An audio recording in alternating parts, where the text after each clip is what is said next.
Welcome to Fiction Audiobooks. If you enjoy the content, like and subscribing would be greatly appreciated. If you have any recommendations for novels, comment below. Please join my Patreon at https://www.patreon.com/fictionaudiobook. Chapter 513, How to Make Friends Properly. First scold them, then feed them.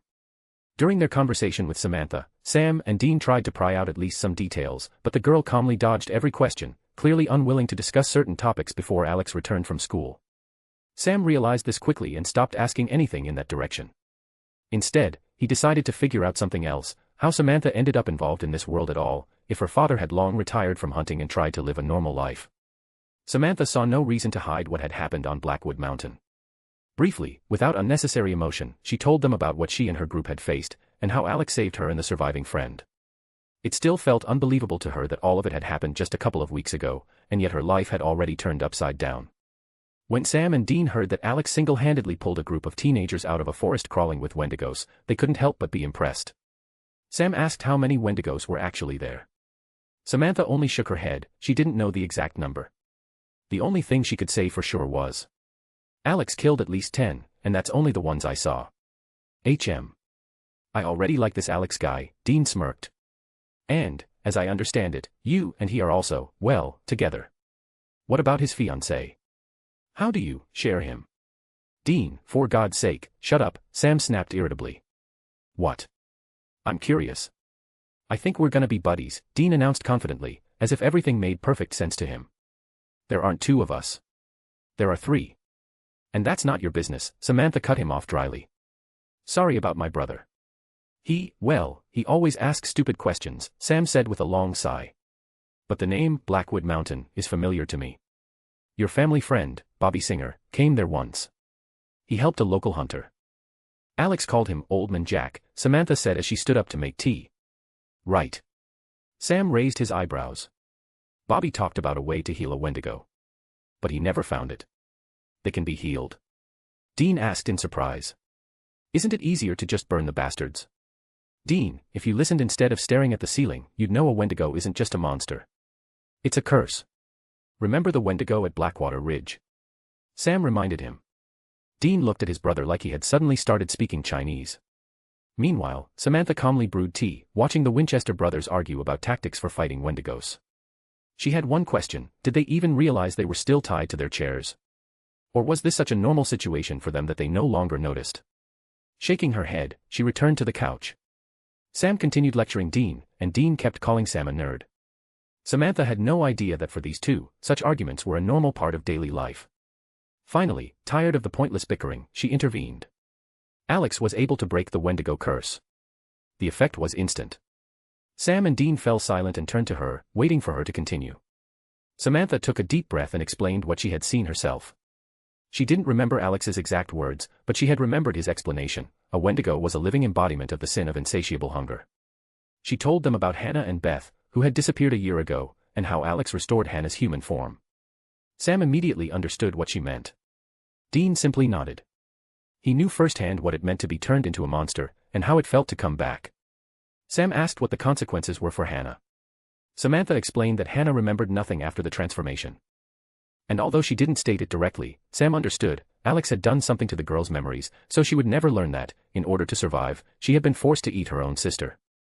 Both Sam and Dean listened to her story with genuine sympathy. No one understood better than they did the horror of losing control and nearly killing someone you love. Gradually, the conversation shifted to calmer topics. Samantha complained that her friend Chris decided to keep studying the supernatural and joined some kind of group. Sam and Dean's reaction was predictable. "So you're saying he joined that group of nerds?" Dean scrunched up his face. "They couldn't tell their own shadow from a ghost." "You're not the first one to say that. But Chris doesn't listen to anyone." Samantha sighed. "Our condolences," Sam said. "Those idiots have ruined our investigations more than once. Wherever they show up, they mess everything up." Samantha, Dean, and Sam sighed in unison. Sam and Dean had already encountered the ghost facers in person, while Samantha had heard enough from Alex, and had seen a couple of episodes of their online show, to understand that dealing with those guys was more trouble than it was worth. Samantha was about to untie Sam and Dean when the front door opened. Turning around, she smiled as she saw Alex, Lucina, and Alice. They were carrying bags of food, meaning they had stopped by the store on their way home. Sam and Dean also looked at Alex. He looked back at them with an expression that clearly said, "You two really are idiots." Sam and Dean Winchester. Good to see you again. You were unlucky to run into my little helpers. Although, you still got luckier than most, Alex said as he passed by the brothers. And just how lucky are we? Dean asked sarcastically, watching Alex set the bags on the table. Usually it ended with broken limbs. Or, they were simply buried, Lucina added calmly while unpacking groceries. Sam and Dean exchanged a glance. For the first time in many months, they genuinely wanted to believe in good luck. Alex noticed their reaction and chuckled quietly. Stepping closer, he quickly untied both brothers. After all, several hours in chairs were unpleasant even for hunters. They stretched, rubbing their arms. "Are you hungry?" Alex asked with a friendly smile. "Yes," Dean nodded without hesitation, rubbing his wrists. "Dean, seriously? Can you go 1 second without thinking about food?" Sam asked tiredly. "Don't start, Sammy. And if it's the food I saw in the fridge, I'm not turning down anything," Dean declared. "It's fine, Sam. Sit down. Tea or coffee?" Alex asked. Do you have beer?" Dean asked, already taking a seat at the table. "Dean, they're teenagers. Why would they have beer?" Sam muttered. "We're not teenagers. And yes, there's beer. What kind do you want?" Alex replied, opening the small bar cabinet. Sam raised his eyebrows in surprise and decided not to comment, while Dean was already choosing a drink. Unable to decide, he simply beamed when Alex placed 2 bottles of dark beer in front of them. Meanwhile, Lucina and Alice came downstairs dressed in comfortable home clothes. Dean couldn't hold back a smirk and gave Alex a big thumbs up, realizing more and more that he and this guy would get along just fine. Alex just smirked and continued cooking. He gestured for Lucina to come over, whispered something to her ear, and handed her a slip of paper with 2 runes, explaining their purpose. Lucina smiled, kissed him on the cheek, and went to Samantha. It was time for her demon-banishing training. Alice and Lucina decided to go with her to observe. As the girls headed to the basement, Sam and Dean thought about the 2 demons tied up down there. The question formed immediately, why did Alex keep demons in his house? Their first guess, for Samantha's training. They already knew her story. "I don't want to sound like a killjoy," Sam began. "But you always sound like a killjoy," Dean interrupted, taking a sip of beer. Sam's eye twitched. "Are you sure Samantha should be living like this?" Sam asked seriously. "She doesn't have a choice," Alex answered calmly. "We know her father stepped away from the life and stopped hunting. Can't she live a normal life too?" Dean asked. "She's just like you. And like us," Alex said, pointing first at the brothers, then at himself, Lucina, and Alice. "A hunter," Sam clarified. "Not just that. She's also an heir of the men of letters. Her grandfather was one of them. Just like your grandfather, Henry Winchester." Before he disappeared, he left behind the key to the men of letters bunker, Alex said as he continued chopping vegetables. Hearing Alex's words, Sam and Dean exchanged a look, both stunned by what they had just learned. It was already surprising enough to meet Samantha, the daughter of a hunter who had worked with their father and was a family friend. But to find out she was also an heir of the men of letters, that was beyond anything they expected. Now it became clear why Alex had said Samantha had no choice. Sooner or later, she would have been pulled into this life anyway. And it also explained why he had taken it upon himself to train her. But what shocked the brothers even more was that Alex himself turned out to be a keeper of knowledge as well. To prove it, he calmly pulled out a bunker key and placed it on the table. Dean immediately took out his own key, compared them, and confirmed they were identical. Alex added that Lucina and Alice had matching keys as well. Sam and Dean exchanged another look. At least now they knew they weren't the only men of letters left in America. And for some reason, that felt like genuinely good news. Ever since they moved into the bunker, it had only been the 2 of them living there, well, and Castile, when he wasn't disappearing on angel business.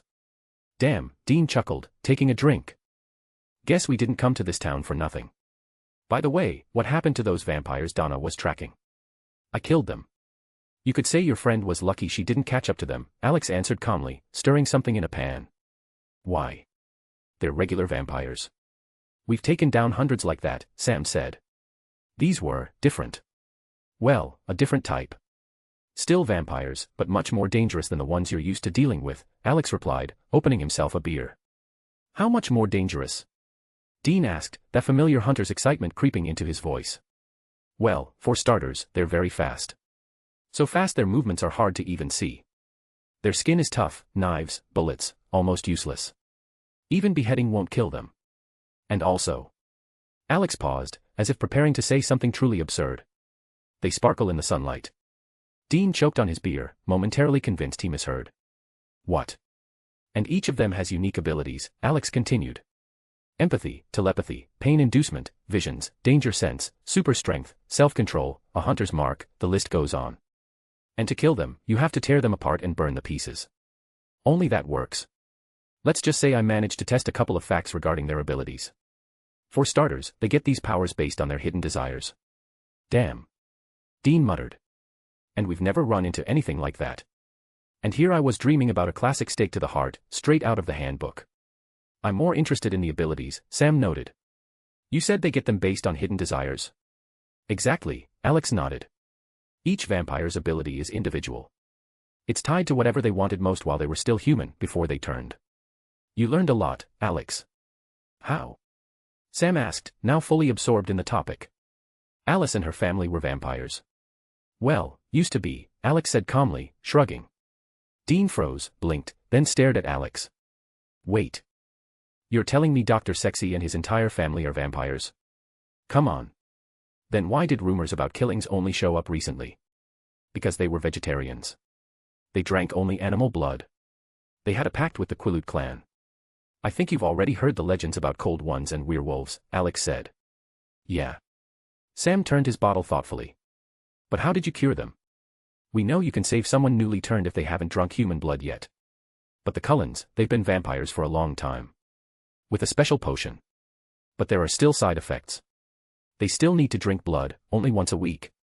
And even then, they stick to blood tablets, something like a blood substitute I made for them. As for the side effects, they still can't sleep, or rather, they can, but rarely. And their powers remained. Basically, they're super strong humans now. And they'll live a long time. Sam and Dean just nodded, accepting Alex's explanations. While Sam helped him set out the silverware and dishes, Dean, without much thought, decided to move on to a more personal question: how Alex managed to live with 3 girlfriends at the same time. Alex, quietly chuckling, began to explain how he met Lucina and what led to his relationship with Alice.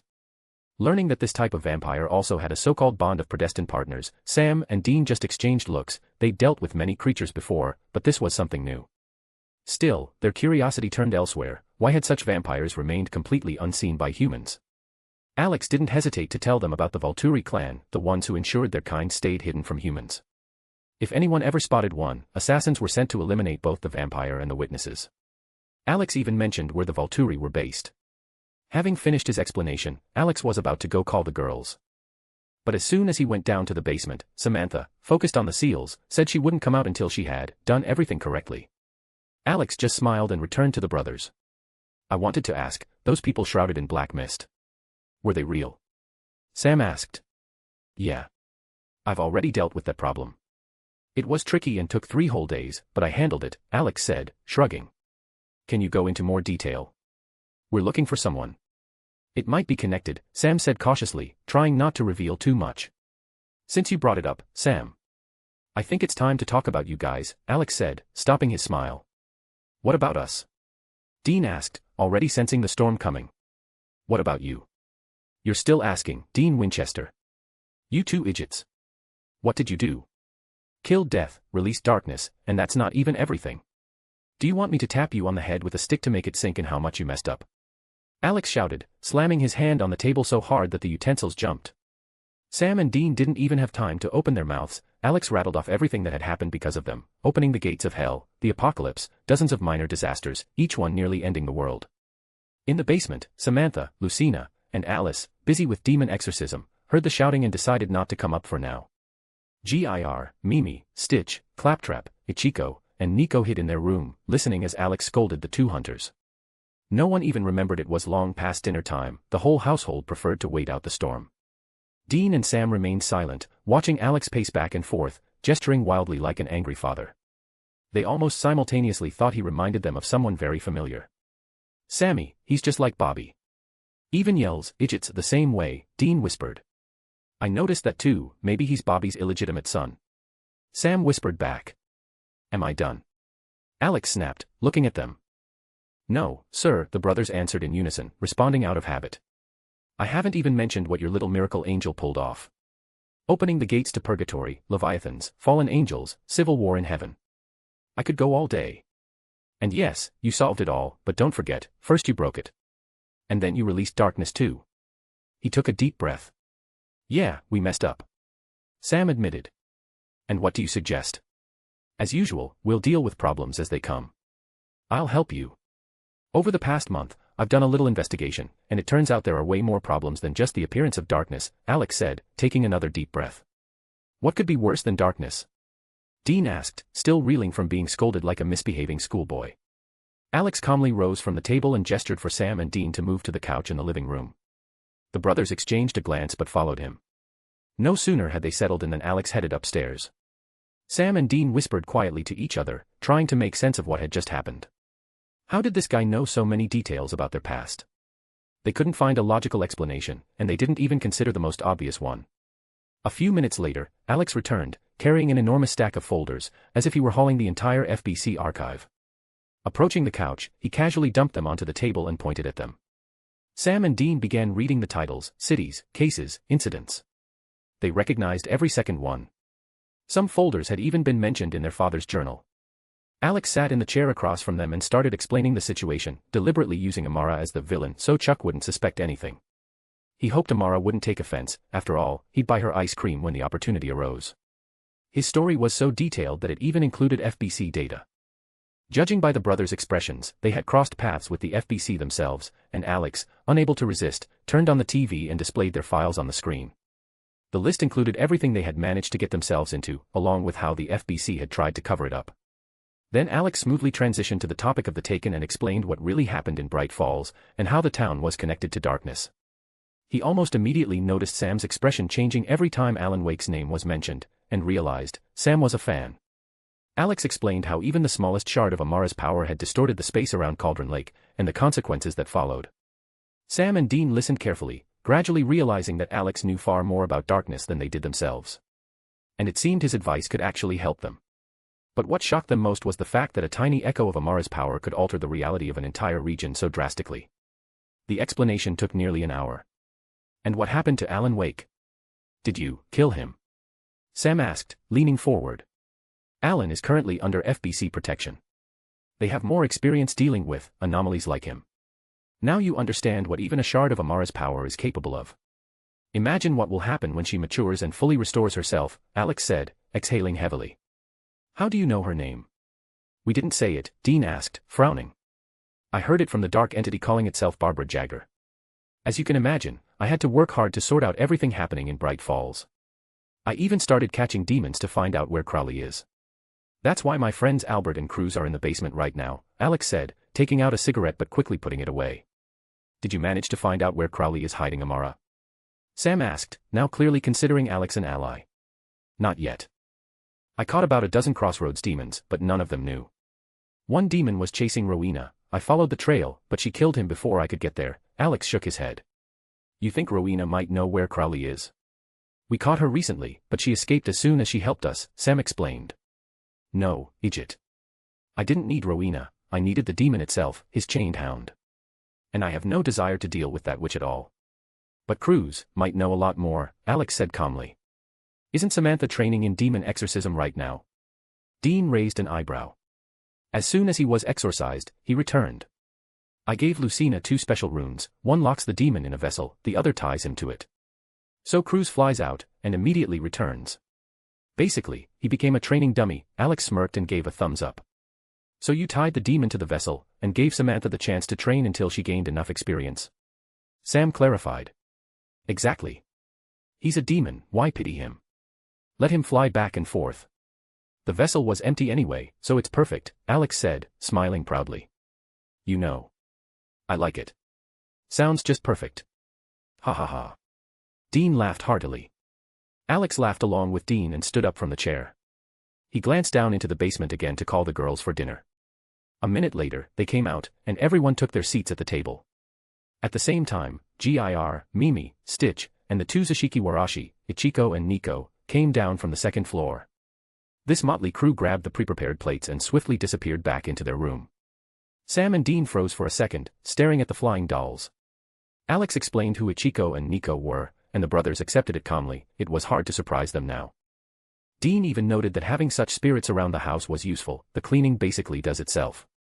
Sam immediately teased his brother, reminding him that he lived like a pig and no spirits could save him anymore.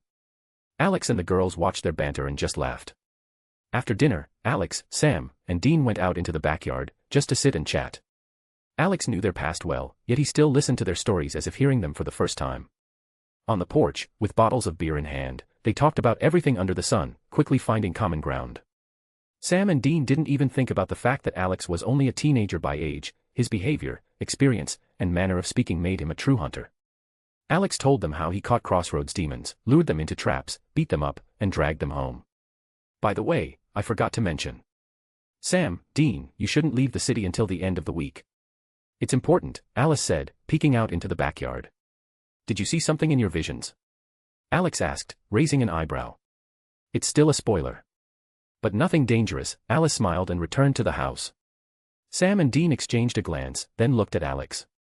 They already knew about her gift. They had encountered people who could see the future before. Now they were interested in only one thing: what exactly had she seen that required them to stay until the end of the week? Alex squinted slightly, absently stroking his chin. The possibilities were few. And the only one that seemed logical was the arrival of Jesse Faden, the current director of the Federal Bureau of Control. The more he thought, the more convinced he became that this was exactly what Alice had predicted. So what did your girl mean when she said we shouldn't leave? Dean asked, raising an eyebrow. Looks like a woman is about to show up on my doorstep, ready to strangle you, Alex replied calmly. Why would some stranger want to strangle us? We've never even seen her, Sam wondered. I think Alice met the FBC director, Jesse Faden. Thanks to you too, she has mountains of reports, investigations, and problems. But actually, she's coming to me, not you, Alex said, shrugging. Oh, we don't even know her, and she's already ready to kill us. Fine, a normal Tuesday. I wonder if she's at least cute. Or a strict old lady. After all, she's the director, Dean smirked. And why is she coming to you? Did you manage to ruin her life too? Sam asked, ignoring his brother. More like the opposite, she seems to be coming to pay me a fee.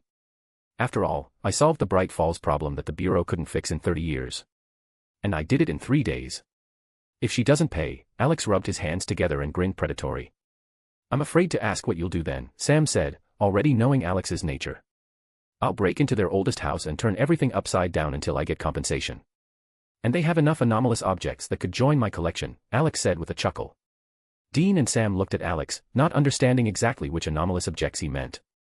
Noticing the brothers' confusion, Alex cleared his throat, took his phone out of his pocket, and activated a projection so both of them could see the image. The first thing that stunned them was the unusually advanced technology of the phone. Realizing he would now have to explain even that, Alex quickly and briefly told them where he got the device from and immediately moved on to the topic of anomalous objects. Sam and Dean listened and fairly quickly concluded that these anomalies were essentially ordinary cursed objects, the kind they had encountered dozens of times. Alex didn't argue, he simply nodded, adding that the FBC handled such objects far better than most and securely isolated them from people. The conversation continued almost until midnight. When the clock passed 12, the brothers began to prepare to head back to the motel. Alex walked them to the door and shook their hands firmly in farewell. They had enjoyed their visit, and, being a good host, Alex had given them food to take with them, which genuinely delighted both of them. Back in the Impala, Sam and Dean sat down. What do you think, Sammy? Dean asked, starting the engine. About what exactly? Sam asked, rolling down the window. About Alex. He seemed like a nice and very interesting guy. We have a lot in common. And it's clear he's an experienced hunter, smart, calm, confident. I think his help will definitely come in handy, Dean said, turning the wheel to head back. I agree. His knowledge is something else. And, where have you seen a guy who can even cure vampires? Even his tech is just incredible, Sam said, nodding. Nerd. Dean muttered with a smirk. But I wouldn't say no to a phone like that either. So. We stay here until the end of the week. I think we should. We haven't found any traces of Amara yet, and Alex has more leads than we do. And he said he's planning to move to the bunker with his girls anyway, Sam said, fully agreeing to stay in Forks until the end of the week. Hope they won't be noisy at night. One guy and 3 girls, you know how it is, Dean smirked. You're just jealous. He managed something you couldn't. The most you ever had was a threesome with twins. And even that only once, Sam said, rolling his eyes and teasing his brother. But what a threesome it was. Dean shot back. Even you haven't had that. Sam rolled his eyes again and lightly tapped his brother on the shoulder, and Dean laughed out loud. After a while, they reached the motel and immediately crashed into bed. It had been a packed day. They'd been beaten up for being mistaken for thieves, bombarded with a ton of new information, and most importantly, they had potential allies. At the same time, Alex and the girls were also getting ready for bed. While the girls changed, Samantha shared her first experience exorcising a demon. Alex listened carefully and was genuinely pleased with her progress. He promised that once they moved to the bunker, he would begin fully training her. There would be plenty of space there. When everyone got into bed, cuddling Alex from all sides, he began recounting the conversation with the brothers. He explained that he didn't even need to use magical sight to sense how Chuck's all-seeing eye was watching Sam and Dean. But Alex noticed something else. Chuck now watches the brothers very rarely. It seemed he was busy preparing the final scene, where he intended to appear as one of the heroes himself. Before falling asleep, Alex made a mental note. Once they moved, he absolutely needed to protect the bunker from Chuck's gaze, carefully, so that Chuck wouldn't notice. The next morning began with Alex's usual routine. One of the girls woke him up to prepare breakfast, and then he had to head back to school. Alex thought that they would only have to stay in Forks because of Alice's vision, and after that, they could move to the bunker without any worries. During the lunch break, he told the Cullens about how his conversation with the Winchester brothers had gone. At the same time, Alex invited them to join the Men of Letters. So far, only Emmett agreed. The idea of fighting a monster again and trying out the hunter role genuinely excited him. Rosalie didn't stop him. She saw no reason to worry. Bella also wanted to become part of the organization, but Edward gently reminded her that she hadn't finished school yet. Jasper and Jane merely exchanged a brief glance and said they would think about the offer. Alex didn't insist. He understood perfectly well that such a decision required time. When classes ended, Alex suggested hosting a barbecue at his place so that everyone could get to know each other better. The idea was well received, especially since Alex always managed to cook something incredibly delicious. Chuckling, he decided to stop by the Winchesters' place. Reaching the motel, he didn't even need to look for the room number. Getting out of the Impala, Alex walked to the door and knocked. A second later, Sam opened it. "What's up, Alex? You need something?" he asked. "Sammy, who's there?" Dean's voice came from the bathroom, mixed with the sounds of brushing teeth. "It's Alex." "And stop yelling, we can hear you just fine." Sam shouted back. "Oh, Alex." Dean came out, wiping his face with a towel. "What brings you here?" "I wanted to invite you to a barbecue. Beer, meat, the usual. I want you to meet everyone. Since we're going to be working together, it's better to become friends right away," Alex said with a slight smile. "Say no more, we'll come. Should we bring anything?" Dean agreed immediately. "Just buy some beer if you don't want to drink something stronger." "I already have everything else," Alex said, giving a thumbs up. After a brief chat, Alex returned to his Impala and drove home. He needed to prepare for the guests. As he approached the house, he felt a strange premonition, as if the evening ahead would be anything but calm. Shaking off the thought, Alex returned home with the girls and began preparing everything needed for the evening barbecue. To be continued. The move to the bunker and the start of the main events are coming soon. As for why Alex befriended Dean and Sam so easily, remember, Alex has a knack for making people trust him, and Hestia's blessing helps with that, if you've forgotten. So, it'll be something like that soon. I think the move will happen after Jesse arrives.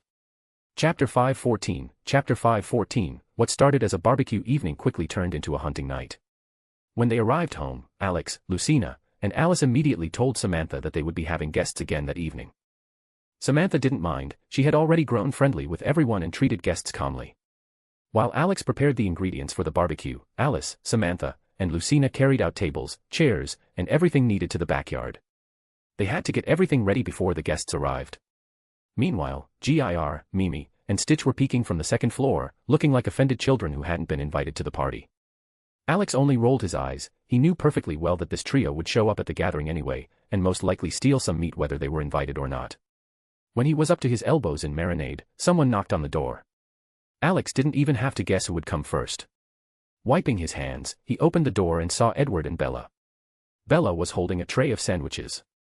Alex smiled and let them in. They headed straight to the backyard where the girls were.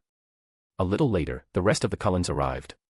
The door opened without Alex's help. Emmett simply kicked it open, holding bags full of food containers clearly prepared by Esme so her children wouldn't show up empty-handed. Dean and Sam were the last to arrive, carrying bags full of drinks and snacks. Once Alex finished everything, he also went out to the backyard, carrying a large bowl of marinated meat. As he expected, the first portion was immediately stolen by Gir, Mimi, and Stitch, laughing like children as they ran off with the tray in an unknown direction. At first, Sam and Dean felt a bit out of place. They were about to hang out with teenagers. However, they quickly discovered that the only actual teenager present was Bella.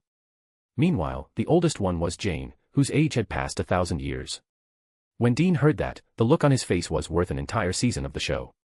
Very quickly, Alex, Emmett, and Dean formed a strange but lively trio, tossing silly jokes back and forth and laughing at them just as loudly. Lucina, Rosalie, and Sam only shook their heads, watching the three like mischievous boys. Sam also found common ground with everyone easily. He was especially impressed that Rosalie owned a rare Alan Wake book signed by the author, and even by Alex Casey. Meanwhile, Alex, Dean, and Emmett stood by the grill with beers in hand while Emmett talked about his impressions of Bright Falls. When he mentioned having to run away from a completely naked Taken Nightingale, Dean laughed like he was watching the greatest show of his life, though he still sympathized, admitting he would have done the same. Alex occasionally added details he didn't have time to tell the previous evening. When Emmett compared his encounter with Scratch to the time he'd been mauled by a bear in his human life, Dean didn't understand at first, until Alex explained. Then Dean looked at Emmett with a mixture of respect and mild horror. But Emmett's smile faded when Alex started sharing his first, embarrassing moments, after turning. Emmett grumbled while Alex and Dean laughed. In retaliation, Emmett recalled a couple of stories about Alex, and Dean decided not to fall behind and shared how he once lost years of his life playing cards with a witcher, immediately aged, and mistook heartburn for a heart attack. Alex and Emmett stared at him wide-eyed, and then burst out laughing. And that's not all. My brother Sam is afraid of clowns, Dean added with a smug grin, taking a sip. He's not the only one. Alex hates them too, Emmett chimed in. Dean raised a brow and looked at Alex as if he had found a crack in an impenetrable fortress. Alex silently flipped the meat, but the twitch in his eye made it clear, the blow landed perfectly. Sam, who had been talking with Rosalie and Lucina, heard his name and was about to smack his brother, but then he heard that Alex shared his fear of clowns. He stared at Alex in surprise and then at Lucina. She simply smiled and nodded. The secret was out. Dean and Emmett immediately started teasing both of them. Alex silently handed the tongs to Emmett and went into the house. Emmett and Dean exchanged a look. Had they gone too far? Emmett even suggested that Alex might be going to get a stick. But instead of a stick, Alex returned a minute later with a thick folder, which he placed on the table. There was only one word on it, Derry. Lucina, Alice, and Samantha recognized the name immediately and tensed. What's the town of Derry? I've never heard of it, Sam asked. A small town in Maine. A clown monster lives there, Alex said calmly as he lit a cigarette. Like a ghost clown that scares the locals?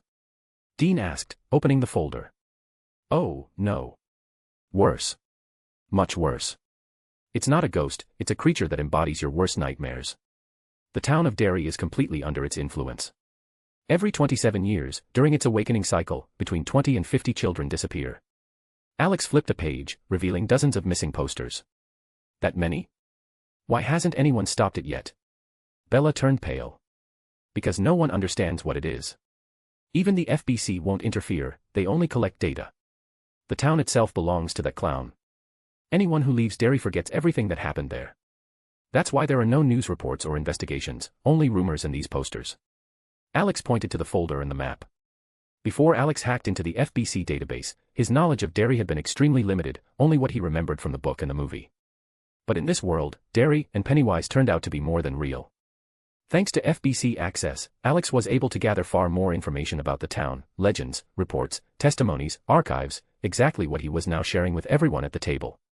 Alex explained that when the clown awakens from its long slumber, Derry experiences a spike in violence and brutality. It's easy to notice from the statistics of deaths and disappearances. He also mentioned that while Pennywise is asleep, no one remembers the murders or missing children, everything is wiped from memory the moment the entity returns to its slumber. And when is the next awakening cycle? Sam asked, frowning as he flipped through the documents. Very soon. Very soon. Isn't that just a wonderful coincidence? Alex said, flicking ash from his cigarette with a small smile. Well, when it wakes up, we'll go and kill it, Dean smirked. Not our first time dealing with monsters worse than this. We'll take care of it. Ha ha ha. Then it's settled. But for now, let's eat, Alex replied. Only Alex, Lucina, Alice, and Samantha knew the true nature of Pennywise, the others didn't need to. Alex already planned to deal with the clown when it woke up, so he had no intention of discussing the details. Over the delicious food, the conversation about the terrifying creature faded away quickly. Sam and Dean blended into the group with ease, both were sociable and quick to connect with people. Dean even managed to brag about a few monster hunting stories that stuck with him. Gradually, the atmosphere became relaxed. After a couple of beers each, Alex, Dean, and Emmett were already ready to go on a night hunt, for a warm-up. The reason was Alex mentioning a monster nightclub he had seen on his way to a date. That alone was enough for the trio to start planning a trip to Los Angeles. Naturally, they were quickly sat down before they could get too far with their plan.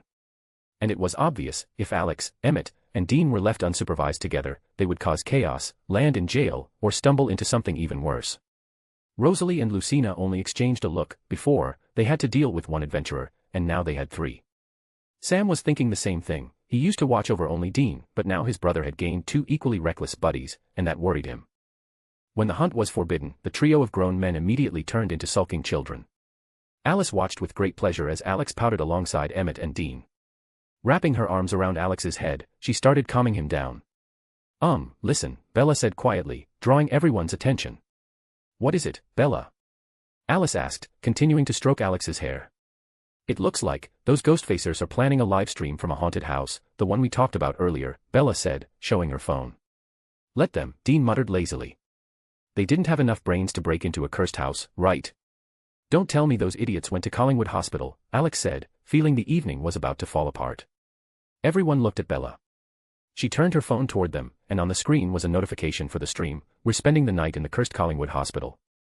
Alex's expression darkened, his eyelid twitched. He saw Chris and Ashley on the thumbnail along with the main Ghostfacers group. Samantha paled, and then rage flashed across her face. She wanted to strangle Chris with her own hands. Dean and Sam didn't understand the reaction, but Alice quickly explained what kind of hospital it was and what had happened there. After hearing the story, the brothers' faces also grew grim. The ridiculous group of online hunters had once again wandered somewhere they absolutely shouldn't. When do they start the stream? Alex asked, tapping his finger on the table. In 4 hours, at midnight, Bella answered, showing him the time. Perfect.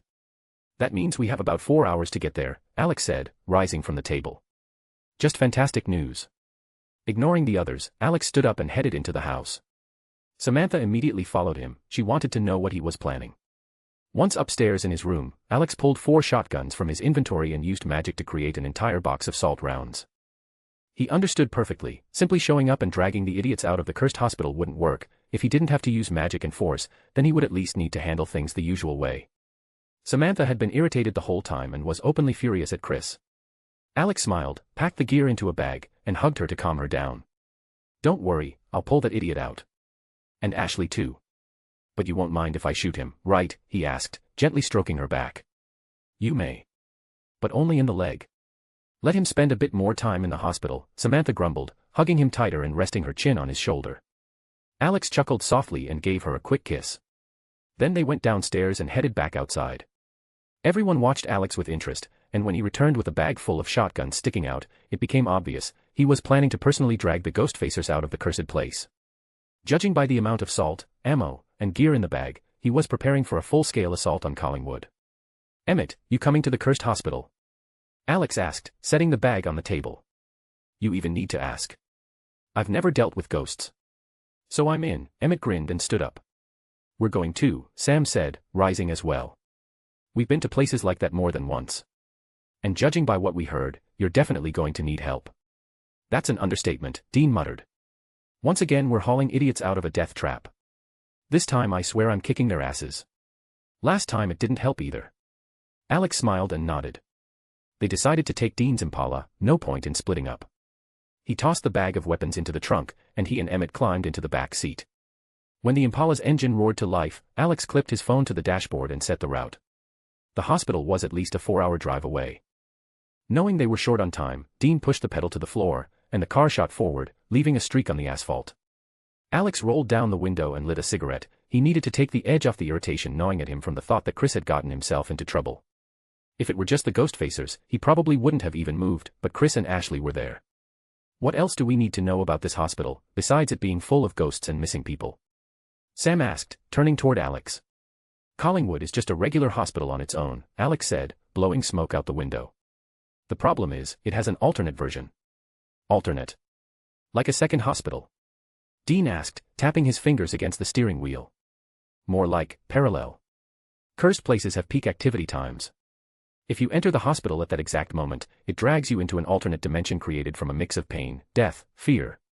If you end up there, consider yourself a permanent prisoner. A kind of labyrinth with no exit. Alex's tone grew thoughtful as he exhaled a plume of smoke outside. But there is an exit, Sam said. Usually we killed whoever created the place. Though sometimes even that didn't help. Then we had to find our own way out. And how do you find the one controlling an entire labyrinth? Emmett asked. In Bright Falls, the scale was way smaller. And even then we kept going in circles, though Alex found the right doors and clues pretty fast. Oh, come on, Dean scoffed. We'll be fine. All we need to do is grab those idiots and drag them out. No problem. Dean, when have we ever been lucky in situations like this? Sam asked, crossing his arms. It's usually the opposite. Sammy, same as always, find them, kill it, go home, Dean said, grinning again. Besides, we've got another smart guy riding with us. He nodded at Alex. He'll definitely help. Emmett nodded rapidly, fully agreeing with Dean's statement that if something went wrong, Alex would fix it. Alex himself was momentarily speechless, everyone had suddenly dumped the responsibility onto him. But he had no objections. The Impala sped down the road, and midnight was creeping closer. Alex understood perfectly, if they were late, he'd have to open the passage to the alternate Collingwood hospital himself, and do it in a way that wouldn't make Sam and Dean ask unnecessary questions. The town where the hospital was located greeted them with empty streets. Considering its size and the abundance of grim legends surrounding it, that wasn't surprising. Sam gave Dean directions, and soon the Impala rolled to a stop near a locked iron fence surrounding all of Collingwood. When the engine went quiet, Alex, Emmett, Dean, and Sam stepped out and looked around. The first thing Alex noticed was the sign on the gate, property under FBC security. He nudged Emmett lightly with his elbow and illuminated the sign with his flashlight. Emmett just grunted, taking everything in with his usual skepticism. So how do we get inside? Dean asked, studying the grounds beyond the fence. Not really in the mood to climb over. We'll find a way in. Just let me grab the bag, Alex said, opening the trunk. Emmett approached with a smirk, clearly expecting his weapon. Alex handed him a shotgun and a pack of salt rounds. Emmett immediately stuffed the shells into his pockets and began loading the shotgun. Then Alex handed shotguns to Dean and Sam. Thanks, but I've got my own, Dean said, pulling out a short double-barreled shotgun. You might as well have brought a rubber mallet. Take a real weapon and stop acting like a child, Alex sighed, practically shoving the Benelli into his hands. All right. Who am I to refuse? Dean muttered, obediently loading the salt rounds. What model is this? Comfortable little bastard, Emmett said, spinning the shotgun in his hands. Benelli M4. Popular thing. Sam, where are you? Alex called out. Guys. I found a way in. Sam's voice echoed from the darkness. Alex grabbed the bag and followed the voice. Dean and Emmett followed close behind. They found Sam by the fence, he was pulling back the metal mesh where a neat cut had been made. Alex handed him a shotgun and salt shells. Crawling through the opening, they quickly headed for the entrance. Alex checked the time again, only a few minutes left until midnight. We need to hurry, or we're not gonna make it, he said, picking up the pace. Collingwood Hospital didn't look any different from most facilities built in that era. Reaching the entrance, the group stopped, the doors were locked with a heavy chain and padlock. Alex pressed his ear to the door. Through the metal and wood, he picked up faint voices. Sam, Dean, and Emmett tensed as well, the sound was quiet, but unmistakably human. Damn. Locked. Now what? Dean asked, tugging at the chain. Dean, move, Emmett said, gripping a heavy iron bar. Dean stepped aside, and Emmett slid the bar between the chain and the lock. One sharp jerk, and the padlock snapped off with a clang. Alex exhaled in annoyance and simply kicked the doors open. Those on the other side jolted like a SWAT team had just stormed the building, the doors flew open with such force that the echo rolled down the corridor. Flashlights from Alex, Emmett, Sam, and Dean cut through the darkness, making it hard to see their faces. The ghost facers were just about to start their broadcast, the final stage, when the kicked-in doors ruined their plans in an instant. They all immediately assumed it was the police coming to arrest them for trespassing. Alex scanned the room quickly and found Chris and Ashley. The moment he saw them, he barely held back a teeth-grinding growl of irritation. Hands up, this is the police. Everyone move it, out, now. Dean barked, pointing his flashlight at the center of the room. Hold on a minute. It's you two idiots again, the bearded men with glasses exclaimed, pointing angrily at Dean. You ruined our show last time too. We haven't even paid off the damage from when you deleted the entire episode. And you burned half my equipment, the heavy guy in glasses added. That stuff costs money, you know. Are you completely brain dead? Dean took a step forward. I said grab your friends and get out. Before I put a round in someone. While Dean argued with the ghost facers, Alex didn't take his cold stare off Chris. Chris pretended to examine the walls, the ceiling, the floor, anything except Alex. At that moment, the entrance doors slammed shut on their own with a metallic clang. Sam grabbed the handle. Useless, the door felt fused to the frame. They hadn't made it in time. Dean's grip on his shotgun tightened, his irritation rising. Alex shot Chris a look that clearly said, "We're going to talk later." Approaching the door, Alex pulled on it lightly, and felt a powerful resistance. Making sure no one was watching, he activated his magical sight. The world warped, the walls shuddered, the light shifted to a sickly pale hue. He saw the space changing rapidly, the hospital turning into a maze, hundreds of ghosts sliding through the corridors like shadows moving through murky water. The alternate Collingwood hospital had already closed around them. Missed the window, Emmett muttered, clicking his tongue. Missed it? What do you mean? Ashley asked, noticing the grim faces of Alex, Emmett, and the Winchesters. A bad feeling was already crawling up her spine. It means, Ashley, Alex turned, drilling the ghost facers with a heavy glare, that we're trapped. No exit. Congratulations, you all screwed up. What are you even talking about? The skinny guy, Harry Spangler, cut in. And who do you think you are too? He didn't finish. Alex looked at him in such a way that Harry instantly dropped his hand and backed away. For a moment, he sincerely thought he was about to get shot. With a dark expression, Alex strode to the table cluttered with streaming equipment and dropped his bag onto it. Listen up, idiots. He began, sweeping the ghost facers with a heavy, unforgiving stare. Now you listen to us, kid, the bearded man with glasses interrupted. We've been doing this for years. We know how to deal with ghosts. We don't need advice from some punk. Alex shifted his cold gaze to the second guy, Ed Zedmore, and reached for his shotgun. Sam and Dean exchanged a silent glance, unsure whether Alex was going to pull the trigger or restrain himself. But Chris moved faster. He yanked Ed back with a sharp pull, fully aware that Alex was seconds away from snapping. One more wrong word, and someone would be catching buckshot in the knee.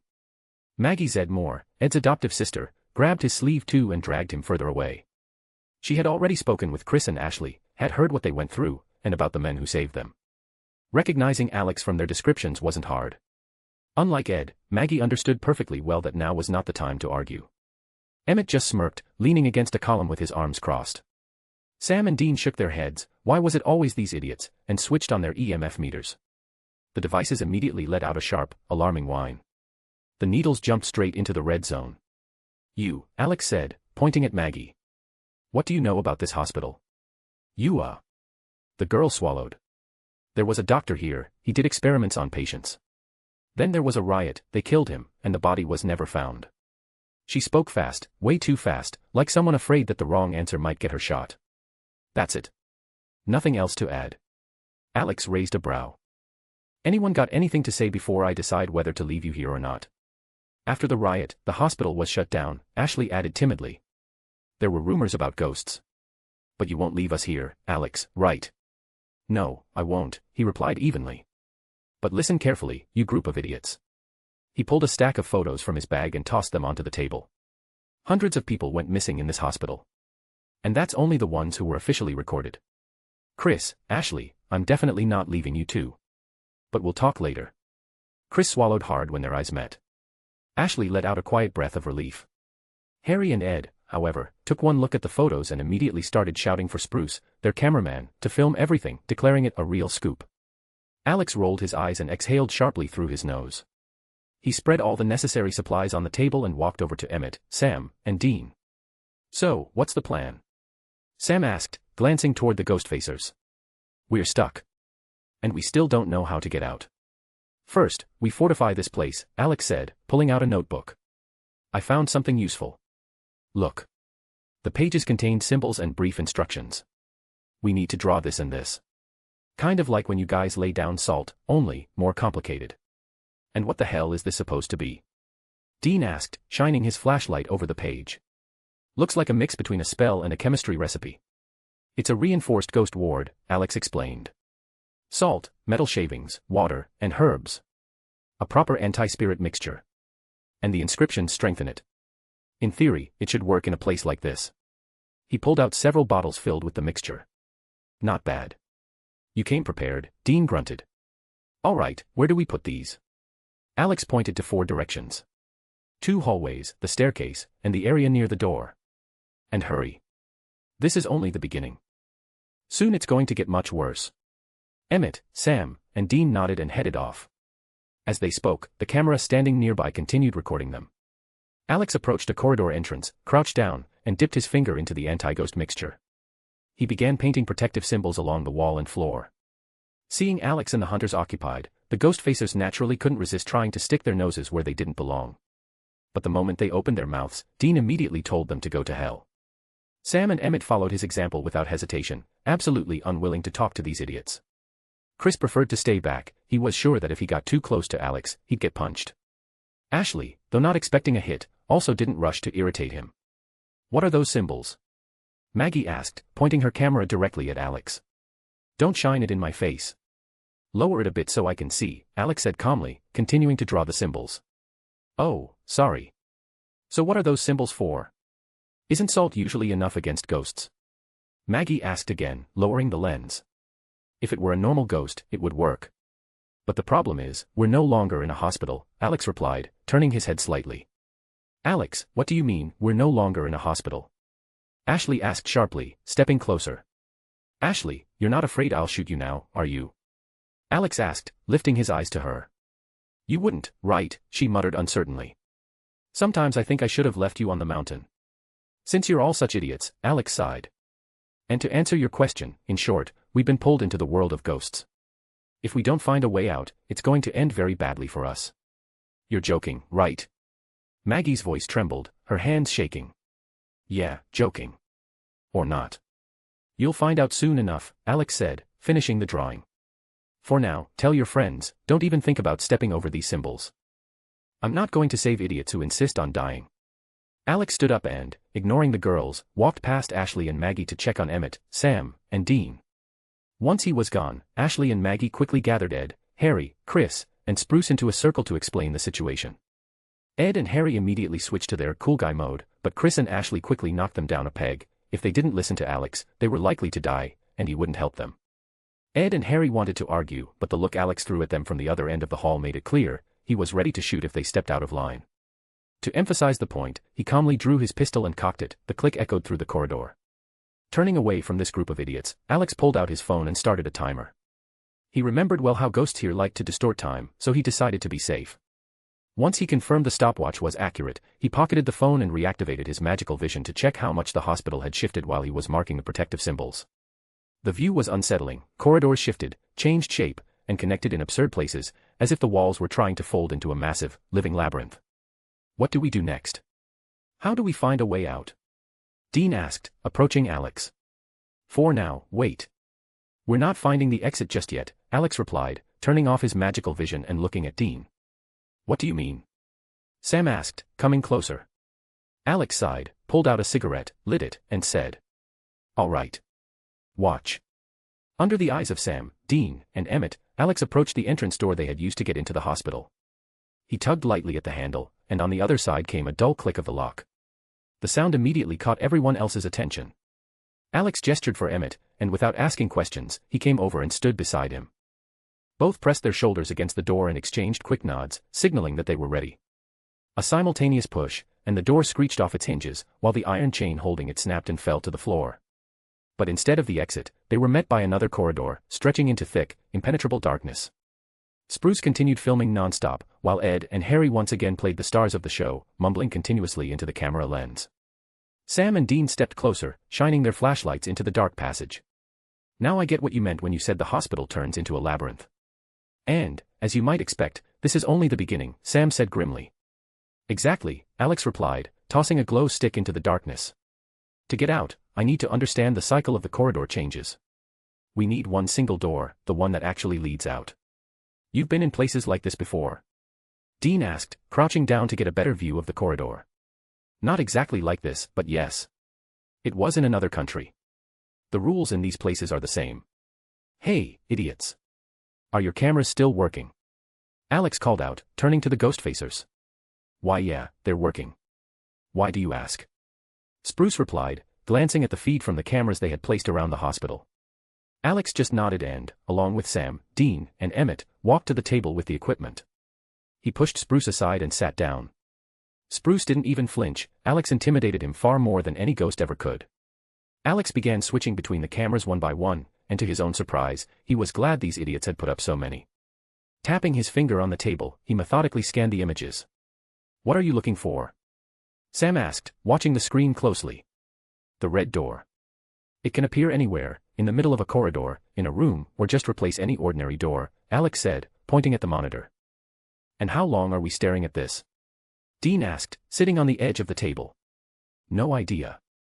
I'll tell you when it shows up," Alex answered lazily. While switching between the cameras, his mind was already working in another direction. He was thinking about what to do with this hospital as a whole. One option was radical. Alex considered expanding the Red City, and therefore wondered whether he should ask Zhangya to absorb the hospital entirely. The key was to do it unnoticed. While Alex and Sam monitored the cameras, Dean and Emmett dealt with the ghost facers, sharply scolding them for yet another idiotic stunt. Alex and Sam didn't even need to turn around. Dean's voice alone made it clear he wasn't stopping. He reminded them how their stupidity had led to a friend dying and becoming a ghost last time. But everything went silent instantly when footsteps echoed from above. Everyone lifted their heads at once, listening. Someone was walking slowly overhead, deliberately, as if parading along the ceiling. Almost immediately, a strange sound came from one of the side corridors, a mixture of many voices, indistinct, distorted, as if played backward. Dean raised his shotgun and went to check the source. Reaching the corner, he saw only an empty corridor, and doors that had been firmly shut before were now wide open. It was becoming clear, things were only going to get worse from here. To be continued. "I've been thinking and thinking. And, as always, Alex's luck isn't working as it should, and when Dean and Sam are side by side, there's no luck at all. In this situation, minus plus minus doesn't equal plus. Here, minus is more like a constant, infinitesimal force." Chapter 5:15. Chapter 5:15. If you find yourself in a haunted house, it means you need to be able to run fast. After midnight had passed, only about 30 minutes went by before Collingwood Hospital fully transformed into a real labyrinth of horrors, populated by ghosts. During those 30 minutes nothing critically new happened, only endless footsteps echoing above the lobby where they were gathered, and distorted voices drifting from one of the corridors. From time to time, doors slammed somewhere deep within the hospital, the sound spreading through the empty halls. Every time it happened, one of the ghost facers flinched or let out a startled squeak. Alex, Emmett, Dean, and Sam didn't react at all. They were used to manifestations like this and had long stopped worrying about such little things. While Alex and Sam watched the camera feed set up by the ghost facers, searching for the red door Alex had mentioned, Dean and Emmett kept an eye on the 3 empty corridors converging toward the main lobby. The only thing irritating Alex were the 2 idiots, Ed and Harry, who wouldn't stop filming their show. Their shrill comments and desperate attempts to look like stars annoyed not only Alex but everyone else as well, especially when they screamed like 2 schoolgirls at every door slam. Alex was about to remind them that it wasn't people watching their broadcast, but ghosts, when Sam interrupted him. Sam tapped his shoulder and pointed to one of the basement cameras. The image was rapidly distorting, turning into static and flickering waves, and harsh crackling sounds came from the speaker. Sam zoomed in, and the noise only intensified. The sound immediately drew everyone in, they all crowded around the equipment table. "What's happening? Is this what you were talking about? Has the hospital started changing?" Dean asked, placing a hand on Alex's shoulder. "More like the opposite," Alex shook his head. "Then explain." Ed demanded, putting on a look of self-importance. "We're filming all this. Without our equipment you wouldn't see anything." Alex rolled his eyes and took a drag on his cigarette. "Fine, for the especially gifted. In places like this, everything starts the same way. First, they wear you down, noises, shadows, interference. Gradually you start getting scared, and fear in places like this is food for the local inhabitants. The more you fear, the weaker you become. Then someone disappears, someone dies, and the rest just lose their minds. And eventually they become new patients of this hospital. You've been in places like this before?" Spruce asked, pointing the camera at Alex. "Yeah. And there are hundreds, maybe thousands, of them around the world. Cursed hospitals, houses, tunnels, subway stations, there are even entire cursed districts," Alex said, flicking ash to the floor. That was enough for Ed and Harry to keep running their show. Alex, Sam, Dean, and Emmett exchanged glances, looks reserved for hopeless idiots. Alex glanced toward Chris, who, like an obedient intern, was holding a light for Ed and Harry while Spruce handled the camera. Ignoring them, Alex turned back to the screen. Sam was already rewinding the footage frame by frame. Distorted silhouettes flickered among the static, figures with blurred faces, disappearing too quickly to examine. Calmly, Alex explained that it was all part of the pressure. Fear. Tension. Preparation before something bigger. It became clear that looking for an exit through the cameras was useless. So they decided to split up and explore in person. Alex would go with Dean, and Sam would go with Emmett. In case something went wrong, each pair could pull the other out. They chose 2 corridors opposite each other. Before they left, Alex warned the others. If you cross the lines, you're on your own. I'm not running to save you. If you want to die like idiots, be my guests. With that, he and Dean headed down the left corridor. The hallway was dark, and Alex tossed glow sticks behind them, leaving a faint glowing trail. They checked every room, but all of them were empty, as if scrubbed clean. And then both of them stopped. At the far end of the corridor, a door began to open with a long, drawn-out creak. Alex and Dean raised their shotguns, ready for anything. They moved forward slowly. The beams of their flashlights cut through the darkness. Reaching the door, they carefully peeked inside. The room was empty. Only an overturned wheelchair stood there, one wheel slowly spinning with a weak, whining squeak. Dean stepped in first and stopped the wheel with his finger. You know, he muttered, giving the chair a light kick, I've noticed something. Wherever there are ghosts, there's always a damn wheelchair around. Sometimes I feel like ghosts actually enjoy riding them. Like in that old comedy movie. The one where the guy in the wheelchair chased a ghost. Alex asked, slinging the shotgun over his shoulder. Exactly. Haven't seen it in years, but that scene was great. All right, let's keep moving, before this thing decides it wants to take us for a ride, Dean smirked as he left the room. Alex chuckled and followed him back into the corridor. Taking a marker from his pocket, he drew an arrow on the wall, marking the direction they were heading. He knew perfectly well that the hallways would shift and rearrange themselves from time to time. The ghosts were still invisible, for now, until the activity reached its peak. Dean kept pulling out his EMF reader, but it wouldn't stop buzzing. Full scale, endless beeping, the device was useless. Dean just shook his head in irritation and stuffed it back into his pocket. Wandering through the dark passages, they reached a fork leading in 3 different directions. No matter where they looked, each corridor was long, grim, and identical, one more unpleasant than the other. And where now? Dean asked, shining his flashlight down all 3 paths. I kinda didn't bring a map of this place with me. Hold on, I'll figure it out. No map doesn't mean I don't know how to navigate places like this, Alex said, crouching down. He closed his eyes and activated his magical sight, carefully examining each of the 3 paths. And what he saw surprised him exactly as much as he expected, which was not at all. All 3 corridors really were almost identical. The central one led to a spacious but completely empty room. The left one led toward a staircase going up. The right one ended in a dead end, though behind it there was another passage, but they had no way of breaking through to it. Tapping his finger against the floor, Alex weighed their options. He glanced back, and realized that the corridor they came from had already changed. And fast. Now it no longer led to the main lobby, but to the therapy wing. What else could he expect from a place like this? You were never allowed to simply go back the way you came. Are you gonna be long? Dean asked, gripping his shotgun tighter. Standing here feels... I don't know. Uncomfortable. Don't rush me. You think this is easy? When I ended up in the dark place, it took me around 40 minutes to understand where to go and where the next door would appear. We're going left, Alex said, rolling his eyes and getting to his feet. By the way, what was it like, that dark place? Dean asked as he walked beside him. I didn't understand a damn thing when you tried explaining it last time. The dark place is like a massive house with an endless number of rooms. Large ones, tiny ones, weird ones. And the doors can be anything, a hole in a tree, an elevator, a floor panel, a window. I even had to crawl under a bed once to get to another location. And the funniest part is, I crawled out through a closet, Alex said, lighting a cigarette. Man. Dean shook his head.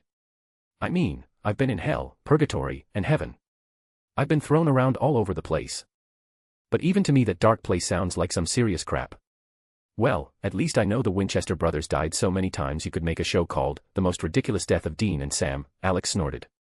Just not a show, Dean huffed. One archangel already pulled a prank on us and shoved us into dumb TV shows. That was a nightmare worse than hell. Well, at least you were forced to play roles. I usually got blown up or crushed by something, Alex muttered. Dean clapped him on the shoulder with a knowing grin, he understood that feeling all too well. As they continued down the corridor, Alex told stories of the time a tentacle had struck his chest or when a giant octopus dragged him underwater.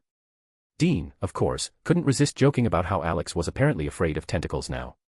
To that, Alex shot him a deadpan look and replied, "At least I haven't been torn apart by hellhounds." Dean burst out laughing and gave Alex a light punch on the shoulder. Talking about the worst moments of their lives unexpectedly brought them even closer. The dark corridor, the strange sounds around them, the footsteps, it felt like they had known each other forever. Their friendship was starting to strengthen on its own. Finally, they reached the end of the corridor. A narrow staircase leading upward stood before them. They exchanged glances and began to climb, cautiously peeking around every corner, just in case the ghosts decided to move into an active phase. At the top, an old peeling door awaited them. Dean tried to open it, without success. He rammed it with his shoulder a couple of times, but the door didn't budge. "Looks like a dead end," he exhaled, stepping back and rubbing his shoulder. Alex was about to nod when a sound echoed down the corridor, like something metallic hitting the tile. He and Dean exchanged a quick glance, hurried down one flight of stairs, and saw that one of the metal doors, previously closed, was now wide open. A wheelchair had slammed into it. Alex recognized the chair immediately. He had deliberately left a mark on the seat. He dug into his pocket and pulled out a small coin. "Let's test something," he muttered, tossing the coin right onto the seat. The moment the coin touched the fabric, the chair twitched, as if alive. A second later, it shook violently, and suddenly began ramming the metal door with full force, as if trying to break through it. "What did you throw in that thing?" Dean asked, watching the chair furiously batter the door. "Just a metal coin. Who would have thought it would react like this?" "Looks like I made it angry," Alex said, raising an eyebrow. "Oh really? I thought it was just happy you tossed it a couple of coins," Dean said sarcastically. "Well, there's a plus, this thing can't go up the stairs," Alex noted with satisfaction. "True," Dean nodded, smiling too. And that's when they both made the crucial mistake. Their words in places like this always seemed to work against them. No sooner had they said it than the chair, which had been furiously ramming the metal door, suddenly stopped. It slowly turned toward them. The smiles on Alex's and Dean's faces vanished instantly. And with good reason, the chair lifted into the air and lunged straight at them. Alex managed to shove Dean aside at the last second, and the chair shot past, crashing into the wall and leaving a deep dent. "Aha. Can't climb." "Perfect," Dean grumbled, getting up from the floor. "Listen, I didn't know the local ghosts were so sensitive. But since I'm such a kind and well-mannered guy, I'll return the chair to its rightful owner," Alex said, letting out a heavy sigh as he pushed the chair back down the stairs. The chair clattered and flipped until it finally came to rest at someone's bare feet. Alex and Dean looked up at the same time. Before them stood a man in a hospital gown, his head bowed. When he slowly lifted his face, they saw empty black eye sockets, continuously streaming blood. It was the ghost of a patient who had suffered under the inhumane experiments of the local doctor. He let out a horrific, hoarse scream and lunged forward. Dean, acting on instinct, fired salt straight into his chest. But the ghost did not disappear. It simply flew backward, tumbling down the stairs, and collapsed on the floor, writhing in convulsions as if in real pain. Dean squinted. Why didn't he disappear? Usually, after salt to the chest, they either dissolve or flee, not this. "I think it's because we're basically in their world right now," Alex said, watching the writhing ghost thoughtfully. "Here, they're closer to real beings than mere spirits." "Great," Dean muttered.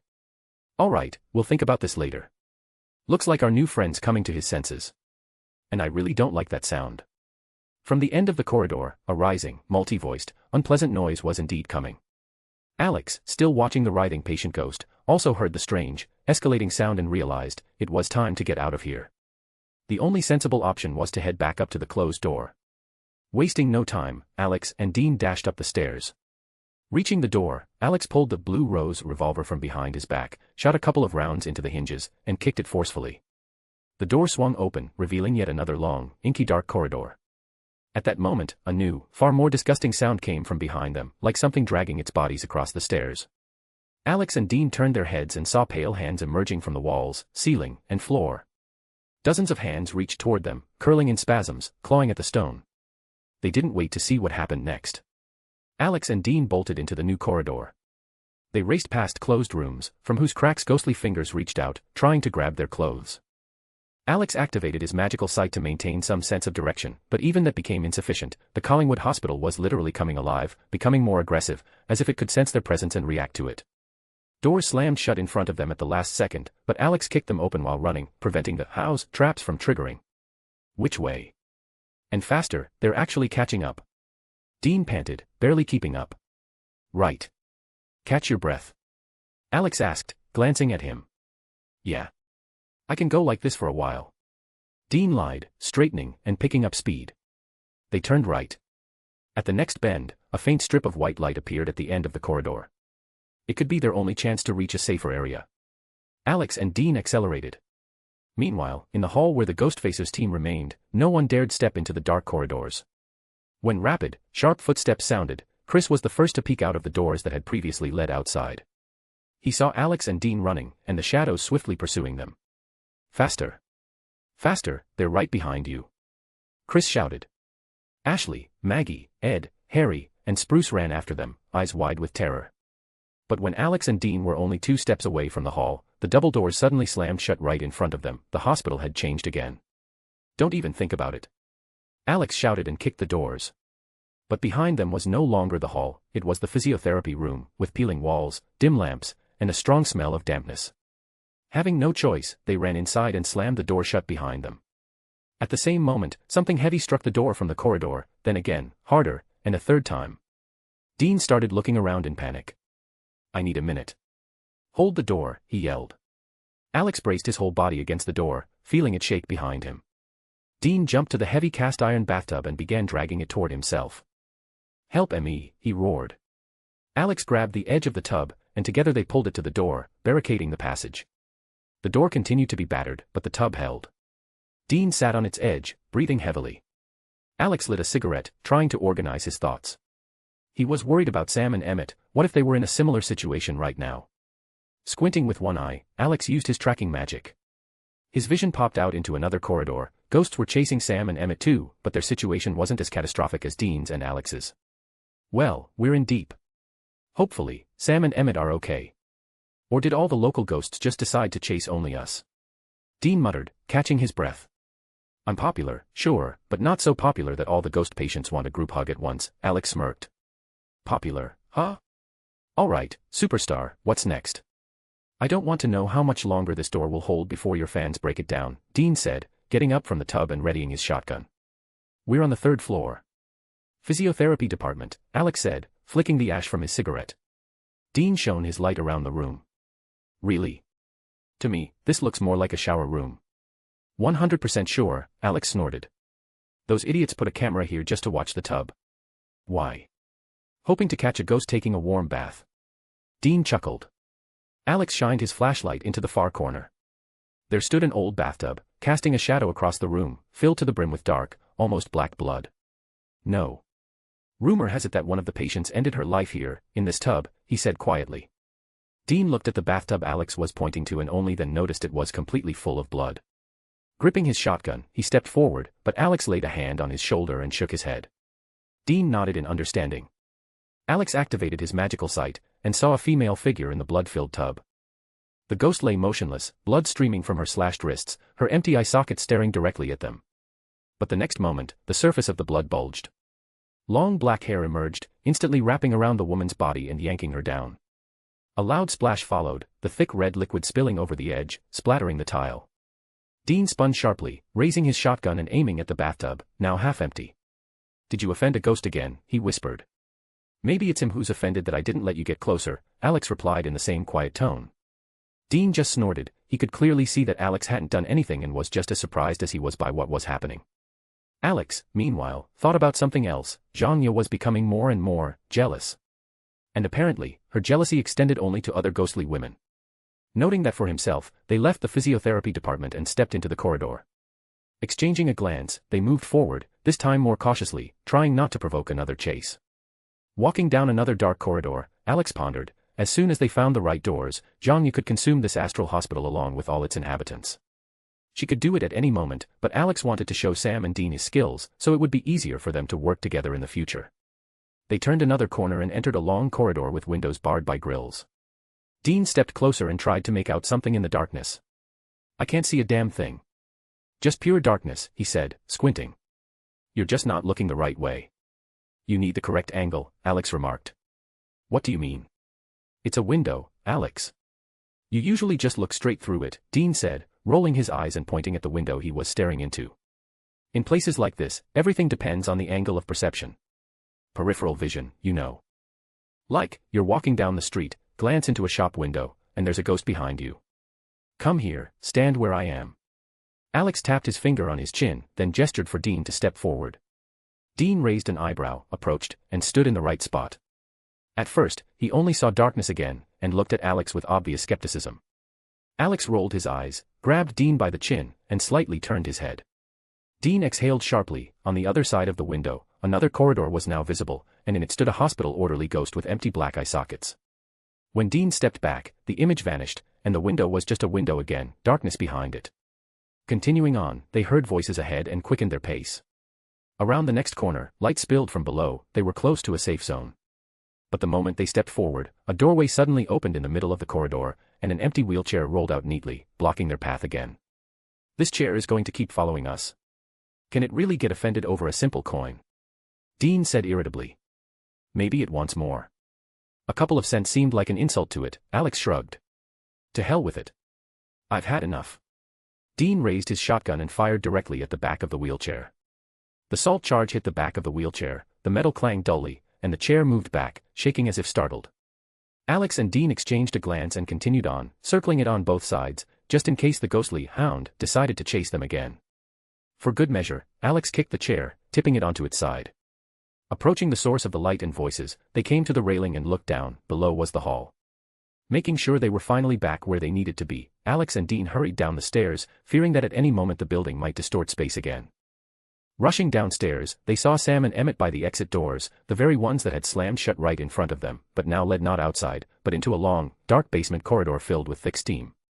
Hearing quick footsteps, everyone turned, and saw Alex and Dean, out of breath. You've been gone a while, Sam remarked. Buzz off, Sam, Dean huffed irritably. Wanna switch places? Run with me from enraged ghosts, smashing doors, and not planning to give up anytime soon. Did you manage to find the red door? Alex asked, sitting down on a chair. Luckily, yes, Emmett nodded. But, well, you know. Getting back will be a problem. Alex and Dean exchanged knowing glances. They knew exactly what he meant. They had just run somewhere, only to end up somewhere completely different. While Dean explained to the others what had happened, Spruce wandered around with the camera, filming every second. Irritated, Dean barely managed to stop himself from smacking him. Alex, meanwhile, stared down the dark basement corridor, completely shrouded in thick steam. Listening to Emmett describe where they had found the red door and how ghosts had immediately swarmed them, Alex was about to ask for more precise directions, but all he got was one description: a large, empty hall with stained glass windows. I know where that is. Harry raised his hand like a model student in class. This isn't class, Harry, Alex said wearily, pointing at the dark corridor. And isn't it enough that instead of the exit, we're now in the basement? So what do we do now? Maggie asked, worry in her voice. There's an exit, but we don't know how to find it. We wait, Alex said, pulling out a cigarette. Wait. For what? What else could happen in this hospital? Spruce asked, lowering the camera. Besides another ghost attack. We wait for a lull, Sam explained, sighing heavily as he sat down. While we were looking for doors, we stirred up this ghostly nest. Step over the threshold, and they'll attack again. Alex, Dean, and Emmett nodded in unison. Emmett, thanks to his vampire hearing, had heard everything happening around them, and had no desire to run into another ambush. Alex leaned against the wall, slowly taking a drag from his cigarette, his eyes never leaving the dark basement. It seemed to him that the fog down there had grown even thicker. And then, he noticed movement. Through the dense cloud, a vague silhouette began to form. Alex squinted. The figure resembled Dr. Arthur Friedkin. But that wasn't what made him tense. Black mist rose from the ghostly doctor. Dean, Alex said quietly, beckoning him over. Come here. Dean, sitting on the floor, jumped up at Alex's words and stepped closer. Alex silently pointed forward. Dean followed the gesture, and saw the silhouette of Dr. Arthur Friedkin standing in the thick cloud of steam. At first, he didn't understand why Alex was even pointing at the doctor's figure, but squinting, he noticed thin streams of black mist flowing from the doctor's silhouette onto the floor, as if alive. Dean frowned. Sam and Emmett, noticing that Alex and Dean were staring intently into the dark basement corridor, decided to come closer. When they approached, Alex simply nodded toward the same spot. And within a second, Sam and Emmett understood why the two had frozen, eyes fixed on the depth of the corridor. I really hope I'm wrong, but that's not what I think it is, right? Sam asked quietly, shooting a quick glance at Alex. What are you seeing over there? Ed Zedmore asked, stepping forward to take a look. Don't come any closer.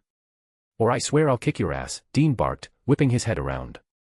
Ed instantly recoiled and hid behind his sister, Maggie.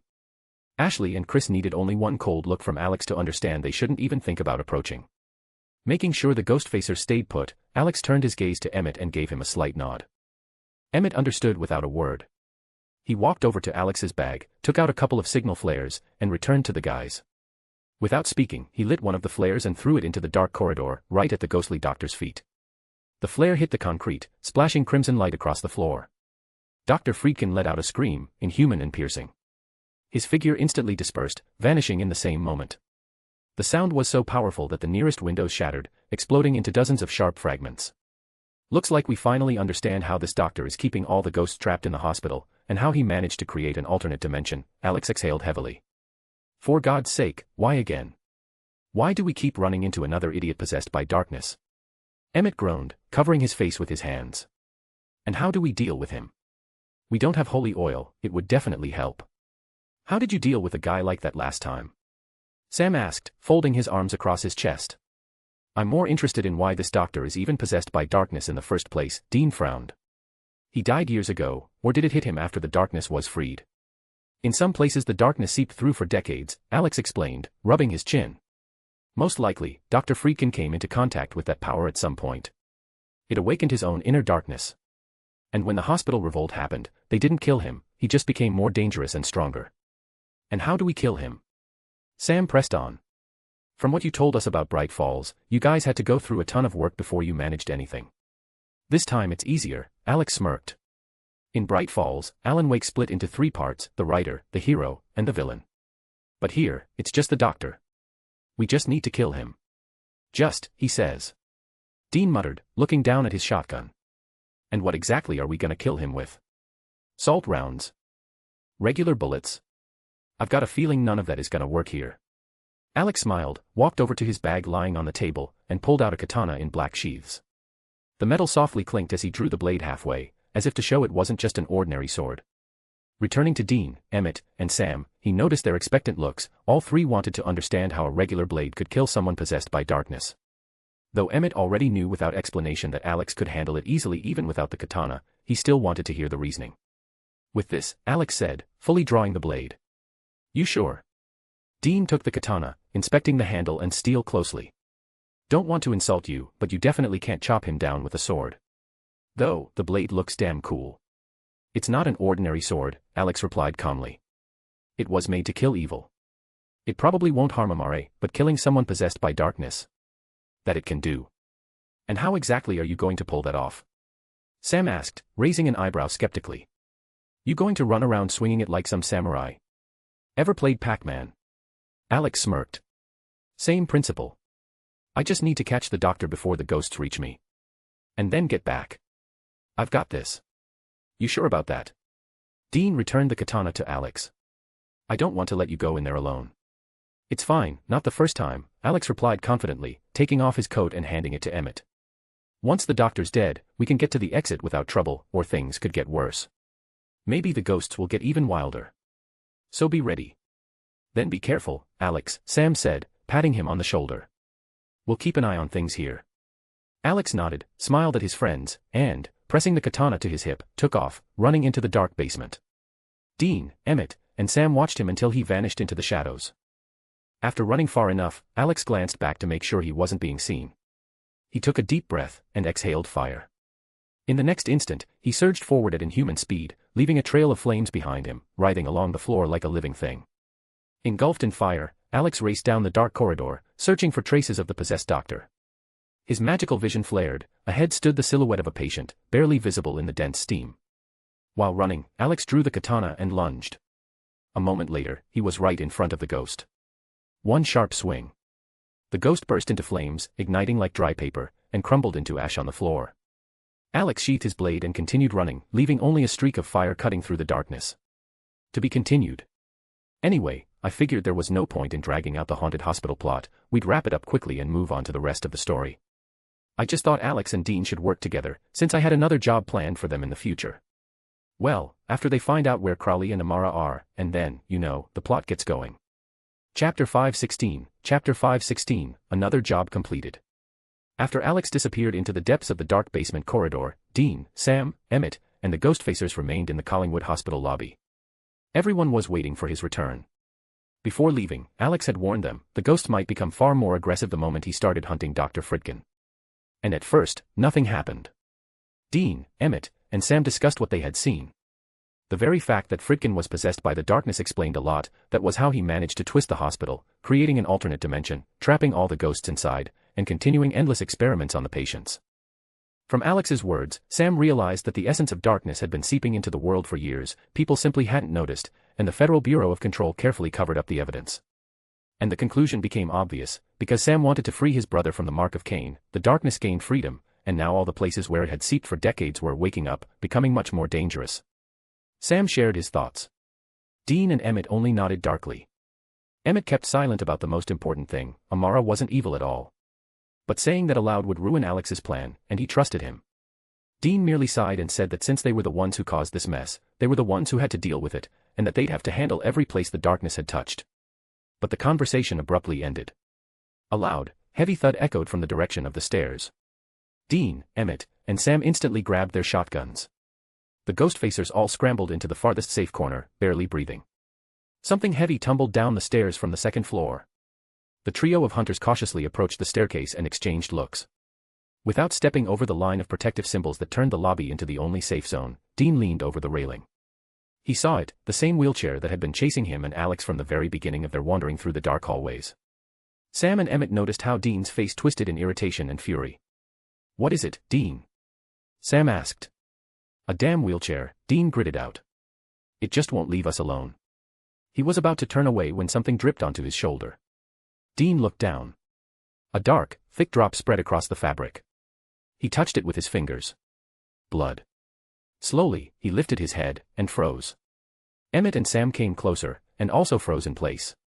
Dozens of ghostly patients stared down at them from the upper landing. Their eye sockets were empty, but black blood streamed from them. Their faces were distorted, smeared as if by some invisible hand. And all of them were looking down at the hunters. "Guys, back up slowly," Dean whispered, trying not to make a sudden move. "I really don't like the way they're staring at us." "Not just you," Emmett whispered back. "Looks like this is what Alex meant, the ghosts getting more aggressive." "Just stay quiet and move back," Sam murmured. "And let's hope the protective seals can handle this many."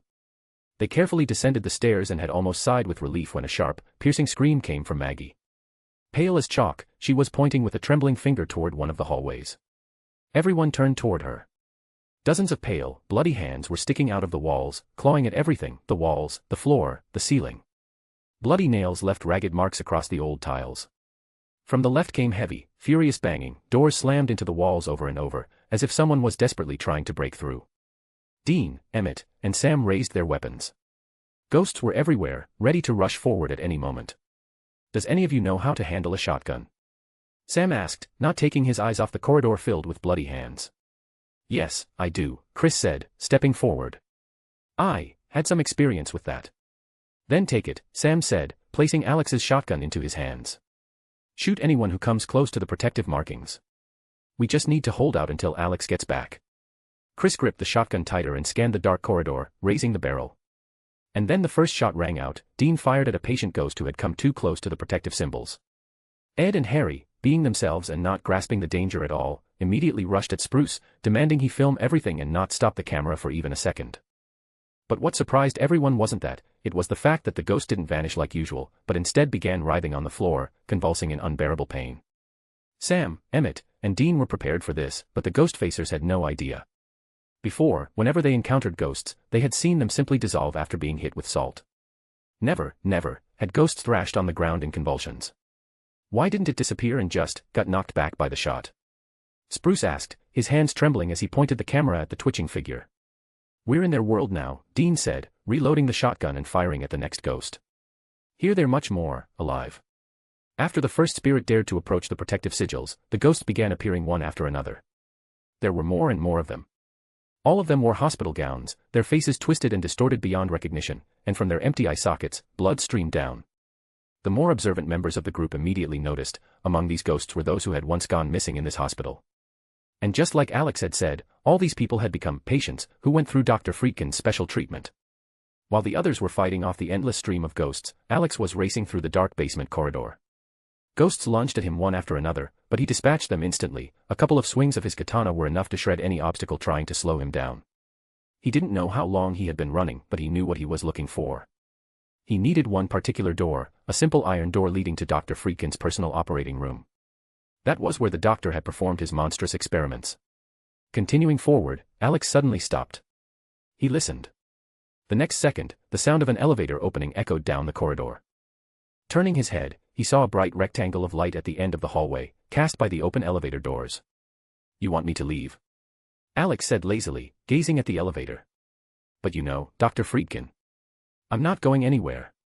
So stop hiding already. Let's finish this. I still have school today." In response, a strange, distorted melody began playing from the elevator, as if someone had put on an old vinyl record that kept skipping. The elevator started to shake, creaking as if the cable would snap at any second and send the cabin crashing down. Alex glanced away for a moment, and immediately heard a loud bang, followed by the heavy slam of metal hitting concrete. He didn't even need to look to understand, the elevator had been deliberately dropped. Friedkin was trying to force him out. Him alone. But Alex knew, Friedkin wouldn't let the others leave. And Alex himself could escape at any moment, take everyone with him and bring this whole place crashing down into oblivion. Lighting a cigarette, he took a deep drag, thinking through his next steps. He had already realized that Dr. Friedkin had somehow made contact with the darkness that seeped into the world. And the more Alex thought, the clearer it became, the leaks of darkness couldn't have been just a side effect. This wasn't Amara's mistake. It was Chuck's plan. Chuck needed all of Amara's power, both darkness and light. The cage where Amara was being held wasn't just imprisoning her. It was slowly draining her power, in a way subtle enough that she wouldn't notice. From the very beginning, the situation with the dark presence in Bright Falls had seemed suspicious to Alex, but back then, he couldn't figure out what exactly felt wrong. Now, seeing Friedkin infected by the darkness, the puzzle finally started coming together. Lost in thought, he was pulled back to reality by a faint click. Behind him, a door slowly opened with a long metallic creak. Alex turned. Before him, the very door he had been searching for swung open. "All right," he exhaled, flicking the cigarette butt aside. "First, Dr. Friedkin. And then I'll talk to Amara." Alex had realized long ago, the best way to get answers was to speak with Amara directly. And to summon her again, he needed someone possessed by the darkness, a conduit through which he could contact the goddess and invite her for a conversation. Drawing his katana, Alex stepped through the open door. As soon as he crossed the threshold, a dim, flickering light struck his face. The walls were battered, rusted pipes ran along the ceiling, and the air reeked of old dampness. Looking around, Alex saw only old gurneys. Patients had been brought here so that Dr. Friedkin could continue his monstrous experiments. Moving deeper into the room, Alex lazily scanned the space and soon noticed a simple iron table piled high with folders. Approaching, he saw medical charts for numerous patients, on whom Friedkin had conducted his experiments. Quickly flipping through the documents, Alex picked up the stack. Among the papers was the doctor's personal journal. Without hesitation, he tossed everything into his shadow, and the folders began sinking into it as if into murky water. Alex never passed by items that could enrich his eerie collection of artifacts from cursed places. Turning away, he moved on. On the walls hung photographs, frozen moments of autopsies Friedkin had performed on people. Each was labeled with the purpose of the respective study. Alex just grimaced and continued down the corridor, peeking into rooms that resembled a mix of operating theaters and torture chambers. After a few minutes, he arrived at another room. Here stood cabinets and drawers, crammed with books to the top.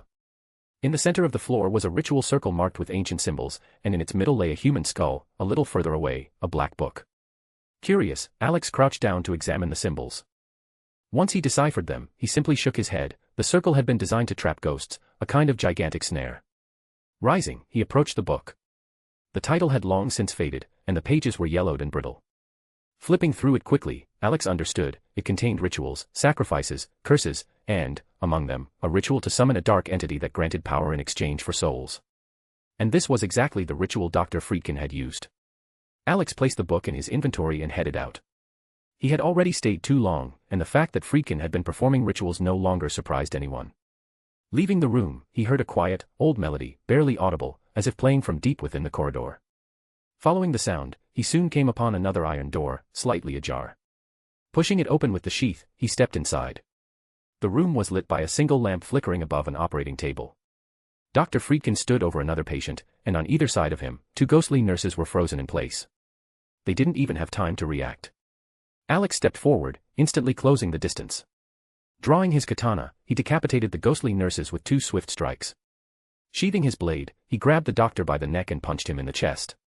His hand passed through the ghostly body, and Alex seized the very essence of Friedkin's existence, the core imbued with darkness. Pulling his hand back, he held in his palm a dark sphere of energy from which thick black mist oozed. Dr. Friedkin turned to gray ash and crumbled. Ignoring the remains, Alex stared at the dark sphere and felt his suspicions confirmed. Chuck had indeed used Amara's cage not merely as a prison, it was siphoning her power, drop by drop, so that the goddess herself wouldn't notice. At this realization, Alex just shook his head. Now he knew what to do: go through all the places where the darkness had leaked, eliminate those who exploited that power, and return the energy to its rightful owner. There was no denying it, Chuck's plan was brilliant. He weakened Amara gradually, making her vulnerable, so that at the right moment he could absorb her completely. Smiling, Alex continued his reasoning, but suddenly the doors behind him creaked open. Amara stood in the doorway, still in that black dress, and behind her, a swirling dark smoke thickened, filling the dimly lit operating room. "And why did you call me again, Alex?" she asked lazily as she stepped inside. "And to such a filthy place. At least last time it was pleasant." "Sorry. It's just, something happened here. Want to hear about it?" Alex smiled. "I'll listen. Besides, I can clearly feel my power in your hands," Amara said, raising an eyebrow and pointing at the dark sphere. "Let's start from the beginning. I found out something about what Chuck did. This sphere was inside Dr. Friedkin, whom I just killed. And this power belongs to you," Alex said, tossing the sphere to Amara. The moment the sphere touched Amara's palms, the dark energy immediately flowed into her, as if returning home. Feeling that even a small but tangible portion of her power had returned, Amara raised an eyebrow and gave Alex a questioning look, clearly wanting details. Alex lit a cigarette and began explaining his conclusions, that Chuck hadn't just imprisoned her in the cage for millions of years, but had used it from the very start as a siphon, slowly draining her power. At first, Amara didn't immediately understand where he was going. But when Alex began giving examples and explaining the structure of the cage, she grasped the whole picture. It wasn't a leak of power, as he had initially thought. It was Chuck's carefully devised plan, the gradual exhaustion of the goddess of darkness. After listening to the long explanation, Amara frowned even more. For a moment, it seemed as though she was about to explode with anger again. But she took a deep breath and calmed herself. Sooner or later, Chuck would meet his end in his own pathetic little show, and she knew it. "So what's your plan?" Amara asked, still wearing a dark expression. "I can't handle this myself. The moment I show up in one of those places, Chuck will immediately realize I figured something out." "We stick to the same script," Alex said, shaking ash onto the floor. "You keep playing the offended sister who wants to destroy everything your brother created. And I'll hang around the Winchesters pretending to be a hunter. I'll guide them to places where your power supposedly leaked into the world and clean up the mess together with them." He smirked slightly. "I already fed Dean and Sam a pile of nonsense about how those places became active after you were freed. They're starting to believe more and more that you're the villain. Exactly what Chuck wants. We clean up the spots holding fragments of your power, and I return them to you. But you'll have to make a couple of moves on your side too." "And what do I need to do?" Amara calmly crossed her arms. "Pretend to be a villain longer. Kill a few people. Cause a disaster." No, Alex waved his hand. "You need to act subtle. Very subtle." He raised a finger. "You still have a connection with Dean. And you need to visit him in his dreams." Amara raised an eyebrow but didn't interrupt. "Make him doubt that you're evil. Hint that the real villain is your brother. That he created all the monsters, demons, and this whole mess. Speak carefully, in small pieces, planting doubt but not answers. Dean needs to get confused enough to stop understanding who's right." Alex snapped his fingers. "And once Chuck's favorite actor starts doubting, Chuck will jump in to fix the situation. Start interfering even more actively. And that's when he'll overplay it, start pinning the blame on you too aggressively. That's what we want. So while you're ruining Chuck's plans involving my power, I'll ruin his plan involving Dean." Amara clarified. "But why did he decide to use Dean against me in the first place?" "Because Chuck wants to repeat his old trick," Alex said, crushing his cigarette against the metal table. "He's already betrayed you once and locked you away. He wants to do it again. The mark of Cain, which Dean ended up carrying, Chuck didn't plant it by accident." Amara raised her eyebrow again, realizing that even Dean becoming the bearer of the mark of Cain was Chuck's fault too. It's incredibly easy to bind two beings together. Same scenario as before, you trust Dean, then Chuck whispers a few pretty lies about you wanting to destroy everything, and Dean bites the hook. Alex spread his hands. "But in our plan, you take the initiative. You slowly hint to him who the real villain is." Amara exhaled tiredly. "I'll say it again, I don't like the idea of using Dean. But I understand it's necessary. I don't like it either, Alex shrugged. Dean's a great guy. We've got a lot in common. But you know his gift, ruining everything at the worst possible moment. Amara let out a quiet huff. Oh, I know that very well. But despite everything, he handled every problem that came his way. And I like how he puts family first. That might be his best trait. She turned toward the exit. All right. I'm leaving. My vessel is almost ready, and I'll be able to get away from Crowley and see the world with my own eyes. Hold up, Alex said, opening his inventory. Take some ice cream. He handed her a box. Since I have to make you look like a villain, I feel awful about it. So the ice cream is, well, compensation. Amara looked at Alex's twisted face, as if he had just eaten a lemon, and couldn't help but let out a quiet laugh, glancing at the box of ice cream in his hands. Still, she wanted to try it. Last time, she had drunk surprisingly delicious tea, eaten cookies, and she was sure that the ice cream Alex offered would be far better than the cheap sweets Crowley had treated her to through her physical vessel. Smiling slightly, Amara carefully took the box of ice cream, then stepped into the swirling darkness beyond the open doors. The iron gate slammed shut behind her with a dull thud. When the darkness fully swallowed Amara, Alex ran his hand over his chin, pondering whether to continue the charade in which Amara played the role of the villain. As he emerged into the corridor, he felt Zhang Ye rising from his own shadow. She looked at her husband with a completely empty, judging gaze, so expressive that words weren't needed. "You're an idiot," was written all over her face. Alex met that look with stoic calm, simply smiling and nodding. Zhang Ye responded with an even emptier gaze, if that was even possible, clearly annoyed that she also had to participate in this circus. A second later, the red door opened behind her. Before Alex could say anything, a powerful torrent of blood surged out, sweeping him off his feet and carrying him down the corridor. Meanwhile, in the main lobby, Emmett, Sam, and Dean finally stopped shooting at the patient ghosts. They had suddenly vanished, and all ghostly activity ceased. The doors leading to the dark basement were already locked when the phantoms made their last attempt to break through the protective symbols. Spent shells from the shotgun littered the floor, and all three sat heavily, catching their breath. The events of the last few minutes had taken a lot out of them. But they didn't get a moment to rest. The hospital suddenly began to shake, as if an earthquake had started. The enormous stairwell window, beyond which was nothing but utter darkness, cracked in a web of fractures. The characteristic sound of breaking glass grew louder and louder. All of them turned their heads to the window at the same time. The cracks were multiplying before their eyes. "Everyone, move!" Sam shouted, diving behind a column. The next moment, the stained glass exploded. A massive torrent of blood burst through the hole, crashing into the hall and sweeping everything in its path. People ducked behind columns, trying to understand what was happening and why a real river of blood had suddenly appeared. When the flow subsided, everyone cautiously peered out from their cover, and saw Alex lying in the middle of the hall, completely drenched in blood. Sam, Dean, and Emmett instantly rushed to him. Sam checked his pulse and exhaled with relief. Emmett looked at Alex with the expression, "What the hell have you done this time?" trying to understand the nature of the unfolding chaos. Dean looked as if he were trying to piece his brain back into his skull. The Ghostfacers anxiously huddled nearby. Chris and Ashley looked particularly pale. They were sure Alex had gotten into trouble because of them. Alex himself lay with his eyes closed, fully aware that yes, he had definitely overdone it. And he understood even better why Zhang Ye had looked at him like the biggest idiot in existence just a moment ago. Right now, that was exactly how he felt. When Dean and Sam started bringing him back to his senses, he slowly opened his eyes, just the way someone would after surviving a nightmare. "Hey, you good? What the hell happened in there?" Dean asked, supporting him by the shoulders. "If you don't count the fact that I spent way too long running down a dark corridor and killed a crazy doctor." Alex rasped as he got up with Dean's help. "Your girlfriend attacked me, Dean." Sam leaned in closer and spoke quietly, so only Alex, Dean, and Emmett could hear. "You saw Amara?" Alex nodded and lowered his voice to a whisper as he explained what had happened after he killed Dr. Friedkin, how Amara appeared, and how she said she sensed Dean's presence in this place.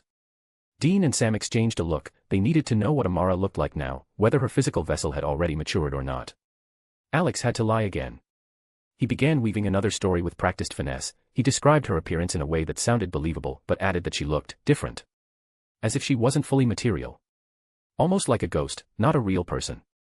Sam and Dean picked up on the implied meaning. Amara could appear only in places where her power had seeped into the world, while her physical form was still incomplete. Alex confirmed this with a confident nod. The brothers wanted to know why Amara was doing all of this in the first place. Alex shook his head, pretending to be genuinely confused. "She didn't want to kill me only because I'm Dean's friend.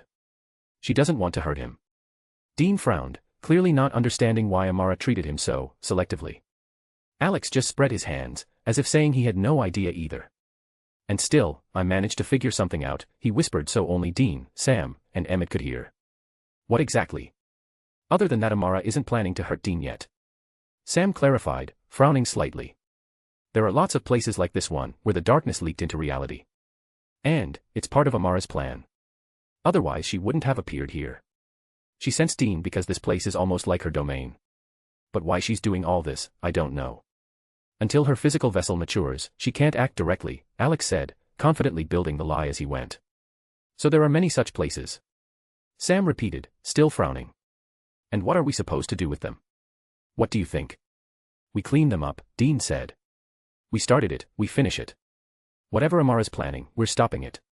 All right, we'll figure it out later, Alex sighed, wiping the remaining blood from his face. For now, we need to get out of here. I need a shower, and maybe a few hugs. We reach the red door, and we're free. Sam, Dean, and Emmett exchanged glances and nodded.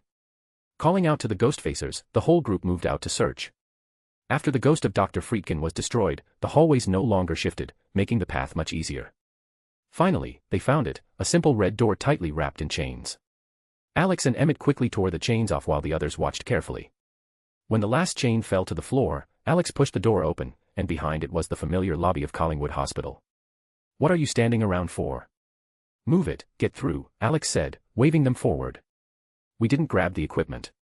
Harry muttered, clearly unwilling to leave without the recorded footage. Quit whining like a girl. Get in there, or I'll boot you through myself, Dean barked and gave Harry a light kick in the back, directing him toward the door. Harry and Ed grumbled like offended schoolkids as they squeezed through the red door. When Chris walked by, Alex couldn't resist kicking him too, for sticking his nose where it didn't belong and dragging everyone into this nightmare. Ashley, seeing that, practically slipped through the doorway just to avoid becoming the next target of the magic boot. When all the Ghostfacers had crossed over, it was time for Alex, Emmett, Sam, and Dean. Emmett stepped through first. Sam followed. Dean and Alex exited last. Once they found themselves in the normal hospital lobby again, they saw sunlight streaming through the slightly open doors leading outside. The Ghostfacers shouted something excited and rushed out, but the moment they crossed the threshold, all 6 of them froze in place. Alex, Dean, Sam, and Emmett stepped out after them, and also stopped. Parked in front of the entrance were armored vehicles marked with the emblem of the Federal Bureau of Control. Armed agents stood near them, each one looking like an illustration from a training manual. And at the front stood a woman with a cold, stone-like expression. Alex and Emmett recognized her instantly. Elena Flores. Kirana Estevez's supervisor. The very person no one ever wanted to deal with. And now she had personally come here. Her gaze slid over the Ghostfacers, then landed on Alex, Emmett, Sam, and Dean. And if her face had looked stern before, now it looked downright grim. Elena gave a short command, and the agents moved in toward the Ghostfacers, questioning them, pulling them aside, explaining what could be said and what should never be spoken aloud, even in a dream. I don't know who that lady is, Dean muttered, not taking his eyes off Elena, but I really don't like the way she's looking at us. That's Elena Flores, Alex explained quietly. She's from the FBC. Most likely the Bureau picked up the spike in anomalous activity and rushed here. You know her? Sam asked, turning to Alex. Personally? No. But Emmett and I had to work with her subordinates in Bright Falls. We met her when she came to collect Alan Wake for transport to the Bureau. Then why is she looking at us like she's about to shoot us? Dean asked, still unsure why they had earned such a murderous glare. Alex slowly turned his head toward Dean and stared at him with a hollow, scorched expression. Dean. Think about what you two have done. The apocalypse you triggered because of your own stupidity alone is reason enough to shoot both of you. And then you went and released the darkness. You really think someone's gonna pat you on the head for that? No, for stuff like that, people usually end up with a brand new hole in their backside. Dean had already opened his mouth to argue, but at that very moment realized, he had no arguments. Everything they had done over the past few years would be painful to recall. Too many mistakes. Too many times they had screwed everything up, even if they later fixed the consequences. He only let out a heavy sigh. While they were debating, Elena approached with a confident, almost predatory stride. Her face was cold, frozen like stone. She climbed the steps, and her gaze immediately fell on Alex, covered in blood, tired, but standing tall. She had already read the reports on Kieran Estevez, the few data they managed to gather about Alexander. It was enough to understand, he was not human in the usual sense. An anomaly, a walking rupture. Even the bureau director herself, Jessie Faden, had shown interest in him, and that worried Elena more than anything.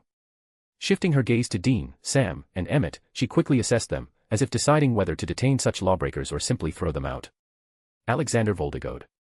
Again with the vampire Emmett Cullen, and in the company of the Winchester brothers, she said coldly, in a steady voice. What brings you to this location? Alex folded his hands behind his back, feigning innocent virtue. You won't believe it. We were going on a picnic. Then we found out a group of idiots wandered into your bureau's secured area. As responsible U.S. citizens, we couldn't leave people in danger and took control of the situation. Who would have thought there were so many ghosts here? So, we had to handle it. Of course. Just passing by a restricted area, Elena replied with icy sarcasm. Exactly, Dean confirmed confidently. We would have continued on to the strip club peacefully. We even brought small change. He pulled out a stack of dollar bills. Elena blinked slowly, like a cat whose patience had just snapped. I'll pretend to believe you. Now, let's get to the point. How did you manage the anomalous zone? Alex nodded. The entire alternate hospital was controlled by Dr. Friedkin. After his death, everything returned to normal. While trying to reach him, I stumbled upon a room where he conducted rituals and sacrifices. I assume he acquired a book describing the ritual, creating an alternate dimension through sacrifices. I see. I'll note that. Anything else in the hospital? She asked, documenting details for her report. Dean snorted. Not counting that the hospital was like a cursed maze, where you walk on the first floor and end up on the third, and that a ghostly wheelchair chased us. Nope, nothing unusual. Just normal evil ghosts and a crazy doctor. Elena only gave a brief nod. Thank you for your cooperation. Now, leave bureau property. We are not thrilled that members of the Men of Letters Order are infringing on our jurisdiction. Alex gave a slight bow, grinning. And have a good day, Miss Flores. Tell Director Faden it's time to prepare the funds. After all, we've already solved 2 anomalous problems. Even if it's your job, no one refuses a little reward. Elena's eye twitched. She drew a deep breath, clearly suppressing the urge to strike someone. But she stayed silent. Alex was right. They walked past her and headed toward the Impala. Another problem solved, Dean said, climbing behind the wheel with a smile. And if they pay you, buddy, don't forget about us. We need money too. Alex just laughed and nodded. The Impala's engine roared, the speakers blasted classic rock, and the car smoothly rolled away, leaving the grounds of the cursed Collingwood Hospital behind. Alex cast one last glance at the building, leaned back in his seat, and thought of only one thing, going home and having a proper meal. The music thundered, the sun rose over the road, and the Impala carried them farther from the place where they had once again triumphed. Another case closed. To be continued. Next up, Jesse shows up, we move to the bunker, and meet Amara again, and then the Wednesday plot. Yeah, I still remember she's supposed to show up. As for the rest, well. I won't say. Chapter 517, time to move on to the next stage of the plan. The road from Collingwood Hospital back to Forks took much longer than their breakneck trip there, when Alex, Dean, Sam, and Emmett had rushed at full speed to save a group of idiots who decided, for the sake of a show, to break into a cursed hospital full of ghosts. Inside the Impala, the air was thick with the heavy smell of dried blood, the aftermath of Alex being literally drenched by a wave of crimson sludge. He still claimed it was to improve his acting skills, but the stench was very real. Alex and the others could only hope they wouldn't get pulled over by the police. None of them had the strength or desire to explain why there was a guy soaked in blood from head to toe sitting in the car. Fortunately, the trip went without incident. Although the 4 of them looked like they had come back from a war, exhaustion clung to them like wet cloaks. By the time they drove into Forks, it was already around noon. Alex had no intention of going to school, and neither did Emmett. Alex said goodbye to Dean, Sam, and Emmett, shut the Impala's door, and headed home. As soon as he stepped inside, Samantha met him. She moved forward to hug him, but Alex held up his hands to stop her. Samantha didn't say anything, she simply nodded in understanding. He was in no condition to be hugged. Even though he could have cleaned his clothes with magic, a hot bath and silence were far more appealing than any spell. Alex ran a bath, stripped off his blood-soaked clothes, and sank into the hot water, letting the warmth dissolve the tension in his muscles. He closed his eyes, savoring a rare moment of peace. Visiting that cursed hospital had brought a lot of useful information, and plenty to think about. But relaxing didn't last long. A loud voice came from the living room, Samantha, yelling at Chris at full volume, calling him an idiot in nearly every sentence. Alex opened one eye, listening to the argument, and only shook his head. He didn't blame Chris, the guy had only recently encountered the supernatural and had no idea how dangerous it really was. And he'd chosen the worst possible teachers for learning, the ghost facers. It was a miracle he wasn't dead yet. When Samantha finished her tirade, calling Chris a reckless moron, and switched to talking with Ashley, Alex closed his eyes again and tried to relax. He wasn't surprised that someone as kind as Samantha could swear so fiercely, especially when someone put others in danger. Minutes later, the bathroom door creaked softly. Alex didn't even need to guess, he knew immediately who had entered. A second later, he felt warm fingers gently massaging his scalp. Samantha. He didn't ask how her conversation with Chris and Ashley had gone, she started telling him herself as she continued massaging his head. Alex only nodded quietly. Listen, Sammy. He drawled, eyes half closed. If Chris still wants to sneak around haunted houses, I've got a list of safe, verified places. Better they go there than wander into another cursed site that I'll have to drag them out of again.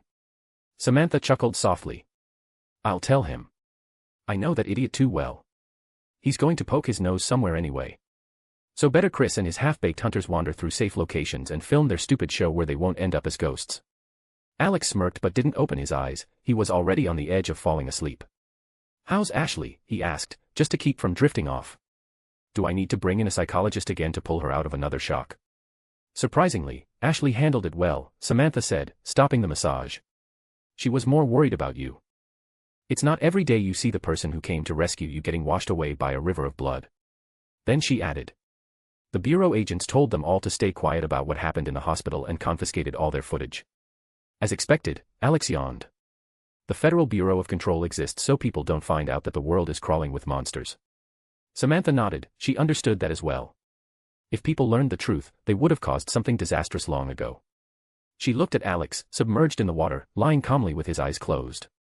And then she suddenly decided to join him. After removing her clothes, she slipped into the bathtub and pressed herself against his chest, closing her eyes. Alex felt her weight, smiled softly, and wrapped his arms around her waist. They stayed like that for almost an hour, until the water cooled. Afterward, Alex helped Samantha dry and tie her hair, and they moved to the couch. The moment he lay down, he instantly fell asleep with his arms around her. He rarely allowed himself to sleep, only when he truly needed rest or when someone he loved was near. Samantha looked at the sleeping Alex, his face buried against her chest, and smiled warmly. She still found herself surprised by how different he could be, one moment, almost a child, and the next, serious, focused, and frighteningly efficient. Running her fingers through his hair, she closed her eyes and quietly fell asleep beside him. The next couple of days before the weekend turned out to be packed with events. In the evenings, Dean and Sam stopped by to brainstorm with Alex, trying to figure out where else fragments of Amara's power could be. And every time, they ran into the same problem, such places were incredibly hard to detect. And during one of those meetings, Samantha suddenly said something that made all of them pause, that maybe it wasn't only places that could be infected by darkness, but people as well, people capable of freely moving around. Her words immediately made Alex, Dean, and Sam frown. If she was right, they would have to search not only for specific locations where Amara's power had seeped in, but also for someone who might have become a vessel for that power. Even Dr. Fritkin from Collingwood Hospital had been consumed by darkness, and only as a ghost had he remained bound to the hospital where he died. But if the vessel was alive, they could hide. Although tracking them would still be possible.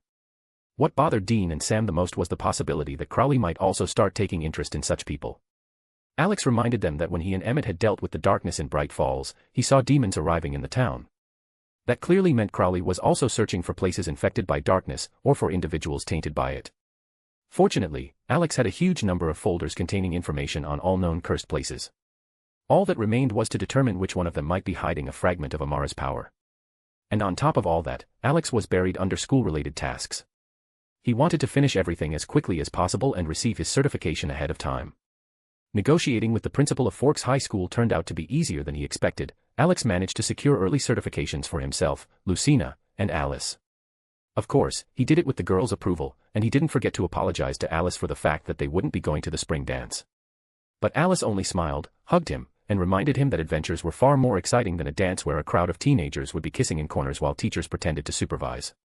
As for the Cullen family, they decided that Alice would move in with Alex. Emmett and Rosalie said he needed to get used to the bunker in Kansas first, and only then would they move there as well to help him with the hunt. Dean and Sam had been staying at a motel these past few days, even though Alex offered them a place at his home until the move.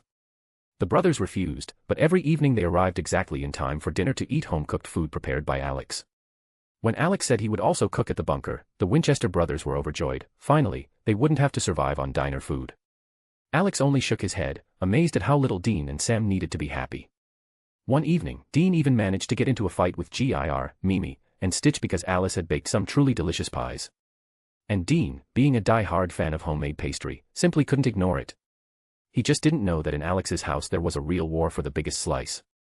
Watching Dean argue and fight with Mimi, and Stitch was absolutely hilarious, especially since he lost and ended up with the smallest piece. And so the long-awaited weekend came. Alex, Lucina, and Alice received their diplomas, and afterward, they simply spent time at home. Meanwhile, at the motel where the Winchester brothers were staying, everything went according to their usual routine. Sam, as always, woke up first. While Dean slept, Sam took the Impala's keys and drove out to get breakfast. Dean slept so deeply he didn't even notice Sam leaving. But his dream was far from peaceful. Amara appeared in it, acting exactly the way Alex had advised her. She left subtle hints that she wasn't evil at all.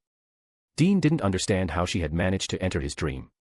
Amara answered with a gentle smile, saying that they were connected, and because of this, she could come to him whenever she wished. At first, Dean didn't want to listen, constantly reminding her of everything happening in the world because of her.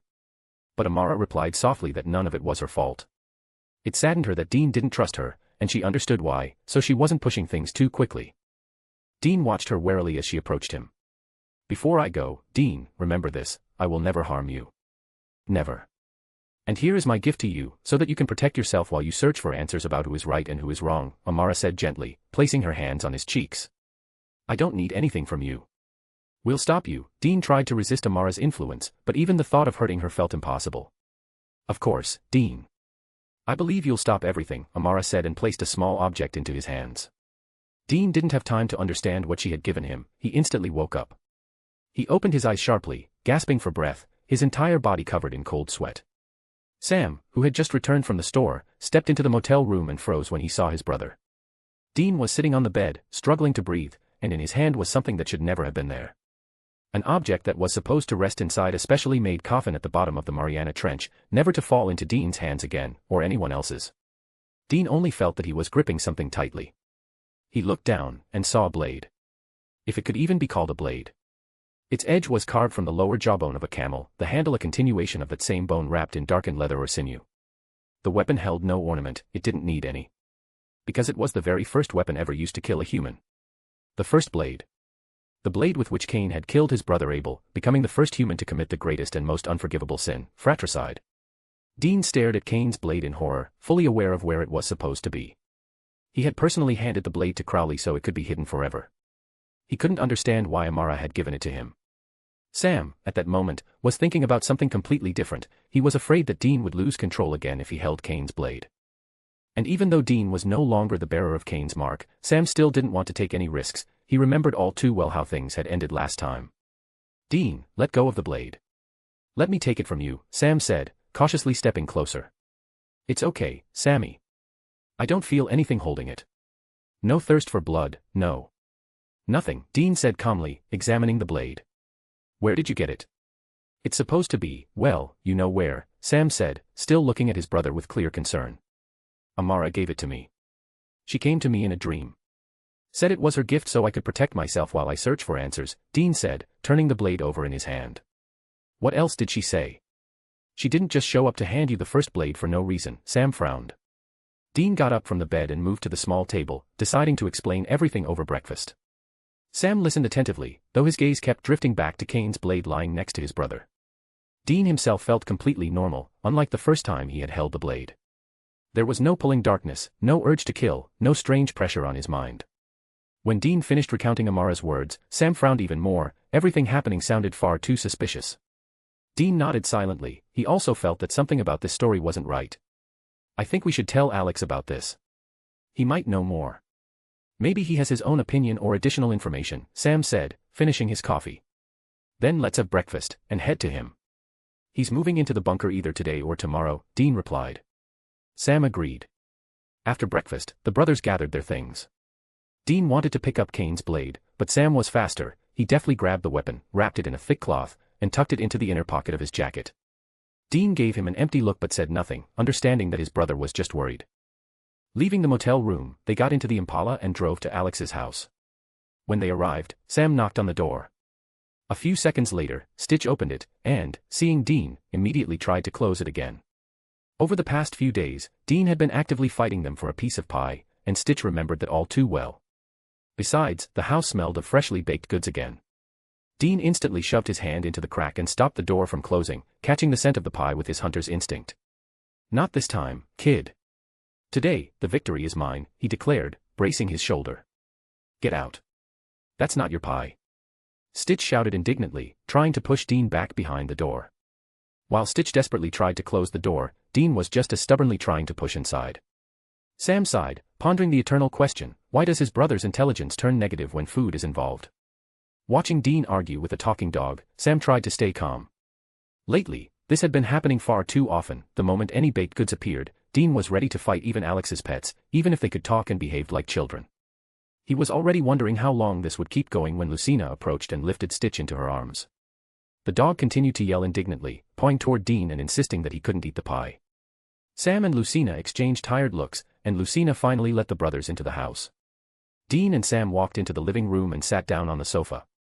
At that moment, Alex came down the stairs from the second floor, drying his wet hair with a towel. "You're up pretty early today." "Don't tell me." Dean sniffed out the pie all the way from the motel, Alex said with a smile, sitting in the chair. "If I had that kind of sense of smell, I'd find a pie anywhere. By the way, what kind of pie is it today?" Dean asked, smirking and leaning back on the sofa. "Strawberry today. And stop fighting with my little ones over food. You're a grown man, act like it," Alice said, placing a plate of pie in front of him. "Well, at least I'm not a 100-year-old vampire pretending to be a schoolgirl," Dean snorted. "Want to end up without pie?" Alice raised an eyebrow. "No, ma'am," Dean replied immediately, grabbing the plate with both hands. Watching Dean hide his piece of pie as if fearing a sudden raid, Alex quietly chuckled and shook his head. When Alice placed a cup of coffee in front of him, he took a small sip and decided to find out what had brought the brothers over so early. While he drank, Dean explained that Amara had visited him in a dream and what they had discussed. Alex listened attentively and nodded. After all, he himself had been the one to suggest this approach to Amara. But now he had to pretend genuine surprise and thoughtfulness so as not to raise suspicion. He asked normal clarifying questions. Dean answered calmly, though he remembered parts of the conversation poorly. It was, after all, a dream. But the meaning was clear. Amara had been trying to hint that she wasn't a villain. "Did Amara say anything else?" Alex asked, sipping his coffee. "She didn't speak, but she gave Dean this," Sam replied, pulling a bundle from the inner pocket of his jacket. Alex raised an eyebrow, trying to figure out what Amara had given Dean. When Sam placed the bundle on the table and unwrapped it, Alex's expression changed sharply. Samantha, Lucina, and Alice came closer to see and found a strange bone blade. To them, it was just a weird piece of bone. But not to Alex. Inside, an uneasy, unpleasant feeling was rising. Even if Cain and Abel weren't his nephews in this universe, the mere existence of the blade hit a nerve. He had known about the first blade even before coming to this world, but he preferred not to think about it. He didn't want to relive that same rage that had once swept over him in Valhalla when Zeus killed Adam. And he had nearly committed genocide against the gods. Alex took a deep breath, pulled out a cigarette, and lit it. Lucina, Alice, and Samantha noticed his tension and exchanged glances. "What kind of bone is that?" Lucina asked quietly, placing a hand on his shoulder and gently stroking it.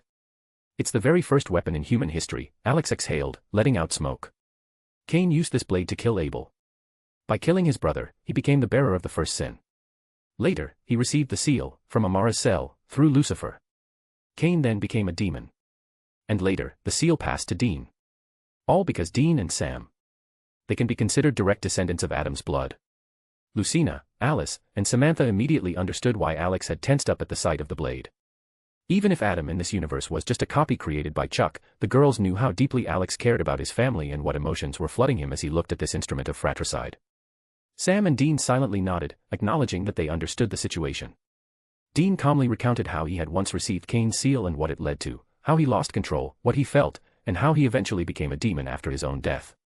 Alex listened, but inside, he was already trying to understand why Amara had decided to return the blade to Dean's hands and why she had gone so far. "What did she say when she gave you the blade, Dean?" Alex asked, continuing to study the weapon. "Amara said it would help me protect myself while I search for answers, to figure out who is truly evil and who is not," Dean replied, shaking his head. "And what do you want from me, bringing this thing into my house?" Alex asked, rubbing his face wearily with his palm. "We want to know if there's a way to understand whether the blade will affect Dean again or not," Sam said, explaining the reason for their visit. Alex nodded briefly and looked at the blade once more. He extended a finger, and the tip was covered with an ink-like pattern.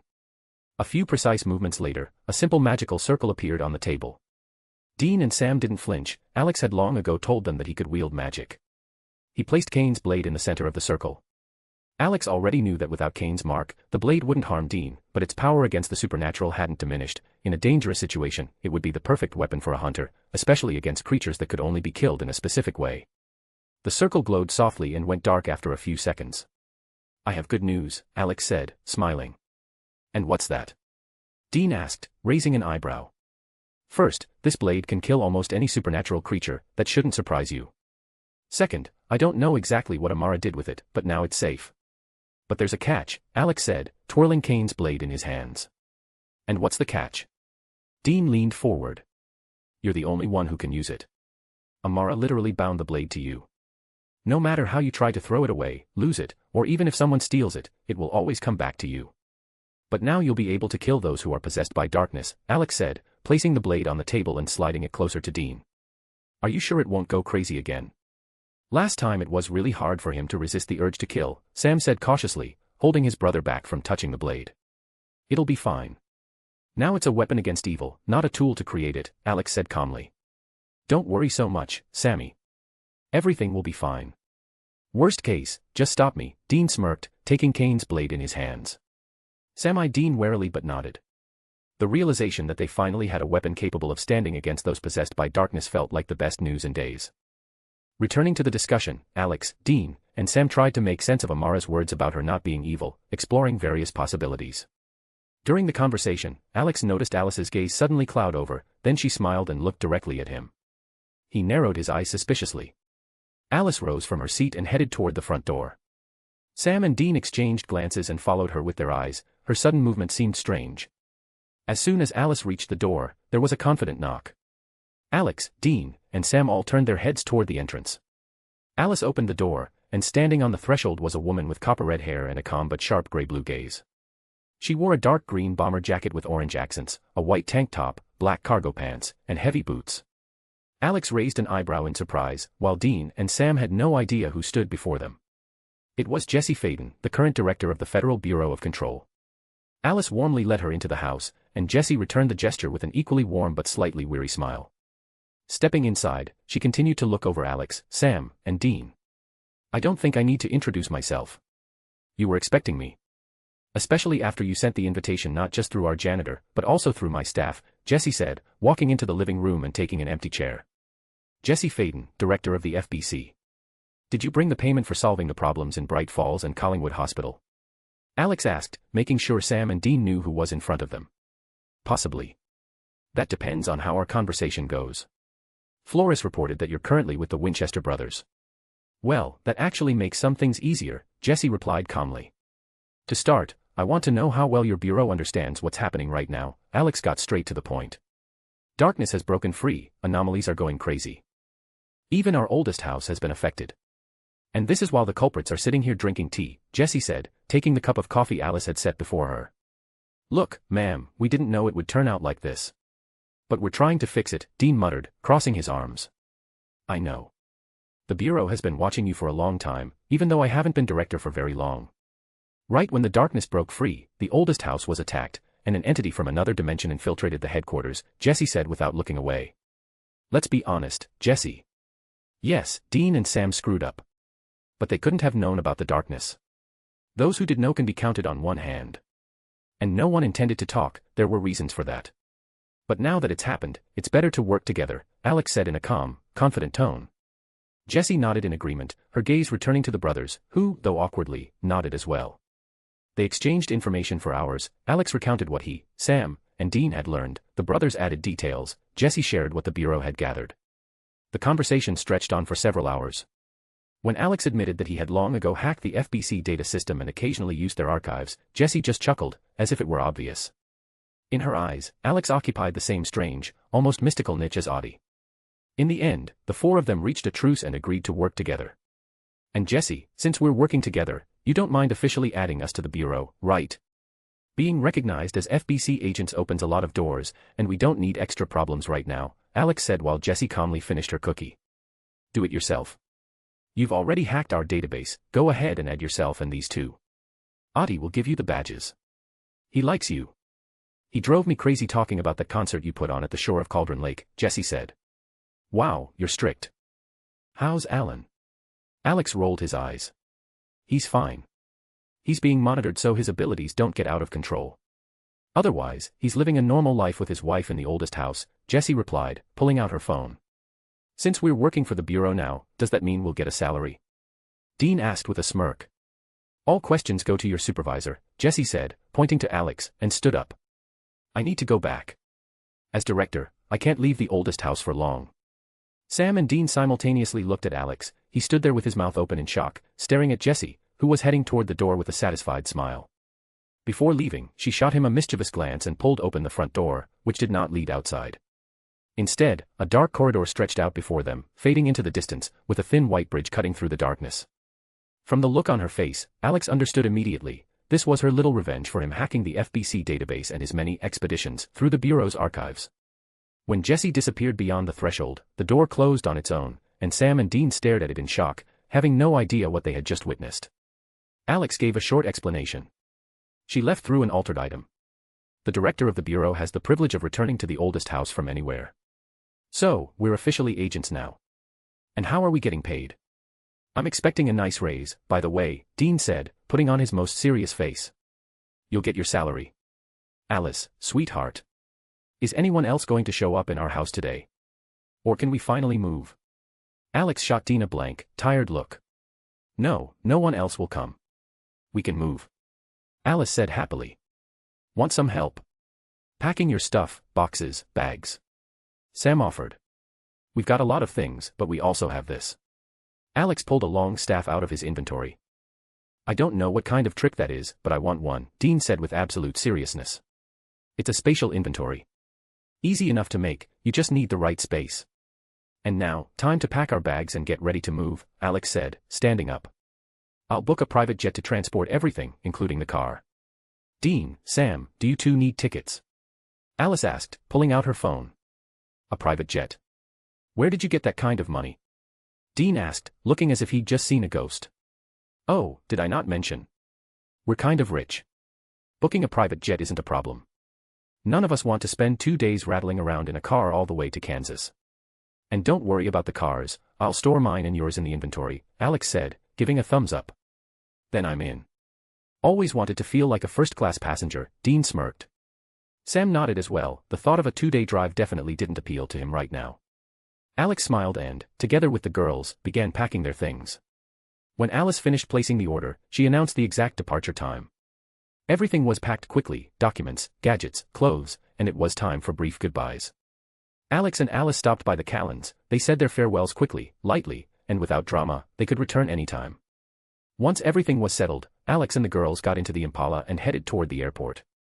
In an inconspicuous alley, Alex stored both cars in the inventory, and the whole group continued on foot. Since they were using a private jet, they avoided lines, security checks, and long waits for boarding. Now this is what I call comfort. And are there flight attendants to bring drinks? Dean asked, settling into his seat while the pilots prepared for takeoff. Well, we've got 6 of them. There they are. But I can't promise you'll get your drink, Alex said, nodding toward Gir, Mimi, Stitch, Claptrap, Ichiko, and Nico, all dressed as flight attendants. So basically, you won't get your drinks, Dean, Sam said quietly, smirking.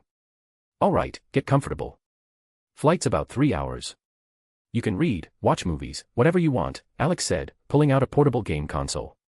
Lucina had already settled in with a book. Alice and Samantha were watching a series together.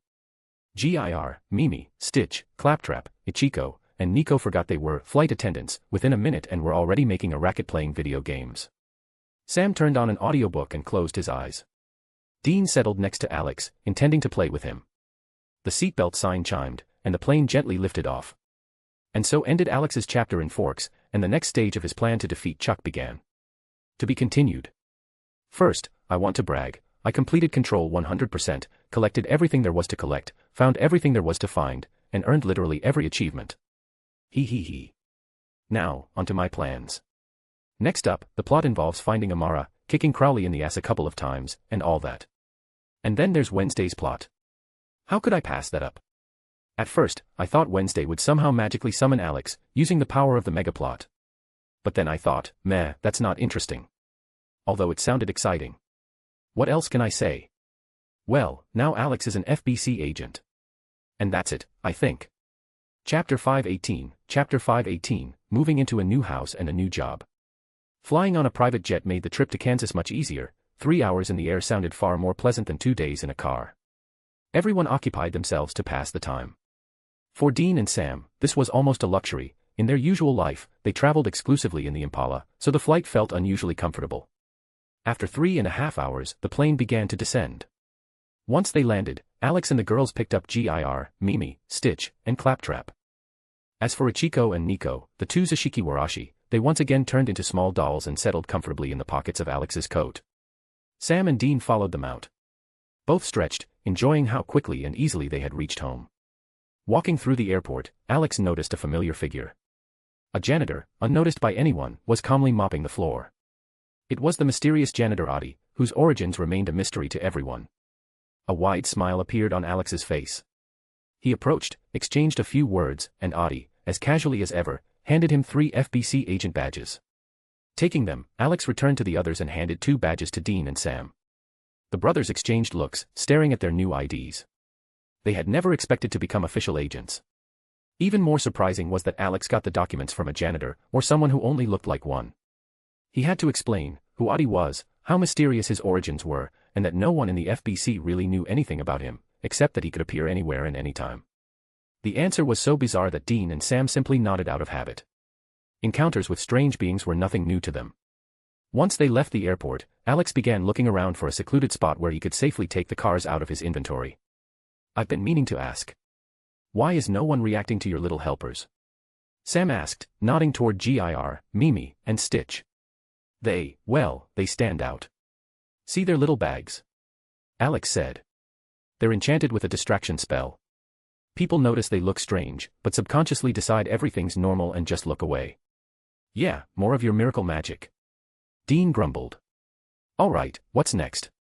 My car is still in that inventory of yours.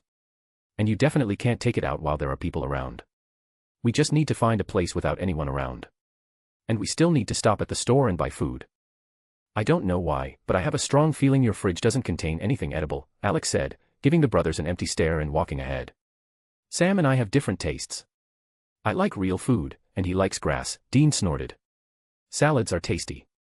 Especially fresh vegetables, Lucina said as Gir climbed onto her shoulder. Exactly, Dean. With your diet, you'll have a heart attack in 10 years, Sam replied and nudged his brother. At least I won't regret anything, Dean answered calmly. With our job, you have to enjoy every moment. Who knows when you'll get lucky again? Alex smiled and nodded, he agreed with that completely. Finding an empty parking lot, he took both Impalas out of the inventory. Only one question remained, whose was whose? Alex and Dean exchanged looks, then glanced at the cars again and simultaneously snorted. A couple of seconds, and they knew exactly which one belonged to whom. Alex and the girls got into their Impala, and Sam and Dean got into theirs. The drive to the town of Lebanon, where the legendary Men of Letters bunker was located, took about 2 hours. On the way, Alex stopped at a grocery store. He knew perfectly well that the Winchester's fridge was usually empty unless it had beer in it.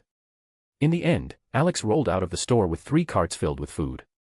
While they were loading everything into the trunks, Dean didn't miss the chance to joke that Alex was showing off his wealth again. Alex merely shrugged and remarked that the girls were not going to live on fast food. After driving to the bunker, they descended into the underground parking lot. Alex was the first to step out of the car, looking around. There it was, the Men of Letters bunker. Following the brothers, he and the girls examined everything with interest. They entered a spacious hall with a massive table, inside which a map was built. Alex knew it could display the activity of supernatural beings. He was already beginning to form plans for the future, but after glancing around, he realized one thing: this place desperately needed a deep cleaning. So, how do you like your new home? Dean asked, setting the grocery bags right on top of the map. It wouldn't hurt to do a full cleaning here. How do you even live in such dust? Alice said, running her finger across the table and showing the thick layer of dust. We usually don't have time. Dean shrugged. By the way, when's dinner? I'm starving. Where's your friend Castile? It'd be unpleasant if he decided we were intruders, Alex asked. No idea. Probably sitting in his room watching his stupid TV shows, Dean replied. They aren't stupid, they're educational. People worked hard to make that show, and I must watch it so their efforts have meaning, a calm voice spoke behind them. They all turned and saw a man with messy hair, wrapped in a blanket like a cocoon. It was Castiel, the angel who had lost faith in himself after Rowena's curse. Back then he had almost killed Dean, and the aftermath had taken a heavy toll on his mental state. Lucina, Alice, and Samantha stared at him with open suspicion. He looked far more like a homeless man the Winchesters had picked up on the road than an angel. Even knowing the true reason behind his state, Lucina still couldn't shake the feeling of unease. Alex, however, studied Castiel with genuine interest, not because he was the angel who had become part of the Winchester family, but because Alex didn't feel disgust coming from him. That was surprising. He remembered well what he felt when he killed that other angel back in Bright Falls. Castiel radiated something strange, familiar, warm, faint, but distinct. Castiel, in turn, watched Alex and the girls attentively, squinting as if trying to focus on something slipping out of his perception. All right, stop staring at them like that, you'll burn a hole in them. This is Alex, Lucina, Samantha, and Alice. They're hunters and men of letters heirs. And they'll be living with us, Dean said, patting the angel on the shoulder. I'm not staring, Castiel replied quietly, still not looking away. I'm trying to understand why I can't sense them.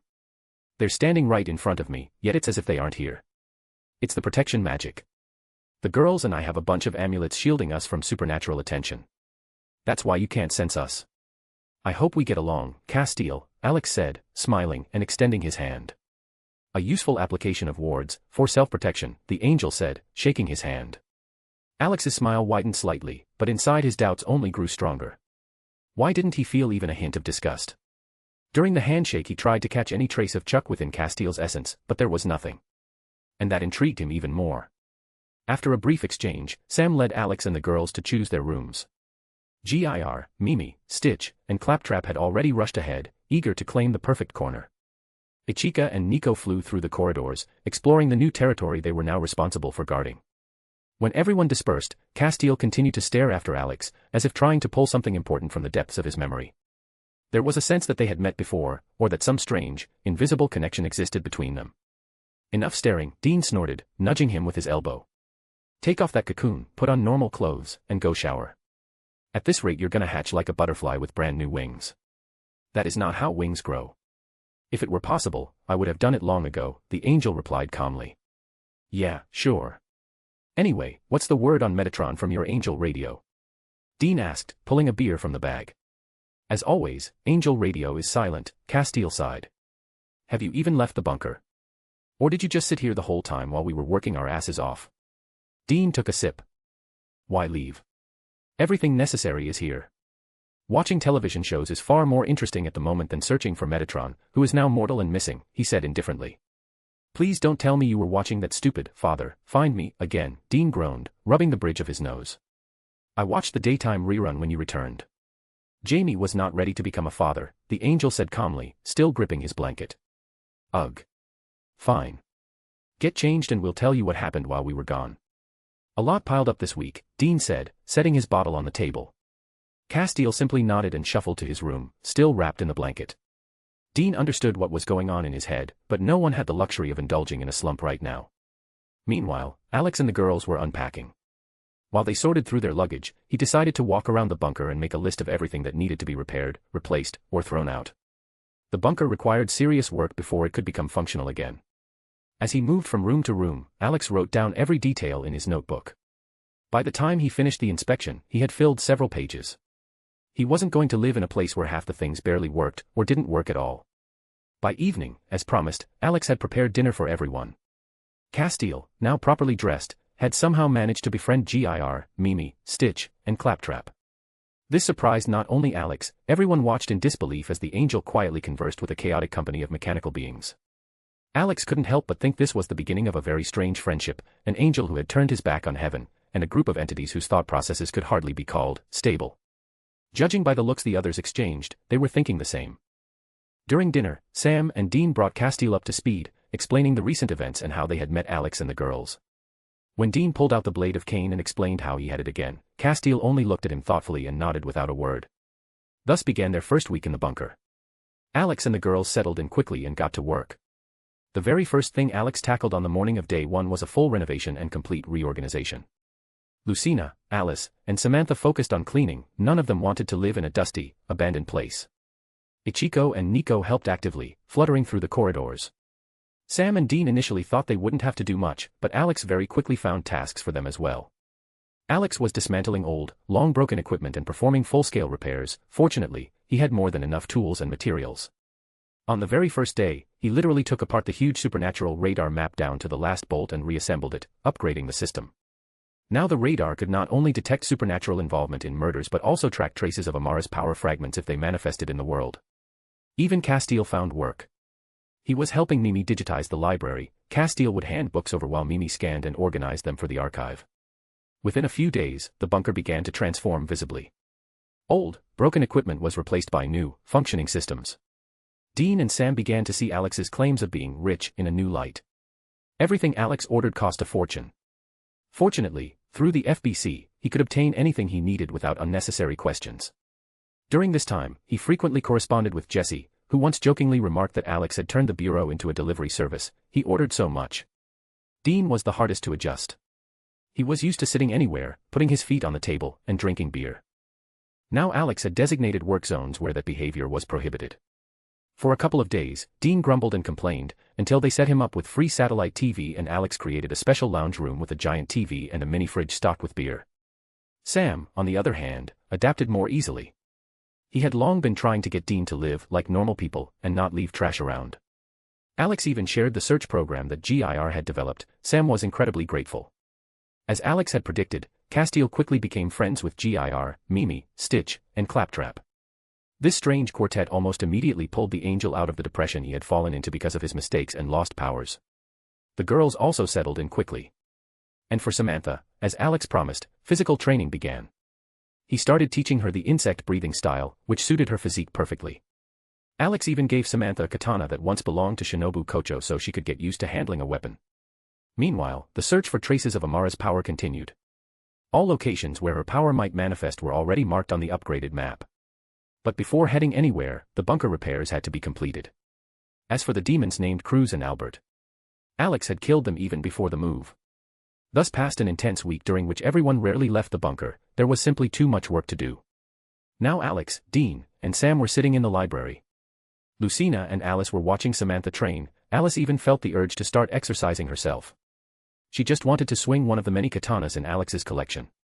Alex calmly sipped his coffee while scrolling through news on his phone. Dean pretended to be looking for something too, but in reality, he was just watching funny videos on the phone Alex had given him. Sam drank coffee while reading articles, trying to find possible traces of Amara. The brothers believed that Amara was still feeding on human souls, so Sam looked for news about mysterious deaths. Alex only pretended to be searching for anything worthwhile. By agreement with Amara, she was no longer consuming souls, she just maintained the appearance to avoid arousing Chuck's suspicion.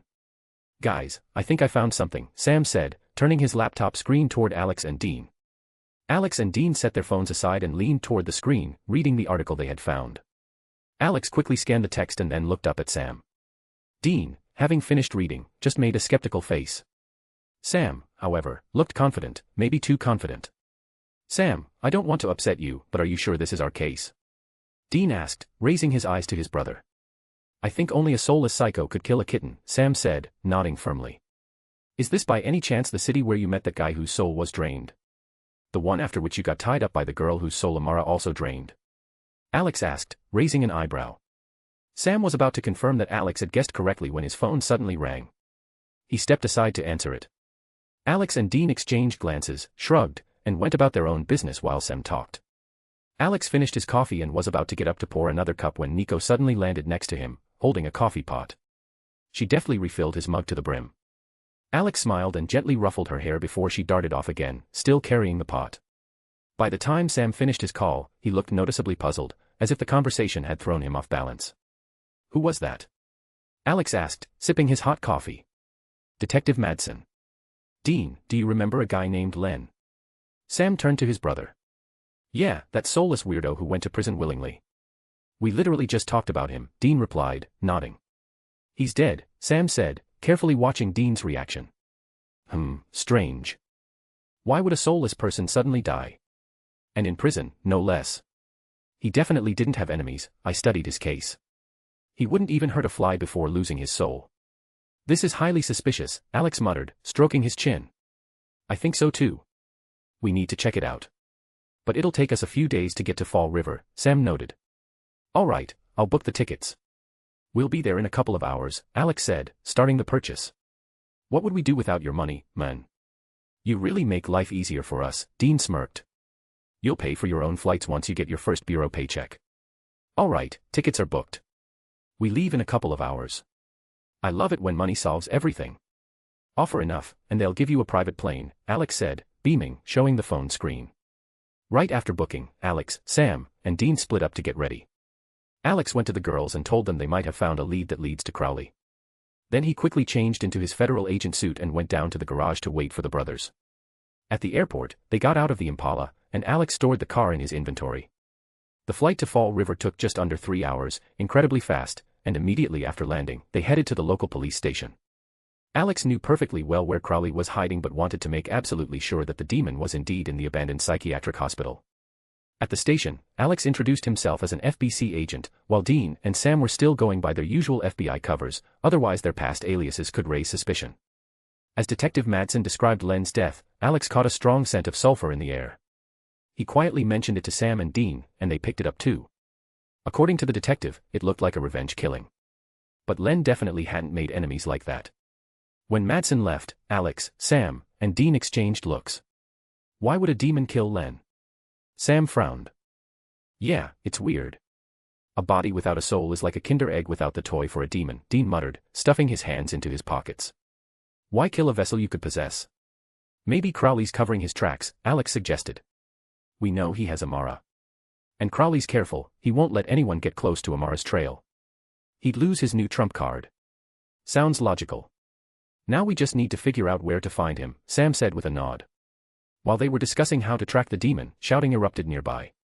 Alex, Sam, and Dean turned and saw a girl struggling violently against the officers restraining her. A minute later she was dragged to a holding cell. Sam walked up to Madsen to ask what happened. The detective explained that yesterday she was completely normal, but this morning she nearly killed her own mother with a frying pan. They had no choice but to detain her. Alex, Sam, and Dean exchanged glances. Her condition meant only one thing: she no longer had a soul. Alex frowned. He had specifically made an agreement with Amara so she would stop feeding on human souls. The only explanation that came to his mind was that Amara still didn't fully control the body she was in. The physical vessel acted on its own, trying to mature as fast as possible, as if another instinctive entity was living inside it. But a girl without a soul meant just one thing: a demon would show up soon to clean up the loose ends. Wasting no time, Alex, Sam, and Dean prepared a trap.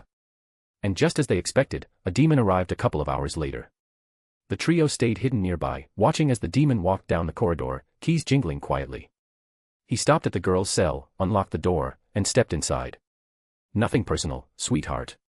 The boss's daughter made a mess in this town, and I'm just cleaning up after her, the demon said, his scara instantly turning black. He took a step forward, and froze. It was as if he'd slammed into an invisible wall. He lifted his head and saw the devil's trap glowing above him on the ceiling. Realization washed over him, followed by a low growl of irritation. Footsteps echoed behind him. The demon turned and saw Alex, Sam, and Dean stepping out of the shadows, all three wearing openly amused, mocking grins. Alex approached first. You're right, buddy. Nothing personal, just business, he said gently. And now, clench your teeth. This is gonna hurt. He slammed his fist into the demon's temple.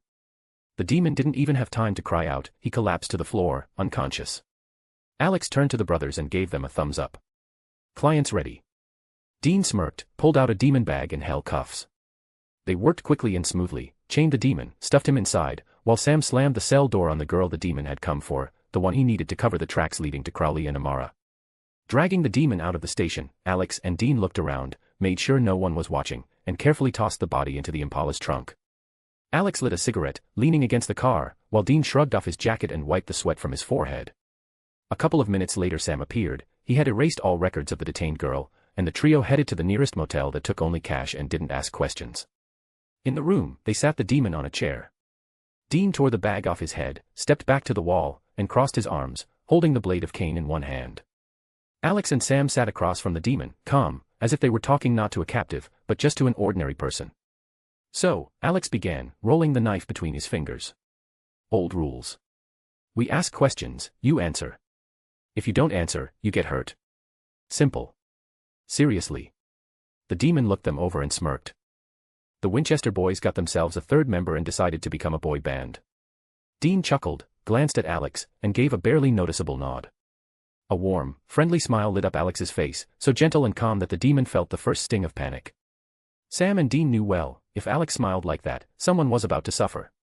Alex stood up, pulled a silver knuckle duster engraved with runes from his inner pocket, and slowly slid it onto his hand. "Let's begin our friendly introduction," he said softly. He grabbed the demon by the collar and landed the first punch. The demon's head snapped back. The second punch came as Alex yanked him forward again. Within seconds, the demon's face was splattered with his own blood. "Stop. Stop," he spat out blood and a piece of a tooth. "You'll wreck the vessel." "What does it matter?" "Your vessel's already dead," Alex noted, pointing at a bullet hole in the body's chest. The demon cursed. He knew he wouldn't be able to talk his way out of this. "Where is Crowley keeping Amara? And why does he need her?" Sam asked calmly, leaning on the back of the chair. "No idea," the demon grinned. "And even if I did, I wouldn't tell you." "Don't play dumb," Sam narrowed his eyes. "We know Amara is growing faster than she should." "Oh, that's true," the demon snorted. "Demonic souls are great for a growing body. She devoured my friends until Crowley cut her rations. But the kid's got a temper. Started sneaking out for extra snacks. Children these days are so gluttonous. But Daddy shut down her little food adventures real quick." Dean grabbed him by the collar and pressed the blade of cane to his throat. "Where is Crowley keeping Amara? Talk. Now." "Oh," Dean Winchester with the blade of cane again. The demon smirked. "Daddy's going to be disappointed. But no, boys. You can torture me all you want, I won't tell you a thing. You're going to kill me anyway." "Great," Dean said, glancing at Alex. "Alex, got any ideas? Maybe you'll show your talent for loosening tongues again." Every demon that ended up in your hands talked. Eventually. Alex pulled a chair toward himself and sat down calmly in front of the demon. "Give me 5 minutes. And our new friend will tell us everything. Friendship, you know, starts with getting acquainted." The demon smirked. "You have a weird sense of getting acquainted. Starting with a punch to the face, original. But I'm still not talking." Alex nodded. "Of course. But you see, I have one wonderful little thing." He pulled out a small case. Inside, in neat rows, lay thin silver nails. "These are sacred nails," Alex said evenly. "Made from consecrated metal. Very old. Got them by chance, but they work beautifully. They cause unbearable pain to all dark beings." He lifted one nail. "Each next one increases the pain 5-fold. Alex looked the demon straight in the eyes. "I hope you're sturdier than the demon who had fun in my basement."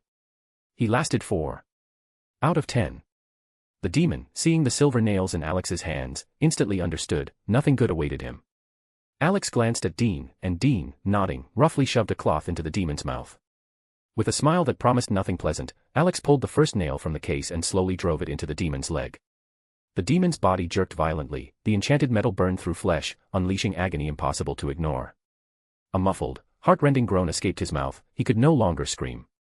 With the same almost calm smile, Alex took out a second nail and just as slowly drove it in beside the first. The pain roared through the demon's body, exactly as Alex had warned. When Alex lifted the third nail, the demon began shaking his head frantically, begging him to stop. But Alex only smiled a little wider, and drove the nail in. Sam and Dean watched without much emotion. They were only wondering one thing: what else did this guy keep in his arsenal? When Alex took out the fourth nail, the demon was already nodding feverishly, ready to tell them absolutely everything just to stop the torture. Alex calmly watched this despair, lazily rolling the nail between his fingers. Only after 30 seconds did he pull all the nails out, wipe them clean of blood, and carefully return them to the case, which he slipped back into the inner pocket of his jacket. The pain receded slowly. The demon hung his head, gasping for air. "Well, ready to talk?" Dean asked calmly, pulling out the cloth. "Why yes, yes. I'll tell you everything. Just keep him away from me." The demon exhaled, glancing fearfully at Alex. "Weakling," Alex snorted as he stood up. "You could have at least tried to last a bit longer." The demon only trembled. "Where is Crowley keeping Amara? Or do you want us to continue?" Sam asked in an even tone. "In an abandoned asylum," the demon blurted immediately. "I don't know why he needs her, but she's there. She's definitely there." "What's the name of the asylum?" Dean lazily rolled the blade of cane between his fingers. "Or should we dig through every abandoned nut house in the country?" Ennidum, or something like that. The demon squeezed out. Sam pulled out his phone and within seconds found the right location, an old, long-shut psychiatric hospital. He turned the screen toward Alex and Dean. They nodded, and the demon immediately started vigorously confirming that this was the place. Alex couldn't resist commenting. Close to Fall River. Makes sense why Amara kept appearing in that town. Yeah, Dean and Sam agreed. Dean cast one last look at the demon, and without another word drove the blade of cane into his chest. The body went limp. Knowing Crowley, he'd love a place like that, Dean muttered, wiping the blade. Oh, definitely, Sam said. How could I forget your summer of love? You know him better than anyone. Dean rolled his eyes. All right, enough, Alex cut in. We'll wait till evening and check out that asylum. For now, I could use some food. You sure we should storm that place without preparation? Sam asked, standing up. We don't have a choice. Better fast and unexpected. The demon said Amara already ate a bunch of them. Means there aren't many left there. And there are 3 of us. And nobody's sending you in alone, Dean reminded him. Sam just sighed. Okay. What do we do with the body? It's handled. I already sent the request. Cleanup team will be here soon, Alex replied. Dean grinned.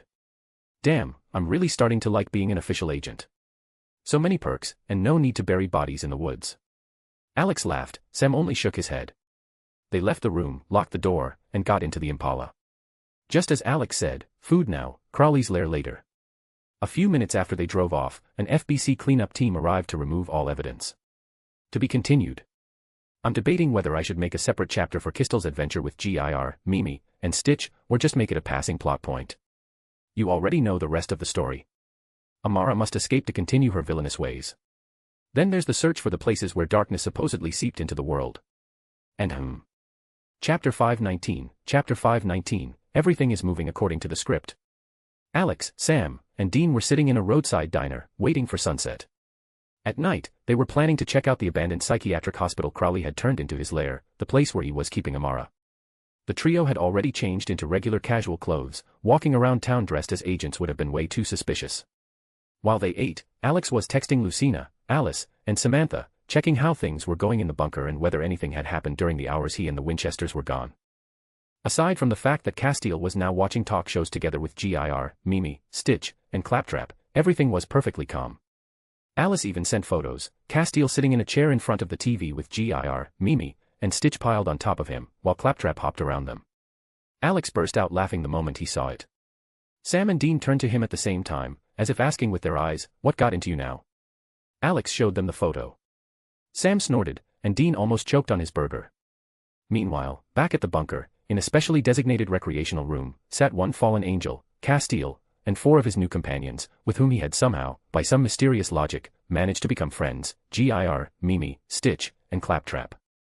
This strange group was watching another talk show, constantly commenting on everything.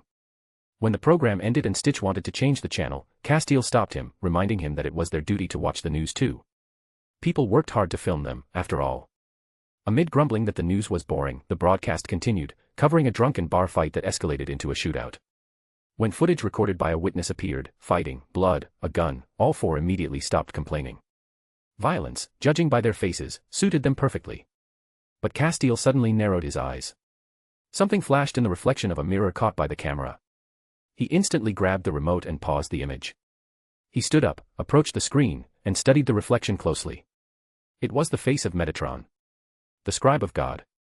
A traitor, liar, the one responsible for the fall of the angels, for the civil war, and for attempting to usurp heaven itself. Hey, we were watching that. Move. Gir protested and threw a piece of popcorn at Castile. We have found him, Castile said quietly, his voice tense. We have found Metatron. Megatron. Stitch asked, tilting his head. No, we are not looking for a robot, but the scribe of the Lord. He escaped because of me, and we must find him. Through him, we may learn about the darkness. And therefore, how to defeat it, Castile explained. Claptrap spun excitedly. So he's a tiny guy. Can't you beat up that tiny guy yourself? Is he a goblin? He used to be an angel, not a goblin, Castile corrected patiently. And even though he now hides like a rat, we must find him. This news instantly energized the entire group. They exchanged looks, the decision was made without a word, this was their personal adventure. A chance like this couldn't be wasted. The plan was formed immediately: steal the car keys, and leave before the girls noticed. Stitch volunteered to get the keys to Alex's Impala. While he sneaked off, Castile, Mimi, and Claptrap headed to the garage. Stitch quietly reached the room where Alex and the girls stayed, slipped inside, and thoughtfully scratched his muzzle. Where do moms hide keys? He didn't think for long. He started rummaging through purses, acting, as always, by the law of chaos. And indeed, the keys were in Alice's purse. Stitch darted out of the room and rushed to the garage. Bursting inside, he grinned triumphantly, tossed the keys to Castile, and jumped into the car in the same instant. Thus began a new adventure: a fallen angel who had turned away from his own kind, and a quartet of chaotic creatures set off to hunt down the former scribe of God, Metatron. And one thing was perfectly clear: Metatron would be extremely unlucky once he ended up in the hands of Mimi, Stitch, and Claptrap. At that very moment, in the town of Falls River, the Impala slowly approached the old abandoned psychiatric hospital. Inside sat Alex, Dean, and Sam. Dean killed the engine at a distance from the building, close enough to reach it quickly, but far enough not to draw attention. No one wanted Crowley to learn about their arrival ahead of time. The trio got out of the car and made their way through the dense thicket surrounding the asylum. They had to push through literal walls of thorny bushes, branches snagged their clothes, and the ground beneath their feet was damp and uneven. Finally, they reached a tall, old fence encircling the entire property. At the only gate, Dean carefully pulled it toward himself. The doors yielded easily with a creak, as if they'd been waiting for visitors for a long time. "Looks like no one's guarding the perimeter," Dean muttered as he opened the gate wider. "What did you expect?" Alex snorted, glancing around. "Your girlfriend likes snacking on demons, so they're a bit short on staff for security." "Knock it off, Amara's not my girlfriend," Dean grumbled, rolling his eyes as he pulled out the blade of cane. Alex just chuckled softly and didn't push the subject. They moved cautiously across the grounds of the abandoned asylum, listening to every faint sound. The silence here was too dense, too suffocating, as if the building itself were holding its breath. Reaching the main entrance, they exchanged glances again. "Suspiciously quiet," Sam said. "Even for Crowley, this is odd. You sure we're in the right place?" "Look, here," Alex pointed at the walls. Faint protective symbols were carved into the surface. Wards against everything imaginable. Crowley really tried to hide Amara. "Yeah, and he protected it from humans with a damn schoolyard padlock," Dean muttered, leaning over the lock on the door. "Arrogant bastard." "The outside might be lightly guarded," Sam noted, "but no one knows how many demons are inside." "We'll find out," Alex said, throwing a metal rune-covered bat over his shoulder. "But a little caution won't hurt." Dean nodded, cut through the lock, and gently pushed the door. It opened with a long, heavy groan. Inside was total darkness. Everything was covered in a thick layer of dust and cobwebs, as if the air hadn't moved in years. As they pressed on, they reached a massive wooden door leading to a sealed-off wing. The planks were marked with intricate runes, too neat, too fresh for a place that had been abandoned for decades. Sam pushed the door cautiously. It swung open easily, as if inviting them in. Beyond it lay a world completely different. The corridor looked freshly restored, stone tiles lined the walls and pillars, and chandeliers hung from the ceiling with real candles burning inside them. The atmosphere was strange, sterile in its neatness, yet deeply unsettling. "Yup, that's Crowley," Dean muttered. "Let everything rot, but give himself a luxury suite." They edged along the hallway, peeking around corners, ready to run into demons at any moment. Footsteps echoed from deeper inside. The trio immediately pressed against the wall. Alex crouched down and carefully peeked around the corner, spotting a lone demon patrolling near a door. Alex recognized him, Amara's guard. Confirming that the demon was alone, he gestured to Sam and Dean, then pointed toward the guarded door. Sam and Dean nodded. Dean was already forming a plan. He found one quickly, simple and brilliant. He took out his phone and played one of his recorded conversations with Crowley. Alex, understanding instantly, leaned back against the wall and lifted his bat. The moment Crowley's voice echoed from the phone, the demon jolted. Every demon knew that when the king called, you came immediately. Otherwise things got unpleasant. The demon rounded the corner and saw Dean with the phone, right as Alex swung the bat and smashed it into the demon's face. The blow was powerful but precise. The demon went limp without even a groan. Sam caught the body before it hit the floor and quickly snapped on anti-demonic cuffs. Propping the demon against the wall, Alex, Sam, and Dean thought for a second that they'd gotten lucky, but the hope dissolved instantly. From the far hallway came quick, heavy footsteps. It was obvious, they'd been spotted, and the demons were already heading their way. Sam quickly searched the unconscious guard, found the keys to Amara's room, and pressed them into Dean's palm. "Dean, go get Amara out." "We'll hold them off," Sam said, giving a short nod toward himself and Alex. And, Dean, be careful. Just in case, Alex added, giving him a serious look.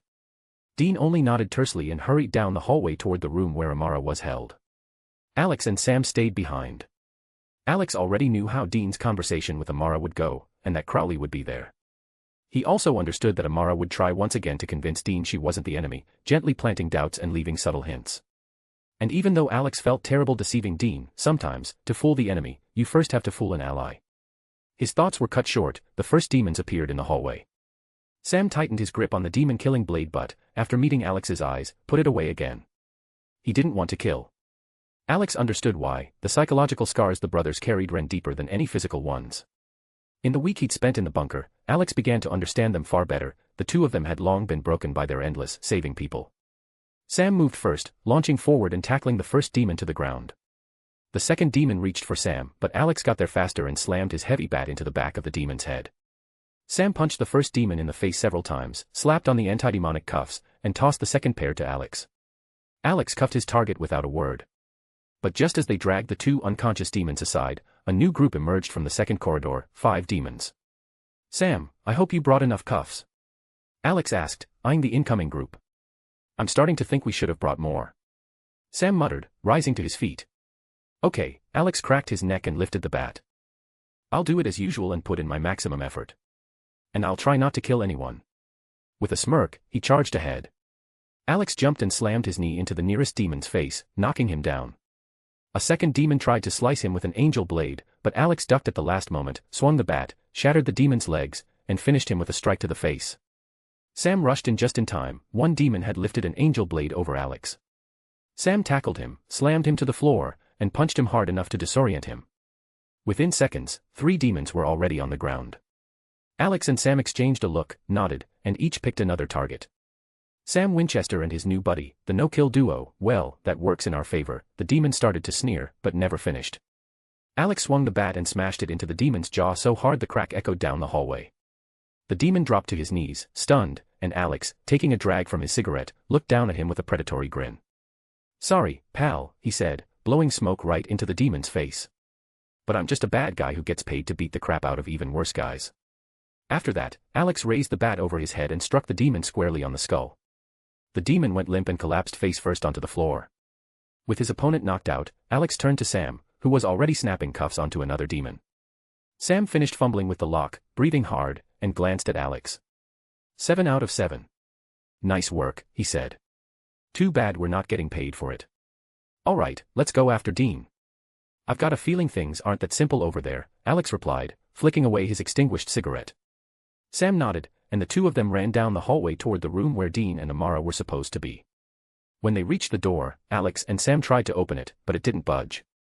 Alex was already preparing to kick it down when Sam suddenly collapsed, falling to his knees, clutching his head, terror in his eyes. Alex knew the reason: PTSD from the time he'd spent locked in the cage with Lucifer, who had tortured him in the most sadistic ways imaginable. Without losing a second, Alex acted. He discreetly cast a mind-calming spell. Sam began to recover quickly. Sam, you okay? Alex asked, helping him back to his feet. Yeah. I'm fine. It's just, some things don't go away, Sam answered hoarsely, still breathing heavily. Alex nodded, understanding far more than he wanted to. They turned back to the door. Alex activated his magical sight to see through the barrier, and spotted Amara, young, calm, speaking with Dean. Against the opposite wall was Crowley, pinned in place, blood streaming from his nose and mouth, his arm twisted at an unnatural angle. Alex kept pretending to try to break down the door while listening to the conversation inside. He waited for the right moment, for Amara to plant a few more subtle seeds of doubt in Dean. When Amara said that this world was not God's creation at all, Alex knew the moment had come. He and Sam rammed the door with their shoulders. The frame cracked, and the door flew off its hinges. Bursting inside, they saw Amara in her younger form, a teenage girl, with her hand resting gently on Dean's cheek. Amara spun around and flicked her hand. Sam was thrown across the room by a wave of force, while Alex remained standing as if rooted to the ground. Not this time, he said, lifting his bat and pointing it at Amara. Last time you washed me away in that bloody tidal wave at the hospital. But that trick won't work now. Amara looked genuinely confused for a moment. She had never washed Alex away with blood. After talking to him and receiving the ice cream, she had simply left.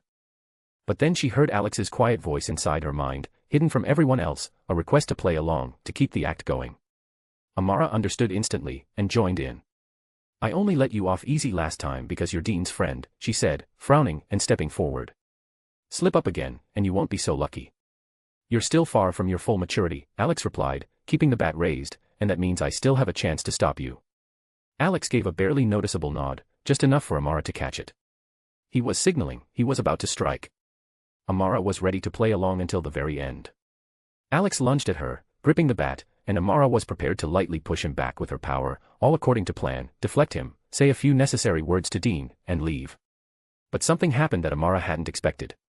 Dean stepped between them and blocked Alex's swing with the blade of cane. Dean himself didn't fully understand what had happened, his body had acted on instinct. He just didn't want Amara to get hurt. Even Alex froze for a second in shock.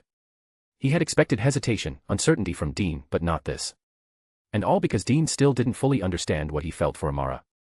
Their connection weighed on him like a heavy, incomprehensible burden. Alex looked at the stunned Dean, then gave Amara a barely noticeable blink, signaling the next move. Amara understood instantly. She waved her hand, and Alex was thrown back, crashing through the opposite door with his back.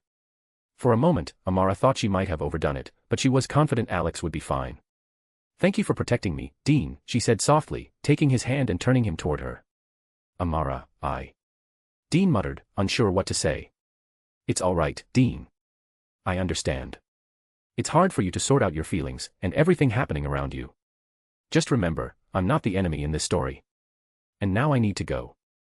I want to see this world with my own eyes, Amara said, and in the next second, she vanished, leaving only silence behind. Dean stood frozen, staring at the spot where Amara had been just a moment ago. His thoughts were interrupted by a sound. Crowley stirred nearby, trying to rise. Their eyes met, and Dean, gripping the hilt of Kane's blade, took a step, ready to finish him. But Crowley immediately vanished. Sam approached Dean and laid a hand on his shoulder. Dean, where's Amara? Sam asked, shaking him slightly. She left. Said she wants to see the world for herself. And that, the villain here isn't her, Dean replied, looking at his brother with a mix of emotions. He had let her go once again, and he wasn't sure if it was the right choice. It's all right. We'll find Amara and sort it out, Sam said, trying to reassure him. Behind them, a familiar voice, full of pain and sarcasm, spoke up. I don't want to interrupt your brotherly bonding, but maybe someone could lend me a hand. Because it wasn't you who got thrown so hard you crashed through a door with your back, Alex's voice ended with a painful groan. Dean and Sam rushed to him and helped him up. Dean looked at him with a guilty expression. Alex, I'm sorry. I don't know how that happened. My body just moved on its own, he said. Don't worry about it, Dean, Alex waved him off. I get it. I told you, there's something very strange between you and Amara. It's like the connection between me and Elisa. Dean sighed heavily and nodded, fully understanding what Alex meant. Leaving the asylum, Sam helped Alex into the car. The role of the wounded had to be played until the end. Starting the engine, the Impala drove off from the asylum grounds. On the way, Sam grew curious about where Crowley had gone. Dean explained that he had simply vanished right after Amara left. Alex suggested booking hotel rooms and leaving the city the next day. Sam and Dean readily agreed, they desperately needed a break. At the hotel, Alex rented 3 rooms, handed the keys to the brothers, and, pretending to be tired, trudged into his own room. As soon as the door closed behind him, he stopped pretending, stretched, and exhaled with relief. After lying down for a bit, Alex scrolled through the latest news and texted the girls. That's when he learned that Gir, Mimi, Stitch, and Claptrap, along with Castile, had stolen his Impala and taken off somewhere. Reading that, Alex just rolled his eyes. He perfectly understood where this strange group was headed. He messaged the girls, telling them the group was off to catch Metatron. After a few more minutes of chatting in the family group, Alex decided to check on Sam and Dean. Sam was already fast asleep, the day had completely drained him. Dean, however, sat on the edge of the bed with a beer in hand, staring into space, trying to make sense of his feelings, what he felt, and why Amara had said once again that she wasn't the enemy. Making sure no one was about to knock on his door, Alex got up from the couch, stretched his shoulders, and in the next moment, vanished without a trace. He needed to talk to Amara while she was alone and unsupervised. Alex appeared at the Seven Sisters Chalk Cliffs, atop the chalk cliffs themselves. Scanning the area, he spotted Amara. She was standing right at the edge, gazing into the distance and listening to the waves crashing against the rocks below. She didn't move a muscle, enjoying the silence, the wind, and the steady rhythm of the water. Alex approached slowly, sat down next to her, also at the edge, dangling his legs over, and lit a cigarette. Quite the trip you've taken. What made you decide to visit southern England? He asked, exhaling smoke. I don't know.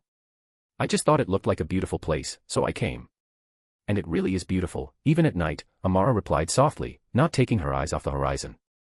Can't argue with that. It's mesmerizing. First time here for me too, Alex nodded. Amara slowly turned her head toward him. I thought you'd been everywhere, considering who you are. I have been to a lot of places, different planets, different galaxies, even other universes. Some places have far more breathtaking landscapes, Alex said with a slight smile. But that doesn't change a simple fact, there will always be places where you can just sit and enjoy the view. Amara barely nodded, absorbing Alex's words. She too wanted to see the world, to see it all, as much as she had been denied experiencing. She could have done it long ago, if only one being hadn't entered this universe, pretended to be her brother, and trapped her in a cage, alone with her own darkness. Alex stubbed out his cigarette on the rock, lit a new one, and his thoughts involuntarily drifted back to the past. How lucky Amara had been not to go insane from that darkness. Davith, having lost his light, had become a monster, but Amara had preserved herself. They remained silent, listening to the wind and the waves crashing against the chalk cliffs. Each was lost in their own thoughts. How's Dean? Amara asked without turning her head. Dean and Sam. Alex sighed. They're two broken men. Chuck kept throwing them into the grinder over and over, test after test, disaster after disaster. He enjoyed watching the brothers dance to his tune. Every time they solved one problem, a new one appeared, bigger, heavier, harsher. Everyone they once considered family is gone, parents, friends, even the men they saw as a second father. They move forward only because they don't know any other way. And now they blame themselves that you're free. To them, you're a potential catastrophe that could destroy the world. And once again, they feel like they haven't saved anyone, only added to the list of victims caused by them. Dean struggles the most. Because of your connection, he can't even think about harming you. He's torn between seeing you as evil, and knowing he can't consider you the enemy. In the end, he buries it all inside, drowning it in alcohol. Trying to silence what he feels. Alex lit another cigarette and flicked the lighter into the air. I'm sorry to hear that, Amara said quietly. Chuck has twisted this universe beyond recognition, and I can feel it. The older my physical body gets, the more vividly I sense the world itself, the very fabric of reality. She clenched her hands. There's so much darkness here. Darkness brought by the beings Chuck brought into this world.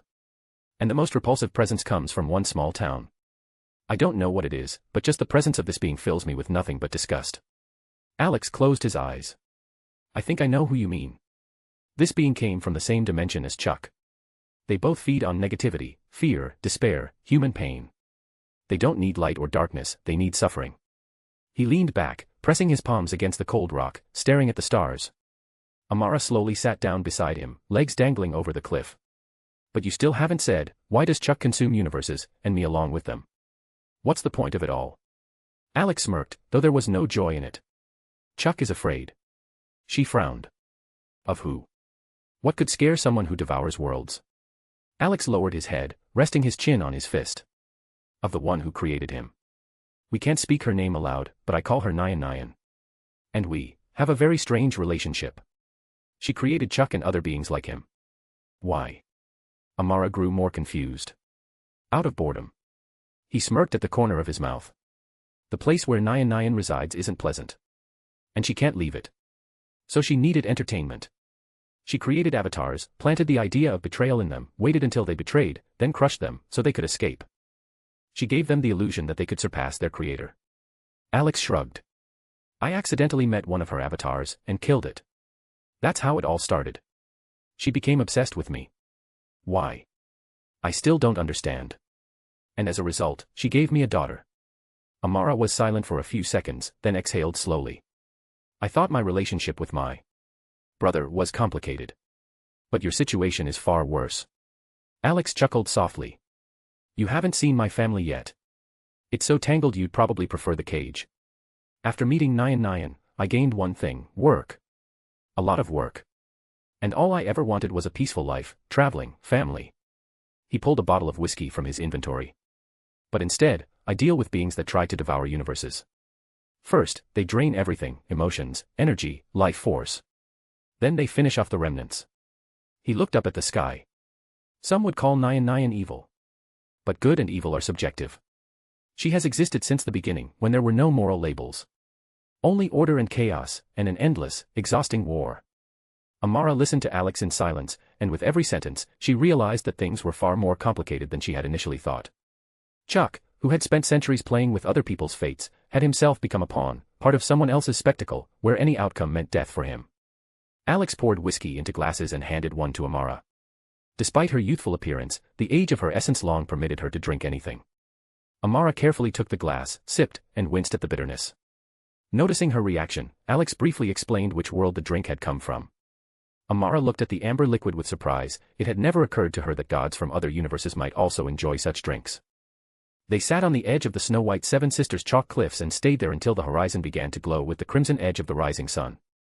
It was surprisingly easy for them to talk, like old friends. Amara asked about the world, food, and places she might like to see. Alex answered, speaking of Japan, Greece, and bustling cities where one could try 1,000 different dishes. All the while, she had to pretend she was searching for traces of Chuck, planning to settle the score with him. When the first rays of the sun hit the sea, Alex said goodbye to Amara and returned to the hotel room. No sooner had he crossed the threshold than there was a persistent knock at the door again. Alex ruffled his hair, pretending to have just woken up, squinted, and opened the door. "What's with the drumming so early?" "Can't sleep," he muttered in a sleepy, annoyed voice. "Sorry, I thought you were already up," Sam said, stepping back slightly. "Dean's ready. We're going to have breakfast before heading home." "Okay, give me 5 minutes," Alex replied, yawning slightly. Sam nodded and went inside, and a few minutes later Dean appeared, just as rumpled, as if awakened from only an hour's sleep. Alex quickly washed up, changed, and soon the three of them were heading downstairs. After checking out of the hotel, they got into the Impala and drove to a local diner. While the brothers ordered food, Alex bought plane tickets to Kansas and put his phone away. Amara ran off. "Where do we even look for her now?" Sam asked unexpectedly, glancing at Alex and Dean. "Don't look at me." "I have no idea," Dean said tiredly. "Me neither," Alex added. "We could track her before because Crowley constantly kept her in his sight. But now she's free. She could be anywhere in the world. If she doesn't want to be found, we won't. All we can do is look for traces. Clues. Anything. So we're stuck again." "Great," Sam exhaled heavily. "Failed again." "We do what we always do," Dean said, cutting a piece of pancake. "Her power has been leaking into the world. She might try to regain it to grow faster." "You think Amara will go for the power again?" Sam wondered. "If so, we can search the places where she left her marks. But how do we stop her? We don't have any weapon that can harm darkness." "Now we have a new job," Alex said. "Figure out how to defeat darkness and prevent it from recovering. Maybe Cass has already pulled something from Metatron." Dean raised an eyebrow. "How do you know Cass found Metatron?" "Cass, Gir, Mimi, Stitch, and Claptrap stole my Impala," Alex said, making quotation marks with his fingers. "It's not hard to guess where they went. Let's hope Metatron knows something. For now, all we know is that Amara is the oldest entity imprisoned by God. But how ancient and how powerful she is, we have no idea. And we don't even know if she can be killed, or if we should just lie down and wait for the end." "Metatron should know," Dean said. "He recorded everything Big Daddy ever said." "Then let's finish eating and go home," Sam said. "There's a lot of work to do." After finishing breakfast, they headed to the airport, boarded a private plane, and 3 hours later were in Lebanon. Returning to the bunker, they found that Castile and his new crew still hadn't returned. Alex, meanwhile, went to see the girls. He watched Samantha training with the katana. Alice was sitting on his lap, telling him about how they had spent their time without him. Alex shared impressions from their previous trip and, a little sheepishly, about the night on the Seven Sisters chalk cliffs, where he and Amara had talked until dawn. Lucina, Alice, and Samantha exchanged glances. Suspicion was written clearly on their faces. Alex immediately raised his hands. "No. No. Amara's not my type. She's more drawn to Dean. I'm sort of like a friend consultant to her, trying to help her start a normal life after all that mess." The girls exchanged glances again, but seeing that he was truly not lying, they just shrugged. Meanwhile, Alex kept glancing at his phone every few minutes, tracking the movements of Cass and his 4 crazy companions. To be continued. So here I'll explain what happened up to this point in Supernatural, for those who haven't watched the show, or have watched but forgotten the details of Season 11. First, Sam's fault broke the mark of Cain, unleashing the darkness and inhabiting the body of a newborn child. Unbeknownst to anyone, this newborn became an embodiment of darkness and was named Amara. Afterward, a police officer who decided to adopt the newborn lost her soul and killed her grandmother. Then Crowley appeared and stole the darkness, while Sam and Dean searched not only for Crowley but also for Rowena, so she could lift the curse she'd placed on Castile. All of these events led Sam and Dean to the town of Fall River, where Amara was consuming people's souls to grow. Chapter 520. Chapter 520, everyone found a task to complete. After returning to the bunker, Alex, Dean, and Sam decided to wait for Castile and his chaotic quartet, Gir, Mimi, Stitch, and Claptrap, who were always ready to spread chaos at any given opportunity. Castile showed up the next day, and his news was far from pleasant, at least for Sam and Dean. Alex and the girls already knew who Amara was, but for the brothers, learning that Amara was God's sister hit like a punch to the gut. To them, it sounded like, God sealed away his sister, she got offended, and now she's planning to destroy everything. And that was a lot. To make matters worse, Dean got angry at Cass for letting Metatron go. But Gir, Mimi, Stitch, and Claptrap immediately stepped in and explained that they had secretly attached a tracker to the Scribe of God. Now Metatron would be monitored no matter where he hid. Hearing that, Dean couldn't even bring himself to blame Castile, he should have thought of it long ago. Despite this, the situation with Amara still irritated him. A new exhausting week of information hunting began. Using his angelic abilities, Castile traveled wherever he wanted, gathering books and chronicles, while the others dug through every available source, the bunker library and even the FBC database. Meanwhile, Alex contacted Jessie and asked her to bring the Bureau's agents into the search as well. One unpleasant moment that week was Sam beginning to pray to God again, hoping for guidance. When Dean saw that, he exploded. He reminded his brother that God didn't care about the world or humanity, that he didn't show up even during the apocalypse, and certainly wouldn't now, when his offended sister was wandering the earth craving revenge. Alex, however, knew the truth. The visions Sam was receiving weren't sent by Chuck at all, but by Lucifer, who was trapped in the cage. And it was all part of Chuck's plan. Since Dean was slowly slipping out of his control and gravitating toward Amara, God decided to repeat his old trick and began pulling Sam to his side through Lucifer, so the brothers would eventually stand against each other. Alex, Lucina, Alice, and Samantha observed what was happening, fully aware of how dangerous any misunderstanding between the brothers was right now. Alex did everything he could to keep a fight from breaking out. Chuck would benefit far too much from it. Sam still believed that God would help or at least give a hint, while Dean grew increasingly tangled in his own feelings. The seeds of doubt Amara planted in him in his dreams had taken root, and Dean often couldn't tell what was true and what was a lie anymore. Because Dean was walking around irritated and gloomy, Sam and Castile even started suspecting that the mark of Cain was affecting him again. But Alex quickly shut down those conversations before the conflict could escalate. He chose the simplest solution. He grabbed Dean and dragged him to a local bar in Lebanon. A week spent locked up in the bunker was wearing everyone down. They drank until the bar closed, and then sat out in a field under the night sky, continuing to drink. Meanwhile, Alice took it upon herself to look after Sam. Thanks to her gift of foresight, she was able to gently explain to him that visions aren't always truthful. She spoke in hints, but Sam understood. Alex and Dean returned to the bunker at dawn. Alex managed to bring Dean back to his senses. He reminded him that this wasn't the time for fights, that they needed to stick together. Dean was grateful. Finally, someone understood that there was no point in hoping for a God who didn't care about the world, and that they had to act on their own. Meanwhile, Alice carefully planted the idea in Sam's mind that the source of his visions might not be who he thought it was. Thanks to that, Dean and Sam reconciled after a day of separate rest, which greatly pleased Alex and the girls. None of them wanted to witness another family drama between the two brothers. It felt far too much like one of Chuck's traps. Alex had anticipated all this and acted quickly. He managed to prevent a split. As for another week of life in the bunker for Alex and the girls, nothing had changed much, except that the other girls could no longer come in the mornings to make breakfast and spend time with Alex. But no one forbade them from coming at night, so Alex had to set up a soundproof barrier to make sure no one heard what was happening in his room. Whereas before, when Alex lived in Forks, the girls came one at a time in the morning. Now they visited him at night, and not alone. A couple of times, Alex even had to set up a time barrier to spend more time with those who came from Horario and wanted to spend as many hours with him as possible.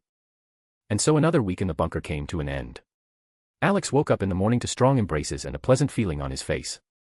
Opening his eyes, he saw Ada pressed to one side of him and Coco on the other, both girls with sleepy faces, clearly unwilling to get up.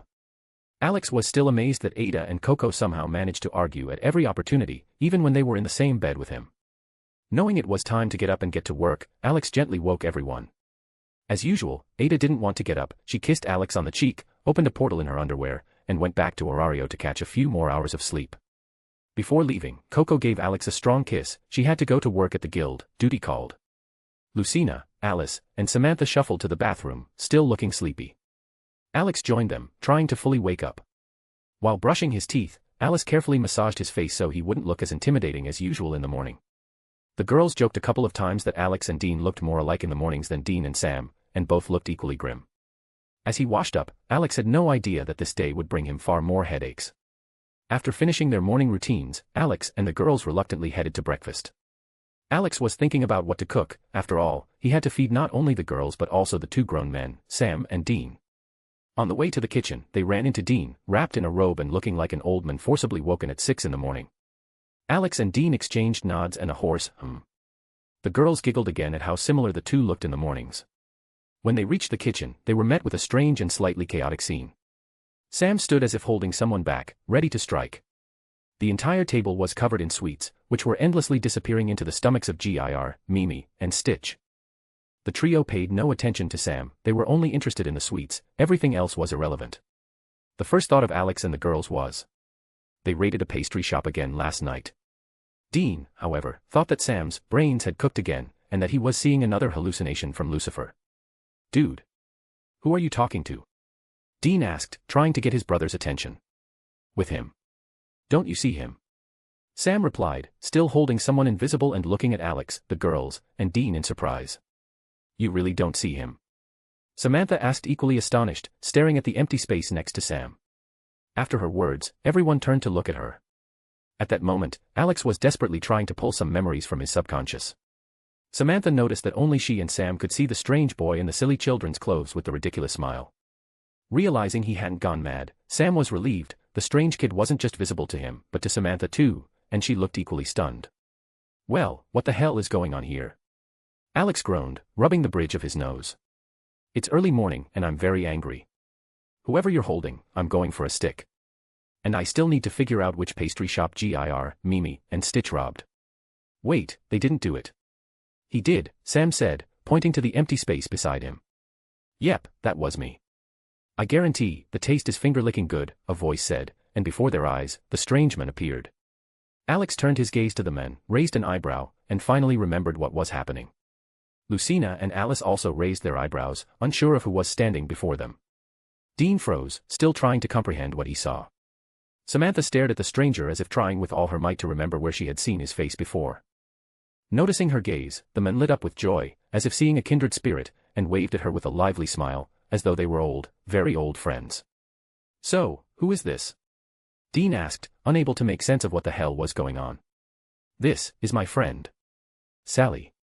From childhood, Sam said awkwardly, not quite knowing how to explain it. You mean that idiot with the stupid grin and ridiculous clothes is your imaginary friend from childhood? Sally. Dean clarified with a completely blank expression, pointing at the men. But, how is that possible? He's imaginary. I remember that for sure, Samantha muttered in a stunned tone. My love, just tell me that this guy, who looks like a children's party enthusiast, was also your imaginary friend. Alex groaned heavily. Well, yeah. Sort of, Samantha said, blushing and nodding sheepishly. Hey. First of all, I'm not an idiot. Second, yes, I like kids. And Samantha, I'm so glad you're okay. You even got married. That's wonderful. Sally said in a slightly offended tone, then, touched, wiped away a tear. Alex's eye twitched at his words. Lucina and Alice looked on with the expression of people completely disconnected from reality. Alex and Dean exchanged glances. They nodded in perfect sync. Made the exact same decision without a word. I'll go get a gun, Dean said calmly, turning toward his room. And I'll take a stick. We need to kick this children's party enthusiast out of our house, Alex said just as dryly, following him. The perfect synchronicity made everyone think once again that, indeed, Alex and Dean could really be brothers. Samantha didn't know how to react. As a child, she had been sure Sally was a figment of her imagination, and he disappeared after a couple of years, as an imaginary friend should. Lucina and Alice exchanged glances and quietly asked her what was going on. Blushing, Samantha began whispering about her strange childhood and that imaginary friend. No, wait. I'm not the enemy. My friend was killed. Sally quickly shouted, trying to stop Alex and Dean, who were already walking away. They stopped simultaneously. Turned around simultaneously.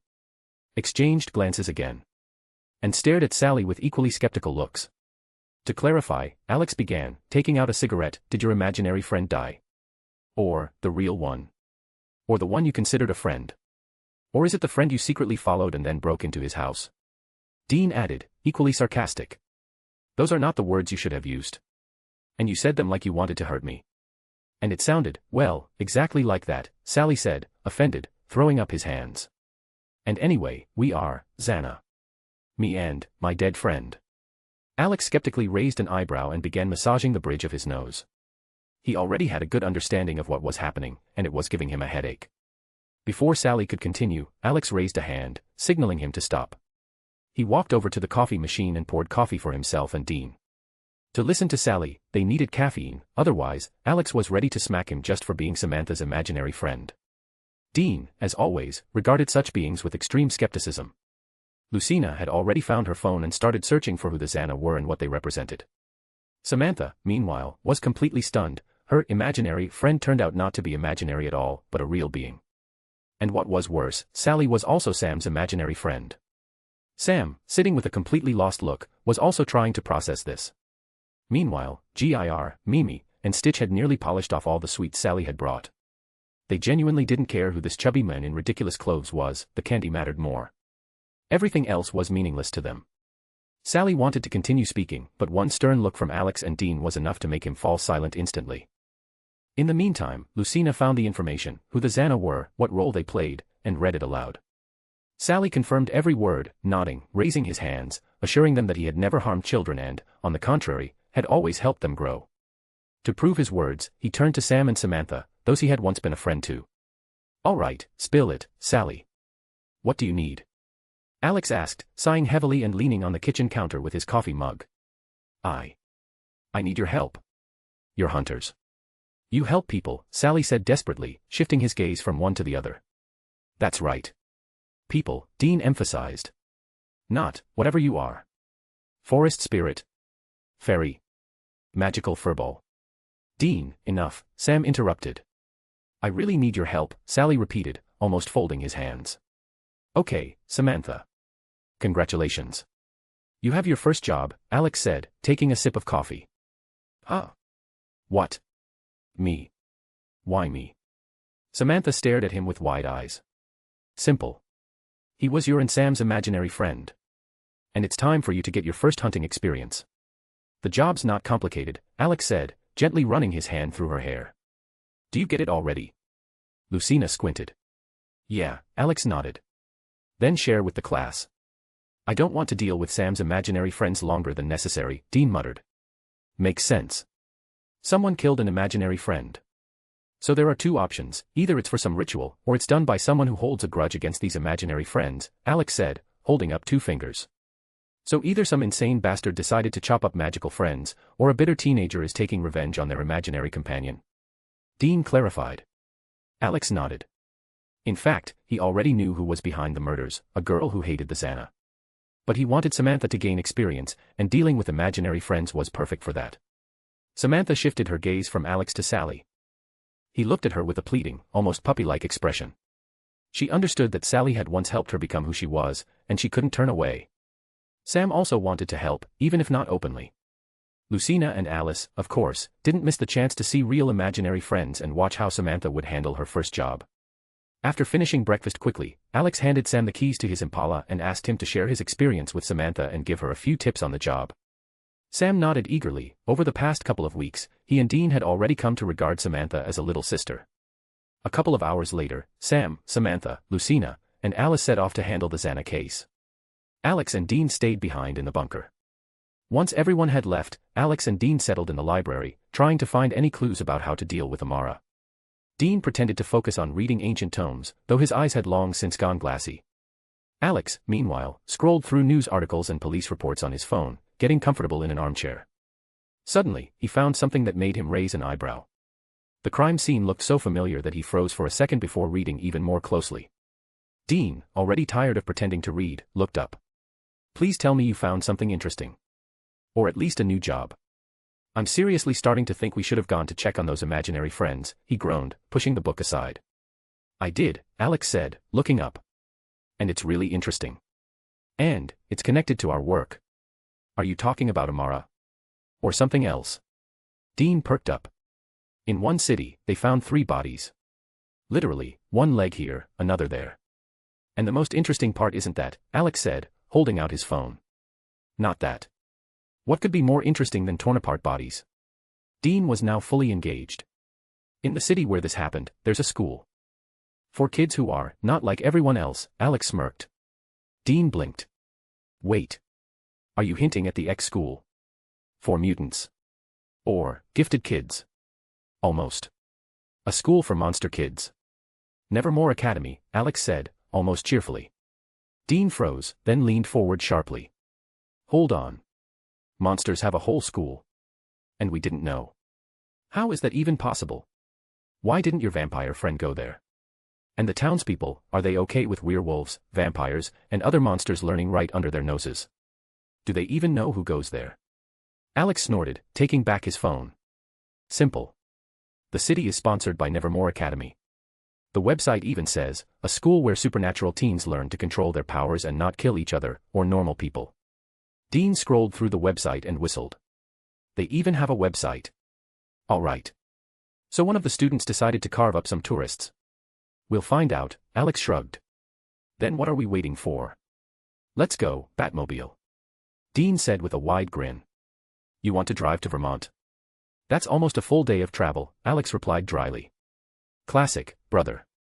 Private jets are great, but classic never gets old, Dean said, beaming like a kid. Alex just sighed. From Dean's grin, he knew arguing was pointless. After gathering their things, Alex left Chico and Nico to watch the house, to make sure Gir, Mimi, Stitch, and Claptrap didn't cause an apocalypse in their absence. He tossed his bag onto the back seat of the Impala and sat in the passenger seat. Dean, grinning, started the engine and turned on music like he was about to go on the best trip of his life. Alex sighed again, the second time in 5 minutes. A full day on the road, when they could have just bought tickets and been in Jericho in a couple of hours. But if it's classic, then it's classic. On the way, Alex shared information about the academy and the city of Jericho. Dean listened attentively, memorizing the details. Alex, however, knew perfectly well who was behind the murders, a woman deeply resentful of Nevermore and everyone studying there. She was doing everything she could to undermine the academy's reputation. But Alex had another interest. One girl. Wednesday Addams. He wondered what she would be like in real life, her personality, her habits, her gaze. What kind of person was this girl he had heard so much about? When Dean grew tired of driving, Alex suggested switching seats so they wouldn't have to stop at a motel and could just keep going in the morning. They swapped places, Alex took the wheel, and the journey continued. He did his best to pass the long hours without throwing Dean out of the car for snoring like he was trying to summon a demon. Several times, glancing at his sleeping partner, Alex seriously considered leaving Dean on the roadside and continuing alone. Closer to morning, Dean finally woke up, and Alex still hadn't kicked him out of the car. He came to just as Alex stopped at a gas station to fill up the Impala and grab breakfast. Dean sleepily rubbed his eyes, looking around, trying to figure out where they were. Seeing Alex sitting on the hood, sipping coffee and eating sandwiches, he immediately felt hungry and climbed out, stretching. You got me breakfast, he asked, settling next to Alex on the hood. Yeah, here. And for God's sake, you snore so loud I thought the windows would shatter, Alex said, setting the coffee and sandwich beside him. Can't help it. Where are we? Dean grinned, taking the hot cup. If the GPS is right, about 200 kilometers from Jericho. We just have to cross the state line, and we'll be in Vermont, then the city is just a stone's throw away, Alex replied, glancing at his phone screen while chewing his sandwich. Quick trip. We'll be there by lunch. Did anything happen while I was asleep? Dean yawned. What could happen in one night? Bodies don't just appear that fast, Alex smirked. Well, you never know.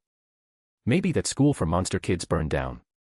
Or maybe the monster kids rebelled and attacked the locals. Who knows, Dean shrugged. Actually, Nevermore Academy even has positive reviews. Though there are plenty of strange cases. We'll figure it out on the spot, Alex said, finishing his coffee. Yeah, I can picture it, a werewolf from Monster Academy pooped on my neighbor's lawn. I hate him, 5 stars, Dean chuckled. Alex stared at him for a moment, then laughed, shaking his head. Breakfast finished, they got back in the car. This time Dean took the wheel so Alex could rest a bit before arriving in Jericho. The drive took a few more hours, and finally, the Impala passed the "Welcome to Jericho" sign. The town was small, only about 3,000 residents, not counting the students of Nevermore. The townspeople disliked the academy students, seeing them as monsters, and the students, in turn, saw the locals as normies. The hatred was mutual. The Impala drove along the main street, lined with old brick houses darkened by centuries of rain. Alex and Dean scanned the area, deciding where to go. Then Alex's eyes fell on a girl in the academy's black uniform. There was no mistaking her, Wednesday Addams, just escaping from a session with a psychologist. Alex knew perfectly well that this was only the beginning of events. He patted Dean on the shoulder and asked him to slow down. Dean didn't understand what Alex had in mind but still pulled over to the side. Alex knew Wednesday would head to the coffee shop, where she would have a conflict with local teens. And he wasn't about to miss it. "Where are you going?" Dean asked, seeing Alex getting out of the car. "I'll find the sheriff's office. Might as well grab a coffee." "The best way, ask the locals." "I'll be back soon," Alex said, slamming the door. Closing the car door, Alex pulled a cigarette from his pocket, lit it, and crossed the street. He saw Wednesday enter the coffee shop, the very place where one of the murderers was now, Tyler Galpin, the local sheriff's son.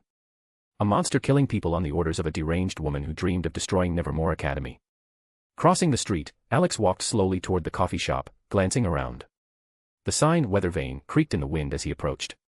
He peeked through the large window and saw Wednesday helping Tyler fix the coffee machine, or rather, standing nearby and commenting on the process in a way that made it clear she wasn't doing it out of kindness. Her appearance immediately stood out, pale face, black braids, a stern and cold gaze, and clothes as if cut from the night. Alex noted to himself that she looked almost exactly as he had imagined. Finishing his cigarette, he stubbed it out in the trash and walked inside. The appearance of a new person in black immediately drew the attention of the customers. He looked strikingly similar in style to the girl in the Nevermore uniform.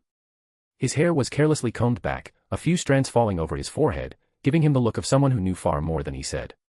Alex glanced briefly at Wednesday. She was at the counter, trying to bribe Tyler with a couple of 20s to give her a ride to the academy. Tyler, noticing another visitor in black, raised an eyebrow in surprise. Wednesday looked at Alex with interest, assessing him. 2 black coffees. "And something fresh from the pastry case," Alex said calmly. "1 minute. Either wait, or find someone else to give you a ride," Tyler replied, taking the order and flashing a smile at Wednesday. Wednesday said nothing, only measured him with a gaze that would make an ordinary person's teeth grind. Then she turned and walked into the seating area. Passing by Alex, she looked at him again, with that same assessing, attentive stare. Alex returned the look, calm, even, and cold. Wednesday's black eyes and Alex's heterochromatic ones met for a brief moment, as if both were trying to figure out the person standing before them. It lasted only a second. Wednesday turned away and continued walking, and Alex allowed himself a slight smile. She was exactly as he had pictured, intriguing, unusual, sharp. He knew she would soon have a confrontation with local teens who hated Nevermore students. Wednesday could handle herself, but Alex wasn't sure if he should just watch. While waiting for his order, 3 guys in pilgrim costumes entered the coffee shop. They immediately approached Wednesday. Alex observed them, still weighing whether to intervene. He recognized one of them, Lucas Walker, the mayor's son. The same mayor who received sponsorship from the academy. But Lucas himself couldn't have cared less. "The Nevermore freak is alone. This is our spot," one of the guys said, pointing to the table where Wednesday was sitting. "Why are you dressed like fanatics?" Wednesday asked coldly. "We're pilgrims," replied the taller one, as if she had said something strange. "And what's the difference?" Wednesday asked genuinely. "We work in Pilgrim World," Lucas said, placing a flyer on the table in front of her. "Only an idiot would open a park in honor of sadists who committed genocide," Wednesday said calmly, studying the flyer. "My father opened this park." "Is he an idiot?" Lucas hissed aggressively, leaning over her. "You tell me. Do you think your father is an idiot?" Wednesday replied, meeting his gaze with icy calm. Alex watched everything with growing interest. And although he wanted to see Wednesday knock all the nonsense out of them, he knew this scene would bore him in 10 seconds. Besides, he didn't like weaklings who tried to intimidate by numbers. Having received his order, 2 coffees and a bag of pastries, Alex calmly walked to the table, stopping a step away from the trio. "You 3 step aside. You're blocking my way," he said in a steady voice. "Back off, freak." "Go your own way," one of the guys said and shoved Alex with his shoulder. At that moment, a wide, almost predatory smile appeared on Alex's face. He carefully placed the coffee and the bag of pastries on the nearest table, then put his hand on the shoulder of the guy who had shoved him and pressed slightly. Just enough for him to cry out in sharp pain and drop to his knees, desperately trying to break free. Wednesday raised an eyebrow, watching with cold surprise. She clearly didn't understand why anyone would intervene and help her. Alex continued to smile, softly, but in a way that sent a chill down the spines of the 2 remaining guys. One of them, Lucas Walker, the mayor's son, swallowed hard as he met Alex's gaze. Listen up, little bastards. Especially you, little shit, Alex said lazily, pressing a little harder on the shoulder of the kneeling guy. Just because your daddy's the mayor doesn't make you the king of this town. And it certainly doesn't give you the right to bother a girl just because she studies at Nevermore. You've got 3 seconds to disappear, or I'll gladly pay your daddy a visit, and tell him what a fool his kid has grown up to be. Sweat appeared on the guy's face, and his breathing became uneven. Alex released him, and he instantly jumped up and stepped back, clutching his shoulder with both hands. For full effect, Alex slightly parted the hem of his coat, revealing the handle of his weapon. Lucas and his friends went pale, spun around, and literally flew out of the coffee shop. Wednesday had been watching him silently all this time, her gaze still cold and sharp. She decided that Alex had simply assumed she was weak, and she was not pleased. If he wanted to play hero, it was unnecessary. I'm not weak. I can handle this myself. Your help wasn't needed, Wednesday said evenly, without emotion. Sure, Alex replied just as lazily. Show me your kung fu next time. Meanwhile, I'll get back to why I even came to this town. He grabbed the coffee and pastries and was about to leave when a man in a sheriff's uniform walked into the cafe. Tall, weary eyes, alertness in his gaze, Donovan Galpin. On his way here, he had seen the 3 guys run out of the cafe, one of them being the mayor's son, Lucas. Entering, he immediately noticed Wednesday in her Nevermore uniform, and Alex, dressed all in black, standing nearby. Alex just raised an eyebrow. It seemed he wouldn't have to look for the sheriff after all. What happened here? Did you attack those guys? Donovan asked sharply, addressing Wednesday first. They were bothering the girl. And this visitor just helped, Tyler spoke up first. The sheriff shifted his gaze to Alex. And who are you? Allow me to introduce myself. Agent Voldegode, Federal Bureau of Control. I arrived in your town under the Bureau's orders, Alex said calmly, showing his badge. The sheriff took the badge, examined it closely, then returned it. Sheriff Donovan Galpin. And what brings you to our quiet town, Agent? We'll both find out soon, Sheriff. For now, my partner is waiting. And don't worry about those little idiots, I only scared them off. See you at the station, Alex said, taking his coffee. I'll be expecting you there, Agent, the sheriff nodded. And see you, pale girl, Alex tossed to Wednesday, slipping the badge into his inner pocket. He smiled as he walked out of the cafe. Just then, a tall woman with a headscarf entered, Larissa Weems, the director of Nevermore. She looked at Alex with obvious suspicion. Alex politely smiled, nodded slightly, whistled a tune, and left the cafe. Back at the Impala, he sat in the passenger seat. What took so long? Was there a line? Dean asked, grabbing his coffee and pastry. A little adventure. Even met the sheriff. I'll tell you on the way, Alex replied, taking a sip. Dean started the engine and headed toward the station. Listening to the story, he only smirked and shook his head, making sure to tease Alex about hitting on a teenage girl. Alex rewarded him with a lazy, promising look and silently sipped his coffee. Though he didn't deny it, Wednesday Addams had indeed made an impression on him. In black clothing, with her cold gaze, she looked far too attractive and far too dangerous for ordinary people. To be continued. I'm wondering how much more depth we need to go into Wednesday's plot. Alex already knows who the villain is. But he doesn't yet know what happened to him. Overall, I think it could be turned into a simple investigation, followed by a victory over the villain. Something like that. We'll figure it out. Chapter 521, Nevermore Academy, and another encounter with Wednesday. The Black Impala stopped near the Jericho Sheriff's Station. Alex and Dean had already finished their coffee and the pastries Alex had bought at the Weathervane Cafe. They both got out of the car, automatically straightening their agent outfits, which they had changed into before arriving in town. Dean wore a standard agent suit, black jacket, white shirt, strict tie. Alex was also dressed according to protocol, though in his own style, black suit, black shirt, and a bright red tie. Changing his color scheme was absolutely not an option. Entering the station, they immediately drew the attention of the officers. Tourists sometimes passed through Jericho, but one look was enough to know, Alex and Dean were definitely not tourists. Introducing themselves as agents of the Federal Bureau of Control, they calmly explained the purpose of their visit. Alex briefly mentioned that he had already crossed paths with Sheriff Donovan Galpin, leaving out the part where he met him in the cafe where his son worked. Since the sheriff wasn't around, Alex and Dean decided to wait for him in the reception area.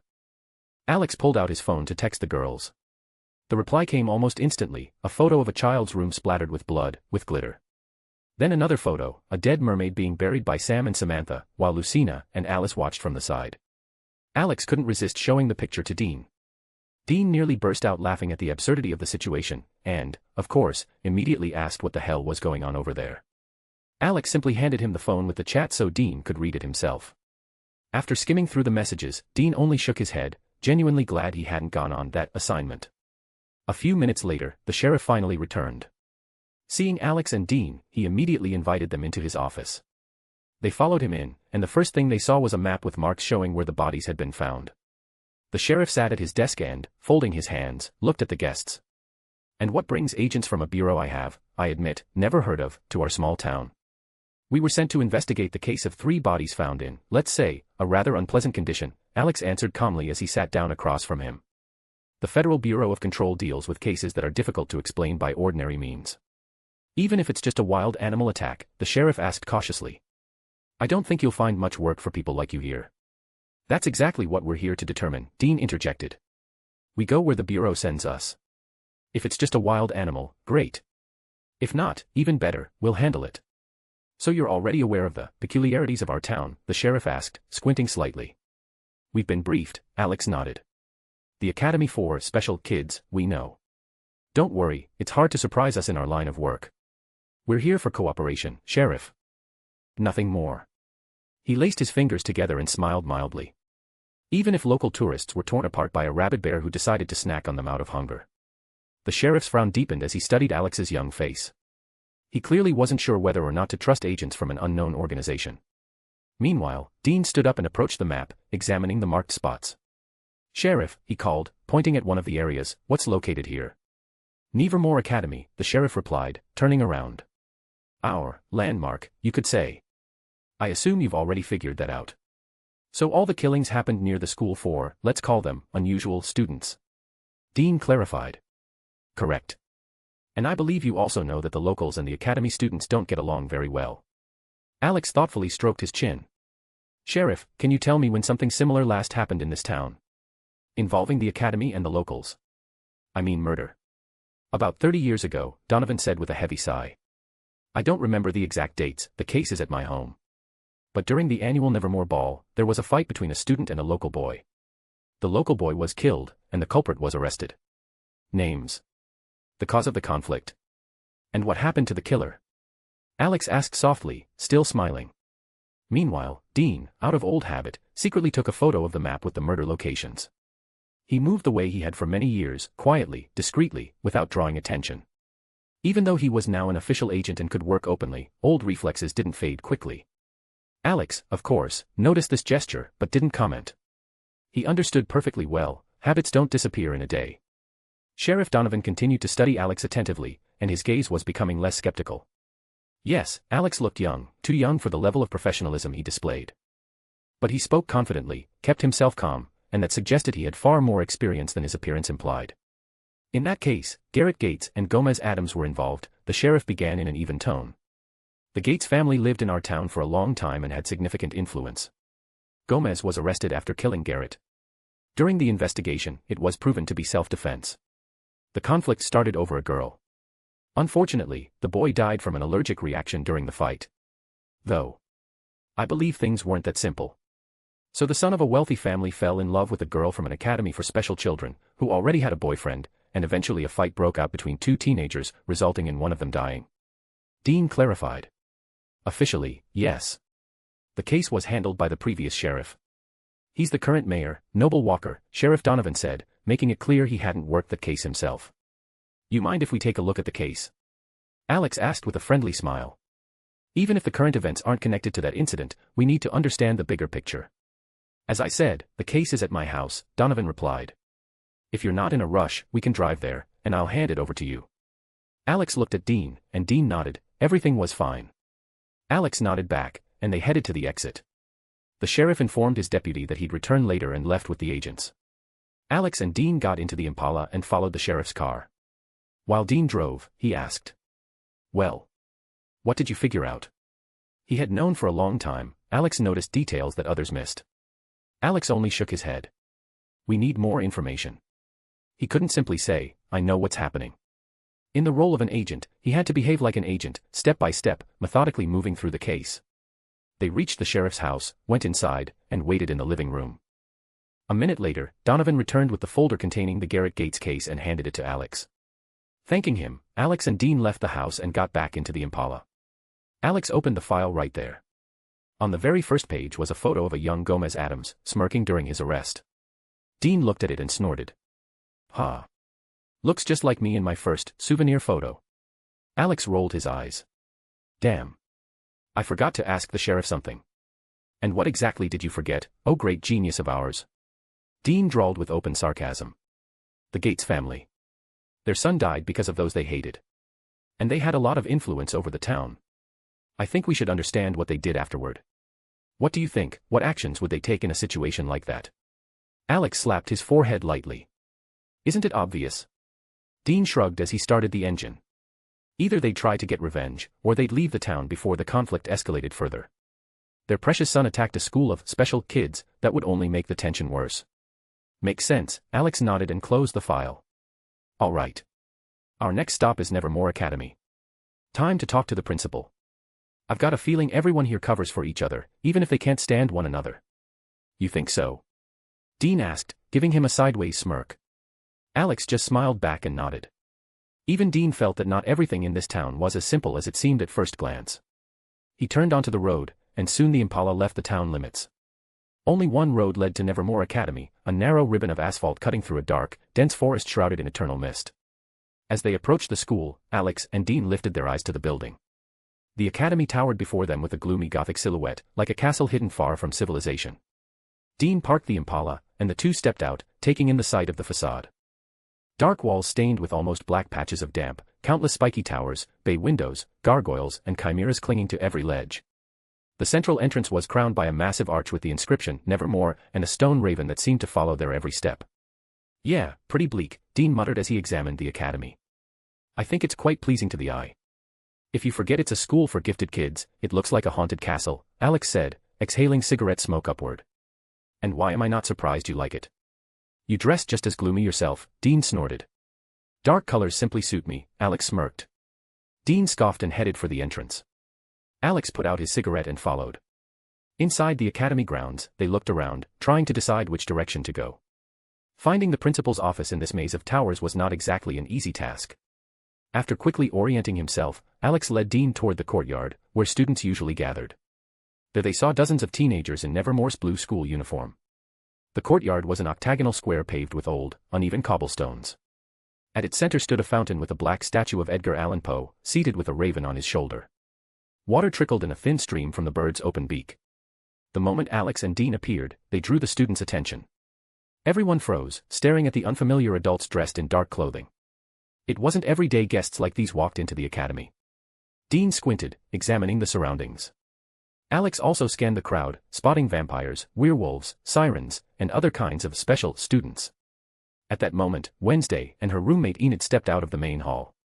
Enid, often described as a sunbeam in a Gothic castle, bright, cheerful, social, part of almost every school club, running the school blog and TikTok.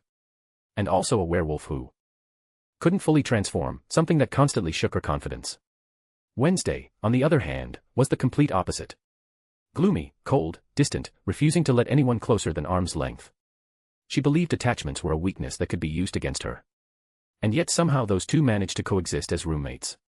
Wednesday walked with her usual icy expression, while Enid, as always, talked non-stop beside her. So tell me, how was your first trip into town? Come on, something interesting must have happened. Enid repeated with a wide smile. I asked you not to speak to me. We are not friends, and sharing a room does not make us close, Wednesday replied coldly without turning her head. Not yet. But I'm sure we'll become friends. Soon, Enid said in a bright tone. I don't think so, Wednesday answered in the same icy voice. That's just what you think, for now. Oh. Why is it suddenly so quiet? Why's everyone staring in the same direction? Enid asked, confused as she looked around. Probably because of them, Wednesday said indifferently and pointed toward Alex and Dean. Enid followed her finger and saw the two men standing at the entrance to the courtyard. They silently scanned the area while the academy students couldn't tear their eyes away from them. Enid raised her eyebrows in surprise, particularly drawn to the young man in a black suit, black shirt, and red tie, with his hair casually swept back. At first, she looked at him, then at Wednesday, and a thought suddenly popped into her head: he might be Wednesday's older brother. The style was just too similar. Wednesday was also watching Alex. She knew he was an agent, and her curiosity about why he had come to town grew. The vision that had recently struck her had already strengthened her suspicions, and her inner interest in the situation only deepened. Alex and Dean, after surveying the courtyard, reached an obvious conclusion: none of the Nevermore students were going to help them. Considering the students' attitude toward normal people, they couldn't really count on anyone. Alex scanned the courtyard once more and immediately spotted Wednesday with Enid. It looked like he had found the ones who could point him to the principal's office. Alex lightly nudged Dean in the shoulder and confidently moved forward. Dean looked at him in confusion and hurried to catch up. "Well, we meet again, pale girl," Alex said calmly as he approached Wednesday and Enid. "Are you following me?" Wednesday asked coldly. "Of course. That's exactly why I came to town, to follow the girl I happened to meet in a cafe," Alex muttered, rolling his eyes. Alex and Wednesday stared at each other silently. Enid, meanwhile, flitted her gaze between them, practically bubbling with excitement. Fresh gossip in the academy was always rare, and now her roommate had become the center of it. Dean studied Wednesday with the same curiosity one might reserve for a rare animal at the zoo, even briefly thinking she might be Alex's lost sister. Her style was that similar. Alex shifted his gaze to Enid. She immediately fixed her hair, straightened her uniform, and smiled so brightly it was like turning on spotlights. Alex raised an eyebrow in mild surprise. He remembered that she had apparently been infatuated with a Gorgon named Ajax, but deciding not to overthink it, he turned back to Wednesday, who continued to look up at him without blinking. "Could you tell me where the principal's office is?" Alex asked calmly. "That depends on why you need it." "And who you are," Wednesday replied. Her eyes glimmered slightly. She wouldn't miss a chance to learn more. "We're agents of the Federal Bureau of Control. We handle cases involving the supernatural. We were sent to investigate a series of murders near the academy." "If you know anything, we'd like to hear it," Alex said. "Murders? Is that true?" Enid exclaimed so loudly she practically jumped. Her shout echoed across the courtyard, and the students immediately began whispering. Enid realized what she had done and hastily covered her mouth with her hands, as if that could take the words back. Too late. Everyone had already heard that agents had come to the academy, and over murders, no less. Alex only shook his head and, out of habit, stroked Enid's head. This habit had been ingrained in him for so long that his hand moved automatically. Enid, feeling the gentle motion of his fingers through her hair, practically melted. For a werewolf, such attention had double the effect. And if she had a tail, it would have been wagging in all directions. Wednesday, on the other hand, tensed. The information about murders in her territory immediately grabbed her attention. Her interest intensified. Dean looked at Enid and tried to remember who she reminded him of: too bright, too loud, too positive. "Do you guys live in isolation here?" "You even have phones," Dean said, looking at Enid, who at that moment was enjoying the best moment of her day. "Yes, we do, but we didn't know someone was killed near the academy," Enid replied, not even attempting to move Alex's hand. "Then, if you don't mind, pink girl, show us the principal's office. We want to talk to her." "Maybe she knows something too," Dean said. "I'm Enid Sinclair. And I'm a werewolf. Not a pink girl. Watch," Enid said, showing off her sharp claws. Alex was amused that Enid's claws were still perfectly polished. Logic clearly took a break. Dean mentally filed Enid under, too carefree for her own good. The very idea of a school for the special still went against his many years of experience. But on the way here, Alex had explained to him why Nevermore existed. And no matter how long the list of monsters Dean had killed, he wasn't about to harm children, even if they were monsters. The thought didn't even occur to him. Alex smiled, watching Enid proudly display her claws. He thought Alice and Enid would probably make the best of friends, loud, bright, and utterly unstoppable. "You already have suspicions about who killed these people," Wednesday said, still trying to extract details. "Pale girl, we just arrived in town and haven't even seen the bodies," Alex replied calmly. He leaned closer to look her straight in the eyes. "Do you think you can figure anything out without talking to a single witness? But if you already know something, you can share it. And why should I do that? What do I get in return?" Wednesday asked coldly, not yielding an inch. "Mutual exchange of information," Alex said with a slight smile. "I know that look. The look of someone who wants to get to the bottom of things. You're going to get involved anyway, you won't let this opportunity pass. So I suggest cooperation. Your help won't hurt us. Isn't that right, pale girl?" Wednesday met his gaze with her famous coldness, but something bothered her. Alex's rainbow-colored eyes seemed to see right through her, and she didn't like that feeling. She hated when she couldn't read someone. And now a new desire was born inside her, to uncover all the secrets of the guy standing in front of her. Enid had completely lost track of what was happening. Alex and Wednesday stood so close their noses nearly touched. Dean watched the scene blankly, trying to understand what Alex was even doing. Alex subtly gestured to him with his hand, "I'll explain later." They stared into each other's eyes for almost a minute without blinking. Wednesday's face remained tensely calm, while Alex's smile grew wider and wider. "Then it's a deal," Wednesday said. "If I learn something, I'll tell you. And you'll do the same." "I love deals, pale girl," Alex smiled. "Wednesday Adams," Wednesday said, still with the same cold stare. "Alexander Voldegode," Alex said, still smiling. "What just happened?" Enid asked, completely confused. "Just a deal," Wednesday replied, not breaking her gaze from Alex. "Exactly. A mutual deal." "Now, Enid, take us to the principal's office," Alex said, still smiling casually. Enid nodded happily and led them down the corridor. Wednesday, on the other hand, decided to return to her room and think things over. Once Alex and Dean reached Larissa Weems' office, Enid announced the principal's name and, humming a tune, skipped back down the hallway. Alex and Dean stopped at the door and exchanged glances. "Dude, what was that?" Dean asked, looking at Alex blankly. "What exactly?" Alex knew perfectly well what he meant but asked anyway. "Flirting with two teenagers. Are you even in your right mind?" Dean said dryly, looking at him like he was a complete pervert. "Dude, let me remind you, technically, I'm 18, Alex said calmly. "Shit." Dean rubbed his face with his palm. "Completely slipped my mind after everything that's happened these past few days. Says the man pushing 40 who's still single," Alex smirked. "Shut up. Or I'll tell your 3 girls that you were hitting on 2 schoolgirls. And seriously, what's the deal with that pale girl? Why did you assume she'd get involved in the investigation?" Dean muttered, lightly punching him in the shoulder. "Dean, how many times have I told you, when you're in the bunker, you need to learn to listen to your feelings? Didn't you notice that after Kane's blade your sensitivity increased?" Alex shook his head. "Never really thought about that." Dean muttered. "All right. Let's talk to the principal. And then we eat. I'm hungry." Alex continued to watch Dean with a faint smile. He had long realized that Amara was gradually granting Dean power, carefully, in measured doses so that he barely noticed. And she did it every time she appeared to him in a dream. Alex had told Dean about it, but, as usual, Dean forgot. Chuckling slightly at his partner, Alex knocked on the door. A calm female voice responded from inside. "Come in." Alex opened the door and saw the tall woman in a flawless white suit again. Larissa Weems, graceful, strict, almost as tall as Alex himself.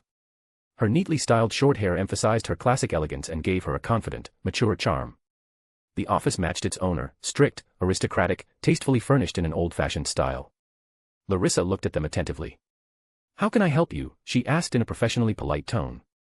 "Agents Winchester and Voldegode," Dean said, showing the FBC badge. "We're investigating the case of 3 murders near your academy." "I see. I didn't expect the Bureau to take interest in an incident the locals consider an attack by a wild animal," Larissa replied calmly. "And yet we are here, Miss Weems," Alex said calmly. "We won't stay long and won't inconvenience your students. We understand why this academy was created. In that case, ask your questions." "I'll answer everything I can," Larissa said, gesturing for them to sit. They sat opposite the principal, and Dean began asking the standard questions. Had anyone seen anything suspicious in the forest? Were there any students under suspicion? Had similar incidents occurred previously?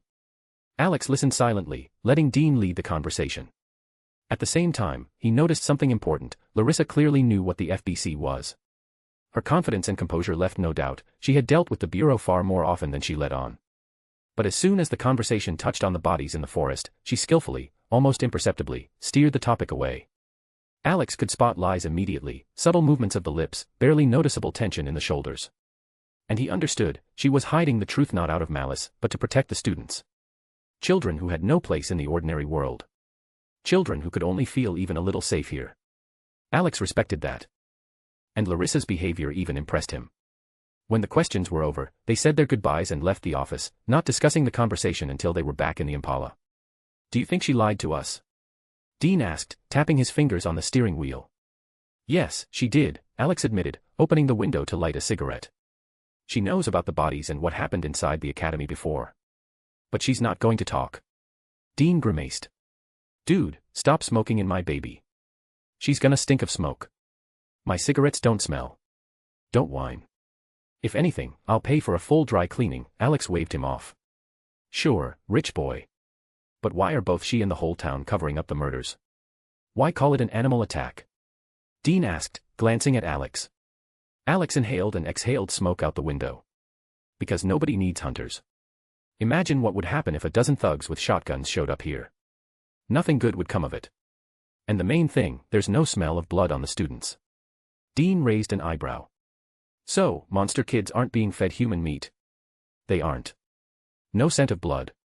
I'd notice. The smell lingers a long time, it's impossible to hide, Alex replied, flicking the cigarette out the window. Well, that's at least comforting, Dean nodded. Monster school, but no human menu. That's progress.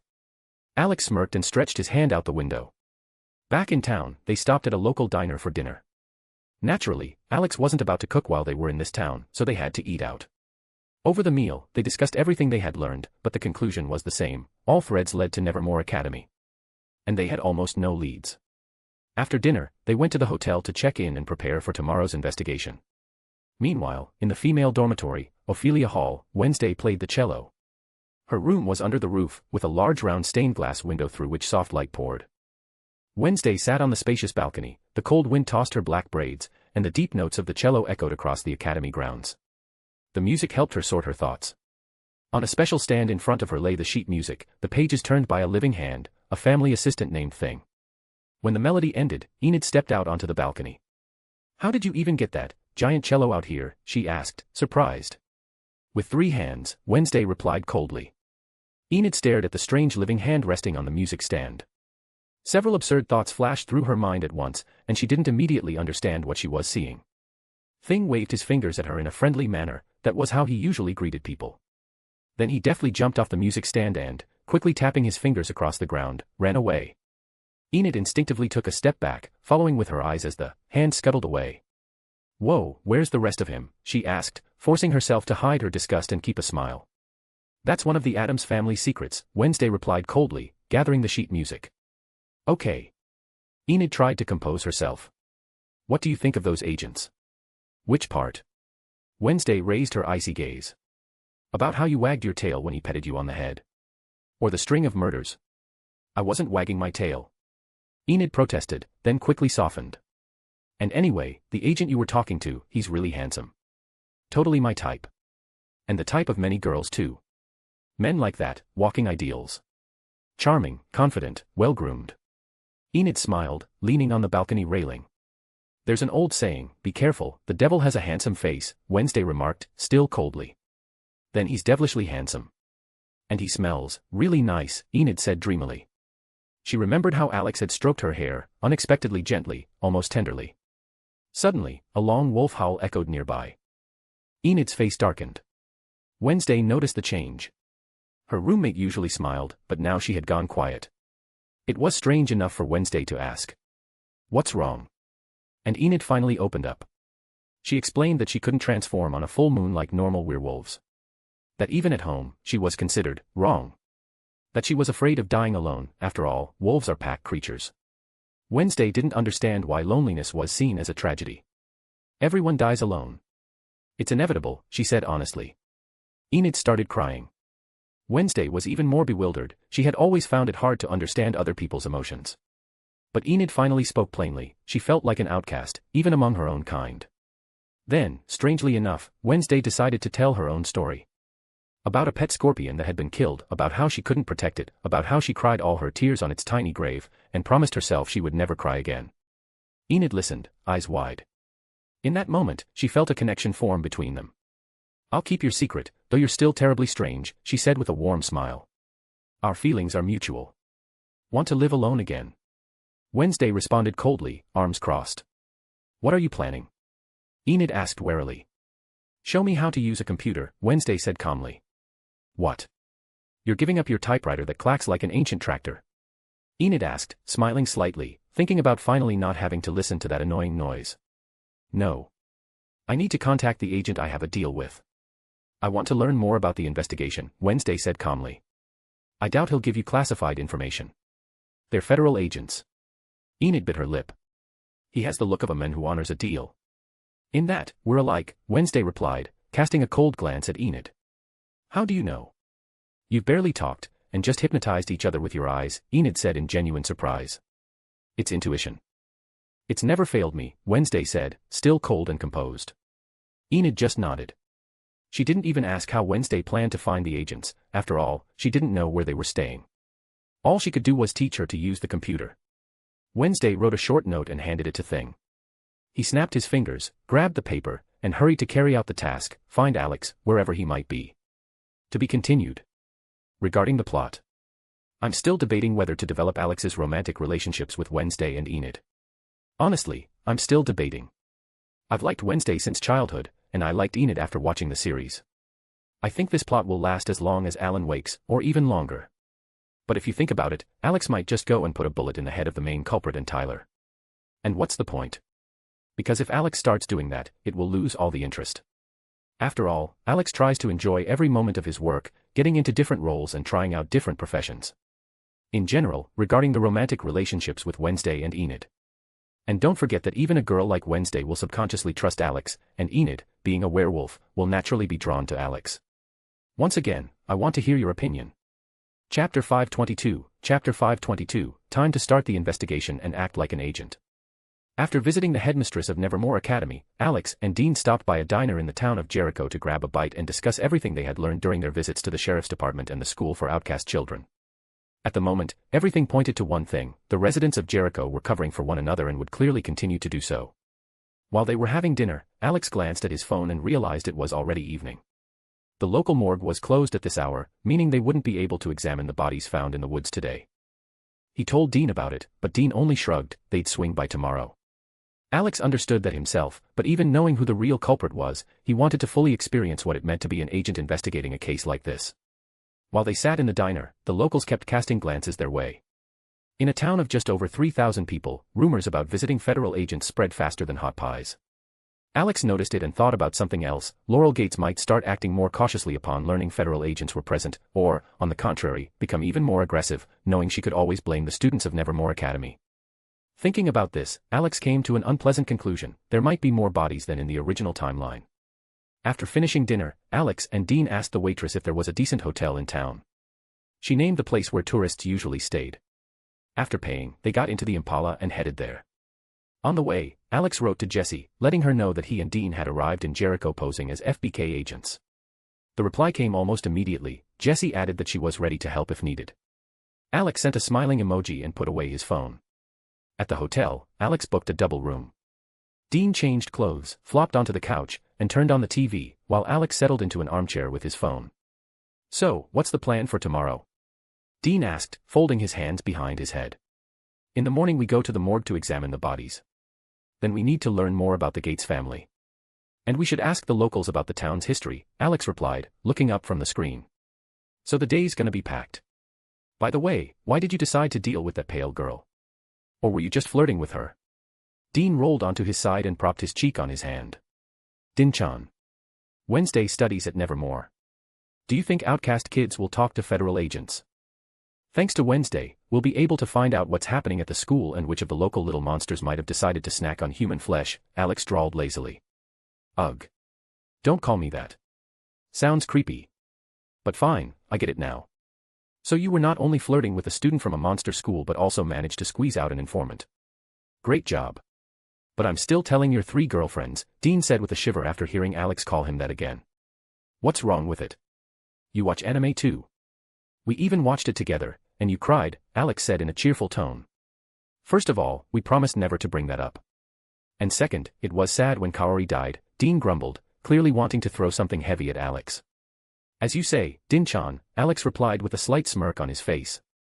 You're fucking. Whatever, screw you. How are you even planning to contact that Wednesday? You didn't even ask for her number. Or are you gonna follow that pink girl on TikTok and watch stupid videos? Dean said, pointing a finger at Alex and grinding his teeth. Bet 100 she'll contact me first. Alex raised a brow. Dean squinted, pulled out his wallet, and placed $100 on the table. Alex smiled, added his own, the bet was on. Then both men returned to what they were doing. Alex was texting his wives in the family chat, checking how their little gremlins were doing, and whether they had accidentally burned down any cities. Surprisingly, all 4 were calmer than usual today.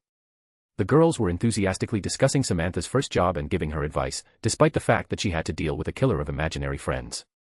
Alex knew Samantha needed personal experience, and Sam needed to work separately from his brother, so he sent the girls with Sam while he went to the case with Dean. Brunhild and Yuriko were once again complaining about the shortage of staff in the guild. Alex once again promised he'd deal with it when he had time. After making sure the girls were doing fine, Alex closed the family chat and opened TikTok. He almost immediately stumbled upon Enid's account and froze. The videos were cute, bright, and surprisingly positive. Dean, lying on the couch, heard the teenager-style music and looked at Alex suspiciously. Alex just tilted the phone toward him. Dean rolled his eyes and went back to the TV. Alex merely shrugged at Dean's reaction. He didn't see any problem with running such accounts. Even Samantha never stopped posting photos on hers. What surprised Alex was that Enid actually had a lot of followers, and she made genuinely cute and fun videos. An entire hour passed like that, Dean lying on the couch drinking beer and watching TV, and Alex scrolling through videos or reading articles, following his habit of checking the latest news to stay informed. Alex had developed that habit back when he lived in Night City, a place where something happened every single moment.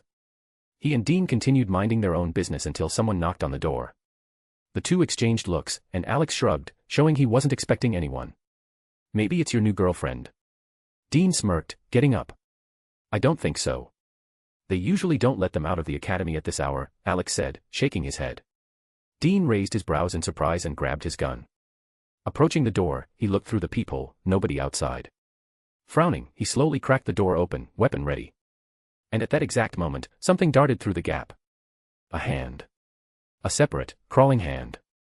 Dean stared at it in stunned silence, forgetting to breathe. Alex, on the other hand, lifted a brow in interest. He recognized this oddity instantly. Thing. The hand scurried away from the door, skittering across the floor with quick, agile movements, then jumped onto the table. It opened its palm, a short message was written on it, signed, "Call me Wednesday." "So I'm guessing that's the pet of that pale girl," Dean said, sliding the gun back into his waistband. Thing slowly and very deliberately raised its middle finger. Dean's eye twitched. "Did you see that?" he rasped, reaching for his gun again. Alex was barely holding back laughter. While Dean fumed, Thing continued flashing gestures, and even if Dean didn't know sign language, the meaning was perfectly clear without translation. Nothing flattering, that was for sure. It was time to intervene. Alex stopped both, Dean, ready to go on the attack, and Thing, who seemed prepared to launch into a dance of obscene gestures. Once he dealt with the chaos, Alex dialed Wednesday's number. Within a second, her pale little face appeared on the screen, way too close to the camera. "Wednesday, move back. You're like 2 centimeters from the lens," Alex said, setting the phone on the stand. She stepped back. "This is my first time using something like this. And I still think technology is just a tool for surveillance and brainwashing through useless cat videos," she said darkly. "You can't argue with that, pale girl. Big Brother's watching everyone. And what's with the crawling hand? That's your pet." Dean smirked, leaning on the table. Thing raised his middle finger at him again. Dean returned the gesture in kind. Alex clapped his hands, distracting both the living hand and Dean, putting an end to the childish war. "This is Thing. And he gets very offended when you call him a pet," Wednesday explained. "Yeah, it's obvious. He's flipped off my partner like 10 times in the last 2 minutes," Alex nodded. "Let's get down to business. About our deal." "I want to know what you know," Wednesday said bluntly. "Not much. We haven't been to the morgue yet, that's tomorrow. For now, we only know one thing, the bodies are mutilated. And there's some stuff that's better discussed in person," Alex said. "What do you need from me?" Wednesday asked. "You study at Nevermore. You have access to what's happening inside. But I suspect it won't be easy for you," Alex said cautiously. Wednesday frowned. "There are no tasks I can't accomplish. I don't want to offend you." Dean began, but Wednesday cut him off instantly. Usually that phrase is followed by an insult.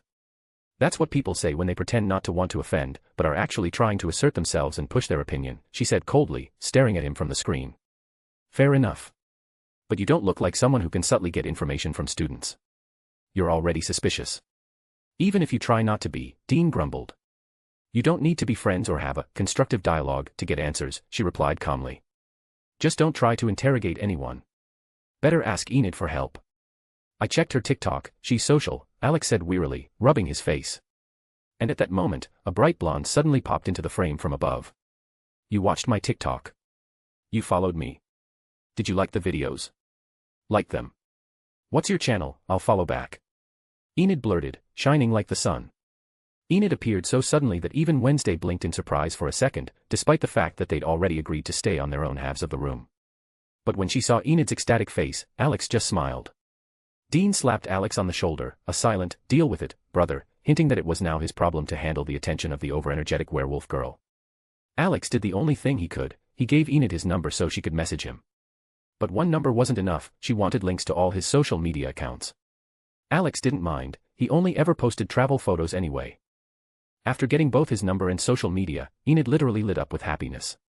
Wednesday, meanwhile, looked at Alex as if he had just confirmed his submission to meaningless social norms. Alex calmly ignored the glance. After chatting a bit longer, he ended the call and opened the door so Thing could return to his owner. He collapsed onto the couch himself, and before he could even lean back, a message from Enid popped up. The girl sent messages that were far too lively, far too bright, far too emotional. Clearly, Alex wasn't used to this. Thanks to her, though, he learned far more about the school than he could have figured out on his own, from small gossip to how the Nevermore students reacted to the arrival of him and Dean. Alex messaged with Enid late into the night, listening to Dean snore beside him. Dean had fallen asleep as usual, holding a beer and with the TV on in the background. Alex didn't wake him, knowing that Dean barely got any rest anyway because of the dreams where Amara appeared. Which meant Dean always slept poorly. In the morning, Alex woke with a slightly unpleasant feeling. He was sleeping alone. After spending so much time with the girls, he had gotten used to waking up feeling someone's embrace. Rubbing his eyes, he glanced at Dean. He was asleep, clutching his pistol tightly. Alex quietly sighed, realizing how much the hunter's life had worn Dean down, living constantly under the threat that any creature could kill him at any moment. And that was without factoring in the countless times Dean and Sam had died, only for Chuck to bring them back for the plot, to continue enjoying their suffering. After quickly washing up and getting dressed, Alex went outside to buy breakfast. Wearing a black cap, he lit a cigarette and headed to the Weathervane Cafe for coffee and pastries. Walking down the sidewalk, he observed the locals, ordinary life, ordinary people going about their business. They were lucky. They didn't know what lurked in the shadows. In the cafe, Alex spotted Marilyn Thornhill, the biology teacher at Nevermore. The only normal person at the academy, if you didn't count her true identity, Laurel Gates, the woman who desired to destroy Nevermore. But he didn't notice Tyler, though he was supposed to be the second villain. After buying his coffee, Marilyn spotted Alex and, pretending not to know him, walked past with a polite teacher's smile. Alex caught her glance but didn't pay much attention. If she decides to unleash Tyler on more people. Alex shrugged internally. I won't mind taking her out early. After buying coffee and pastries, he returned to the hotel, hoping Dean was already awake. And indeed, he was getting dressed. Dude, where have you been? Did you really run off early in the morning for a date after last night with your werewolf girlfriend? Dean smirked. Shut up. Enid's nice and friendly. And the fact that she's a werewolf means nothing. I honestly see no difference between humans and monsters. Everyone kills, Dean. We do too. How many have we taken out, humans, creatures alike? And what makes us better? As long as they don't cross a certain line, I don't consider them monsters. A monster can be compassionate. A human, terrifyingly cruel, Alex said calmly. Let's skip the moral lessons this early. My head's already splitting. I haven't really slept for weeks. Just tell me what's for breakfast. I'm starving, Dean grumbled. Coffee and pastries. And take a headache pill if you're hungover. There's a lot of work today, Alex said, setting the bag and cups on the table. All right, Mommy. And where's my coffee? Dean chuckled. Alex just rolled his eyes and pointed to the cup of coffee he had bought for Dean. Dean nodded, took the coffee, and opened the paper bag with the pastries, taking a deep breath to savor the aroma of the fresh bun. Alex calmly sat at the table, picked up his own cup, and at that moment, he received a message from Enid. The girl had sent a photo of her own breakfast. Seeing the picture, Alex once again wondered what was going on with Enid. He remembered that she seemed to have a crush on a Gorgon guy named Ajax. But since Enid hadn't mentioned him herself, Alex decided not to pry. While he was pondering, another message came through. Enid wanted to know what he was eating.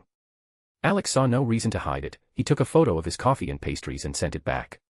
Dean gave him a long, blank look, full of unspoken questions. Alex just rolled his eyes in exhaustion. After finishing breakfast, he said goodbye to Enid, writing that it was time to get to work. I thought you were going to stare at your phone all day, Dean muttered, adjusting his agent suit. Work is work. As long as they pay, I'm the model employee, Alex replied, tying his tie. So first the morgue, and then we figure out what happened with the Gates family. Dean asked, stepping out of the room with his hands in his pockets.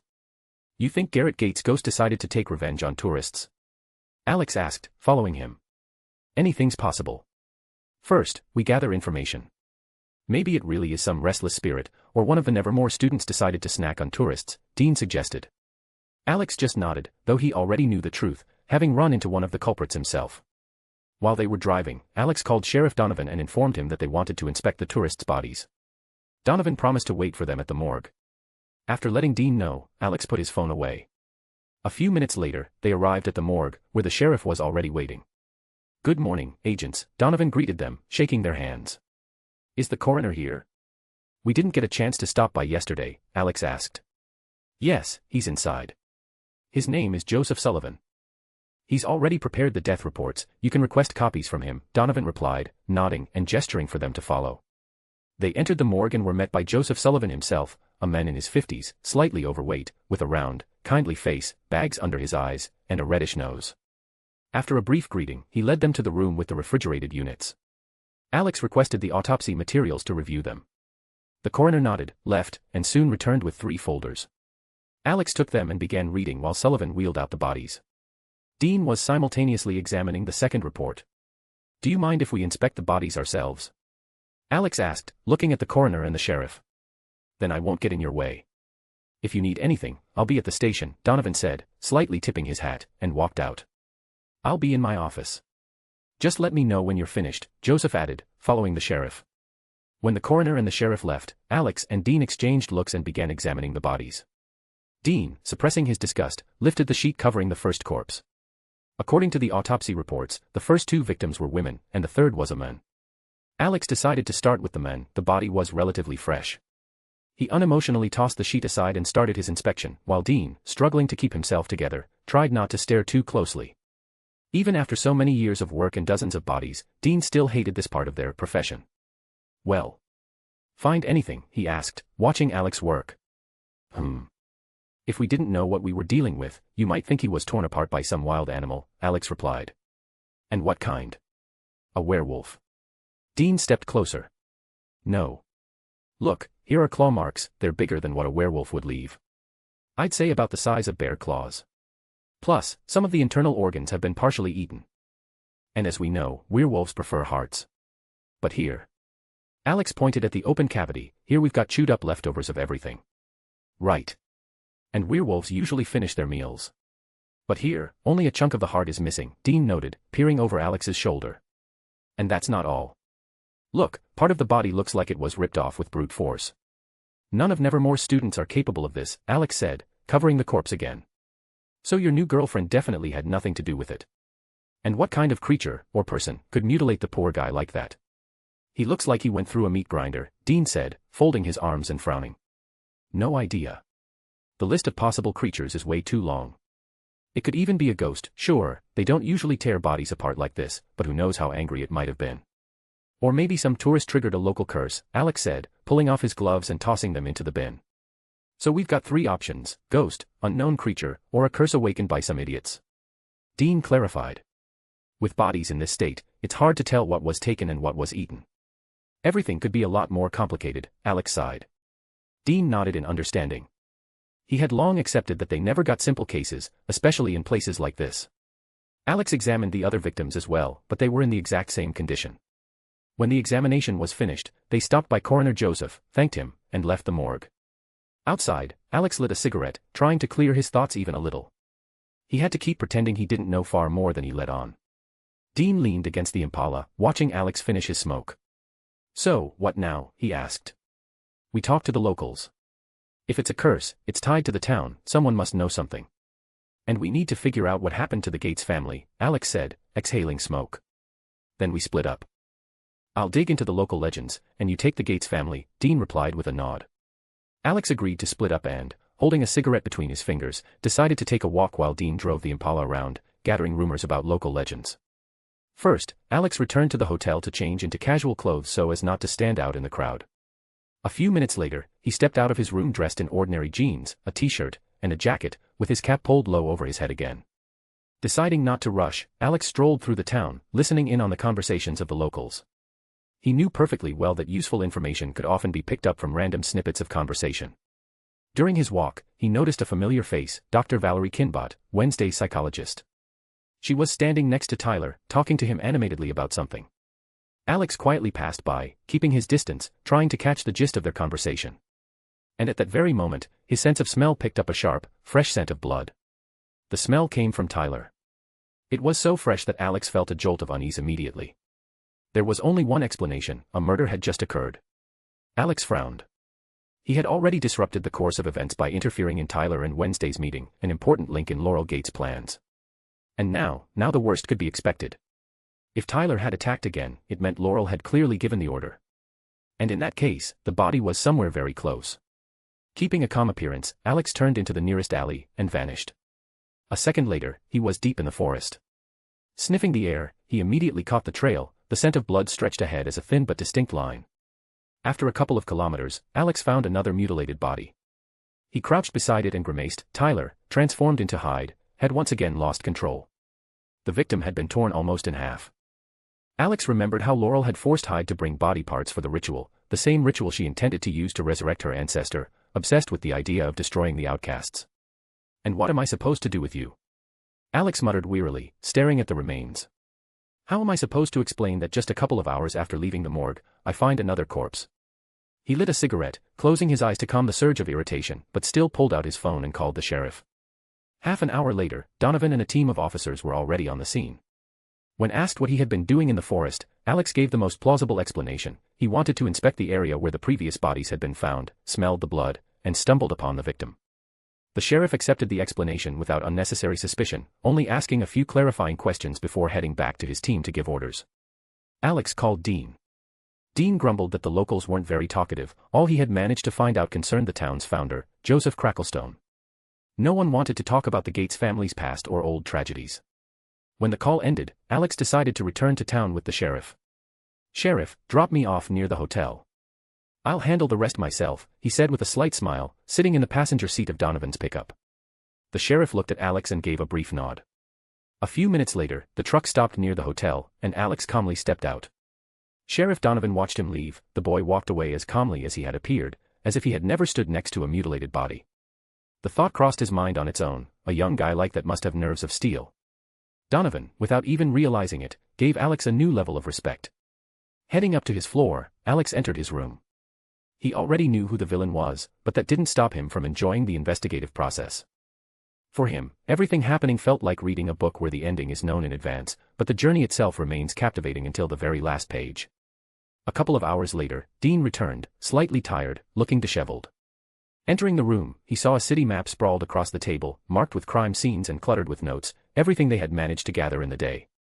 "Looks like you tried to turn our room into a full-on investigation HQ, Dean said, loosening his tie and pulling a beer from the fridge.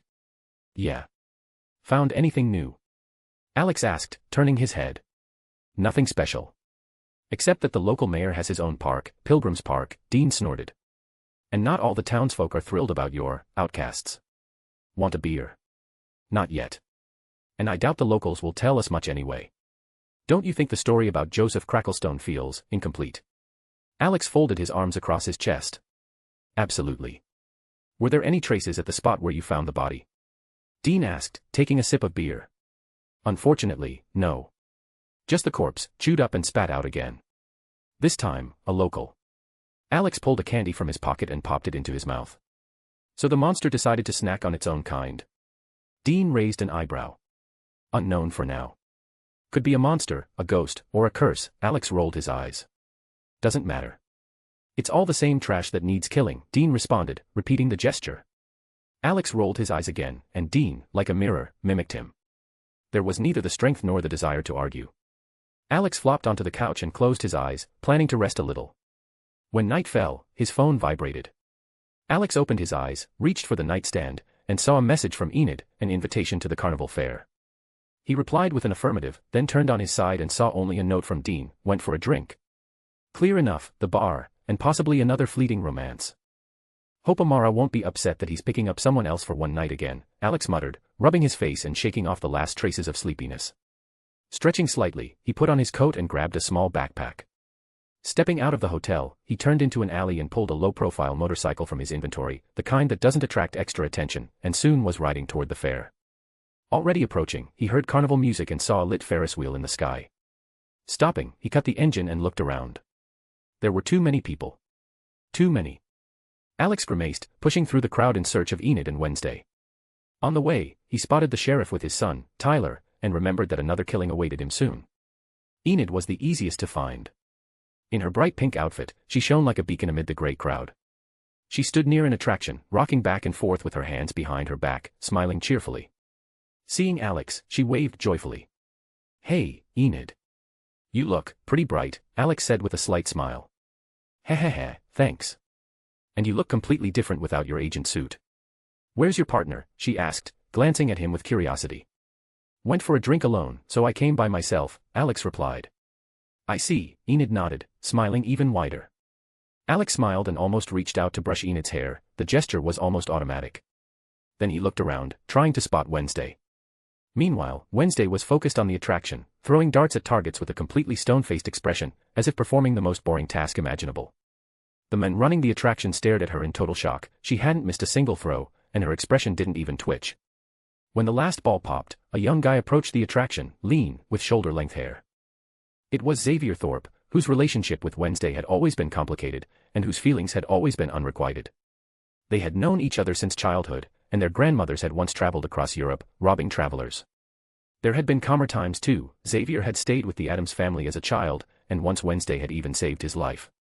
"Wow, if you keep this up, you'll take the whole pack with you," Xavier said, leaning on the counter. "Pandas don't live in packs. They're solitary," Wednesday replied coldly, not even glancing at him. "Got it. Hint received." Xavier muttered, instantly catching the subtext. "I'm waiting for someone," Wednesday said calmly, casting him a brief look. "Really? Who? Him? Or her?" Xavier tried to redirect the conversation but failed. "She's waiting for me," a male voice said from behind. Wednesday turned smoothly. Xavier, more abruptly. Their eyes fell on Alex in casual clothes, and beside him, Enid, calmly chewing pink cotton candy. Xavier frowned for a moment but quickly pushed his usual neutral, if slightly displeased, mask back into place. "Yo. How's it going? And who are you?" Alex asked, raising a hand in greeting. "No one. I'm leaving," Xavier muttered, trying to shove Alex with his shoulder. He tried, but it was as if he'd hit a stone wall. Alex didn't even flinch. Enid, standing on the other side, noticed nothing. But Wednesday, she saw everything. And once again thought that human emotions were useless and only got in the way. Alex calmly watched Xavier until he disappeared into the crowd. "So, shall we talk?" he asked, turning to Wednesday. "Not here. First, we need to get rid of the surveillance," she said, barely nodding toward a direction. Alex followed her gaze and saw Larissa Weems. She sat motionless at a wooden table, watching Wednesday while holding a burger. Seeing Alex beside her student, she flickered in her smile for a moment but quickly returned to her usual mask of the friendly principal. Alex nodded politely, giving nothing away. Larissa responded with the same slight nod. He looked at Wednesday, nodded in understanding, and stepped aside with Enid. As a farewell, Alex gave Larissa a small wave, leaving Wednesday to decide how best to deal with the surveillance. To be continued. I forgot what I wanted to talk about. I think it had to do with Wednesday's plot. If I remember correctly, the events unfolded over the course of a month or so. I don't remember exactly. It doesn't matter, time and time frames are for suckers. As for the romantic relationships, it will be the usual, during certain events. But I'm not sure which ones. Chapter 523, Chapter 523, The Monster in the Forest. While Wednesday was looking for a way to shake off Larissa Weems, Alex and Enid headed to the parking lot, the place where Wednesday had told them to wait earlier. Once they arrived, Alex leaned against his motorcycle, the one he used to come to the fair. Enid, being the most sociable and cheerful girl in the world, immediately began bombarding him with questions, just to keep the conversation going. And even though they had been texting until late at night, she still had an entire mountain of topics left. Starting with whether Alex could give her a ride on his motorcycle, and ending with personal questions, what movies he liked, what he did in his free time, what his favorite food was. While they were talking, Wednesday was walking toward them with quick steps, glancing over her shoulder from time to time, as if she feared Larissa was still following her. As she came closer, she saw Enid sitting on the motorcycle, swinging her legs and glowing with excitement. The first thought that flashed through Wednesday's mind, weren't they getting close a little too quickly? But she dismissed it immediately, she didn't care. Wednesday firmly believed that emotions, especially love, were absolutely useless. This attitude came from her parents, who were practically dissolved in each other, every day, every hour, every second, never apart for even a moment. To Wednesday, their relationship was burdensome, unpleasant, and even revolting.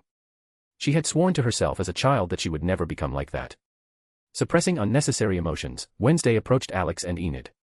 The werewolf girl, as always, smiled brightly at the sight of her friend. "Let's get to business. What did you manage to find out?" Wednesday asked in her cold tone. "Apart from the fact that another body was found today," Alex replied calmly, pulling a candy out of his pocket. "All the victims look like they were attacked by a wild animal. The rest is just old rumors, nothing concrete." He put the candy in his mouth. "Do you already have a theory?" Wednesday asked, narrowing her eyes slightly. "The list is long." "Oh, right." Alex took off his backpack and pulled out a folder. "This is for you. Your father once had a murder case opened against him." Wednesday raised an eyebrow and took the folder. Enid, on the other hand, widened her eyes in shock. Both the newly found body and the news about the investigation against Gomez Adams rattled her. While Wednesday was quickly skimming through the documents, Alex turned to the stunned Enid and placed a candy in her palm so she wouldn't spiral into unnecessary panic. She put the candy into her mouth and squinted contently at the strong flavor. Alex looked back at Wednesday. She had already finished reading and lifted her gaze to him. "What is it?" Alex asked, tilting his head slightly. "I'm not used to people helping me," Wednesday said, looking him straight in the eyes. "Usually they run away from me in fear." "I wouldn't call you scary," Alex replied calmly. "More like, strangely cute in your own way. But definitely not scary." "I would prefer to be called creepy rather than cute," Wednesday said coldly, giving him a matching look. "Well, you are a little creepy," Enid began in an embarrassed tone. "I'm not trying to offend you, it's just—" "I understand everything," Wednesday interrupted, turning her cold gaze toward her roommate. Enid immediately hid behind Alex's back. "To be creepy, my dear Wednesday," Alex said calmly, "it takes more than wearing black, speaking coldly, and trying to intimidate people. Believe me, I've seen truly creepy places and truly creepy people." "I'd listen, but not here," Wednesday replied as she walked past him, giving him an icy look. "Too noisy, too many people. I suggest we go somewhere no one will disturb us. And don't call me dear." She didn't even look back, making it clear they were expected to follow her. Alex only smiled at the silent threat and glanced at Enid, who was still hiding behind his back, trying to escape Wednesday's icy stare. He understood perfectly well, despite her outward calm, Wednesday was an extremely dangerous girl. Her words often sounded like sarcastic jokes, but in reality she never threatened without reason. Offend her, and you were guaranteed a swift and very bloody revenge. Gradually, Alex began to realize that he and Wednesday had something in common, not only in how they reacted to people, but also in their principles. Alex and Enid followed her deeper into the parking lot. They caught up to Wednesday just as she stopped, staring ahead. Lucas, the mayor's son, stepped out from between the cars, along with his two buddies. Alex didn't even bother remembering the latter two's names.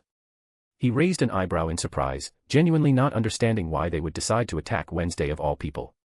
She hadn't even beaten them up. For a moment, Alex even thought they had come for him. But then he remembered, it was unlikely that every teenager in town had such a severe lack of brain cells that they'd attack a federal agent on duty. Lucas and his crew held metal bats, glaring at the trio. Alex narrowed his eyes, noticing something odd in their behavior, but didn't give it much importance. He placed a hand on Wednesday's shoulder and stepped forward. "Go the other way," he said calmly. "I'm about to explain to these lovely teenagers the proper way to use baseball bats. Wednesday, let's go." Enid grabbed her friend's arm and pulled her back. Wednesday frowned as Enid dragged her away and threw Alex a look. He stood there completely calmly, watching the three like they were just another everyday inconvenience. Once the girls disappeared behind a line of cars, Alex lit a cigarette, took a collapsible baton from his pocket, and flicked his wrist. The mechanism unfolded smoothly. He pointed it at Lucas and his buddies. Once again he was convinced, modern teenagers were astonishingly stupid creatures who had no understanding of consequences. And Alex, as a responsible adult, had absolutely no problem guiding them toward the correct path. Even if that path involved pain. One of the boys swung his bat, but Alex easily deflected the strike to the side and tapped his leg with a quick motion. The teenager collapsed onto the asphalt, dropping his bat, and immediately received a boot between the shoulder blades, a clear enough hint to stay still. Lucas and the second friend exchanged glances, and Lucas nodded, clearly trying to look encouraging. They began to circle Alex from both sides. Once they had him surrounded, they rushed in at the same time, swinging their bats. Alex crouched at the last moment. The two metal bats collided midair, the clang was so sharp it echoed across the parking lot. Both boys felt the jolt run through their hands and dropped their bats, wincing. "And now the lesson begins," Alex said with a kind smile that made both of them turn pale. And now you'll learn what happens when you attack a federal agent. Even if he's technically off duty. Before Lucas and his friend could run, Alex grabbed both by the arms and forced them down beside the third boy. All three ended up on the ground, neatly, like at a discipline drill. Alex raised the baton and delivered a very firm smack to each of their backsides. A chorus of 3 synchronized screams echoed across the parking lot. The boys immediately clutched their injured rears, writhing in pain. But Alex noticed something more important, something like thin black threads, resembling hairs of darkness, slipped out of Lucas and his friends. They trembled in the air and dissolved quickly into his palm as he caught them between 2 fingers. He narrowed his eyes. A thought crossed his mind. After Amara broke free, her darkness had spread across the world, and tiny echoes of it could have reached Jericho. For now, he could chalk it up to coincidence. Alex remembered something else, that Rowan was about to attack Wednesday. His mother had predicted that Wednesday would destroy the academy, and he would have to save everyone. But Rowan's telepathic gift had burned out inside him, turning the boy into an aggressive paranoid, convinced that he alone was Nevermore's last protector. And this attack was going to happen very soon. Immediately after Alex said he'd handle the 3 teenagers, Enid and Wednesday bolted, just in case.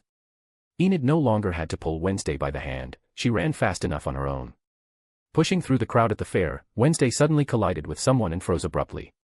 Enid nearly ran into her and stopped, confused, not understanding what had happened. Wednesday had run into Rowan, and in that instant, fragments of the prophecy about his own death flashed before her eyes. The prophecy struck her like an electric shock, and for a moment she lost touch with reality. When Wednesday came to, Rowan was already hurriedly stepping back. Seeing her gaze, he spun around and ran off straight toward the forest. Wednesday, come on. We need to call for help. Enid said, grabbing her hand in panic. But Wednesday ignored her. She turned and ran after Rowan, paying no attention to her friend's shouts or the crowd. Enid was left alone among the people, bewildered and unsure what to do. Tyler was watching from behind a parked car. He didn't blink, following Wednesday as she disappeared beyond the tree line. The next moment, his eyes changed, his pupils constricted, and Tyler vanished into the forest shadows, unseen. Wednesday ran after him, trying to catch Rowan and warn him that he was in danger. She shouted his name, demanding he stop, but Rowan only sped up. When they went deeper into the forest, he finally stopped, pulled out an inhaler, and took a quick breath. His face was a mix of irritation, panic, and some unnatural determination, as if he were struggling with a foreign voice in his own head. Wednesday caught up to him and grabbed him firmly by the shoulder. What do you want? Why are you following me? Stop chasing me. Rowan snapped. There's no time to explain. You're in danger, Wednesday said firmly. I think it's the opposite, he replied in a cold, almost alien voice. His expression twisted into a mad smile. Rowan raised his hand, and Wednesday was thrown backward. The next second, she was pinned to a tree by an invisible force. He held his palm up, eyes burning with madness. Darkness was falling in the forest, sunlight no longer breaking through the canopy, and Wednesday didn't notice that Rowan's once light irises had turned nearly black. His glasses only hid the change even more. He squeezed her with telekinesis so tightly that she felt the tree bark digging into her back. His smile widened, becoming more unnatural, like a man who had lost the last remnants of his sanity. Wednesday tried to break free, but it was useless. Rowan applied all his strength to keep her from even moving. You're the one in danger, he hissed, looking at her with a predator's gaze. What are you doing? Wednesday asked coldly. Saving everyone from you. I have to kill you, he said so calmly, as if talking about something mundane. So, you were the one who sent the gargoyle at me? Wednesday asked, narrowing her eyes slightly. No fear, no panic, only cold curiosity. Yes. Rowan drew out the word, smiling wider. I would have succeeded if that idiot Xavier hadn't saved you. But this time, nobody will save you. The whites of his eyes darkened rapidly, turning as black as his irises. Why do you want to kill me? Wednesday asked, trying to glean more information. Instead of answering, Rowan used telekinesis. A folded sheet of paper burst from his pocket, unfolded in the air, and floated directly in front of Wednesday's face. She stared at the drawing and saw a girl who looked strikingly like her. Behind the girl, Nevermore Academy burned. Wednesday squinted slightly, studying the drawing. The girl in the picture, that's you, Rowan said, continuing to press her against the tree. And you're going to kill me over a stupid picture? Wednesday said in an icy tone. This stupid picture was drawn by my mother 25 years ago when she studied at Nevermore. She had visions. She showed them to me before she died. Rowan's voice trembled, and the scara of his eyes had almost completely blackened. Rowan, let me go. These pictures mean nothing, Wednesday said coldly, looking down at him despite being pinned to the tree. And no, he shouted, his voice breaking. Mom said it's my destiny to stop this girl if she appears at Nevermore. Otherwise, she'll destroy the school and all the students. Rage, fear, and madness interwove in his words. Rowan increased the pressure, and the telekinetic force became so powerful that the tree to which Wednesday was pressed cracked loudly, deep fissures spreading across its surface. Wednesday felt as if she were about to be crushed. Through the dusky shadows falling on his face, one could not see how black veins spread quickly across his skin, engulfing his entire body. He was turning into something alien, uncontrollable. But suddenly, behind Rowan, a terrifying creature emerged, shrouded in swirling black mist. It grabbed Rowan by the head and easily tossed him over itself, slamming him into the ground. A few minutes earlier, Alex, having dealt with the 3 teenagers, was racing through the fair, trying to find Enid and Wednesday. He knew Rowan was about to attack Wednesday but wasn't sure if Tyler would intervene. Laurel Gates, hiding under the guise of a biology teacher, planned to use Wednesday to resurrect her ancestor, so Wednesday's death was definitely not part of her plan. However, Alex didn't know just how much his presence was already changing events. He understood one thing: fate always finds a way to steer the story back on course. No matter the universe, no matter the forces interfering, what is meant to happen usually happens. As long as a person remains subject to fate. Running between the rides, he spotted Enid standing in the crowd. She was looking anxiously in the direction Wednesday had run. "Enid, where's Wednesday?" Alex asked, rushing up to her. She chased after Rowan and didn't explain anything. As usual, Enid said, crossing her arms in frustration. "That's not good," Alex replied shortly, and immediately dashed toward the forest. Enid stared after him in shock. She didn't understand why Wednesday had run after Rowan, why Alex had suddenly taken off after them, or why he had said it with such seriousness. Realizing she wouldn't figure it out on her own, Enid made a decision. "This is the second time I've been left behind with no explanation. Why did you both run into the forest?" "Wait for me," she shouted, and tore after Alex. Alex heard Enid's cry behind him. He glanced back. The girl was running after him, trying not to fall behind. Alex knew Enid was a shapeshifter. Even if she couldn't fully transform, she was still far stronger than normal humans. But he didn't want her to see a possible classmate's corpse or the monster itself. Hide. He accelerated, leaving Enid behind, crossed a creaking wooden bridge, and plunged into the shadows of the forest. Almost immediately, Alex caught the scent of blood, heavy, thick, dark, and charged toward it. The closer he got, the stronger the sense of threat pressed against his temples. Ahead, through the trees, he saw Wednesday. She was lying on the ground, stunned, staring at a creature from whose body black mist swirled. Alex squinted, drew ebony, and fired. The bullet grazed Hyde's side, it roared, grabbed Rowan's mangled body, and bolted deep into the forest. Alex ran past Wednesday, knowing Enid had surely already heard the shot and was running toward them. Indeed, losing sight of Alex, she had been waiting for a sound to launch herself after him. Alex pursued Tyler in Hyde's form, who was carrying Rowan's torn body in his jaws. But what worried him far more was something else: the black mist. Darkness. Tyler was possessed. Hyde continued racing forward, leaping between the trees, until suddenly he dissolved into a cloud of black smoke. Alex stopped, clicking his tongue irritably. The trail had vanished. He shook his head. He thought he'd need to place a tracking mark on Tyler next time they met, just in case Laurel Gates sent him after another victim again. Lighting a cigarette, Alex headed back to where he had left Wednesday. The situation was worse than he had thought. If Tyler was truly infected by darkness, then either it was a coincidence, or somewhere in this town, a fragment of Amara's power was hiding. When he returned, Enid was helping Wednesday to her feet, supporting her so she wouldn't fall. "Did you catch him?" Wednesday asked immediately. "Who exactly?" Alex replied calmly, exhaling smoke. "The monster that killed Rowan," Wednesday said, staring intently at Alex. "There was no monster. You imagined it. Just your classmate who tried to kill you, and, I admit, he runs fast and knows how to hide," Alex said in a calm tone. "I know what I saw," Wednesday said stubbornly, drilling him with her gaze. "It was a monster that killed Rowan. Rowan has telepathic abilities. Maybe your monster was a manifestation of his power. That's how he escaped." Alex leaned in, looking her directly in the eyes. "Is that even possible?" Enid asked in surprise. "I know Xavier can bring his drawings to life. All sorts of things happen. Sometimes abilities act strangely, because of fear, paranoia, inner imbalance. Anyway, we need to go back and tell Director Weems that one student attacked another," Alex said, nodding to Enid. Enid nodded understandingly. Wednesday, however, continued to drill Alex with her gaze, not believing a word he said. He simply gave a soft smile, signaling that now was a time for silence. Wednesday furrowed her brow even more, turned away, and, as if offended, walked ahead. It was clear she wasn't going to let go of what she had seen. She knew for certain that the monster had been real. Enid cast a bewildered look at Alex. What should she do? Alex just smiled and ruffled her hair in his usual manner, and together they followed Wednesday. At the fair, they were almost immediately met by Bianca and her friends.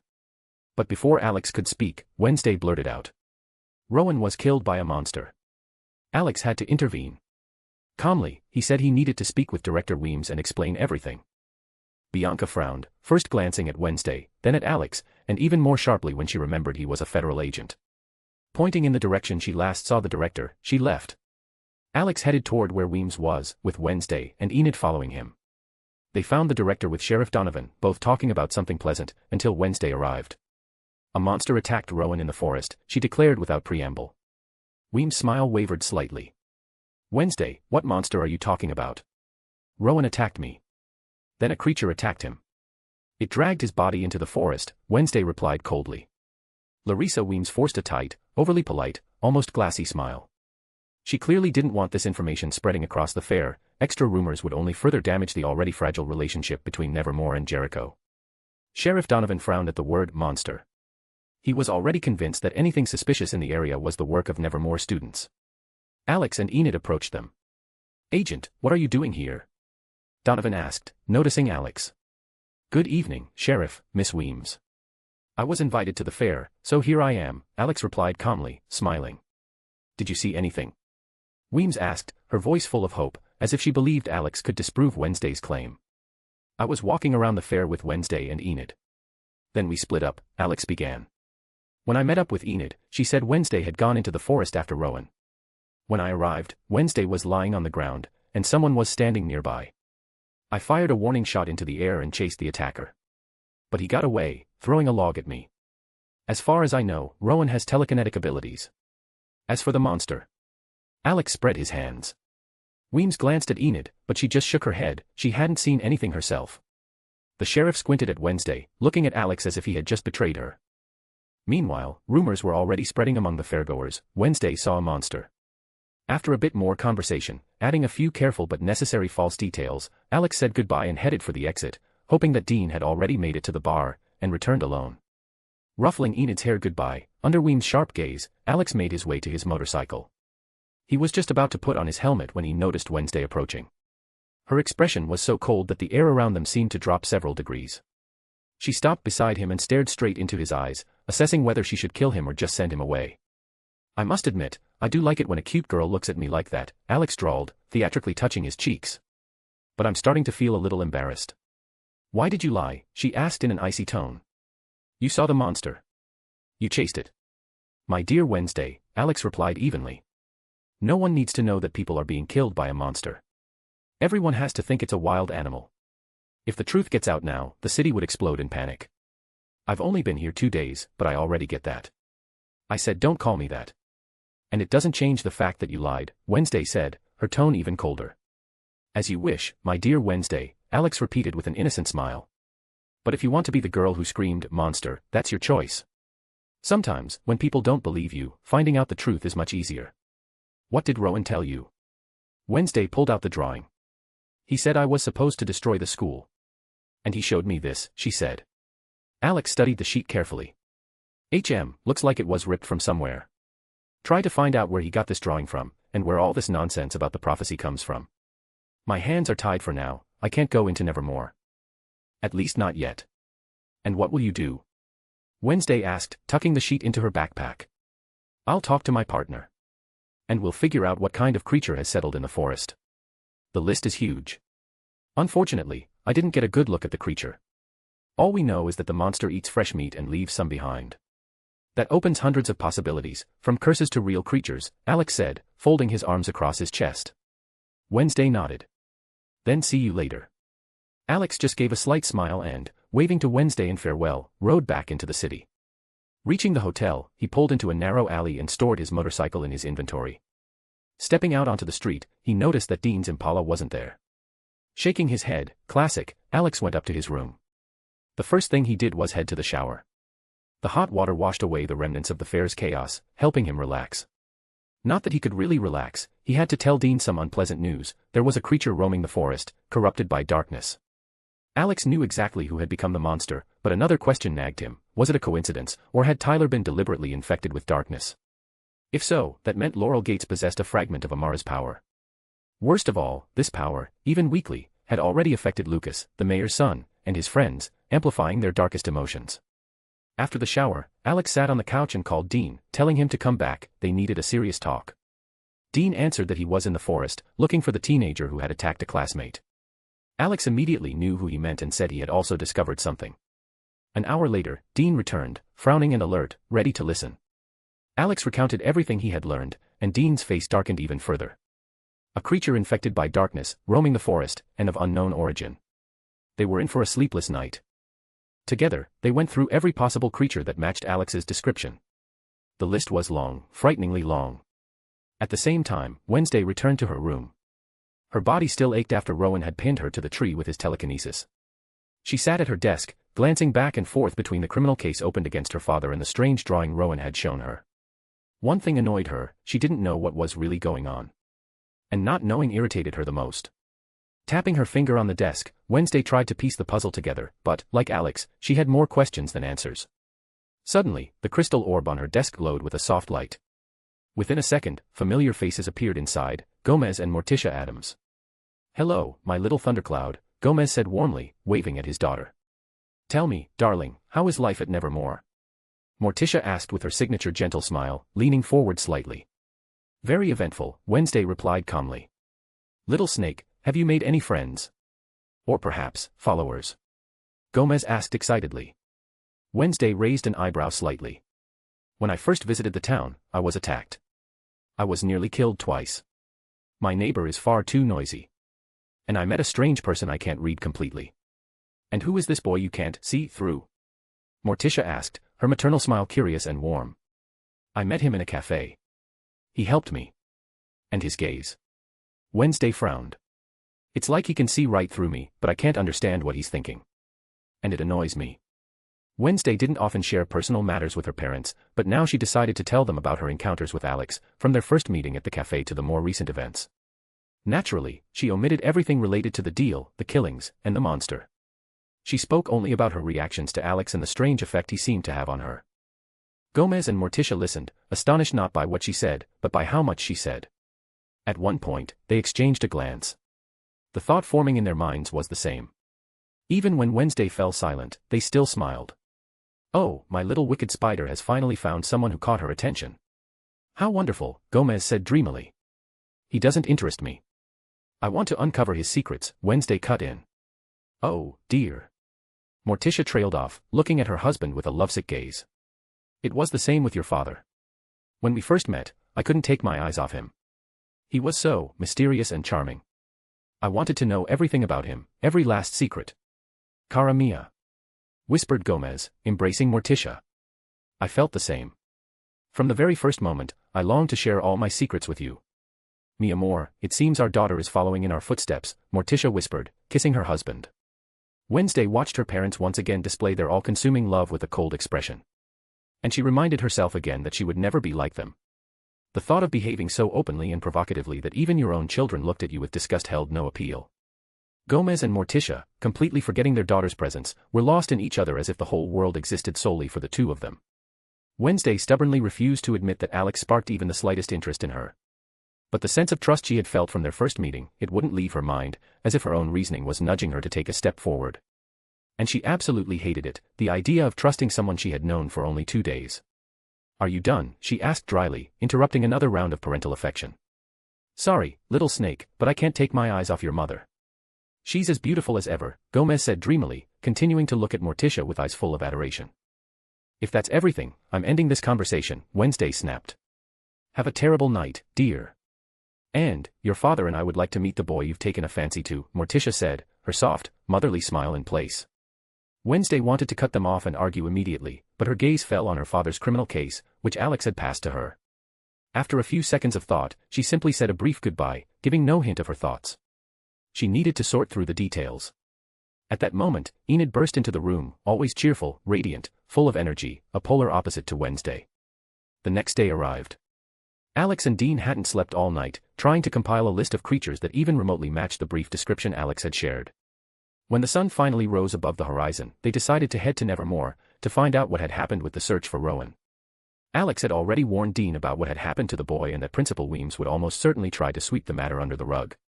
Before hitting the road, they stopped by the cafe. There, Alex spotted Mayor Noble Walker and gave him a polite nod. The mayor returned the gesture, slightly raising his coffee mug. Behind the counter, Tyler moved with careful, almost exaggerated precision, and Alex narrowed his eyes. He had clearly influenced him last night when Tyler had transformed into Hyde. That meant Tyler remembered everything but continued to follow Laurel Gates' orders without question, like a trained dog. As if on cue, Laurel herself entered the cafe, in the guise of biology teacher Marilyn Thornhill. Grabbing his coffee, Alex passed by her and stepped outside, getting into the Impala. "Ah. I'm alive again," Dean exhaled, taking a large sip of hot coffee. "If you say so. But the aftertaste is still nasty," Alex remarked. "Are you talking about the coffee, or the fact that we still have no clue what kind of monster you saw in the forest?" Dean smirked, steering the car with one hand. "Both. I don't like the fact that there's a creature roaming the forest, possessed by darkness. And we don't know if it absorbed a fragment of Amara's power, got infected by accident, or if someone deliberately turned some monster," Alex said, rolling down the window. "I don't like it either. But there's nothing we can do. We have no leads. All we know is who founded the town and that there used to be a wealthy family here whose son died in a fight over a girl," Dean replied, glancing at Alex. "Yeah. I called the sheriff, he's heading to Nevermore. We'll meet there. We need to find out if they found any traces overnight," Alex said, taking a sip of his coffee. Dean nodded and focused on the road, sipping his drink to stay awake. Alex rested his arm out the window, watching the trees blur past. He caught himself thinking that he simply wanted to relax in this town. Even if he had to search for the culprit, the one he already knew perfectly well. The past 2 weeks in the bunker had been hell, restoring the facilities, searching for fragments of Amara's power, pointless information gathering he already knew. But he had to pretend he was working alongside Dean, Sam, and Castile. Pretending was hard. But so far, he was managing. Although who knew how long that would last? To be continued. As I've said before, I hate it when they don't specify a time frame for a plot. I have enough trouble figuring out what day it is. It's especially annoying when they don't clearly indicate how many days have passed since this or that event. Anyway, screw it, I won't do that either. I'll just say 1 or 2 days have passed. And that's enough. And I'm wondering, should I follow through with the investigation, or just kill the main villain in one moment? Before another villain is resurrected. Or let Alex, armed with whatever stick he has, beat the main villain up. Chapter 524, Chapter 524, the best way to hear gossip is to become part of the group. The black Impala smoothly rolled up to the gates of Nevermore Academy. Dean carefully pulled into the parking area and parked the car. As soon as Alex stepped out, he immediately noticed Sheriff Donovan's pickup and another police cruiser. He exchanged a brief glance with Dean, the situation was clear, and they headed toward the entrance. Alex understood perfectly well that the sheriff was most likely already in Principal Weems's office, so they went straight there. As usual, students turned to look at them as they walked across the academy grounds. For the kids at Nevermore, the last few days had turned into pure chaos, police and 2 federal agents showing up far too often, raising tension throughout the school. Passing by groups of teenagers, Alex and Dean heard whispered conversations. Everyone was talking about Rowan. Some insisted he had attacked Wednesday and fled into the woods. Others claimed Wednesday had told them a monster tore him apart right in front of her. Alex and Dean exchanged another glance and shook their heads tiredly. Teenagers managed to spread rumors faster than the police could shut them down. Meanwhile, Wednesday was questioning Sheriff Donovan. He was grim, irritated, and clearly sleep-deprived. "How is it that you didn't find the body?" Wednesday asked coldly, staring directly at him. "Because it wasn't there," the sheriff replied evenly. "No body. No blood.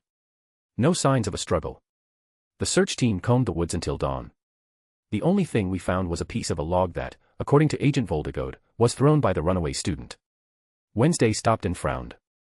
"Maybe your search team left their seeing-eye dogs at home. The monster tore Rowan apart right in front of me." The sheriff raised an eyebrow. "You saw a monster? Then tell me, why did Agent Voldegode, who came to help you, see only Rowan? Or maybe someone else from the school attacked him?" "Sheriff, that question is inappropriate," Principal Weems cut in sharply, giving him a hard look. "I don't care. I've got 4 bodies in my morgue. 3 tourists and 1 local," Donovan snapped irritably. "The mayor stated it was a wild bear," Weems reminded him calmly. And I think otherwise. And I'm sure the Federal Bureau agents will back me up, Donovan said, not taking his eyes off her. Weems tilted her head slightly, her voice taking on a faintly mocking tone. So you're ready to accuse one of our students of murder without a single piece of evidence? Donovan let out a short laugh. Oh right, of course. How could I forget? At your school it's perfectly normal to use your talents to pin a classmate to a tree. What a charming sense of humor you all have. The principal and the sheriff locked eyes, neither willing to give an inch. Weems would defend her students at any cost. Donovan wanted to find the killer and calm down the residents of Jericho, who were already whispering that someone from Nevermore was behind the deaths. Wednesday watched them silently, coldly. She finally understood why Alex had told her yesterday that revealing information about the monster would only make things worse. If the rumors spread outside the school, it would turn into a witch hunt. The people of Jericho wouldn't stop to consider how many innocent kids might get hurt. To them, Nevermore students were already monsters. The argument on the stairway was interrupted by the sound of footsteps. Everyone turned, and saw Alex and Dean approaching. Sorry for being late, Alex said, holding a tray of coffee. We had to make a stop on the way. You're just in time, agents, Principal Weems said, her calm, almost serene smile returning. Alex smiled subtly and approached the group with Dean. Climbing the steps, he handed a cup of coffee to Wednesday. She looked at him in confusion, her gaze cold and analytical, but Alex only responded with a gentle smile. He also handed coffee to Sheriff Donovan and Principal Weems. The sheriff nodded gratefully, and Weems acknowledged the gesture with a warm smile. Principal Weems invited everyone to her office to continue the discussion, and Alex and Dean agreed without hesitation. Dean wanted to know whether they had found any trace in the woods, and Alex was equally eager, waiting for the moment when the revived Rowan would walk through the door. Alex walked beside Wednesday, who took small sips of her black coffee, with 4 shots of espresso. Only after tasting it did she realize it was exactly the coffee she always drank. She shot Alex a brief look, attentive, slightly suspicious. Alex only smiled and winked at her, hinting that he knew far more about her than she did about him. That only fueled Wednesday's desire to dig into all his secrets, even though she had no idea where that could lead. Dean, walking nearby, noticed this exchange and barely suppressed a laugh, rolling his eyes and nudging Alex with his elbow, as if to say, here you go again, flirting with girls. Alex responded with a lazy, almost indifferent glance. When they entered the office, Weems opened the door and ushered everyone inside. Sheriff Donovan and Wednesday sat down across from the principal's desk. Alex took a seat by the fireplace, and Dean leaned his back against the door out of habit. As Agent Voldegode reported yesterday, Principal Weems began, folding her hands on the desk. Rowan could have run off and be hiding in the woods. The police were alerted, and I contacted his parents. Unfortunately, he still hasn't reached out. So the kid spent the whole evening and night running around the woods while I was out there combing the area with the officers. Dean snorted, crossing his arms. I get that certain abilities can fry your brain a bit, but not that much. Usually the dead aren't capable of hiding from the police. And they certainly can't make phone calls home, Wednesday remarked coolly. Better tell us what you were doing in the woods, Miss Adams, Sheriff Donovan said, staring at her intently. I saw Rowan running into the woods and went to find out why. He attacked me, and I witnessed the assault. Later Agent Voldegode arrived to help, and the rest you already know, she replied calmly, nodding toward Alex. Alex didn't take his eyes off the fire in the hearth, the flames reflecting in his eyes. Agent, are you certain you didn't see anyone besides Rowan? Donovan asked. A bear, for example. Or any other wild animal that could have attacked the student. While I was chasing Rowan, I didn't see anyone, Alex replied with a faint, almost lazy smile. Even though it was dark in the woods, I would have noticed if someone else had been there. I wintered with grizzlies, Wednesday said coldly. I know what they look like. You've got some fun hobbies, Dean commented with a smirk. Wednesday glanced at him for only a moment, then shifted her gaze back to Alex. She disliked the feeling that he was hiding the truth, even if they had agreed yesterday to deny the existence of monsters.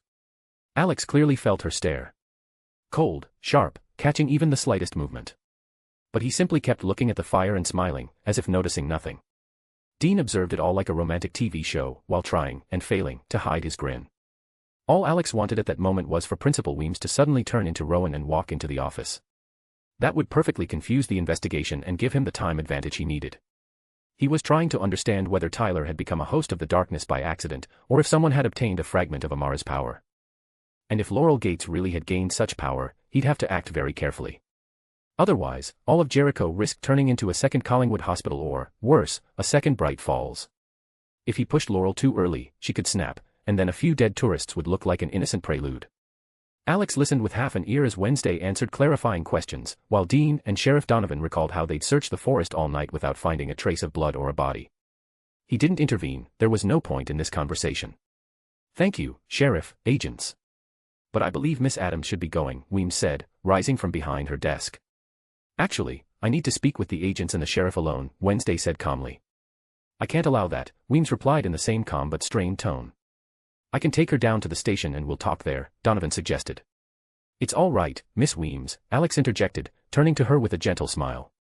"We'll just hear Miss Adams out. It'll only take a minute." Larissa Weems looked at Alex's calm demeanor. His confident posture, soft smile, and the very way he carried himself seemed to inspire trust simply by being there. Dean and Sheriff Donovan were also watching her, waiting for her decision. Larissa quickly ran through all the possibilities in her mind and realized that, if she could trust anyone with this situation, it was Alex. "All right," she finally said, stepping toward the door. "But only under your responsibility, Agent Voldegode. I'm giving you 5 minutes, and strictly off the record." "Understood. Otherwise I won't hesitate to file a complaint with your bureau." "Of course, Miss Weems. And before you go." Alex turned his head slightly toward her. "Will you allow my partner and me to inspect the school grounds? Even if we're not required to ask for permission due to our authority, as a decent person, I still believe I should." "Go ahead," Weems replied, opening the door. "Just don't interfere in the students' personal lives." Alex nodded with a pleasant smile. Dean mirrored the motion, signaling that they had no intention of bothering any children or poking around unnecessarily. Once she received confirmation, Larissa left the office, but not before casting a long, pointed look at Wednesday, who sat with the same cold expression, unchanged from the start. When the door closed, Alex and Dean exchanged a quick glance. Access to Nevermore's grounds was secured, meaning their hands were now untied. Alex had already told Dean the day before about the 3 teens who had been slightly touched by the darkness. It amplified their negative emotions and threw them off balance. Now they needed to find out whether that darkness had spread to other students. Wednesday, meanwhile, shifted her gaze first to Sheriff Donovan, then to Alex, who had once again turned toward the fireplace, watching the flames. Dean stepped closer, ready to continue the conversation. "Someone is covering up Rowan's death. That's why you didn't find any evidence in the forest," Wednesday said, looking between the sheriff and Dean. "Professional opinion of a murderer's daughter?" Donovan replied coldly. "You don't know my father very well. The only thing he can kill is an aria in the shower," Wednesday answered calmly, unfazed by the jab. "Or the monster has an accomplice who's cleaning up after it," Dean said, folding his arms. "But even if such a monster existed, do you really think it would bother covering its tracks? We wandered around that forest half the night and found nothing at all." "Miss Adams," the sheriff said tiredly, "my men and I haven't slept all night. I'm exhausted from all these games. I'm not playing. This is the truth." "You want to hear me, but you can't," Wednesday said coldly. "And why's that?" Dean leaned forward, resting his hands on the back of a chair. "If a monster were living in that forest, it wouldn't stop at 4 victims." Listening to their argument, Alex couldn't help but feel a slight surprise. Dean had hit the mark twice. Yes, someone had been covering their tracks, and it wasn't just Larissa Weems, but the real culprit as well. And yes, if Hyde had acted on his own, without whoever was controlling him, there would have been far more bodies. Yesterday, while studying information about Hydes, Alex realized, an unrestrained Hyde was an uncontrollable killer who swept everything in his path. But he didn't share this with Dean. It was too early to reveal his cards. While Wednesday tried to explain what she had seen to Dean and Sheriff Donovan, there was a knock at the door. A female officer appeared, looking flustered, saying that everyone needed to see this. And immediately after her, the living Rowan stepped into the office, a quiet, strange smile on his face. Those few seconds stunned everyone. Wednesday raised an eyebrow in surprise. The sheriff froze and looked at Wednesday, because she had insisted she had seen Rowan's death with her own eyes. Trust in Wednesday's words collapsed instantly. Alex just raised the corner of his mouth, watching the resurrected Rowan. He knew perfectly well that Larissa Weems had taken his appearance to cover the tracks completely. Dean, for his part, raised his eyebrows sharply. Just yesterday, Alex had said the monster had killed Rowan and dragged the body away, and that someone would surely try to hide the evidence. And here, confirmation. The imposter Rowan quickly apologized for his behavior and left, leaving far more questions than answers behind. Alex and Dean weren't going to discuss their business inside Nevermore, so they quickly left the academy grounds and got into the Impala. The moment they closed the doors, the rear doors unexpectedly opened and then softly clicked shut again. Alex and Dean turned in unison. Wednesday was calmly seated in the back seat, her face completely impassive. Dean glanced at Alex with a silent question. "Why did your new creepy girlfriend get in my car?" Alex just shrugged lightly, he didn't understand either. Wednesday watched their silent exchange, remaining stone-cold calm. "And how long are you two going to keep staring at each other?" she said coldly. "I need to go into town for a psychologist appointment." "You could have called a cab," Dean said, starting the engine. "There are no cabs around here." "And why would I, if someone can give me a ride?" She shot Alex a long, icy look. "I think this counts as minimal compensation for someone insisting they didn't see the monster." Yes, my fault, my dear Wednesday," Alex drawled lazily. "And I'll say it again, it's better if no one knows the monster is real." "I asked you not to call me that." Her gaze grew even colder. "And what do you think about the living Rowan?" "I don't even know what to think," Dean snorted, turning onto the road. Maybe the kid was resurrected. Or maybe that wasn't Rowan at all. What if our monster gained shape-shifting abilities? Or the killer wasn't the monster, but someone who can turn into a monster to avoid suspicion. The list is long, pale girl. "I don't think you can resurrect someone the monster tore to pieces," Wednesday replied, clutching her backpack. "Why not?" Alex said, lighting a cigarette. "There are plenty of spells capable of that. And it doesn't have to be resurrection. Sometimes puppet magic is enough. That exists." Dean glanced at him, and scolded again, "And stop smoking in my car." "I've said it 100 times, Alex waved lazily. "My cigarettes don't stink and aren't even harmful. And yes, such a spell exists. If you read more books, you'd know about it." "And what kind of spell is it?" Wednesday asked, clearly interested now. Alex held up 2 fingers. "There are 2 ways. First, you simply control the body like a puppet. If you look closely, you can notice unnatural movements. Second, transferring consciousness into a body." "Oh, I remember," Dean said. "We had a case like that. A bunch of little idiots pulled something similar with Sam, swapped souls." Or, Alex continued, flicking ash out the window, "Rowan's body was roughly stitched up and brought to life without a soul. Memories remain in the brain anyway, so distinguishing the fake is extremely difficult. So the body moves normally, but there's no soul." Wednesday asked for clarification. Alex nodded. She frowned, thinking over his words. If Alex's theory was correct, Rowan's behavior should have changed. But Wednesday barely knew him, or rather, didn't know him at all. That meant she needed to ask the one who had lived in the same room with Rowan. Alex, watching her, lazily stared out the window. He was curious how far she would go if he planted a few complex but plausible false leads. And he hadn't lied about the puppet spell, he had indeed seen it in one of the bunker's books, and a similar spell was in his own arsenal as the Demon King. Reaching Jericho, Dean stopped in front of the building where Wednesday had her appointment. She got out of the car without even saying goodbye and disappeared inside.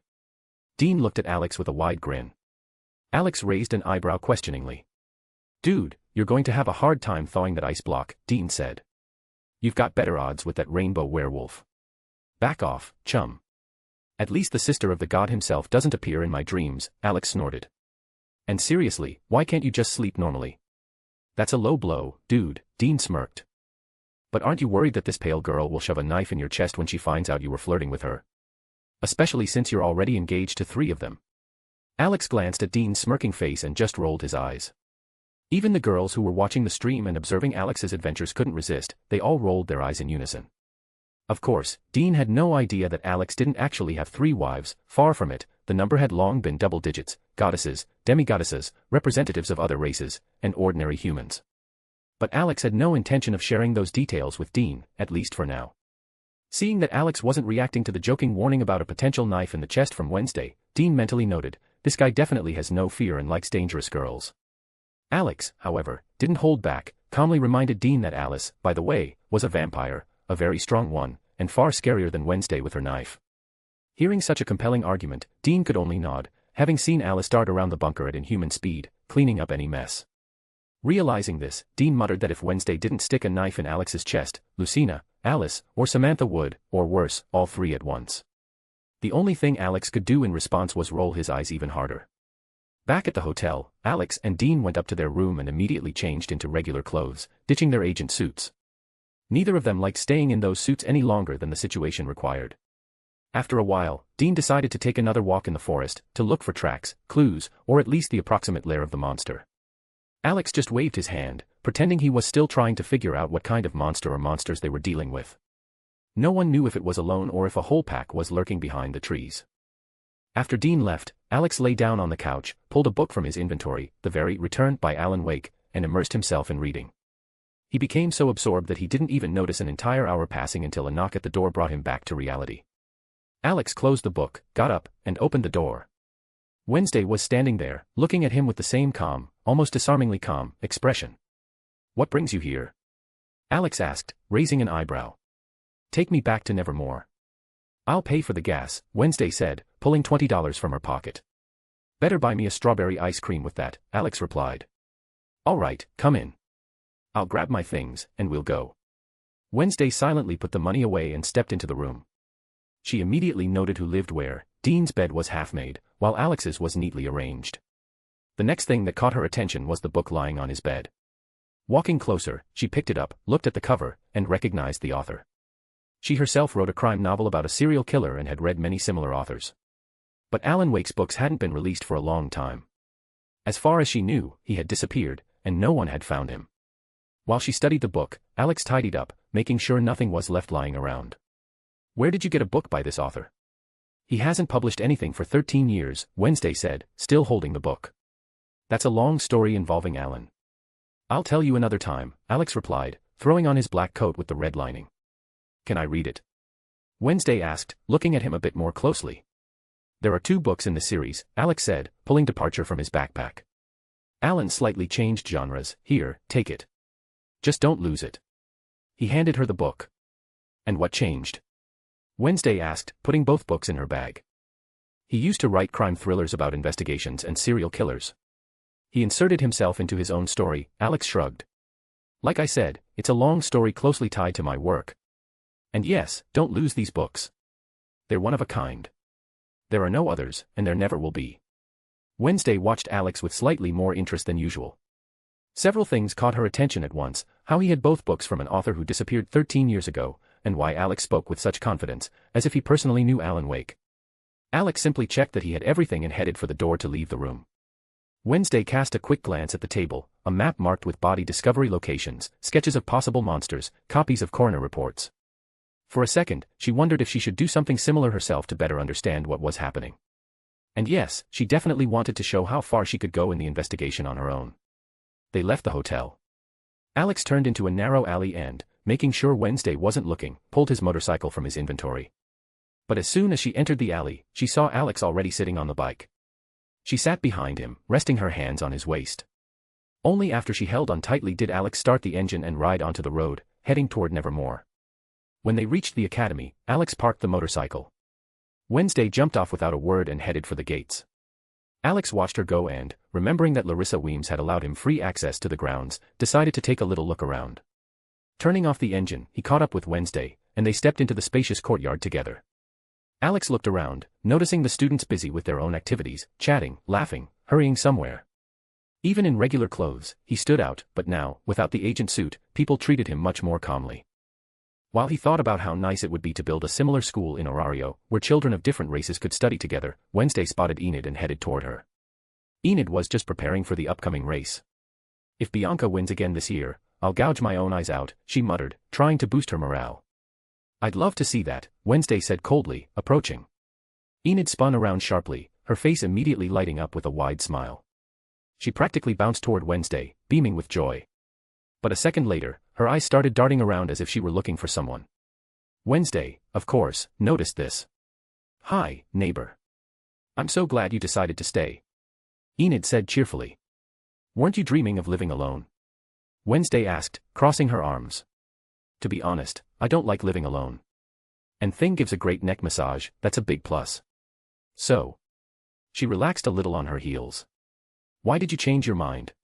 "I'm not going to be a pawn in someone's game. And I won't leave until I get to the truth, whatever it may be." "I don't like being fooled," Wednesday replied calmly. "You mean about Rowan?" Enid asked, much quieter, with a hint of doubt. "Enid, I saw the monster kill Rowan. And I wasn't the only one. Alex also saw the creature take his body," Wednesday said confidently. "But..." Enid hesitated. "This morning, Rowan was seen alive. And Alex himself said he chased him. And that Rowan threw a log at him to escape." "I know that. But Alex said it might not have been Rowan. Or maybe I'm starting to go insane, and it's not nearly as fun as I thought. You're the queen of gossip. Tell me about Rowan. Who he was friends with, what he was like," Wednesday said, glancing at the sky for a moment. She remembered her conversation with Alex and Dean about how the new Rowan's personality might have changed. He was, well, a little strange. A loner. Didn't really talk to anyone. Oh, sorry, Enid said with an embarrassed smile, realizing who she was speaking to. I forgive you, Wednesday replied impassively. His roommate was Xavier Thorpe. You could ask him. If you had a phone, you could call him. Or just go to the archery club, he's usually there, Enid said enthusiastically. I'll keep that in mind. It'll come in handy for the investigation, Wednesday nodded. And where is he? Back to work. Searching the forest again. Making a list of suspects. Enid asked, suddenly animated. If you mean your beloved federal agent, the one you call at night, he's somewhere around here. Ah, there he is, Wednesday said, looking around and pointing to Alex. Enid followed Wednesday's gaze and saw Alex. He was standing a little apart, talking with two Nevermore students, smiling so warmly it almost looked suspicious. Alex, meanwhile, decided that since he was at the academy, he might as well combine business with pleasure, create the appearance of working while gathering information. So he stopped the two vampire guys to ask a few questions about the academy and about Rowan. The Nevermore students, used to avoiding normies, weren't eager to talk at first, but Alex's warm manner quickly disarmed them.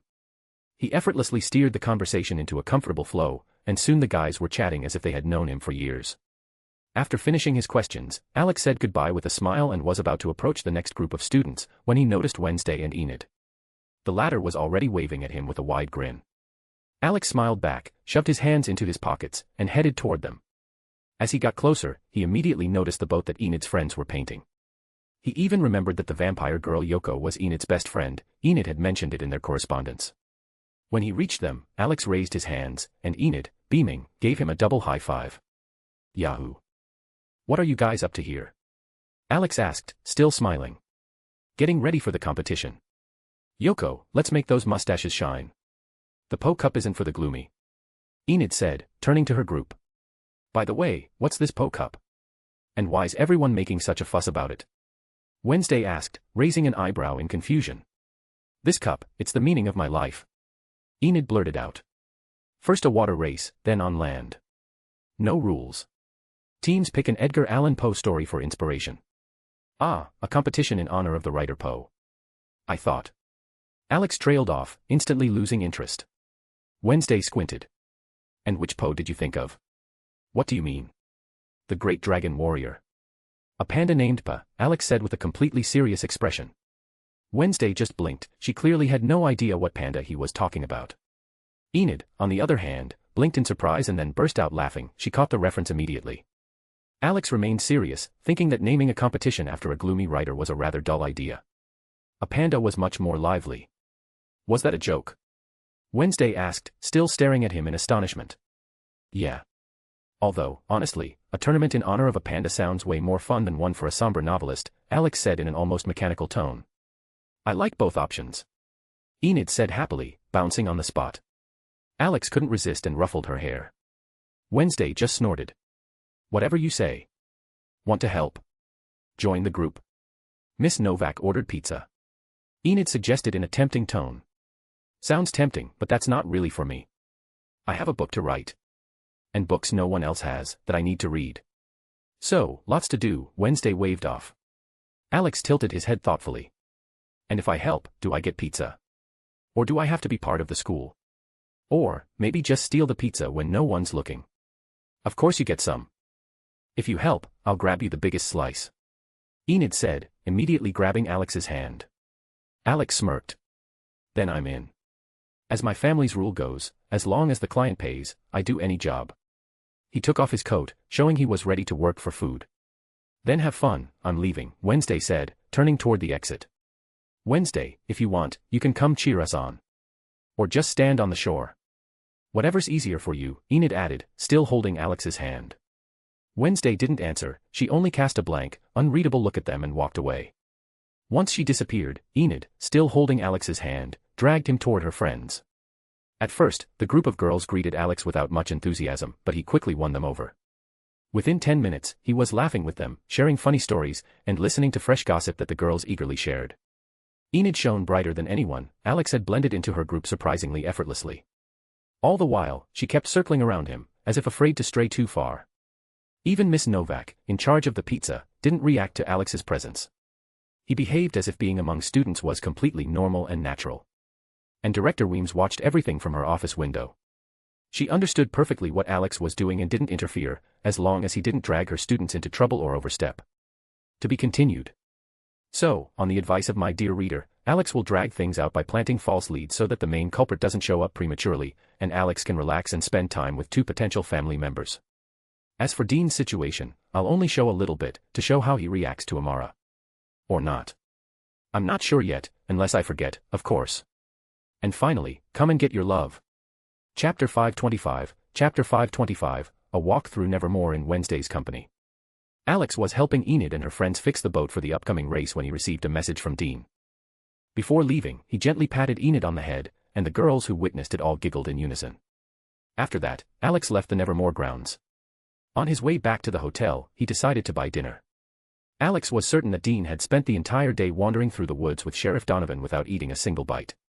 When Alex returned with food, he barely had time to step through the doorway when Dean snatched the bags right out of his hands and started eating so fast it looked like he hadn't eaten in days. While Dean was having dinner, he talked about the search in the woods. Just as Alex suspected, they hadn't found any traces. In turn, Alex shared what he had been doing. When Dean heard that Alex had spent half the day surrounded by teenagers, he raised a brow in surprise and then smirked.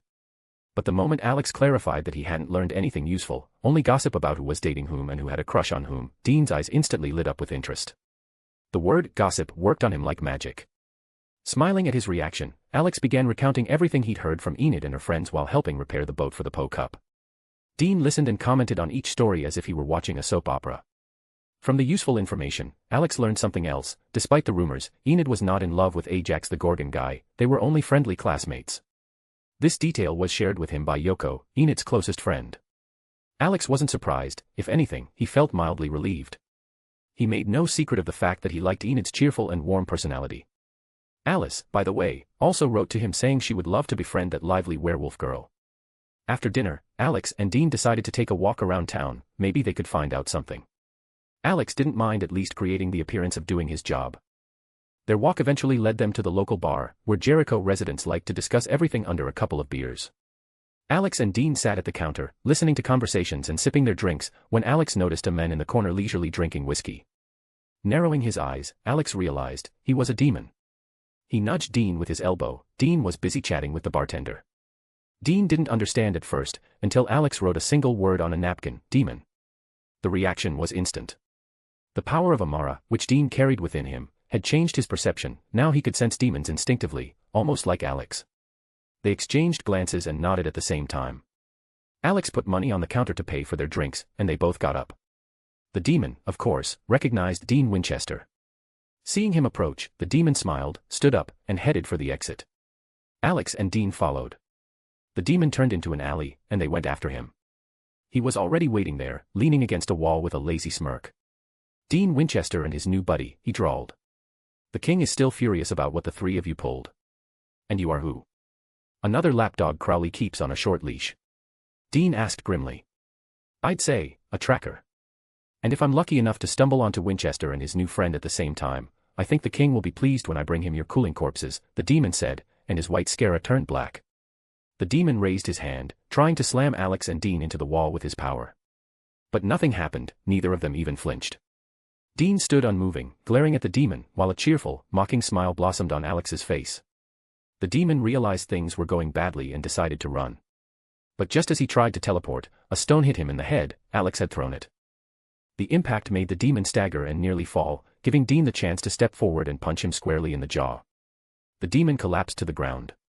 Wasting no time, Dean drew Kane's blade from behind his back. Just the sight of it struck real fear into the demon.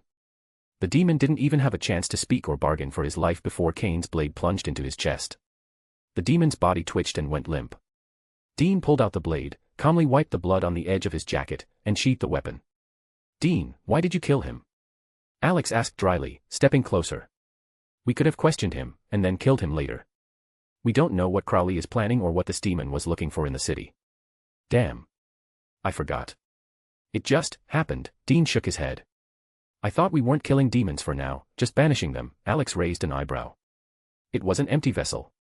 The person possessed by the demon was already dead, Dean replied, looking at Alex. And how did you figure that out?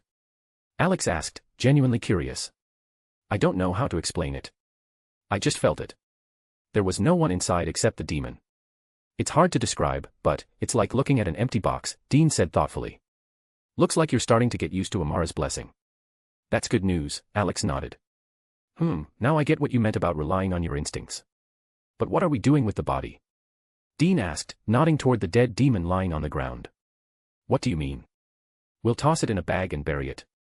You want the corpse to be found in the alley?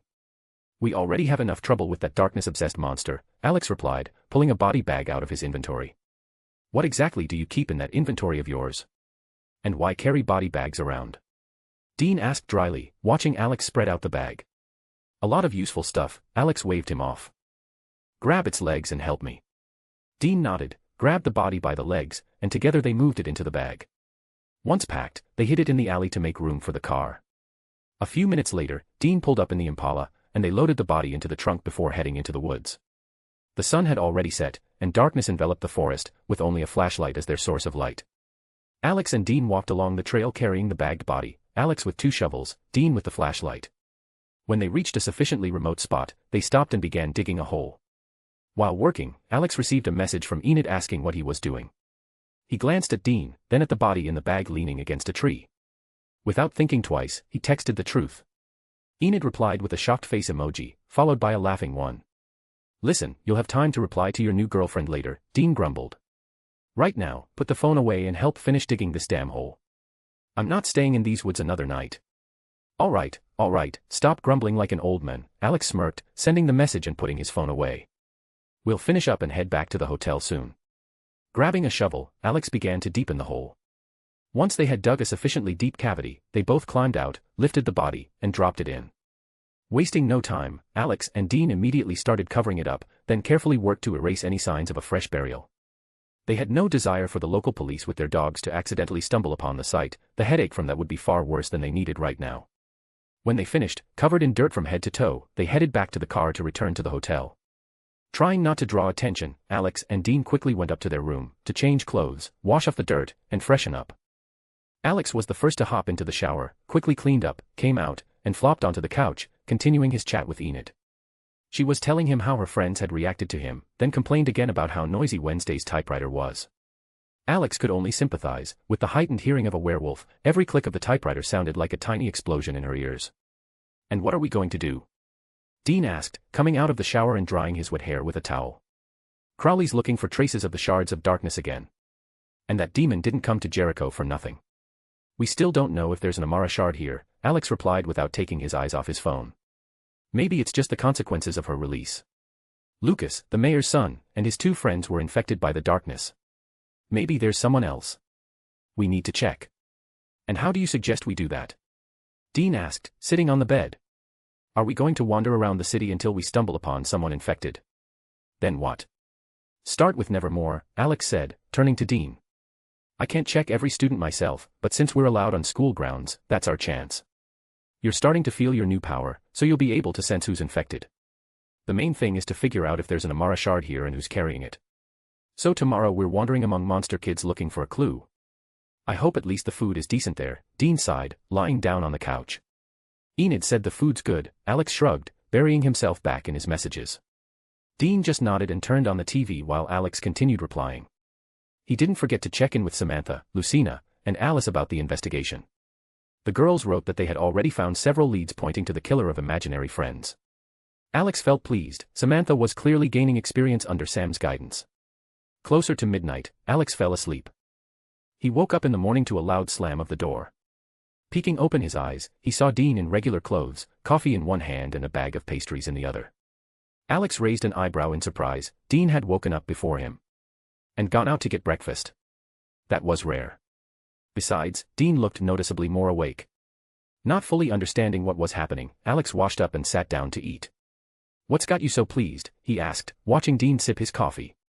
Just slept well. No other reason, Dean replied shortly. Alex nodded understandingly and didn't press further. Though he himself hadn't slept well, he didn't like spending the night alone, except for Zhangya, who lived in his shadow. After breakfast, Alex changed clothes, and they went outside together. Sitting in the Impala, Alex leaned against the window, watching the passing scenery. The car glided smoothly down the road until they reached the gates of Nevermore. Exiting the vehicle, Alex stretched and looked around. They had already discussed the plan for the day the night before, so now they calmly headed toward the academy grounds. Alex searched for Wednesday but had no idea where she might be or what she was doing today. After a few minutes of wandering the campus, they finally spotted her. Wednesday was quietly speaking to Thing, giving him instructions to keep an eye on the new Rowan. Hearing footsteps, she instantly turned, and Thing tried to hide behind a column. But upon noticing Alex and Dean, he immediately returned, standing on his wrist and waving his fingers. "Yo. What's your plan for the day?" Alex asked, approaching and raising his hand. "Wims is trying to control me. Because of her, I can't get close to Rowan," Wednesday replied, shifting her cold gaze toward them. "And what does this terrifying, dreadful headmistress make the poor pale girl do?" Dean smirked, raising an eyebrow. "She wants me to join one of the school clubs," Wednesday said dryly. "Let me guess, you don't need that because you think clubs are a waste of time?" Dean asked, nodding as if he had uncovered a universal conspiracy. "Bingo. Places like that exist only for pointless discussions about what a club should do. I can use that time much more effectively," Wednesday said, crossing her arms. "Then why not start your own club?" "Although, no, bad idea," Alex said, thoughtfully stroking his chin. "And why not?" Dean looked at him, puzzled. "Is it hard to start a club?" "Wims will realize I did it just to get her off your back. Then she'll start monitoring club activities," Wednesday replied as if it were obvious to everyone. "Then it's better to choose a club with few members. Ideally, just one. And make sure it's far from everyone else. You'll create the appearance of involvement," Alex suggested, giving a subtle hint. Wednesday looked at him with her signature blank stare, something that would have unnerved any ordinary person. But she couldn't deny that his words made sense. However, to make it convincing, she needed to show that she was genuinely considering her options, not just heading straight for the quietest club. Nodding, Wednesday agreed. Alex offered to go along. He needed to survey the academy and observe the students anyway. He didn't explain the reason, only mentioning that it was important for the investigation. That was enough for Wednesday. Before leaving, Dean snorted. "You two are just a pair of weirdos who think alike." And he hurried off to roam the school. Thing followed Dean in one direction, to keep an eye on the new Rowan, who had recently been expelled for attacking a classmate. Alex just shook his head, while Wednesday flatly rejected the idea that she shared any personality traits with Alex. "Which club should we start with?" Alex asked. "The one that's closer." "I don't want to waste extra time," Wednesday replied. Alex just shrugged and followed her. The first club was the singing club, led by Bianca Barkley, a siren and Xavier Thorne's ex-girlfriend. Alex already knew all about this thanks to Enid, who had vividly recounted Bianca's breakup with Xavier and how their friendship had fallen apart. The club wasn't far, and as they approached, they could already hear singing. Stepping into the courtyard, they saw a rehearsal in progress. Wednesday approached Bianca to ask a few questions, but the conversation quickly shifted to vocals. In the end, Wednesday decided to demonstrate her talent. The guy at the synthesizer didn't even have time to blink before his glasses snapped in half, and the nearest windows became covered with a web of tiny cracks. Alex, with his keen hearing, heard that tone as clearly as if someone had dragged a fork across glass, a sensation that was, to put it mildly, unpleasant.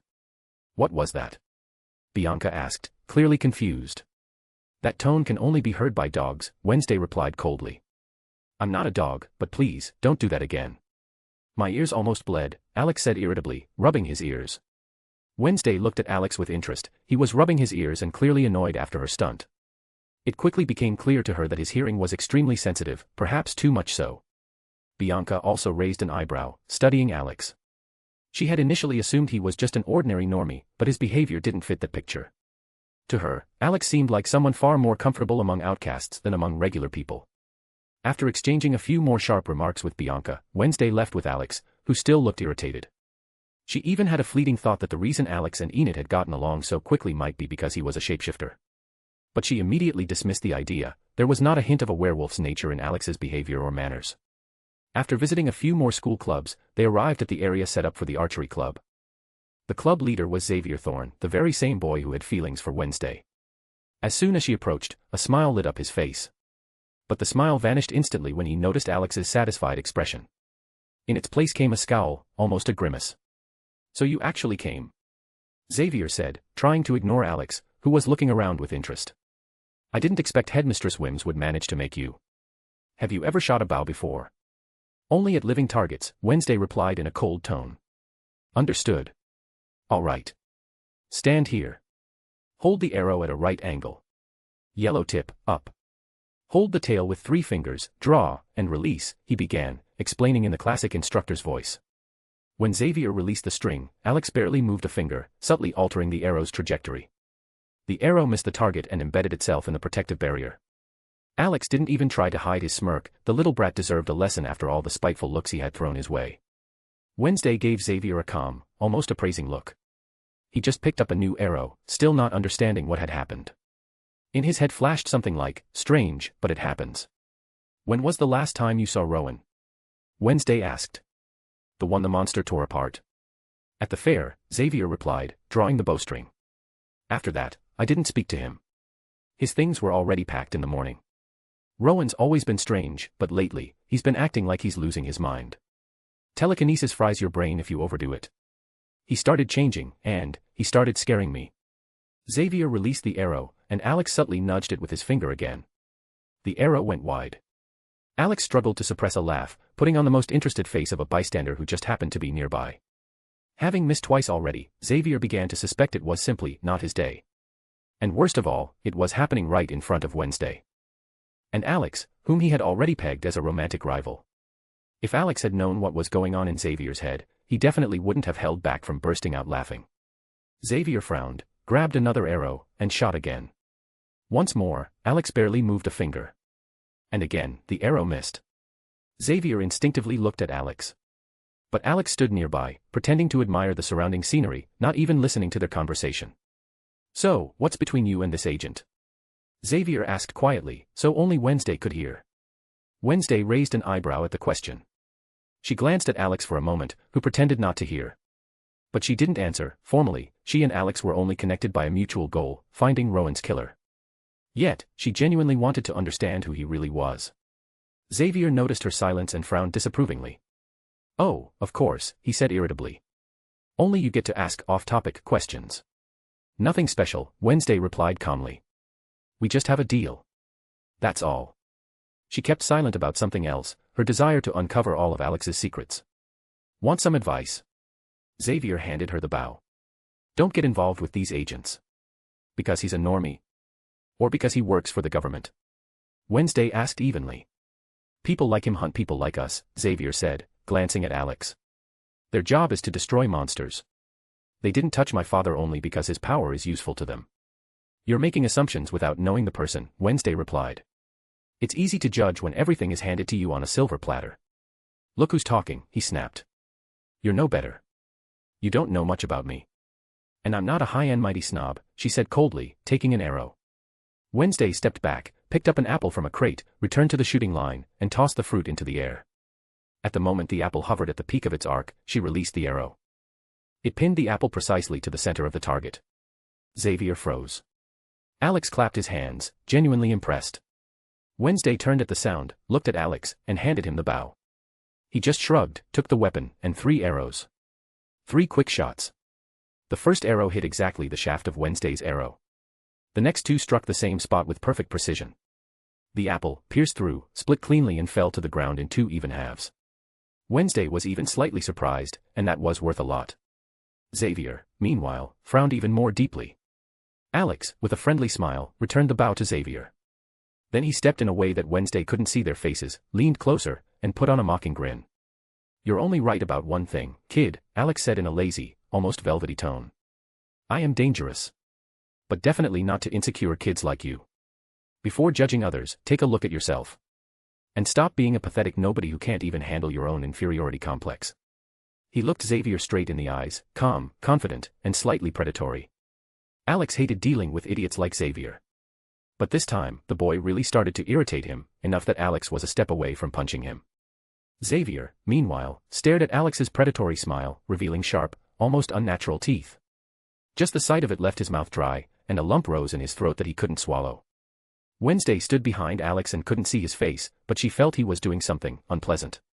When Alex finished explaining to Xavier what could happen if he continued acting so boldly, he returned to his kind, serene smile, as if he hadn't just hinted to Xavier that he was far scarier than the boy could imagine. Seeing fear in Xavier's eyes, Alex simply shook his head. After all, he was just a teenager. He hadn't seen much, it was natural that his reaction would be sharp. Patting him on the shoulder, Alex turned to Wednesday and suggested they move on. Wednesday looked at Xavier and noticed fear, as if he had seen not a human but a monster. Then she looked back at Alex, trying to understand exactly what he had said to create such an effect. As they left the training area, Alex felt a gaze on him again. He turned his head, and saw Principal Weems observing him through binoculars from her office window. Seeing her, Alex bowed politely, one hand on his chest, the other extended to the side, like an old-fashioned gentleman. Wednesday noticed the gesture, followed his gaze, and made out a white figure in the window. The observer's identity was immediately obvious. "How did you know she was watching?" she asked. "That's a secret, dear Wednesday," Alex said with a soft smile, moving forward. "And to share things like that, people need to get to know each other better. I told you, stop calling me that." "Then tell me, what did you say to Xavier?" "Why did he look scared?" she asked coldly, walking beside him. "I just told him that it's rude to judge someone behind their back." "And," smiled, Alex replied casually, tossing a candy into his mouth. "What kind of smile can scare a person?" she pressed further. "The most ordinary kind. The smile of someone who hides their true face under a dozen masks," Alex said softly, looking her in the eyes. "And what do you hide under your mask?" Wednesday raised an eyebrow. "Who knows? Maybe my true face. Or maybe, who I've always been. Only my family knows what's under the mask," he smirked. Wednesday frowned. Alex again dodged the question, speaking in hints as if he were deliberately trying to confuse her. Realizing it was impossible to get the truth from him right now, she stayed silent and continued walking beside him. Alex hummed a light melody, as if strolling through a park rather than the grounds of a grim academy.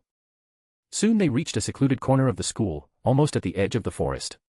The air was filled with quiet buzzing vibrations, and before them appeared a scene, dozens of colorful beehives and a small house shaped like a giant hive. As they approached, a short young man in a beekeeper's suit stepped out of the house. This was Eugene Ottinger, kind, friendly, and obsessively loyal to his friends. Alex couldn't shake the thought, why does Eugene need a suit if he can control the bees? The question kept spinning in his mind as he looked at the boy. Wednesday, of course, paid no attention to the bees or the suits, she simply didn't care. "Are you interested in the ancient art of beekeeping?" Eugene asked, trying to appear as friendly as possible. "My name is Eugene Ottinger. Founder and president of the Buzzing Club. Wednesday Adams. And this is Alexander Voldegode, he's just coming along for company," Wednesday introduced him. "I know him." Eugene brightened. "The young federal agent everyone in the school is talking about. Yo, chum. Looks like things are pretty lively here," Alex said, raising a hand in greeting. "Not really, life in the hive isn't for everyone.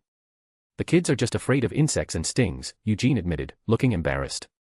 "I wasn't talking about the kids," Alex smirked, pointing upward. The bees settled on his hair, like ornaments.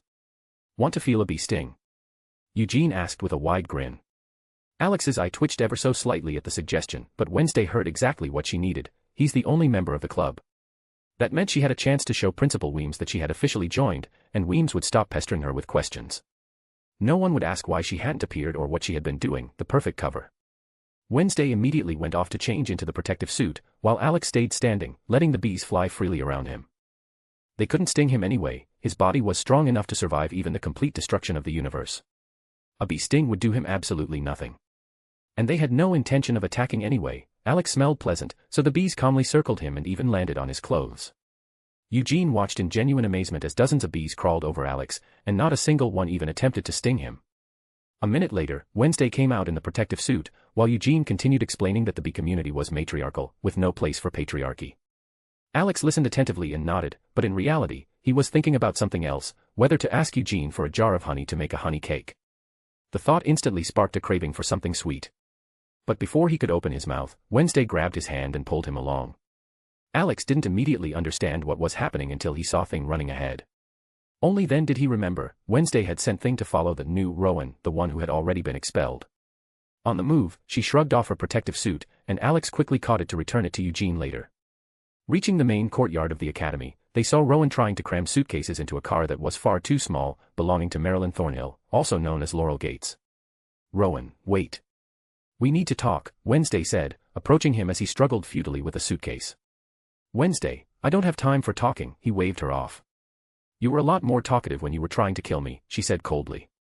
"And when you tried to run from me, throwing a log at me," added Alex, in the same calm tone and with a faint smile. "Sorry, Agent. I don't know what came over me back then. I didn't mean to throw the log at you. I just got scared when you fired into the air," Rowan mumbled, wearing a guilty expression. "Why did you say in the forest that I was doomed to destroy the school?" Where did you get that drawing you showed me? Wednesday pressed. I was just walking in the forest. And you chased after me, Rowan replied calmly. Wednesday frowned sharply at that. She remembered perfectly, he couldn't have thrown a log at Alex. Alex hadn't fired into the air, he had shot at the monster. The lie was obvious. Alex placed a hand on her shoulder, signaling not to press harder. At that moment, Marilyn Thornhill, the one who was supposed to take Rowan to the station, approached. Wednesday, you better leave. Rowan doesn't have time to answer questions, she said firmly, leaving no room for objection. Yes, Wednesday. Leave me alone and stop pestering me with your questions, Rowan blurted, hurriedly climbing into the car and slamming the door. As the new Rowan got in, the car immediately sped off, giving Wednesday no chance to ask even one more question. Alex continued smiling, gently holding her shoulder, while Wednesday, darker than a thundercloud, watched the car drive away.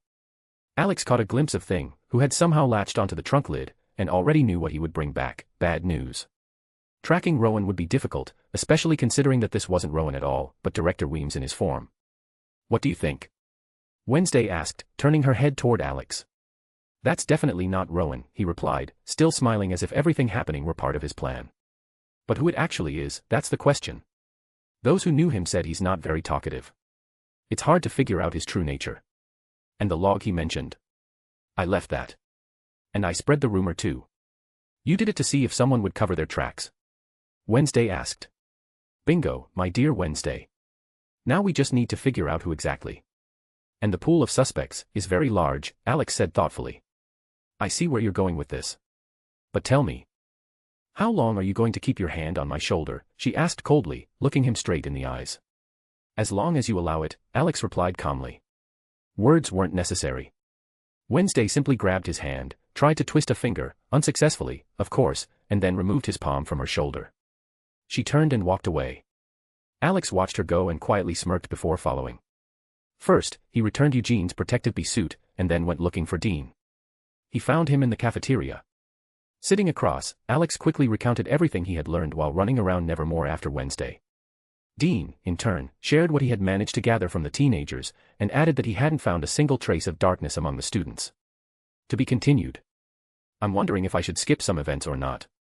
These events seemed to help Alex get closer to two girls. Another difficult question. Anyway, I'll do what I always do. Write down everything that's said in my head. They're never wrong. Except when they advise kicking someone into the street just because that bastard got in front of me.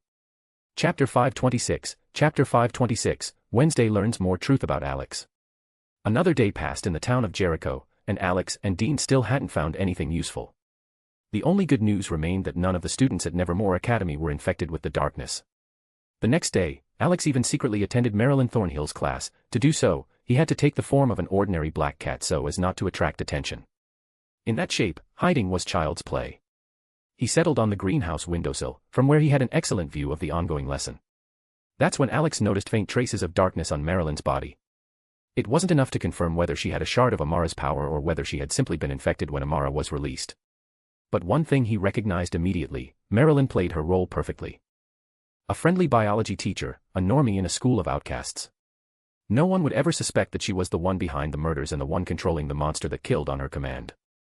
Alex lazily watched as Wednesday once again got into a verbal argument with Bianca, even calling her a queen bee. While the girls argued over the answer to the teacher's question, Alex shifted his gaze to Enid, who was sitting next to Yoko. Enid watched her friend's argument with genuine interest.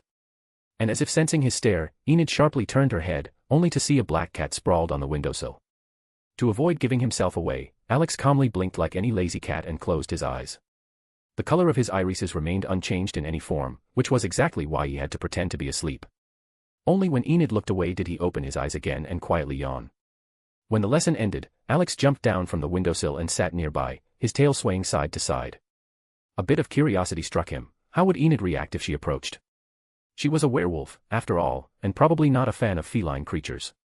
His doubts vanished quickly. Enid walked over, crouched, and tried to pet him, glowing with delight. Alex did the only correct thing he should have done the first time. He turned around and bolted with lightning speed, leaving the stunned wolf girl behind. Climbing up a nearby tree, he decided to follow Wednesday to see what she would do next. Wednesday returned to the girls' dormitory. Alex stopped. It would be disrespectful to enter even in cat form. So instead, he went to observe Enid, who was busy preparing the boat with her team for the upcoming Po Cup race. Settling on a tree branch, Alex lazily flicked his tail while watching the group. Naturally, Enid noticed the black cat again. The girls on her team, noticing her interest, also tried to lure the creature with various snacks. Alex stared at them with an empty feline expression, having no idea what they were holding, but he certainly wasn't planning to try any of it. After several attempts, the girls gave up, though they continued sneaking glances at the cat. On the horizon, Wednesday appeared, walking briskly toward Enid. Alex grew more interested, sitting up straighter, his tail signaling attention. I need to go back to the woods. But Weems is watching me like a vulture over a corpse, Wednesday said, glancing around. And I'm supposed to cover for you. While you investigate a crime scene that doesn't exist. Why not ask Alex or his partner? By the way, have you seen them today? Enid asked. No, Wednesday replied coldly. Isn't it you who texts him late into the night and giggles like an idiot? Sorry, but I still can't help. I'm busy, Enid said with a smile. I'm going to the beekeeping club after lunch. I need you to distract Weems, Wednesday said, slightly insistent. Sorry, but still no. I'm busy. And I'm really afraid of bees. Ask Thing. Oh wait, you can't. You upset him, Enid replied, not missing the chance to tease her. How did I upset him? He's the one who failed to keep track of Rowan, Wednesday said flatly. We talked for an hour yesterday while doing each other's nails. And he opened up to me. You don't see him as a person at all, Enid said, as if Wednesday were the villain in this dialogue. What person? He's just a hand, Wednesday said sincerely, with genuine bewilderment. Wednesday, he's your family. And he does a lot for you. If you apologize, I'll think about helping, Enid said calmly as she continued painting the boat for the competition. Then let's make a deal, Wednesday said, instantly shifting to negotiation. I'll apologize to Thing. And if that's not enough, I'll invite Alex to go with you to the beekeeping club. Enid, who had been painting the boat, suddenly froze after Wednesday's words and looked at her with distrust. Even Alex, sitting on the nearest branch, perked up his ears in surprise, wondering when he had become part of a bargain. But he had to admit one thing, Wednesday really knew how to negotiate. She would make an excellent demon, the kind that offers people exactly what they need in exchange for what she wants. Even the girls watching the broadcast from other worlds stared at their screens in surprise, waiting to see how the conversation would unfold, and whether their husband had really just been used as part of a deal. They laughed when they saw Alex's shocked, cat face, full of pure confusion. Wednesday, meanwhile, remained calm. Guessing Enid's feelings for Alex wasn't difficult, otherwise she wouldn't be texting him late into the night. Reading people's weaknesses was something Wednesday excelled at far more than most. And how are you planning to do that? Enid asked, struggling to hold back a smile. That's my problem. So, do we have a deal? Wednesday replied calmly. Have I told you how glad I am that you're my roommate? Enid tried to hug her, but Wednesday immediately raised a hand to stop her. Don't. Everyone gets what they need, she said, keeping her friend at a safe distance. Up in the tree, Alex snorted with laughter, then easily jumped down, landing right on the boat beside the girls. Before they could comprehend what happened, he had already leapt onto the ground and dashed away, leaving Enid surprised and Wednesday thoughtful. A black cat, he reminded her a little too much of someone. After sealing the deal with Enid, Wednesday headed back to the dorms, to make peace with Thing and find a way to contact Alex and Dean to summon them to Nevermore. But that was no longer necessary. Alex dove into the forest, returned to his usual form, and immediately texted Dean to drive to the academy. When Dean asked, "What did you find out?" Alex answered briefly, there was a chance to use Wednesday's abilities, her visions of the past and future. That was convincing enough for Dean. Alex waited for him at the gates. Half an hour later, the black Impala rolled up to the entrance. Dean stepped out in his usual casual clothes and approached Alex, who was calmly finishing his cigarette by the wall. And what did you manage to find out? Aside from the fact that we can use your pale girlfriend's powers. Dean asked, leaning against the wall beside him. Not much. I discreetly observed the biology class taught by Miss Thornhill. She's the only normie in the whole academy. So I decided that makes her the weirdest one here, Alex said, exhaling smoke. And how'd you pull that off? Pretend to be a student. No offense, but with your looks it's hard to stay unnoticed, Dean snorted, giving him an obvious once-over. No. I use transformation magic. A black cat in a place like this isn't surprising, Alex said with a cheerful smile. Oh, right. How could I forget you're the boy who lived? Wanna show me the scar on your forehead? And your magic wand? Dean asked dryly, giving him a deadpan stare. Alex placed his hands on Dean's shoulders, putting on the most serious face he could manage. Dude, you're great, but sorry, you're not my type. I believe one day you'll find a guy who shares your interests. Fuck you, idiot, Dean grumbled, shrugging his hands off. Alex burst into laughter, and Dean chuckled as well, shaking his head. Of course, Alex didn't miss the chance to tease him again. Dean even raised a hand like he was about to smack him on the back of the head. After laughing it off, they headed into Nevermore to find Wednesday. On the way, Alex warned Dean to keep quiet about the fact that he had been roaming the school in the form of a cat, eavesdropping on the students. Dean just made the zip your lips gesture and nodded. They met Wednesday in the corridor. She noticed them, and a strange expression flashed across her face, as if she were carefully choosing her words so as not to reveal her plans by accident. Coming closer, she got straight to the point and explained what she intended to do. Alex and Dean immediately agreed. Following Wednesday, they headed to the bee club. When they reached the barn, Dean tensed up. The hum of bees and dozens of hives were clearly not on his list of favorite sounds. Alex and Wednesday, however, walked calmly, while Dean moved as if he were stepping through a minefield. A few minutes later, Enid arrived. She also tried to move carefully and silently put on her protective suit, deciding it was better to be safe than sorry. Meanwhile, Alex was inspecting the room with beekeeping tools. For a moment, he even considered starting an apiary in Orario. But he quickly dismissed the idea. Neither he nor the girls in his family would ever want to deal with bees. Enid stayed close to him, as if his presence could magically keep all the bees away, even despite the protective suit. Wednesday explained what needed to be done, but Enid only nodded quickly, clearly regretting agreeing to help. Even near Alex, she looked tense. Wednesday squinted slightly and approached Eugene, who was preparing the tools. "Speak out of turn, and I'll kill you," she said calmly, giving him an icy stare. "Snitches get stung." "Hive law," Eugene replied seriously, then nodded meaningfully. "And yes. I'm really glad. It's the first time so many girls are in my barn. Well, if you don't count the bees." "I'm impressed," Wednesday muttered, her tone barely laced with sarcasm. Eugene turned his gaze to Enid. "I've always liked werewolves. The chance that Enid would be interested in you is less than zero," Wednesday said calmly. "She's right, kid," Dean added, patting him on the shoulder. "Next to Alex, you don't stand a chance. Look at how she flutters around him." Eugene blinked in astonishment and looked back at Wednesday. Wednesday herself didn't want to admit it, but purely aesthetically, and judging only by appearance, Alex drew the attention of girls without even saying a word. Eugene followed Alex's gaze. Alex was examining the tools with interest, while Enid clutched the edge of his clothing as if expecting an inevitable bee attack. Dean patted Eugene on the shoulder once more and, together with Wednesday, left the barn, heading into the forest toward the site of Rowan's attack. Eugene sighed heavily. Even he had to admit that Alex's appearance was truly striking, and his smile was disarmingly charming. He approached Alex and Enid, smiling as he clearly tried to start a conversation. "Did you know that in ancient times, honey was used to heal wounds, and also in rituals? They say Cleopatra even took honey baths, that's why her skin glowed." "Allow me to correct you a bit, my new friend Eugene," Alex said, nodding. "Cleopatra didn't bathe in pure honey. It was the milk of 700 donkeys mixed with honey. She kept an entire herd just for that. And honey is a versatile thing. It's used in cooking and a bunch of other things. Meat cooked in it becomes tender and gets a special flavor." "You know so much." Eugene smiled wider.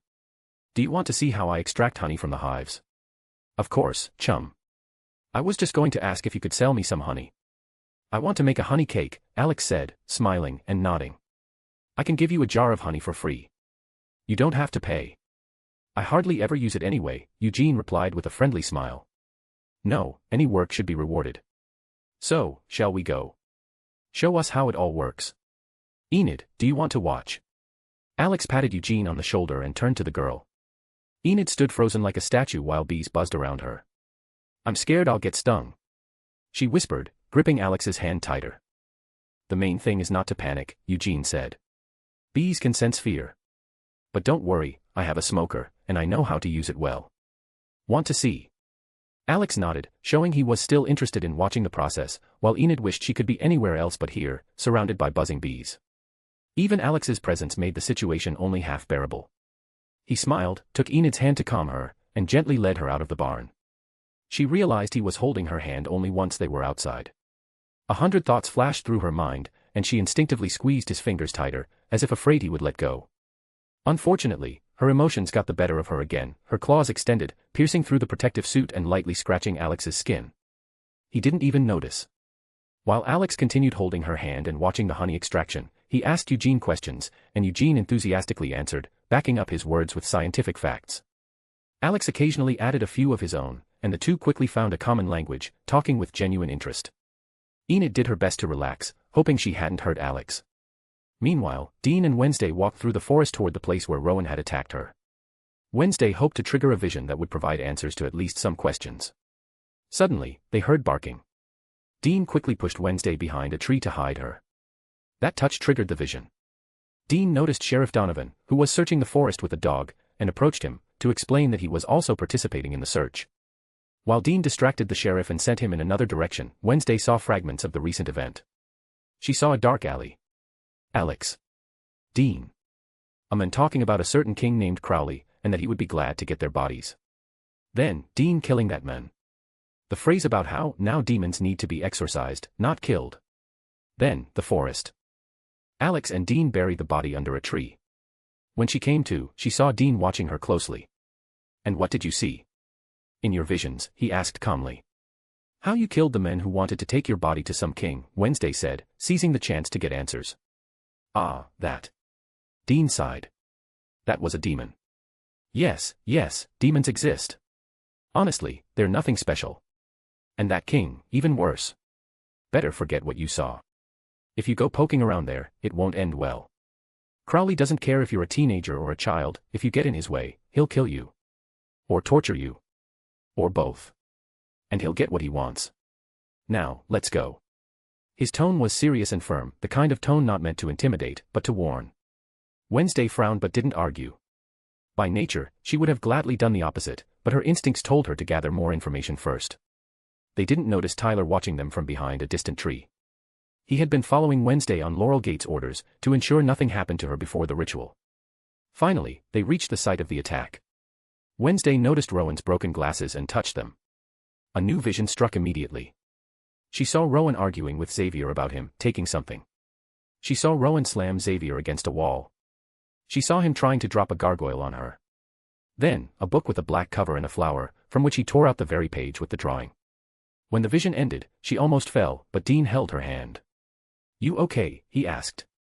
Seems like I saw a clue, Wednesday replied, standing up. About the monster? Dean asked. About the book. Rowan tore the drawing right from it. We need to find this book in the library. Maybe it'll tell us why the monster appeared in the forest, Wednesday said, realizing they needed to return and search for the book from her vision. She turned and headed back to the academy. Well, at least something, Dean muttered and followed her. Dean just shook his head. He still couldn't figure out how Wednesday's mind worked, and even less how Alex managed to understand what she was thinking. Returning to Nevermore, Dean and Wednesday saw Eugene enthusiastically talking about bees while Alex listened, occasionally nodding and asking questions. In one hand, he held a fresh jar of honey, and with the other, still clenched, Enid held his hand. Wednesday instantly realized that she couldn't say anything in front of Eugene and Enid, and only said briefly that she needed to go to the library. Without adding another word, she left. Alex watched her go, surprised, then turned to Dean, who was wearing a blank expression as if he knew absolutely nothing. Understanding it would be better to discuss everything in a more suitable place, Alex waited until Enid took off her protective suit, said goodbye to Eugene, who looked as if he had finally found a true friend after a long time, and escorted Enid back to her group. After that, he and Dean left the school grounds, got into the Impala, and drove off. Your pale girlfriend saw in her visions how we killed a demon, Dean began, hands on the wheel, eyes on the road. Not the most pleasant news. Hope she doesn't go poking around, Alex sighed heavily. Yeah, I hope so too. I still don't like that she's helping us track the monster, but we don't have a choice, her visions could be useful, Dean said, tapping his finger on the steering wheel. Did she see anything else? Or did you come back empty-handed? Alex asked, tossing a candy into his mouth so Dean wouldn't complain about smoking in the car for once. She said something about a book and a library. Do you know what that could mean? You've dealt with someone with a similar gift before, Dean said, glancing at his friend. Maybe. There could be a book at the school where predictions or something like that were recorded, Alex replied, pretending to ponder. Why do you think that? Dean asked with genuine curiosity, looking at Alex. There were definitely other seers who studied at Nevermore. They could have kept a shared journal. But I'm not sure. If such a book exists, it definitely wouldn't be lying on a regular library shelf. Most likely, it's in a secret library. Nevermore has existed for over 300 years, Alex said, lightly tapping his finger on the car door. Dean nodded, hoping Wednesday was smart enough to find that secret library. He had no idea she would discover it very quickly. While Alex and Dean were returning to the hotel, Wednesday was already digging through books, trying to find the black book with the belladonna flower illustration she had seen in her vision. She sifted through dozens of volumes, scanned every shelf, but found nothing, until she got a hint from Marilyn Thornhill. She mentioned that the belladonna symbol was connected to an old society at Nevermore named after the plant. Curious, Wednesday tried to learn more, but Thornhill only said that the society had long since disbanded. Realizing she had hit another dead end, Wednesday decided to sneak into the room where Rowan had previously lived, hoping he might have hidden the book there. When it got dark, she entered the room while Xavier was away. Turning on a UV lamp, she began searching every corner and discovered a secret compartment under the bed. There was no book, only an all mask and a black cloak. Realizing what this meant, Wednesday was already about to leave when she heard a knock at the door, and instantly hid under Xavier's bed. A second later, Xavier himself entered the room and went to open the door, behind which stood Bianca. While Wednesday eavesdropped on the conversation between Xavier and Bianca insisting that Wednesday was not his level, and Xavier trying to explain that he just wanted to protect Wednesday from Alex, whom he now considered a monster threatening him, Alex was busy trying to calm Enid by sending her encouraging messages. It had all started literally half an hour ago. Alex and Dean had ordered dinner to their room and turned on some anime, because no one would judge for watching anime if no one found out, when suddenly Alex's phone started blowing up with notifications. Picking it up, Alex saw dozens of messages from Enid. She was writing that it was all over, that she couldn't win the race, and that Yoko had accidentally poisoned herself by eating garlic bread at dinner. Feeling genuine sympathy for Enid, Alex tried to comfort her, suggesting all kinds of solutions, from accidentally breaking the competitor's arms to kidnapping all the rivals. Enid rejected each option, considering them too extreme. But even Dean supported the kidnapping idea, reasoning that there was nothing wrong with it. Kidnap a couple of students, keep them for a day, then release them, what's the harm? Alex even called Enid to console her, but all he could hear through the line were her sobs and attempts to force out a few words. She was in terrible shape, she had been preparing for the race for so long, and everything fell apart at the last moment. And being kind, she didn't even blame Yoko, no one could have predicted an allergic reaction. While Enid cried into the phone, the window in their room suddenly swung open, and Wednesday slipped in quietly, just having escaped from Xavier's room. "Where have you been? I could have a heart attack. Yoko's in the med bay," Enid exclaimed, jumping from the bed and tossing the phone so that Alex could still hear her voice. "What's wrong with her?" Wednesday asked calmly, looking at her friend. "She ate garlic bread. She's having a severe allergic reaction. She won't be able to participate in the pickup, and I don't have a second pilot." Enid paced around the room, trying to pull herself together. "This wasn't an accident. Bianca set this up," Wednesday said in a steady voice. "How do you know that?" Alex's voice came from the phone. Hearing him, Wednesday turned toward the bed and looked questioningly at Enid. Enid rushed back, grabbed the phone, and showed her the screen. On it was Alex's face, sitting against the hotel wall. Seeing Wednesday, he waved at her with the cigarette between his fingers, smiling. "Since we know who's responsible, I suggest we respond in kind. Tie Bianca up and toss her into one of Eugene's hives, let's see if she can become a real bee queen," Alex said, blowing smoke out through his nose. "I agree. That way we'll test her status," Wednesday replied just as calmly. No, and absolutely not." Enid threw up her hands. "We can't do that. It's wrong. Why would you even think of doing something like that? And what's so wrong about it?" Wednesday remarked coldly. "We're using the same methods as our opponent. Strike the enemy with their own weapon." "Completely agree," Alex added. "She started it. And if you don't want to be involved, just pretend you don't know anything. I'm good at kidnapping people without being noticed." "Then we'll do it differently," Wednesday said, looking straight at Enid. "We'll show her everything tomorrow." "What? You want to join the Black Cats?" "For me?" Enid took a step toward her friend, trying to make sure she heard correctly. "I want to humiliate Bianca so thoroughly that the taste of defeat haunts her for years," Wednesday said in an icy voice that sent shivers down Enid's spine. "Then I'll help too." "No witnesses, no crime," Alex noted with a smile. "Thank you, but the real motive is helping me win the race." "Right?" Enid asked, looking at both Wednesday and Alex on the phone. Alex nodded seriously, he wasn't angry, he just wanted to help. Wednesday, however, dodged the question skillfully, turning away and taking off her backpack. Then she began asking Enid why Bianca won every year, and together they started planning how to defeat and humiliate their rival. Alex said goodbye and promised to come watch the race tomorrow. Putting away his phone, he returned to the room. "So, did you calm down your werewolf girlfriend?" Dean asked, lying on the bed. "Something like that. We're going to watch the boat race tomorrow," Alex said, taking off his coat. "Great. As if we've got nothing better to do, Dean grumbled. We haven't found a single trace of the monster in all these days. We really don't have anything to do. It's almost like a paid vacation, with a monster that knows how to hide, Alex said, changing into his sleep clothes. If you say so. Dean replied lazily. Alex gave Dean a brief glance, collapsed onto the bed, and fell asleep almost instantly. He knew Enid wouldn't text or call again tonight, which meant no one would interrupt his rest. When morning came, Alex and Dean had breakfast and got ready to drive to Nevermore. Alex slipped a small gift for Enid into his backpack. He was sure a teen would win thanks to Wednesday. When they got out of the Impala, Alex jokingly put on a black cap with cat ears. He even offered one to Dean, but Dean flatly refused. Alex didn't care who was looking or what they thought. The upcoming pickup race in Nevermore had caused quite a stir. Students and teachers were already gathered on the shore, actively preparing for the boat races. Scanning the crowd, Alex quickly spotted Enid near a tent. She was already in her black cat costume, with neatly drawn whiskers on her cheeks. He decided to go say hi, while Dean went to find a spot from which he could watch quietly. Alex was right, it was best to treat this as a paid vacation combined with monster hunting. Enid noticed Alex first. Seeing the cat ears on his cap, her face lit up with a bright smile, and she ran toward him. You actually came to cheer for me, she said excitedly. I promised. And you were so upset yesterday, Alex replied, gently brushing his hand through her hair. That cap really suits you, Enid giggled. And that costume suits you. By the way, where's Wednesday?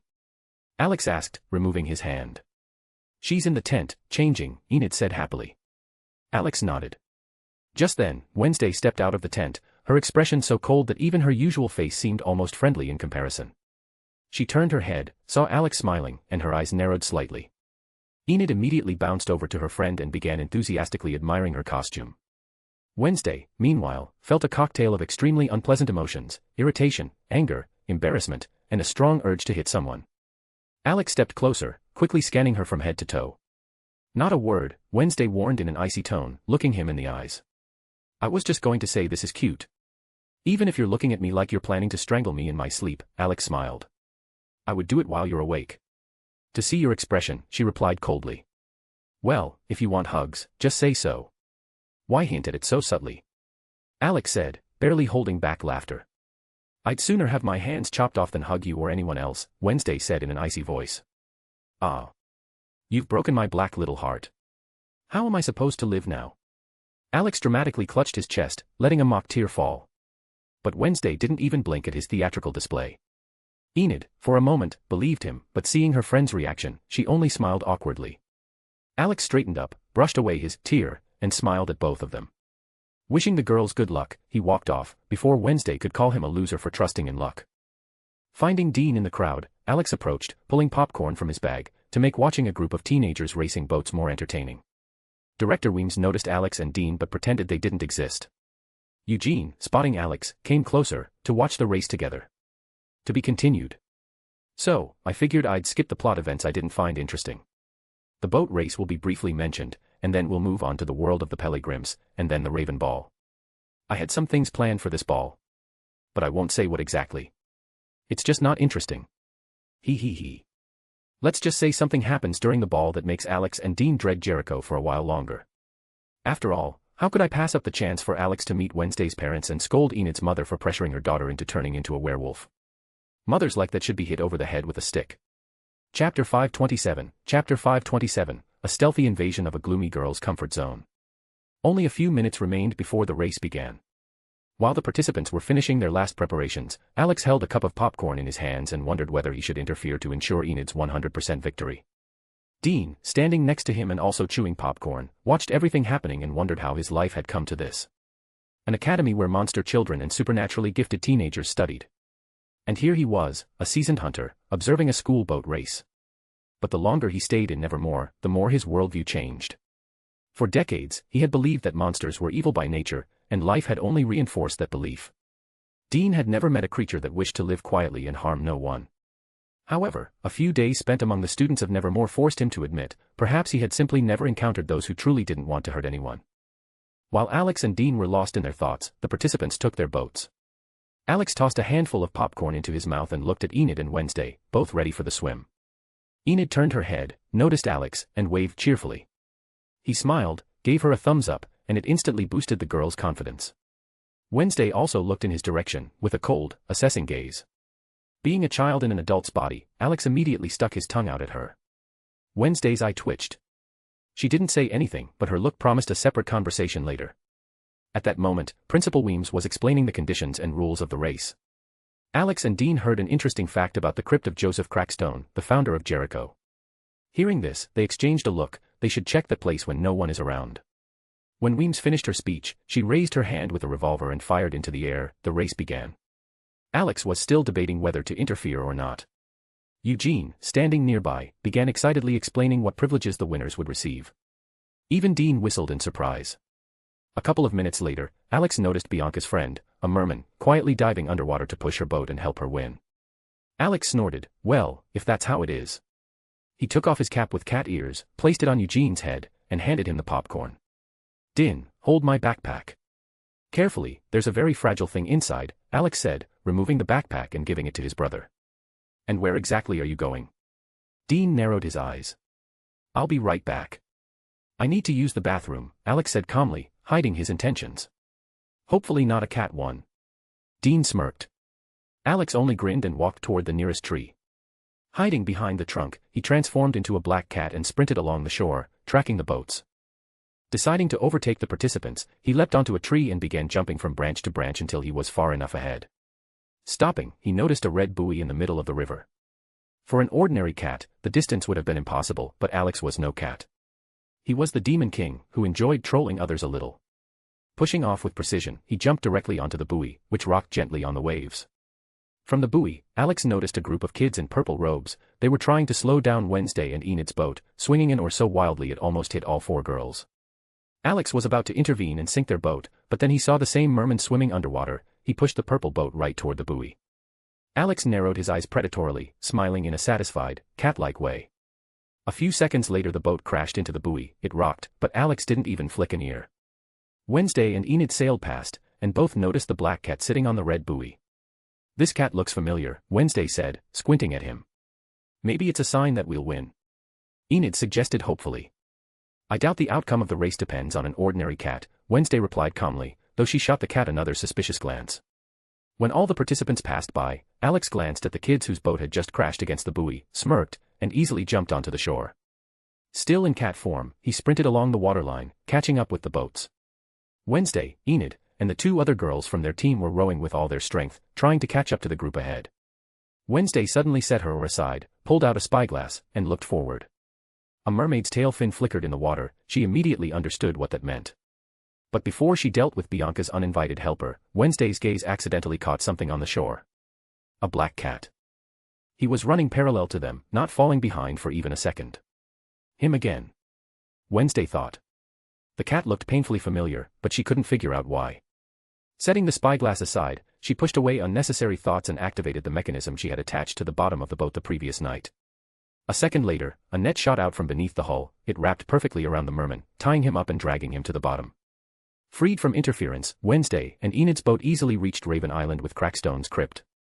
After docking, Wednesday jumped onto the shore, and Enid was about to follow her, but heard a strict voice.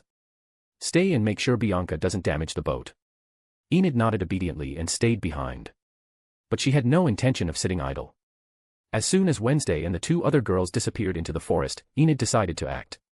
Glancing at Thing, she narrowed her eyes. An excellent plan formed in her head. Distract them, she whispered. Thing gave her a thumbs up. Jumping ashore, he quickly ran across the grass, raised himself onto his wrist, and threw a stone at one of the opponents. Feeling a hit on the back of his head, the boy spun around sharply. Without wasting a second, Thing showed both boys the middle finger. They instantly boiled with anger and sprinted after him. As soon as they ran off, Enid rushed to their boat. Her claws extended, and with one sharp motion she tore open the bottom. At that moment, a black cat softly jumped down from a tree, and Enid blinked in surprise. Hi, kitty. You're cheering for us too, she smiled. The cat winked at her, and dashed into the forest, leaving Enid even more puzzled. Briefly, she caught herself on a strange thought. His eyes looked exactly like Alex's. But she dismissed it at once. There was no way Alex, an agent investigating the supernatural, could be a black cat. Right. Meanwhile, Alex was already sprinting through the forest toward Crackstone's crypt. He arrived just in time to see Wednesday touch the stone wall and plunge into a new vision. While the other participants were already grabbing their flags, Wednesday went limp and collapsed to the ground. Alex ran up to her and gently touched her forehead with his paw. The girl blinked as she came to. Opening her eyes, she saw a black cat right above her, watching her intently from above. She blinked again in confusion. Up close, the cat looked too familiar. Too much like someone she saw every day. But before she could think about it, a mocking voice rang out. "What's wrong? Kitty fell asleep," Bianca drawled, taking her team's flag. These words snapped Wednesday out of her thoughts. She saw Bianca racing ahead. Realizing that she had been delayed by the vision, Wednesday gritted her teeth. She wasn't going to lose, especially not to Bianca. Quickly getting up, she grabbed her team's flag. Alex, watching her, let out a soft meow and dashed forward. He hoped Wednesday would catch the hint and follow him. Clutching the flag, Wednesday held her gaze on the black cat for a fraction of a second. She even thought she heard it tell her to follow. Without hesitation, she sprang after him. Alex, running ahead, led her along the shortest route to the shore. "Wednesday, faster. We're last," Enid shouted, seeing her friend sprinting. Seeing the shore and her teammates, Wednesday finally put the puzzle together. The cat had guided her along the shortest path. She accelerated, jumped into the boat, and the team immediately pushed off from the shore. Alex, already quite tired from running, lazily jumped onto the bow of the boat. Enid literally beamed with happiness. Their team was called the Black Cats, and now they had a real black cat on board, like a lucky charm. Unnoticed by the others, Alex subtly sped up the boat, using the water without arousing suspicion. Thanks to this assistance, Wednesday's team quickly caught up to the boys from the Jester's team. When their boat drew level, Alex cast Xavier a look full of contempt and even grinned gleefully, watching the rivals' boat start sinking along with the most overconfident participants. Wednesday and Enid's team began closing the distance to Bianca's boat. Wednesday activated another modification, sharp spikes capable of piercing the hull. But before the team could get close, the boat suddenly veered to the side. Underwater, the merman was pushing it. Alex, sitting on the bow in cat form, gave a faint smile. He sent a light electric charge through the water, just enough to knock out the young assistant. At the same moment, the merman received a stimulating jolt underwater and instantly passed out.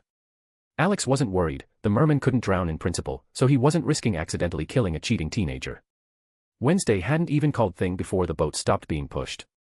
She squinted skeptically and looked again at the black cat sitting on the bow. The cat lazily turned its head toward her and began scratching its ear with its paw, licking the pad, as if it were just a normal passenger being carried to the finish line. With Alex subtly controlling the water, Wednesday's boat quickly caught up to Bianca. When the boats drew level, Wednesday and Enid's team made a sharp maneuver. The spikes sank into Bianca's hull, leaving large holes. Water rushed in instantly, and Bianca's expression at that moment was a perfect mix of rage, wounded pride, and absolute refusal to admit defeat, especially to Wednesday. As the victorious team approached the dock, Alex nimbly jumped onto the shore and disappeared into the crowd. Wednesday and Enid received congratulations, and Wednesday suddenly felt compelled to look in a certain direction. She turned, and saw Alex approaching with a light smile, taking his black cat-eared cap from Eugene's head and retrieving his backpack from Dean. Their eyes met. Alex winked at her, easy, teasing, too, cat-like. Wednesday squinted suspiciously. More and more evidence pointed to the black cat being Alex. But there was no direct proof. Only one common trait, the eye color. The unique iris pattern she had already seen, in the cat and in Alex. And the longer she looked into his eyes, the more convinced she became, the black cat was indeed him. Went to the bathroom. Dean smirked, looking at Alex. Something like that, barely found it in this confusing academy. What did I miss? Alex said with the most innocent expression. You don't know, huh? Dean muttered sarcastically. Alex just shrugged. Wednesday and Enid won and took the cup. Eugene announced joyfully. I'm happy for them, Alex smirked. Alex still felt Wednesday's heavy gaze on him, practically burning right through him, completely ignoring the fact that everyone around her was congratulating her on the victory. Enid also glanced at Alex and flashed him a victory sign. Alex looked at her, standing next to Wednesday, beaming with joy, and smiled, lightly clapping his hands in congratulations to both of them. After that, all the students headed to Nevermore Central Courtyard for Headmistress Weems to present the winners with the cup. While Weems delivered a long, ceremonious speech, Wednesday didn't take her eyes off Alex, who stood aside, leaning against a column next to Dean. Alex continued to smile, pretending not to notice. When the headmistress finally finished her inspiring speech, she handed the cup to Enid. She immediately jumped up in delight, and the surrounding students began applauding the team. Even Dean clapped, a faint smile on his face. After all, he was treating this job as a paid vacation, gradually getting used to Amara's blessing that he would now have to live with. While everyone congratulated the winners, Wednesday cast one more quick glance at Alex, then, trying not to draw attention, slipped away unnoticed. But Alex saw this, and understood perfectly why. Wednesday simply didn't like being the center of attention, especially when people were congratulating her and being overly friendly. "Seems like your pale friend doesn't like so much attention," Dean said, leaning his shoulder against the column and nodding toward the direction Wednesday had gone. "She's an introvert. She's used to being gloomy and definitely didn't expect so much warmth." "That's why she got flustered," Alex replied, watching her retreat. "And how do you even figure out what's going on in that strange girl's head?" Dean asked, shifting his gaze to Alex. Alex just smiled and said nothing. He had long had to understand what girls felt, otherwise he wouldn't manage his large family. Each of his wives had her own desires, habits, weaknesses. And the best husband must know when they feel lonely, when they need attention, and when they need something special. The blessing of love Freya had given him helped immensely. It allowed him to sense the wishes of the one he cared for. That's why he understood Wednesday so easily. Alex shifted his gaze to Enid, who was happily celebrating the victory with her friends. Dean, realizing his work here was done, decided to go check out the Crackstone Crypt, while Alex would prefer to spend time with Enid. Patting Alex on the shoulder and sharing his plans, he left the courtyard. Alex watched him go. He knew perfectly well that Dean wouldn't find anything in the crypt without Wednesday's help. At that moment, an excited Enid ran up to him. She grabbed Alex by the hands and began shaking them, her face glowing with a happy smile. "Did you see how we won? We beat everyone. And there was a real black cat with us. It was like our lucky charm," she exclaimed, shaking his hands. "I saw. Your team did great," Alex said, smiling as he gently stroked Enid's hair. "The girls are asking if you want to celebrate with us. After all, you helped us fix the boat," Enid added, blissfully closing her eyes at his touch. "Maybe another time. But in honor of your victory, I brought something for your team," Alex said, taking off his backpack. Enid immediately perked up, realizing that Alex had brought her a gift to celebrate the win. He opened the backpack and took out a neat pink box, tied with a matching pink ribbon. Enid's eyes lit up instantly. The color of the box clearly indicated that the gift was meant for her. Handing the box to her, Alex slung his backpack back over his shoulders and pulled the ribbon, helping to open the gift. Inside was a cake covered in delicate pink icing, decorated with the inscription, "Congratulations on your victory." Alex had to put quite a bit of effort into making it in the hotel room, but fortunately, his inventory always contained everything he needed. Enid's eyes widened even more. The cake looked so delicious it seemed to emit a sweet glow. "Where did you get such a delicious-looking cake?" Enid asked, practically swallowing her saliva at just the smell. "I made it myself," Alex replied with a slight smile, watching her stare at the cake without blinking. "You made it yourself? Are you joking? It smells incredible. I've never smelled anything so delicious." Enid exclaimed in surprise, looking up at Alex. "I like sweets. And if you love sweets, you have to be able to satisfy your cravings," Alex smirked. "That's so cool. And what kind of cake is it?" "It's so beautiful I almost don't want to eat it," she said, admiringly gazing at it. "It's a honey cake. The same one I mentioned yesterday. You looked like you wanted to try it, so I decided it would make the perfect gift," Alex explained, gently stroking Enid's hair. "You knew we would win?" she asked, slightly embarrassed. Alex just smiled in response, placed his hands on her shoulders, turned her, and gently nudged her toward the table where her friends and team members had gathered. Guiding Enid to the table, he carefully took the cake from her hands and placed it in the center. Everyone sitting nearby almost simultaneously caught the delightful aroma and stared at the cake, involuntarily swallowing. "Help yourselves. I'll go find your last team member," Alex said, placing forks on the table, then waving and heading off. Enid's friends looked at her questioningly. She explained that Alex had baked the cake specially to celebrate their victory. The group exchanged glances. No one had expected him to be capable of making something so beautiful and fragrant, like a real work of art. They were even a little hesitant to cut such a perfect cake, but the desire to taste even a small piece was stronger. Enid carefully cut a small piece and put it in her mouth. The moment the cake touched her tongue, it was as if a real fireworks display of flavors erupted inside her. She let out a quiet, involuntary moan of pleasure, and immediately blushed, realizing what she had done. But the taste was so incredible that she quickly continued eating, no longer hiding her delight. Her friends exchanged glances and also took a piece. As soon as they tasted the cake, they instantly understood Enid's reaction. It was amazing.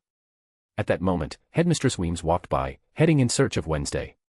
Smelling the cake, she stopped and approached with an interested expression. "Headmistress Weems, don't you want to try some cake? It's very tasty." "Alex made it," Enid said, offering her a plate with a piece. "This cake was made by Agent Voldegode. What a versatile young man. In that case, I suppose I won't refuse a small piece," Larissa Weems said, deciding to try the treat. Enid smiled, carefully cut a small piece of cake, placed it on a plate, and handed it to Larissa Weems. The headmistress looked at the cake and had to admit, it looked and smelled simply magnificent. Deciding to try it, she took a tiny piece, and was completely unprepared for how delightful it tasted. Larissa caught herself thinking that she had never eaten anything as exquisite as this cake. While the team enjoyed their dessert, Alex was already making his way toward Wednesday. He already knew perfectly well where she was. He found her sitting beneath the statue of Edgar Allan Poe, the most famous graduate of Nevermore Academy. Wednesday hadn't even noticed him approach. She was sitting with her head tilted upward, examining the belladonna sigil, the same one that had appeared in her visions and was depicted on the page Rowan had torn from a book, which had driven him to try to kill her. But her thoughts were interrupted when Alex sat down beside her. "What?" Wednesday asked dryly, turning her head. "Nothing. I just thought you might like some company," Alex said, giving a small smile and leaning his back against the base of the statue. "I don't need company. I'm fine alone," she replied in a cold, detached tone. "Everyone needs someone nearby." "Loneliness isn't the solution," Alex said calmly, looking ahead. "Since when do you think that? We are born alone and we die alone. Why make friends or care for anyone if, in the end, we're destined to be alone anyway?" Wednesday said, looking at him as if he had just spoken nonsense. "You're right, we come into this world alone and leave it the same way. But who said we have to go through the whole journey alone? Why not live life alongside someone who will always be there? Life is unpredictable. Even your gift of foresight doesn't see everything. You might think being alone is fine. It suits your nature. But my advice is this: when someone is by your side, life changes. When you see something interesting, you can share it. Discuss it. Experience emotions together. Feelings, attachments, relationships, they aren't chains, they're far more fascinating than you think. A friend who won't abandon you in trouble. Someone who will love you and walk with you through any trial. Is that worse than being alone? Many dream of this, yet never have it. And one day, you'll meet someone who loves you for who you are. And then your world will change, Alex said, lifting his gaze to the sky. I might object to your point of view, but I see no reason. Were you talking about yourself? Wednesday asked calmly. My dear Wednesday, would you have preferred I speak of myself? About the one who likes Wednesday Adams, the dark girl with a cold, vengeful nature, who seeks the truth even if the path leads to danger. Even if the abyss hides far more dark secrets than you can imagine. Alex said quietly, leaning closer, almost touching her face, looking straight into her black eyes. Wednesday felt his breath, light, warm, with a sweet undertone, intoxicatingly fragrant. She stared at him without blinking, into the most iridescent, inexplicably deep eyes. The longer she looked, the stronger the strange feeling grew inside her. He had something to hide. And she desperately wanted to know what exactly lay behind his friendly smile. Alex stared intently into her black as night eyes, reflective of nothing, yet filled with hidden emotions. Confusion, excitement, curiosity. He saw it all. But he knew the time to reveal the truth had not yet come. How about this, in honor of your victory and the fact that you stepped out of your comfort zone? I'll let you ask one question. Just one. And I'll answer it completely honestly, he offered. Black Cat, that was you, wasn't it? Wednesday asked the first thing that came to her mind. To be honest, I expected a different question. But yes, that Black Cat was me. I was the one who placed my paw on your forehead when you had the vision at Cracklestone's tomb. I led you through the forest to the shore. And I sat on the bow of your boat. Is that the answer you wanted? Alex asked, remaining just inches from her face. That works. For now. It's enough that I know, you can turn into a cat. And maybe, not just a cat, Wednesday said, keeping her gaze fixed. Cough cough. Am I disturbing you? A female voice sounded nearby. Alex and Wednesday simultaneously recoiled from the close distance, no longer looking directly into each other's eyes. Hearing the voice, they both turned their heads in unison. Before them stood Larissa Weems, wearing a friendly smile, but the slight twitch in her eyelid betrayed that she was barely containing her irritation. Especially as she looked at Alex and Wednesday, who had been just inches apart a second ago. Wednesday, maintaining her cold, impassive demeanor, calmly placed her hand on Alex's face and pushed him slightly away. Only now did she realize how close he had been, and that he had completely invaded her personal space, something she hadn't even noticed at first. Alex merely gave an embarrassed smile and shifted his gaze to Larissa Weems, who was still trying to hold her smile. Agent Voldegode, she said in an even tone, even if you treated my students to a delightful cake, I would prefer that you not flirt with one of my students. At least, not on academy grounds, where you might be seen. My apologies, Miss Weems. That was unintentional, Alex replied with a small smile. We were not flirting, Wednesday said coldly. As you say, Miss Adams, Weems replied with a restrained nod. And you, Agent Voldegode? I understand you are a young federal agent.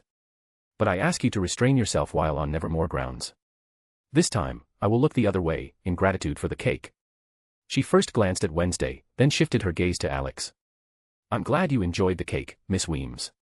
But I think it's time for me to go.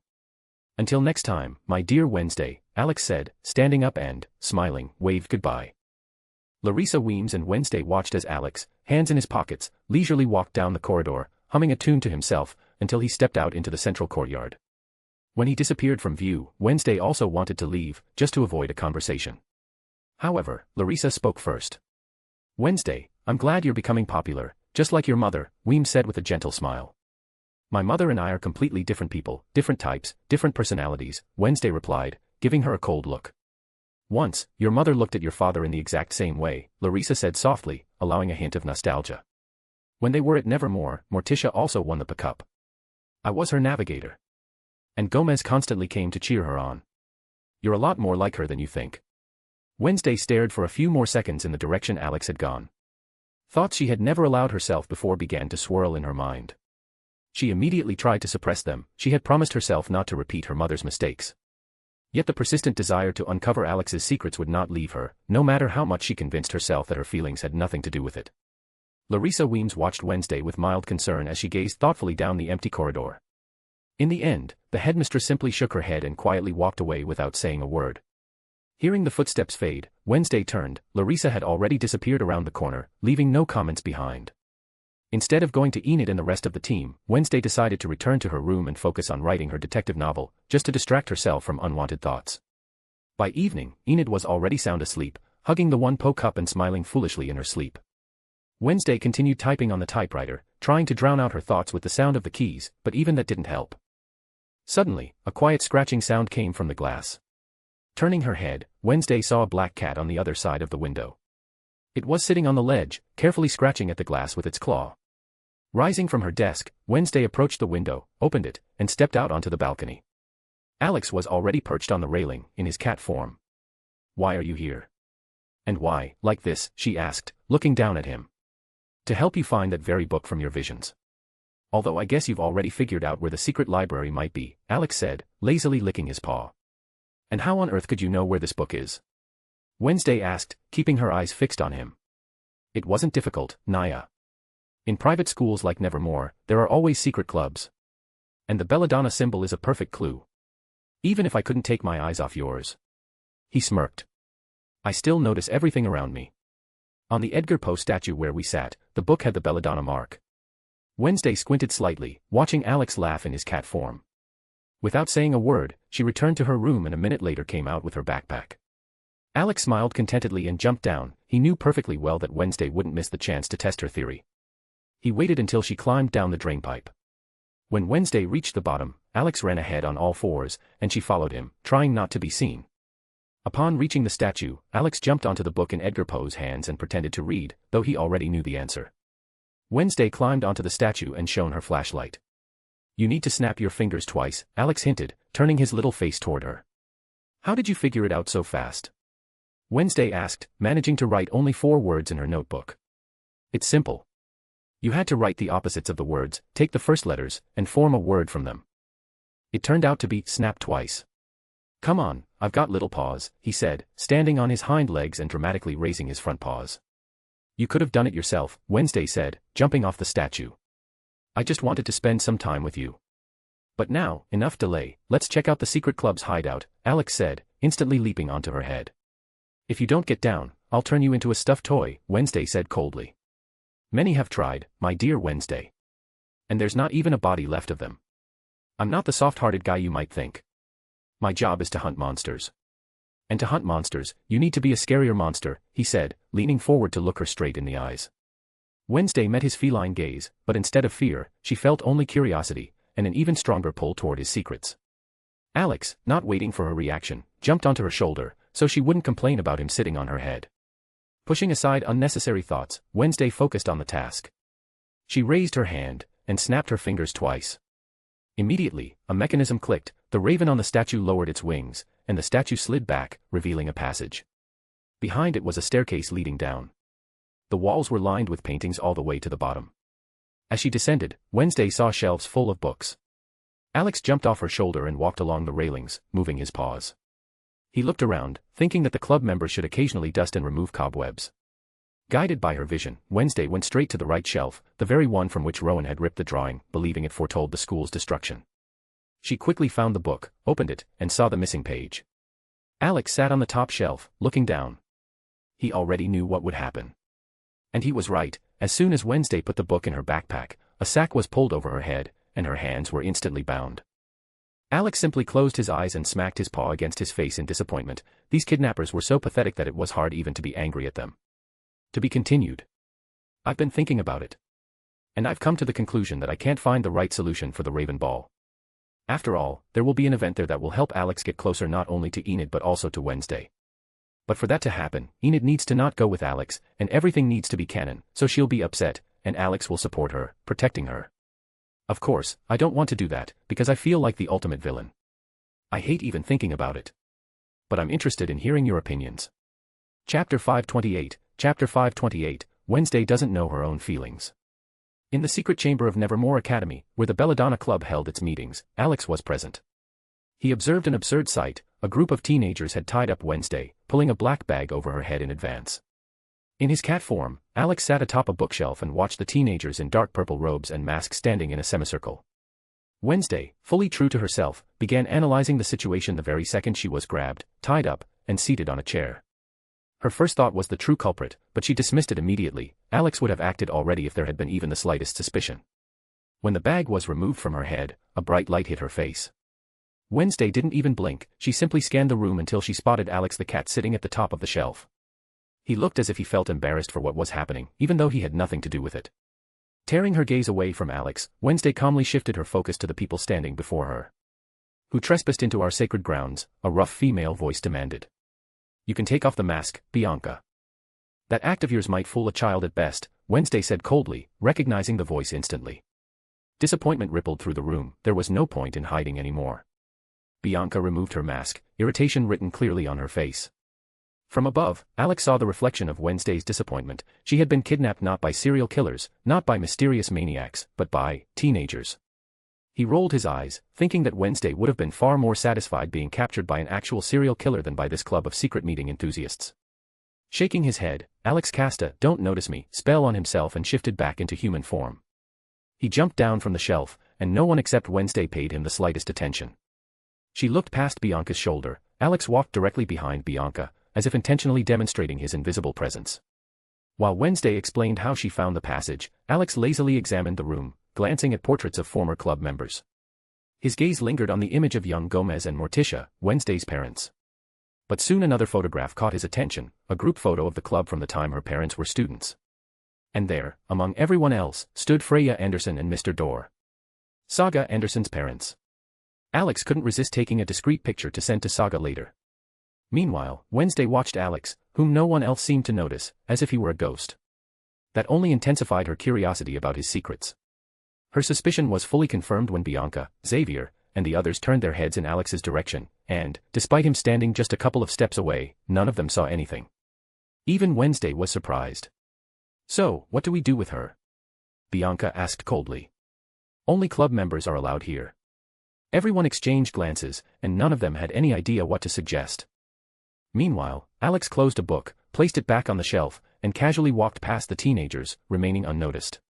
He stopped in front of Wednesday, crouched down, and looked up at her with a mildly irritating, satisfied smile. Still freeing her hands from the ropes, Wednesday shot him such a glare that she felt an urge to kick him right in that smug face of his. "Let her take the oath." "She's not an outsider," Xavier said, pointing at the photograph of Wednesday's parents. Alex cast a lazy glance at Xavier. This guy irritated him more and more. Wednesday also turned her empty stare at him, wondering why he assumed she would even want to join this club of losers. To her, the Belladonna Club was a waste of time, and Wednesday preferred to use her time far more effectively. For example, to unravel more of Alex's secrets. Especially now that she'd seen yet another one of his abilities, he wasn't noticed even when standing right in front of someone. While the others whispered among themselves after Xavier's comment, and Bianca grew increasingly irritated at him for once again taking Wednesday's side, Alex decided to amuse himself a little. He scooped up a pinch of dust from the floor, approached Xavier, and blew, ever so slightly, right into his face. The boy immediately began coughing, inhaling the dust that flew into his nose. The whispering stopped instantly. Everyone stared at Xavier, who was coughing and trying to catch his breath. Wednesday slowly turned her head toward Alex, giving him the same empty look she usually reserved for particularly foolish people. She immediately understood this was Alex's doing.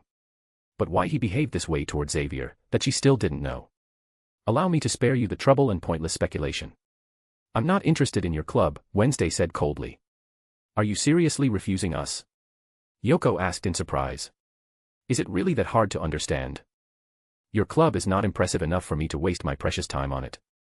I can use it far more effectively, Wednesday replied in the same icy tone, without blinking. Fine, untie her, let her go, Bianca said irritably. I've been untied for 5 minutes already, Wednesday replied and showed them the rope that had been used to bind her hands. She rose from the chair with a cold expression, walked up to Xavier, and took her backpack from him. But she wasn't allowed to reach the staircase. A merman boy stepped in her way. The same one Alex had shocked with a burst of positive electricity during the poke-up, leaving him with a slight nervous tic ever since. Wednesday met his eyes with such a chilling stare that he almost stepped back. For a moment he thought she might hit him. But Alex acted first. He picked up another pinch of dust and blew it, right into the merman's face. The boy immediately doubled over, coughing violently. Wednesday slowly turned her head toward Alex again. He stood beside her, grinning like a satisfied child who had caused trouble and gotten away with it. She didn't have time to say a word before Alex took her by the hand and confidently led her up the stairs, under the confused and bewildered stares of the Belladonna Club members. And a word of advice, clean the dust in here. Some of you have already started coughing because of how much there is. Wednesday's cold voice drifted down from the top of the staircase. And right after her words, Alex's laughter rang out, short, spiteful, clearly showing that he had seen and heard absolutely everything. The club members exchanged baffled glances. After leaving the secret room, Alex and Wednesday stepped into Nevermore's central courtyard. Alex did not let go of her hand and continued pulling her along all the way to the girls' dormitory, the place Wednesday usually climbed down from using the drainpipe. She watched calmly as he led her across the school grounds, stopping whenever a teacher came into view. And how long do you intend to hold my hand? Wednesday asked when they finally reached the dormitory. My answer remains the same, as long as you allow it. You could have stopped me from the very beginning instead of waiting until I walked you all the way to the dormitory, Alex replied, not loosening his grip. Are you not afraid I'll cut your hand off? She asked coldly, looking him straight in the eyes. You can try, my dear Wednesday. Anything for you, boop, Alex said with a faint smile and lightly tapped her nose. Wednesday swatted his finger away as if it were a fly. Do that again, and I'll break your finger. Now explain, how did they not notice you when you were walking right in front of them? Alex leaned slightly closer to her, still holding her hand. No, my dear Wednesday. Have you ever heard of equivalent exchange? To gain something, you must offer something of equal value. Last time, I answered your question because that was my gift to you, for your victory and for stepping out of your comfort zone. You want to know who I am and what I can do that badly? Then offer a worthy price, and I'll tell you, Alex said, once again invading her personal space. Wednesday frowned slightly. Alex had invaded her personal space again, and this wasn't the first time. She realized that he crossed boundaries constantly, and he did it so naturally that she barely had time to notice. Continuing to look into his eyes, she still felt the warmth radiating from his hand, a warmth that slowly spread through her cold body. They stood so close that they ceased to notice everything around them. But they did have an observer. Thing sat on the balcony railing, leaning on his fingers, attentively watching the scene. Even he found it surprising to see Wednesday allow someone to get that close. He even wondered how the Addams family would react when they found out. And what do you want in exchange for answers? Wednesday asked quietly, not averting her gaze. Whatever you consider a worthy payment, Alex replied, smiling so playfully that their noses nearly touched. And when you feel the price matches the question, I'll answer. No secrets. He leaned in a little closer. And to make it more interesting, a little bonus. A trial version, so to speak. I'll answer your old question. Which one? Wednesday asked, feeling Alex's warm, slightly intoxicating breath on her face. About Alan Wake. You asked about him. He's alive. He was just trapped in a prison he built himself, Alex said, narrowing his eyes slightly. I could tell you the whole story, but I understand you too well. You think free cheese only exists in a mousetrap. You're right. Nothing comes for free. Everything has a price, Wednesday said calmly. Alex only smiled and gently stepped back, leaving her personal space. He let go of her hand, winked, and disappeared into the shadows as easily as if he had never been there. Wednesday watched him go. He simply left, not even saying a word in parting. She lowered her gaze to her hand, the very hand Alex had held, and didn't know what to think. As a girl who hated any physical contact, she should have felt disgust. But instead, she felt a strange, warm aftertaste, and that scared her far more than any touch ever could. Moreover, the more she tried to uncover Alex's secrets, the more she realized that each time he revealed something new. Something strange. Something she couldn't explain. It was deep into the night. Several hours had passed since Wednesday returned to her room. The room was steeped in darkness, with only the cold moonlight streaming through the window. Somewhere to her right came the grating sound of teeth. Enid continued to grind hers in her sleep. Wednesday ignored the noise. She sat on her bed, staring at her hand, illuminated by the moonlight. Hours had passed since Alex left. Yet she still couldn't sleep. She kept looking at her hand. Normally, she wouldn't have even thought about it, she would have been completely indifferent. But whenever she was alone with Alex, something always happened. Something changed. Inside her. She couldn't deny it, Alex's touches were warm. Pleasant. So much so that she liked it. But as soon as the thought appeared, Wednesday immediately rejected it. She wouldn't become like her mother. She wouldn't let her feelings blind her. Love, a burden. An obstacle. An unnecessary weakness. She tried to convince herself that she only wanted to uncover Alex's secrets, because he had become the most complex mystery in her life. Nearby, Thing sat on the table. He watched as Wednesday had kept her gaze fixed on her hand for hours. He snapped his fingers. Wednesday slowly turned her head. Thing began gesturing actively. Just try telling someone what you saw. I'll break every finger of yours so you won't be able to show a single word, Wednesday warned coldly. Thing hurriedly gestured that he would remain silent, but then added that she shouldn't clutter her mind with foolishness. That any Adams in such a situation would take matters into their own hands and get what they wanted. Wednesday studied him carefully. And what do you suggest? She asked. Thing gestured again, showing that if Wednesday truly wanted to learn Alex's secrets, she should do the same as her mother once did, win his heart. Then Alex would tell her everything on his own, and she wouldn't have to rack her brain. No. That won't happen, Wednesday cut in with an icy tone. Don't even think of suggesting I act like her. I'd rather die than become anything like my mother. Thing flinched slightly at her words but resumed gesturing. This time, he indicated that if she continued to be so stubborn, one day it might already be too late. Wednesday didn't understand his implication and sat on the bed, staring intently at Thing. He waved his fingers animatedly, then pointed at sleeping Enid. And Wednesday immediately understood what he meant. It didn't take a genius to notice that over the past few days, Enid had developed a clear fondness for Alex. And Alex, which especially irritated Wednesday, wasn't resisting it at all. Enid grabbed his hand at every opportunity, behaving like a love-struck puppy that wouldn't leave his side for a step. Thing decided to strike at her pride, and her pathological hatred of losing. He clearly gestured that if Wednesday didn't act, she would lose to Enid. And the defeat would be crushing. And losing was something Wednesday hated more than anything in the world. She squinted, her gaze gliding over Enid. I don't think that matters, she said coldly. I'm not going to take part in some ridiculous game for a boy's attention. I don't have time for that. I'd rather figure out why I appeared in that drawing against the backdrop of Burning Nevermore. That's far more useful. She clearly understood that Thing was trying to manipulate her. But Thing didn't give up. He waved even more insistently, almost urgently, explaining in his own way that Wednesday had far more advantages than Enid. She was investigating the case with Alex, spending more time with him, and could grow closer naturally, simply by staying near him.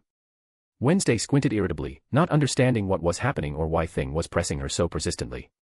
She didn't know that Thing had developed a new hobby, observing teenage romantic dramas. He had to hide and quietly observe those, Wednesday indicated.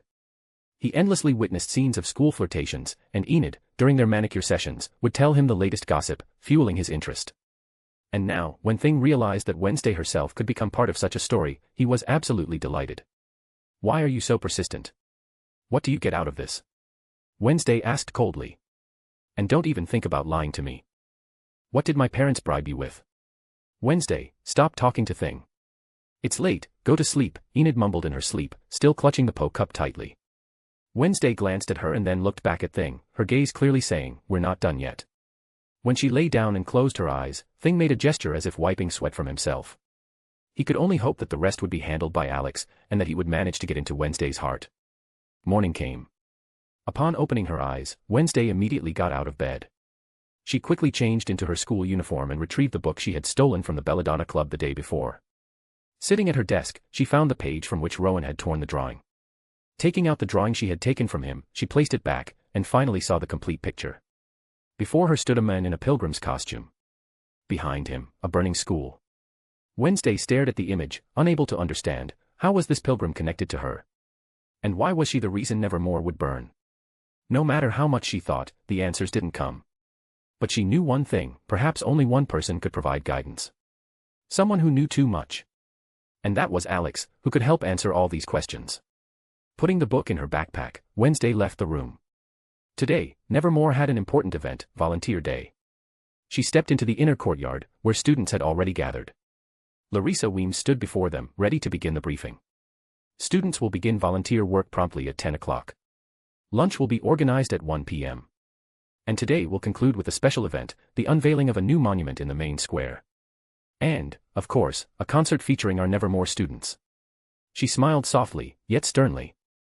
As a representative of the Academy, I hope you will not disgrace it. When Larissa Weems finished her speech, the students of Nevermore buzzed with excitement. The upcoming celebration lifted the mood for almost everyone, except Wednesday. She cared only about answers, how she was connected to the pilgrim in the drawing and why she was destined to be the cause of Nevermore's destruction. The teachers began handing out envelopes assigning students to volunteer work. Wednesday received hers as well, but not a hint of enthusiasm appeared on her face. She glanced indifferently at the envelope and thought she would rather continue her investigation than waste time on such activities. Hooray, hooray. I'm going to the pilgrim world. Enid exclaimed joyfully, bouncing over to Wednesday. Well, of course. I'm so outgoing and artistic, no wonder they sent me there. And you, where to? To Uriah Heep. I don't even know what kind of place that is, Wednesday replied without the slightest emotion, opening the envelope. Ugh. It's a gloomy antique shop. But I think you'll like it. Enid smiled dreamily, pressing her envelope to her chest. I hope Alex comes to the pilgrim world today. He said yesterday that he and his partner are still investigating the city's history. I want to spend more time with him. Wednesday looked coldly at Enid, who was glowing with happiness, and noticed that her cheerfulness annoyed her far more than usual today. Why, she didn't understand. It was simply a fact. Enid, of course, didn't notice any of this. To her, Wednesday's gaze always remained equally cold. She ran off to her friends to find out where they had been assigned. Once she was out of sight, Wednesday looked at the assignment letter once more. A plan of escape was already forming in her mind. Wednesday, about the cello. They'll bring it straight to the main square, Larissa Weems' voice came from behind. For what? Wednesday asked, turning around and frowning. I heard you playing on the roof last night. I was impressed. So you'll be joining the Jericho Middle School's parade orchestra for the ceremony. I'm sure it won't be difficult for you to play a life-affirming melody with them, Weems said with a soft smile, looking down at her. Only if afterward they hang me for witchcraft, Wednesday replied coldly, looking her straight in the eyes. Larissa Weems' smile didn't even twitch at her words, if anything, it became even more playful. Maintaining it, Weems turned to continue gathering the students and preparing them for the trip to Jericho. Soon, everyone was seated on the buses, and the convoy rolled toward the city. The students eagerly anticipated the start of volunteer work, happy for the distraction from lessons. Only Wednesday continued to frown, staring out the window at the passing trees while the chatter of overenthusiastic teens filled the air. Meanwhile, as the Nevermore students' buses headed toward Jericho, Alex and Dean were at the hotel. The night before, returning late, Alex had told Dean that he and Wednesday had managed to find the book from her visions. But what exactly was in the book? Unfortunately, he had only seen the drawing of the pilgrim before Wednesday had taken it, not letting him look inside. Now they were both changing into casual clothes, preparing to go outside. Alex even put on his favorite yellow Gloria jacket. Dean looked at him with genuine surprise. In this outfit, Alex looked like an ordinary teenager. But that wasn't even what surprised him the most. So, you can wear something besides black. Good to know. Although I admit, the jacket does look pretty cool, Dean said, critically eyeing Alex. I don't always wear black. Sometimes it's red or blue. And occasionally other colors, Alex replied, adjusting his jacket. I'll pretend to believe you. All right, what are we doing today? We haven't found anything in the past few days. No trace of the monster, no sign of whoever might be controlling it. Not even darkness, and even searching the forest blindly is hopeless. It's huge, and even with the police we can't cover it. And the list of possible creatures hasn't shrunk either, Dean said, pulling on his jacket. Enid wrote that the Nevermore students have volunteer day today. And that means. Alex began, putting things into his pockets. That you can go on a date with your pale girlfriend or the pink werewolf, Dean smirked. And that too. But not just that. We're going somewhere we haven't even thought of going, to the pilgrim world, Alex said, rolling his eyes at Dean's smirk. And why there? You think we'll find something useful? Dean raised an eyebrow. In the book we found with Wednesday, there was a drawing of a pilgrim. And the only place that even mentions pilgrims is the Pilgrim World. I increasingly feel that it's all connected to Joseph Crackstown. He was a pilgrim and the founder of Jericho, Alex explained calmly. You're saying the city's founder returned as a ghost and now slashes tourists? That even sounds like nonsense. We've seen a lot of ghosts, but the first thing one like that would do isn't hunt nevermore students, Dean snorted. Let me finish. Crackstown lived during the witch hunts. What if he found some book and became a sorcerer himself? Performed a ritual, cursed the city, or even became a monster that was later sealed? Right now that doesn't matter. What matters is that it's all connected. We have a monster we haven't found, and there's a drawing of a pilgrim in the prophecy book. Those are all the clues we have so far, Alex said, putting a candy in his mouth. All right, got it. Enough nagging. You said this was like a vacation for us, and now we're back to work. So who's going to Pilgrim World? You or me? Dean asked, extending his fist. Are you seriously going to decide that like this? Alex looked at him tiredly. More than serious. Let's go. I'm not staying in the room all day, Dean said confidently, nodding. Alex sighed and extended his fist, agreeing to settle everything with a game of rock paper scissors. They swung their hands in sync and both threw rock. On the second round, Alex chose paper, and Dean picked scissors. Alex held up 3 fingers, hinting at 2 out of 3. Dean just smirked, and a second later, Alex lost again. Realizing he was simply unlucky today, he shrugged. He didn't argue, even if losing meant missing a chance to spend time with Wednesday in the Pilgrim World. Seeing Dean's satisfied expression, Alex briefly felt like punching him. But he quickly suppressed the urge. Either way, he'd find something to do, even if the Pilgrim World really held an obvious clue leading to the burned chapel, where Wednesday would face the monster again. If Dean was nearby, everything would go differently. Maybe even better. Leaving the hotel, they discussed along the way who would do what, unaware that thing was hiding around the corner, carefully eavesdropping on their conversation. First, Alex and Dean bought coffee, then headed toward the main square, where never more students were already gathering. The police let them through without question, even though both were in casual clothes. Walking along the sidewalk toward the center of the square, Alex slowly sipped his coffee, observing the crowd. He spotted Wednesday talking to Xavier, who was explaining to her who Joseph Crackstown was. A little further, Alex saw Enid, surrounded by her friends. Without drawing attention, he and Dean passed by. In the square, they noticed Sheriff Donovan, grim as always, but today especially so. Apparently, the arrival of never more students had completely spoiled his mood. After greeting him and exchanging a few brief words about the investigation, Alex and Dean stayed nearby, watching the preparations for the monument unveiling. Sheriff, agents. Good morning, came the familiar voice of Mayor Noble Walker, approaching. Good morning, Mayor Noble. I see it's busy for you from early today, Alex said with a smile. Indeed. Allow me to introduce my son, Lucas, Noble said, placing a hand on his son's shoulder. Of course. We've met a few times already. The first time at the Fluger Café, and then again at the spring fair. Your son even offered to play baseball. But I didn't have time then. Right, Lucas. Alex said gently. The smile made Lucas feel that unpleasant sting again. Memories of the discipline session Alex had given him were still fresh. Why yeah. I better get to work. My shift's starting, he mumbled and immediately ran off. The sheriff and mayor watched him go in confusion. Alex, meanwhile, continued to smile calmly, as if nothing unusual had happened. After saying goodbye to the sheriff and mayor, Alex and Dean stepped aside. Dean couldn't resist asking what Alex had done to Lucas. Alex calmly explained how Lucas had decided to attack him under the influence of darkness, and how he had knocked all the nonsense out of the group of teens by administering a complete, disciplined session.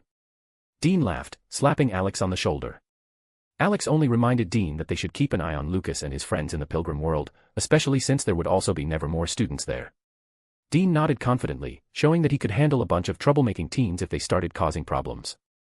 Alex nodded approvingly and moved closer to the stands, where the mayor and Larissa Weems were preparing to give a speech about the wonderful day and cooperative work. Leaning against a wooden beam of the stands, Alex discreetly glanced at Wednesday. She was standing next to Xavier. Feeling his gaze, she turned her head. Alex just smiled and immediately looked away. Wednesday raised an eyebrow in surprise. She clearly hadn't expected such a reaction. In recent days, Alex had approached her, joked, or done something unexpected. But now he simply smiled and looked away. Squinting slightly, she continued watching him. Xavier noticed this, followed her gaze, saw Alex, and frowned disapprovingly. When Principal Weems finished her speech, the students stood and began to disperse. All right. I'm off. I'll find somewhere to kill time. Maybe I'll get lucky, Alex said, turning around. Then let's meet back here at 1. I hope I dig up something in the Pilgrim world, Dean said, nodding confidently. Without turning back, Alex waved, shoved his hands into his jacket pockets, and walked past the Nevermore students. Many of them turned to look after him. The bright yellow jacket drew attention. He already had a plan for the next few hours. First, he intended to visit psychologist Valerie Kinbot to discreetly retrieve Tyler's session notes. Then, break into Sheriff Donovan's house to check Tyler's room, to see if he was keeping any items from his victims.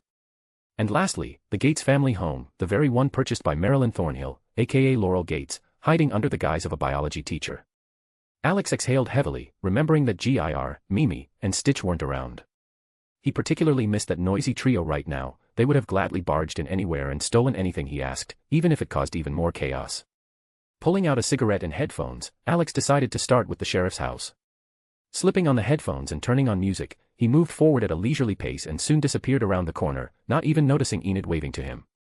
Realizing he hadn't seen her, she only sighed, but then smiled. They would meet today anyway, and perhaps Alex was just busy with work. But what she certainly hadn't expected was that he could look so cool in different clothes. Enid, let's switch, Wednesday said, appearing behind her. What? No way. Uriah Heep is definitely not for me. Enid shook her head immediately. It's important. I need to get into the Pilgrim world, Wednesday said in an insistent tone. But, Wednesday, it's not fair. Why should I spend the whole day in a dull, dusty antique shop? Enid continued to protest. Because Alex isn't going to the Pilgrim world today. He'll be walking around the city. Thing overheard the conversation. I can ask him to bring Alex to your shop. But since you don't want that. Wednesday said calmly, deliberately turning as if to leave. No, fine, I'll do it. Just promise you'll keep your word. Enid blurted, practically snatching the envelope from her. I always keep my word, Wednesday said evenly, taking back the envelope. Oh my God, you're the best friend anyone could wish for. Enid exclaimed, grabbing her by the shoulders before running off. Wednesday watched her go with an irritated gaze. Still, the thought flashed briefly, annoyingly persistent. She, too, wanted to investigate alongside Alex. He quickly caught her logic, picked up on ideas, and sometimes it seemed as if he could read her mind. Wednesday even thought that being near him, she could learn even more of his secrets. But she shook her head immediately. First, important matters. And feelings she wasn't going to deal with. Not now. She glanced one last time in the direction Alex had gone, wondering what exactly he was planning to do. Then she headed toward the Nevermore students being assigned volunteer work in the Pilgrim world. Meanwhile, Alex had already reached Sheriff Donovan's house. Approaching the wall, he didn't even stop, he simply stepped forward and, becoming intangible, passed through the wall inside. To be continued. While Alex spends time with the sweet werewolf Enid, Dean will be working in a group with Wednesday. I could have it be Alex, of course, but heh. Then Alex won't be able to go on a date with Enid, and what about Wednesday, you ask? That's a secret. But I'll try to surprise you with what Alex does for Wednesday. But I think this option for advancing Alex and Wednesday's relationship will be much better than a joint investigation. Chapter 529, Alex decided to take a day off while everyone else works. Alex left Sheriff Donovan's house and clicked his tongue in annoyance. The reason for his irritation was simple. Tyler, the Hyde, really did keep a box of items belonging to the people he had murdered hidden under his bed. Alex had long known that Tyler remembered everything he did in his Hyde form, and that alone said a lot. But what truly bothered him wasn't that. It was the fact that Tyler enjoyed the killings. He recalled the old Men of Letters archives about creatures similar to Hydes. If a Hyde was awakened by a person, he obeyed his master unconditionally, like a hatchling imprinting on the first thing it saw. But if the awakening happened on its own, without anyone's influence, a Hyde turned into a predator driven solely by a hunger for blood. And with each kill, that hunger only grew. Alex remembered a report written by an Order member named Foster. The men claimed that even a Hyde awakened by a human would eventually become so consumed by the urge to kill that he might attack his own master. But Tyler's case was even more complicated. In his Hyde form, he was saturated with darkness, while his human form remained completely clean. Not a trace of corruption. That was what truly interested Alex, just how much stronger had the Hyde become under the influence of darkness. He stopped in the middle of the street, rubbing his chin. He needed to decide what to do next. He had to appear to be conducting an investigation, otherwise Dean would eventually start asking uncomfortable questions about where Alex kept disappearing to. Looking around, he suddenly realized he'd already walked all the way to the building where the office of the psychologist Valerie Kinbot was located, the very one Wednesday visited. After a brief moment of thought, Alex decided to go in. He needed Tyler's session records to understand what the boy was like in his human state. Alex was already trying to keep him away from Wednesday, but Tyler still followed her, looking for any excuse to get closer. Without wasting time on unnecessary hesitation, Alex pushed open the door and headed up to the second floor. Stopping at the correct door, he knocked. "Come in," Valerie Kinbot's voice called. Accepting the invitation, Alex stepped inside. The room looked like a typical small-town therapist's office, cozy, warm, yet almost too soft and pleasant, a sharp contrast to the gloom of Jericho. A huge wall-length window overlooked the main street, offering a clear view of passers-by and cars. The space was filled with plants, ferns, ivy, and several blooming pots. A warm glow came from a floor lamp with a fabric shade. A patient's couch, a chair opposite it, and a small table between them with tissues and a tiny vase of dried flowers. The scent of lavender and vanilla hung in the air thanks to aromatic candles. Behind the desk sat Valerie Kinbot herself, with a soft, perhaps overly kind smile. "How can I help?" "Oh. It's you. I didn't expect you to stop by," she said, her smile growing even sweeter. "Do we know each other, Miss Kinbot?" Alex asked with a small smile as he sat down on the couch. "Not personally, no, Agent Voldegode. But Jericho is a small town, and news travels fast. You and your partner have been here for several days. And Wednesday mentions you occasionally during her sessions," she said, settling into the chair across from him. "You can just call me Alex. Today is something like a day off for me. Even I can't work non-stop, everyone needs a break sometimes," he said, smiling calmly as he crossed one leg over the other. "I completely agree. Everyone needs rest. So, Alex, did you come just to talk? Or are you hoping to schedule a session? Does your work trouble you? Or perhaps something else?" Her friendliness was almost flawless. "I'm afraid that if I start talking about what goes on in my head, Miss Kinbot, you'd have to check yourself into treatment. Possibly a very specialized facility," Alex said with a smile, tapping a finger against his temple. "Only my family knows what's going on in there. Now I see why Wednesday likes you." She said almost the same thing during her first session. The difference is, she hides her thoughts behind a frown, while you hide yours behind a smile that never leaves your face. "You two are far more alike than it seems," she said softly. "I wouldn't call it liking. More like Wednesday is trying to figure me out. When something appears in her life that she can't understand, she tries to solve the mystery. How that ends, simple curiosity or something more, no one knows. The truth becomes clear only at the very end," Alex said, lifting his hand slightly with a relaxed smile. "You're remarkably perceptive for your age, Alex. And if you don't want to, or can't, talk about work or your thoughts, then tell me, what do you do in your free time?" the psychologist continued. Alex closed his eyes for a moment, sighed, and spoke in a calm, almost steady voice. "To be honest, over the years of my work, I've been to many places. Seen many things. Too many. I've seen parents sell their own children for a couple of dollars, for a fix. I've seen people kidnapped right off the street so their organs could be sold later. I've seen orphans who lost their families to senseless wars. So many grim stories, so much cruelty that an ordinary person wouldn't witness even a tenth of it in their lifetime. But there were others too. Those who didn't break. Those who kept fighting no matter what. Whose hearts stayed pure even when everything around them was darkness. And tell me, Miss Kinbot, is my work worth continuing? Saving people who, after receiving the greatest gift, so often use it to create something horrific." Alex was no longer smiling. His gaze had become empty, devoid of even the faintest emotion. Valerie Kinbot, looking into his eyes and listening to his voice, couldn't believe someone so young could have such a dead look. She couldn't imagine what he had seen, what he had lived through, for every spark of life to vanish from his eyes. Alex kept speaking without pausing, as if he had triggered a mechanism that couldn't be shut off. He described every horrifying thing he had witnessed, every nightmare he had faced, in people, and sometimes in what could no longer be called human. But when he spoke about his family, warmth appeared in his voice, and a genuine, living smile flickered across his face. A spark returned to his eyes, faint but real. He described the joy he felt around those who meant the world to him. And the longer Valerie listened, the more confused she became. His face shifted too quickly, from emptiness to light, from light to cold. She, an experienced psychologist, couldn't understand what was happening inside Alex's mind, what made him switch between such different states in an instant.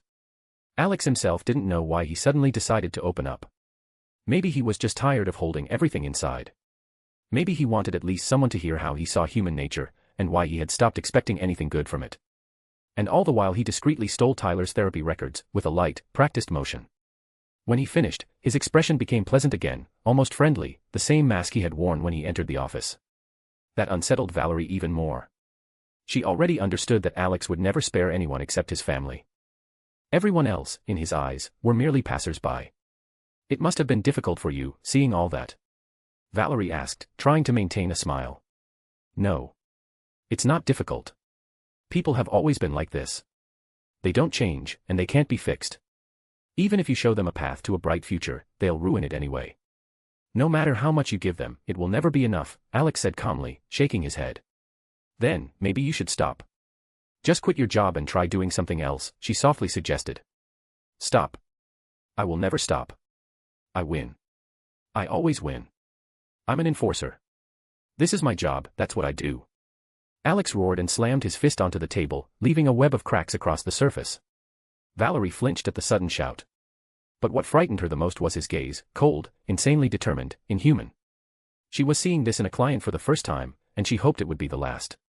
She lowered her eyes to the cracked table and shivered again. Alex took a deep breath and almost immediately calmed down. He hadn't expected a single simple word to affect him so much. But for him, stop was equivalent to betray everyone, those who had been broken or were still screaming in agony. Yet he had no choice, he could not stop or abandon his work. Even if he tried to balance rest with his job, it didn't change the fact of what he had to do. The screams of souls he had heard in the world where the Minister of Monoliths had unleashed a zombie apocalypse. Planet Tawalnatus, the monolith's dwelling, where in the planet's yard trillions of imprisoned souls endured eternal suffering. Worlds devastated by Davit's army. The cyberpunk world, where the mechanical man corrupted people through technology. The realm of Valhalla, where the black man manipulated the gods to destroy humanity and, with Odin's help, performed a ritual to open a passage to that world. And other universes, already destroyed or on the brink of ruin, Alex simply could not abandon them. He could never live knowing such things were happening somewhere. And Alex understood that only thanks to his family and their support had he become who he was today, and if someone could live a normal life because of his help, he would make it happen, even if he kept justifying it as his job. Sorry about the table. And still, Miss Kinbot, it's not wise to give advice to someone whose situation you don't understand.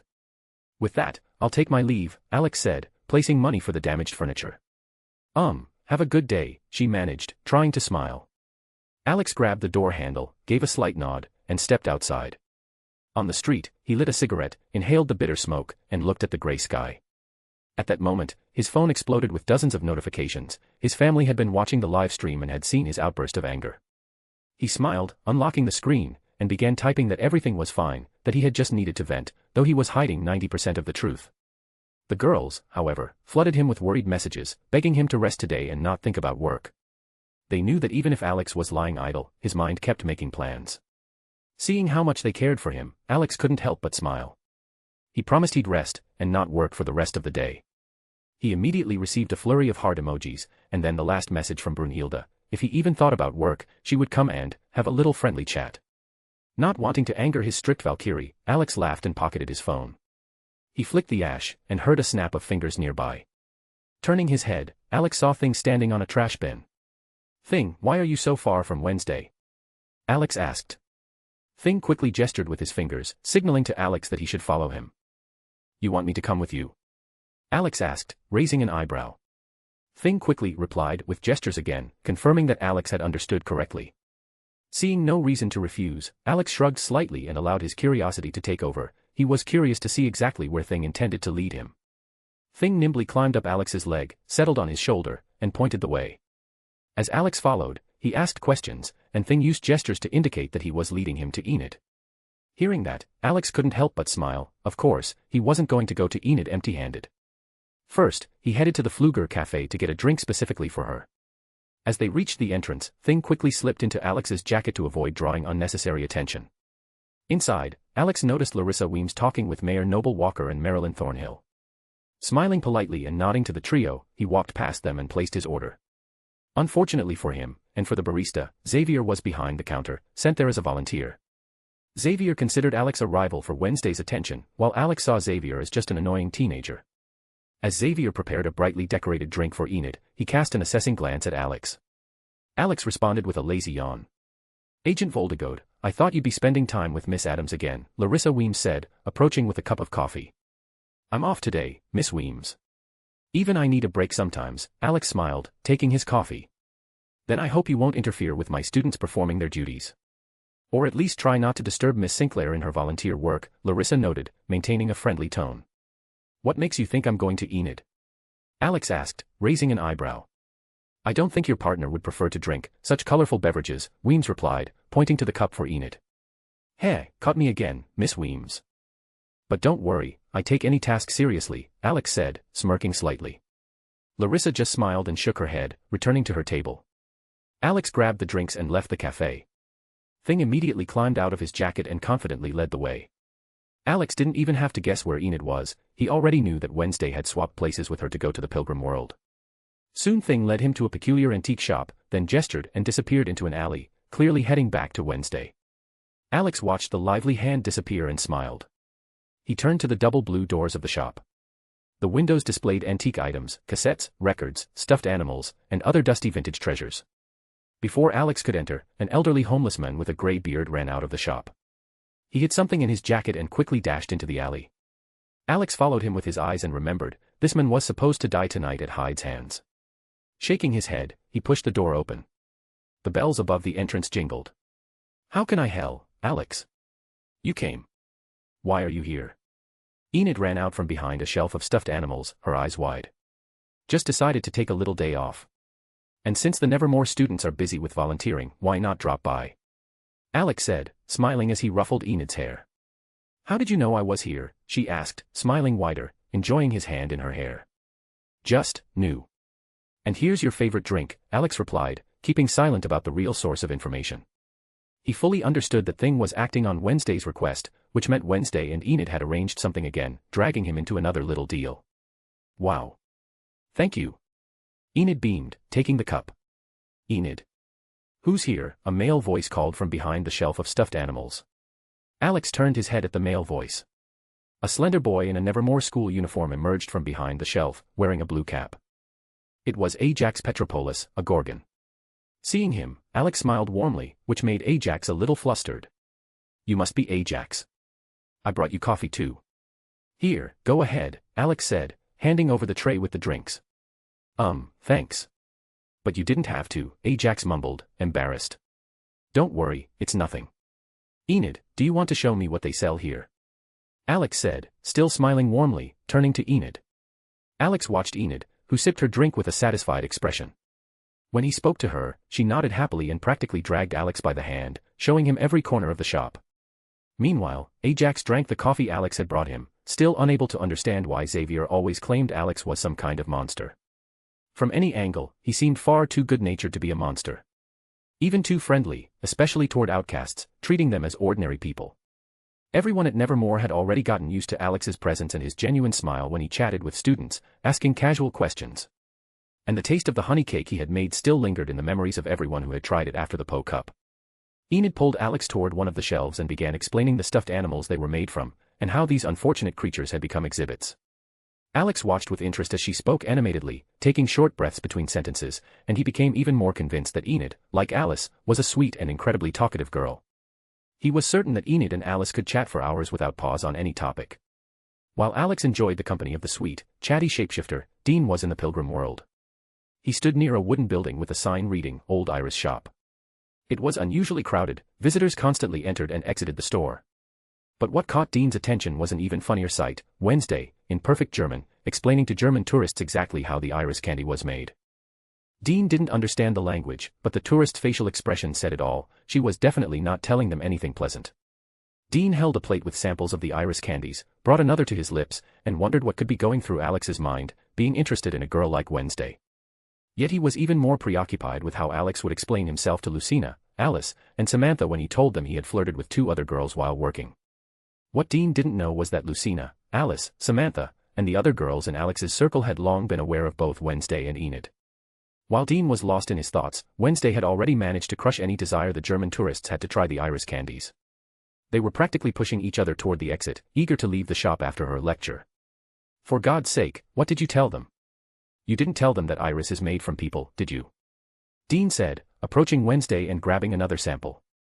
I only told them the truth, Wednesday replied coldly, giving him an indifferent look. Yeah, sure. Listen. I heard that there are items in the chapel that belong to Crackstone. Maybe we'll find what we need there, Dean said, tossing an iris candy into his mouth. Maybe. But what exactly are you hoping to find there? How could his things help? Wednesday asked, trying to get more details. Not here. Better to talk outside. And yes, I'm still against you helping us. But your abilities might come in handy, Dean said, shaking his head and pointing toward the exit. I'm not forcing you. I can manage without you, Wednesday replied coldly. Yeah. And pick up new problems along the way, Dean muttered, heading for the door. If Alex hadn't insisted, Dean would never have agreed to let Wednesday participate in the investigation. He didn't like the idea of a teenager, whose abilities were limited to visions triggered by touch, getting involved in something so dangerous. Especially since the whole situation was connected to darkness, an entity deadly to anyone who faced it. Dean didn't want any more pointless deaths. He didn't want the blood of those he couldn't save to pile higher on his hands. Stepping outside, he looked around, and just then Wednesday passed by, dressed in an old-fashioned outfit worn by pilgrim women. Shaking his head, Dean followed her, once again convinced that Alex should have gone into the pilgrim world. Only Alex could handle Wednesday, who listened to no one, preferred to do everything herself, and tried to control every situation. Following her further, Dean saw 3 teenagers trying to shove poor Eugene into stocks. Hello, pilgrims, Wednesday said, stopping next to them. What, you want in the stocks too? Asked the boy who was trying to close the wooden shutters around Eugene's neck. Wednesday calmly stepped forward and stopped his hand, preventing the mechanism from closing. Dean followed and carefully examined the trio. Among them, he recognized Lucas, the mayor's son, whose clothes were smeared with something brown, suspiciously similar to vomit. The boys stared at Wednesday, who held the stocks open with a cold, unwavering gaze. One of them boldly shoved Eugene aside and, deciding to play the hero, lunged at Wednesday. She caught his arm without any emotion, swept his legs out from under him, and the boy crashed onto the wooden planks. Wednesday immediately planted her foot on his throat and shot such a cold glare at the other two that they both stepped back at the same time. All right, kids. Scatter, Dean said in a calm tone, shoving his hands into his pockets. Or should I tell your parents that you're acting like little thugs? Or didn't my partner's previous lesson teach you enough? Have her let go of our friend first, Lucas managed to say, trying to sound confident, though his voice still wavered. I'll say it again, Dean said slowly. Let the kid go and get home. And you, pale girl, get your foot off that poor boy, he's already turning purple. He shifted his jacket just enough for Lucas to notice the grip of his gun. Lucas and the other boy exchanged looks and immediately nodded vigorously, especially Lucas, who already had plenty of problems. The previous, educational talk Alex had given them was still fresh in their memories, just thinking about it made their asses ache on their own. Without a word, Wednesday stepped back, lifting her foot. The boy, now free, began gulping for air, clutching his throat. The trio bolted away instantly, without even looking back. Dean and Wednesday turned to Eugene, who stood covered in his own vomit, the result of overeating Iris candies and then throwing up all over Lucas, which was exactly why they'd tried to shove him into the stocks. You need to wash up, Wednesday said calmly, staring at the stunned Eugene. Dean decided to help and went to get some water so the poor kid could at least clean his face and part of his clothes. While he was gone, Wednesday led Eugene somewhere out of sight. A minute later, Dean returned with a bottle of water and a wet cloth. Wednesday then displayed an unexpected level of care, the kind no one expected from her, including Eugene and even Dean. Without the slightest hint of disgust, she began gently wiping down his clothes, making him look at least somewhat presentable. No one has ever protected me before, Eugene said quietly, lowering his gaze in embarrassment. Then you should have learned to protect yourself, kid. My dad taught me and my brother from childhood so we could stand up for ourselves, Dean said, leaning his back against a wooden post. You might be surprised, but I don't have any friends at all, Eugene muttered, glancing at Dean and Wednesday. You're like my brother. Except I don't want to strangle you the way I want to strangle him, Wednesday said flatly, looking Eugene directly in the eyes. Sorry, kid, I'm not the best person for this kind of advice, Dean said with a faint smile. But one day, you'll make friends. So try to be braver, as much as you can. And please, don't puke your breakfast on them the first time you meet. It was an accident. I just ate too much, Iris. I didn't mean for that to happen, Eugene mumbled, blushing even harder. Enough pointless talk. It's time to go, Wednesday said as she stood up. We need to learn everything about Crackstone. And for that, we'll have to break into the chapel. Without waiting for a response from either Dean or Eugene, she strode confidently toward the chapel building, which had immediately caught her attention upon arriving in the pilgrim world. According to the tour guide, this was where items belonging to the founder of Jericho, Joseph Crackstone, were kept. As she approached the doors, Wednesday noticed a lock. She was about to pick it when Dean stepped up, gently pushed her aside, drew the blade of cane, and with a single, confident motion broke the lock. Wednesday only had a moment to glimpse the strange bone blade, which Dean immediately hid. She wondered why he carried such a rare weapon, but there was no time to ask. Dean had already swung the door open. "Eugene, stay outside and make sure no one comes near," Wednesday said sternly as she followed him in. Inside, the chapel looked like a personal museum dedicated to Joseph Crackstone. In the center stood a wax figure of the founder himself, surrounded by glass display cases with his belongings. Dean carefully inspected the exhibits, pondering which item the spirit of Crackstone might be attached to, if he truly existed. Wednesday also began exploring the room. Her gaze fell on a large painting to the right of the wax figure. It depicted a girl holding a book, the same one that had appeared in her visions. Seeing the familiar book, Wednesday realized she had found a clue. Meanwhile, Dean was already standing by the display case holding that very book. Wednesday approached and stared at it intently as well. "Is this some kind of special book?" Dean asked, noticing her keen interest. "It appeared in my visions." "It's the Book of Shadows," Wednesday replied calmly, lifting the glass lid of the display case. So Alex was right. He said Crackstone might have gotten a spell book. "And the name Book of Shadows doesn't exactly sound cheerful," Dean said, frowning at the black cover. "What else did he say?" Wednesday asked, shifting her gaze to him. "That Crackstone either cursed the city or cursed himself, turning into a monster that was later sealed away," Dean replied, shrugging. Wednesday nodded knowingly, fully understanding why Alex had said that. But as soon as she opened the Book of Shadows, irritation flared anew. All the pages were completely blank. White, pristine, as if freshly printed. The only lead she had been counting on turned out to be nothing. Dean frowned as well. The empty book gave them no clues at all. "Excellent, a fake," Wednesday muttered, slamming the book shut in frustration. Dean nodded in agreement, a thought flashing through his mind to immediately write to Alex and ask if he knew anything about the Book of Shadows. He was certain that if anyone could know about cursed books, it was Alex, a man whose knowledge he had seen in action more than once, especially during the times when the Men of Letters archive was being built in the bunker. But Dean hadn't even pulled out his phone when the chapel door swung open. An angry woman stormed in, dragging Eugene by the ear like a misbehaving child. "What iris did you forget in the chapel? And who are you?" she barked, glancing first at Wednesday and then at Dean. "Mrs. Arlen, how did this happen?" Wednesday said in the most innocent tone. "Exactly, how did this happen?" Arlen continued grumpily. "I clearly told you the chapel is under restoration, and you have no business being here." "Ma'am, I'm an agent of the Federal Bureau of Investigation," Dean said calmly, showing his FBC badge. "I asked this young lady to guide me and show me everything." "Then what exactly are you interested in, Agent?" Arlen's tone noticeably softened. "What do you know about this book?" Wednesday asked, holding up the Book of Shadows in front of her. "This book is a copy," Arlen replied as if stating the obvious. "Really? Is that so?" Wednesday said sarcastically. "And where is the original?" Dean asked in a more official tone. "The book was stolen a month ago during the witch trial," Arlen explained calmly. "Anything else missing from Crackstone's personal belongings?" Dean continued. "No. Only the book was taken." "Nothing else," she said confidently. "You had the only original here, and the ticket costs $29.95, Wednesday couldn't resist adding another sarcastic remark. "Hold your tongue, miss," Arlen snapped. "You and your friend will go make some iris. No wandering around for no reason." "The real chapel depicted in the painting, where is it?" Wednesday asked coldly, staring Arlen down. "I am not obliged to answer that question," the woman cut her off. "Still, answer." "I insist," Dean intervened, looking at her steadily and motionless, like a true agent.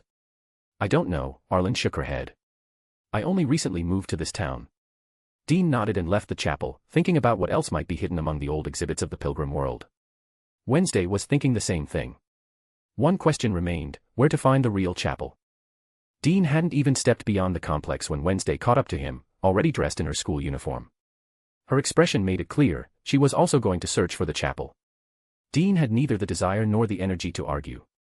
And really, the only person who could handle Wednesday properly was Alex. Meanwhile, Alex was having a wonderful time at Uriah Heep. He had even befriended the sweet shop owner, who offered him mushroom tea. Alex enjoyed trying strange drinks, but the taste of mushroom tea, he would remember it for a long time and promised himself he would never drink anything like it again. However, not wanting to be rude, he drank the entire cup with a flawless smile, suppressing the wild urge to spit it out. Now Alex sat on a swivel chair behind the counter, temporarily acting as the shop owner. The owner had said there was no need for him to sit idle, and that he might as well help. Spinning on the chair, Alex watched as Enid combed the badger taxidermy, chatting non-stop. He responded in his usual light tone, discussing any topic that came to her mind. Listen, Alex, Enid said, giving him a sharp look. I want to go for a walk behind the greenhouse today. There's going to be a blue moon. It only happens once every 23 years. The view, it'll drive you crazy. Really? Alex raised an eyebrow in surprise, still spinning. I didn't even know the moon could be blue. I've usually seen it red or orange. I wonder how it looks in a blue shade. By the way, Ajax interjected. Couples usually go there. On dates. Just a heads up. Alex kept spinning and nodded calmly, while Enid shot Ajax a glare so sharp that he almost tucked his tail. Realizing the hint, he quickly looked away. Then Enid's irritated gaze smoothly shifted back to Alex, who was still spinning serenely on the chair. Her patience began to melt rapidly. Alex, she finally exploded. I've been flirting with you all day. Dropping hints. Combing these badgers at the same time, hoping you'd get that you must ask me out. And even when I invited you myself, you didn't react at all. She jabbed at him with her clawed finger. Alex stopped the chair and smiled. I know. And I returned your feelings. Don't be mad. I just didn't think you'd get this angry. And I'll be happy to watch the blue moon with you. You just didn't let me finish. I was about to ask you after you finished your volunteer work. You wanted to ask me out. Enid's voice carried a mixture of hope and confusion. Of course, Alex replied softly. I'd be delighted to admire the blue moon in your company, Enid. So, will you go on a date with me? Hooray! Enid jumped with excitement. Of course I'll go. She practically danced in place, joy radiating from her. She purred so loudly that the shop owner peeked out from the back room. Seeing the source of the noise, she smiled and said, "Oh, youth," and went back to drinking her mushroom tea. While Enid continued celebrating, Alex heard a notification on his phone. A message from Dean, a brief report on their find. Seeing the title Book of Shadows, Alex opened the archive and sent Dean the necessary file. Then he read a short follow-up. We're going to look for the old chapel. Dean ended the conversation. Pocketing his phone, Alex looked at the jubilant Enid and thought that by evening he should prepare something nice. She definitely deserved a truly memorable date. To be continued. I actually didn't expect Alex to visit the psychologist. Or maybe I did, and I planned it. Who knows, maybe it was the voices in my head that told me to do it. Who knows, but it certainly wasn't me. I thought about it for a while, and I came to the conclusion that it wouldn't be worth splitting the two events into two chapters, like one chapter about Wednesday's investigations and the other about Alex hanging out with Enid. That's cool and all, and even cute. But I want to move the plot toward the Raven Ball, and the first one, boop, spoiler. And what happens to Dean, boop, another spoiler. Well, you get the idea. Chapter 530, The Burning Fountain and the Dancing Devil. While Alex was at Uriah Heep, watching Enid, who had fallen into a state of hyperactivity after being invited on a date, Dean and Wednesday had already left Pilgrim World and headed to the Weathervane Cafe. They needed to find out where the old chapel depicted in the painting Wednesday had seen might be located. As soon as they entered the cafe, Xavier immediately noticed Wednesday and tried to start a conversation with her. Dean calmly placed his order and took an empty table by the window. While settling in, he texted Alex, hoping he might have information about the Book of Shadows. His guess turned out to be correct. A few seconds later, a reply came. Dean opened the file Alex had sent and once again found himself thinking how convenient and well-designed Alex's technology was. Even the phone in his hands right now had been built by Alex. As he skimmed through the document, Dean delved into an old report from one of the men of letters. There was a lot of information, and some of it was genuinely useful. But one thing was clear, the Book of Shadows didn't promise anything good. According to the report's author, it contained spells, rituals, and even resurrection techniques. However, the final part of the document only made Dean click his tongue in irritation. The location of the book was listed as unknown. What annoyed him more was that the members of the Order had managed to lose the book that had been under their noses for almost 400 years. And now no one even knew who had stolen it or why. Did you find out anything? Wednesday asked, sitting down across from him. Not much, Dean muttered, closing the file. If those idiots from the Order hadn't let the book slip through their fingers, we'd have way fewer problems. What order? Wednesday raised an eyebrow, clearly interested. An ancient secret order of geeks who can't do anything right. If you want details, ask Alex. Maybe he'll satisfy your curiosity. Did you learn anything about the chapel? Dean asked, putting his phone away. You're looking for an old chapel. I can help, a male voice said nearby. They turned and saw a tall, thin boy with dark circles under his eyes. He smiled nervously, looking at Wednesday. Dean raised an eyebrow. Tyler. Yet another teenager clearly interested in Wednesday. For a moment, Dean wondered what was wrong with the local boys if they seriously believed they stood a chance while Alex existed. Xavier, standing at the coffee machine, also noticed Tyler approaching, and frowned even deeper. Alex had only lightly scared Xavier, but Tyler had bullied him with his buddies, and far more cruelly. Wednesday looked at Tyler, trying to remember who he was. And you, she began. Tyler, he answered quickly. You helped fix the coffee machine.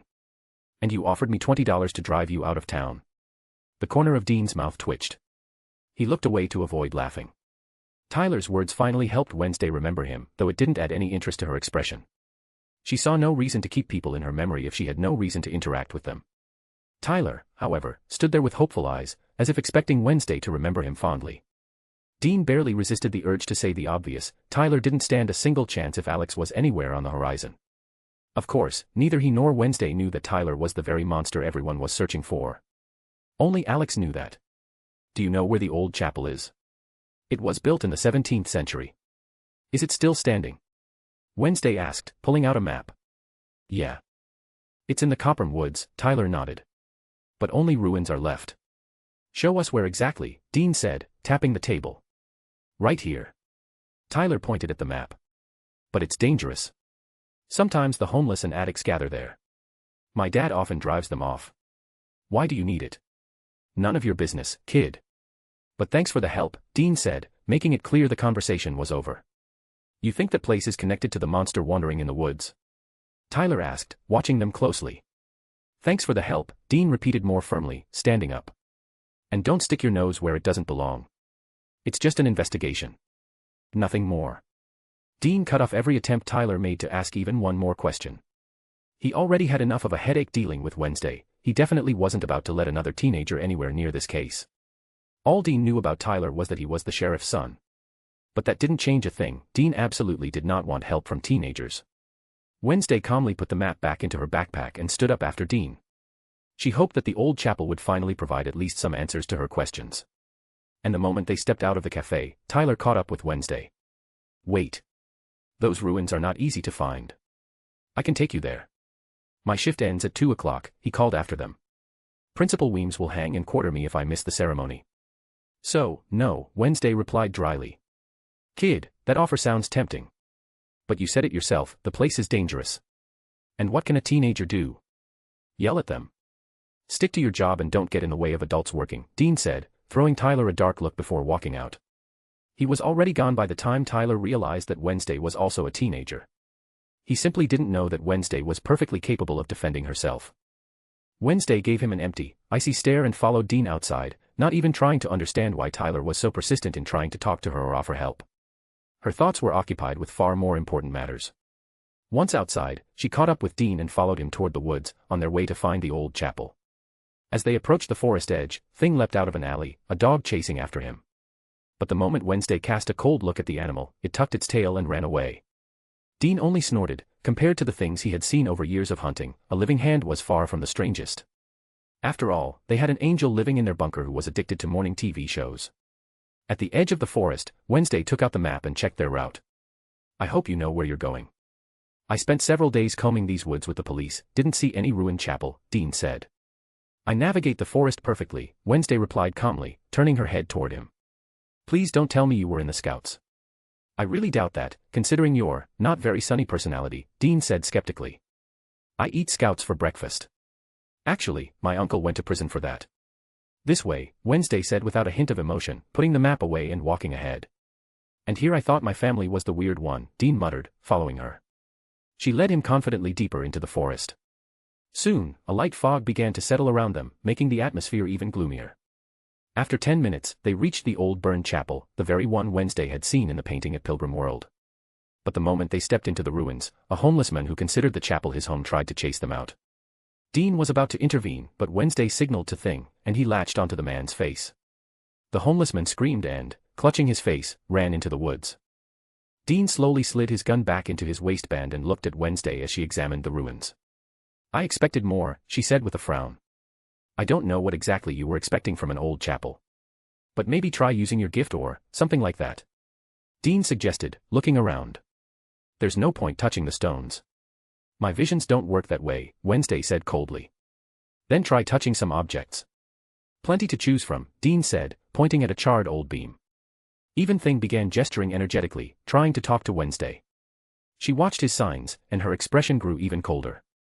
I'd rather dye my hair pink than ask my mother for help, Wednesday said, glaring at Thing. Your relationship with your mother is that bad?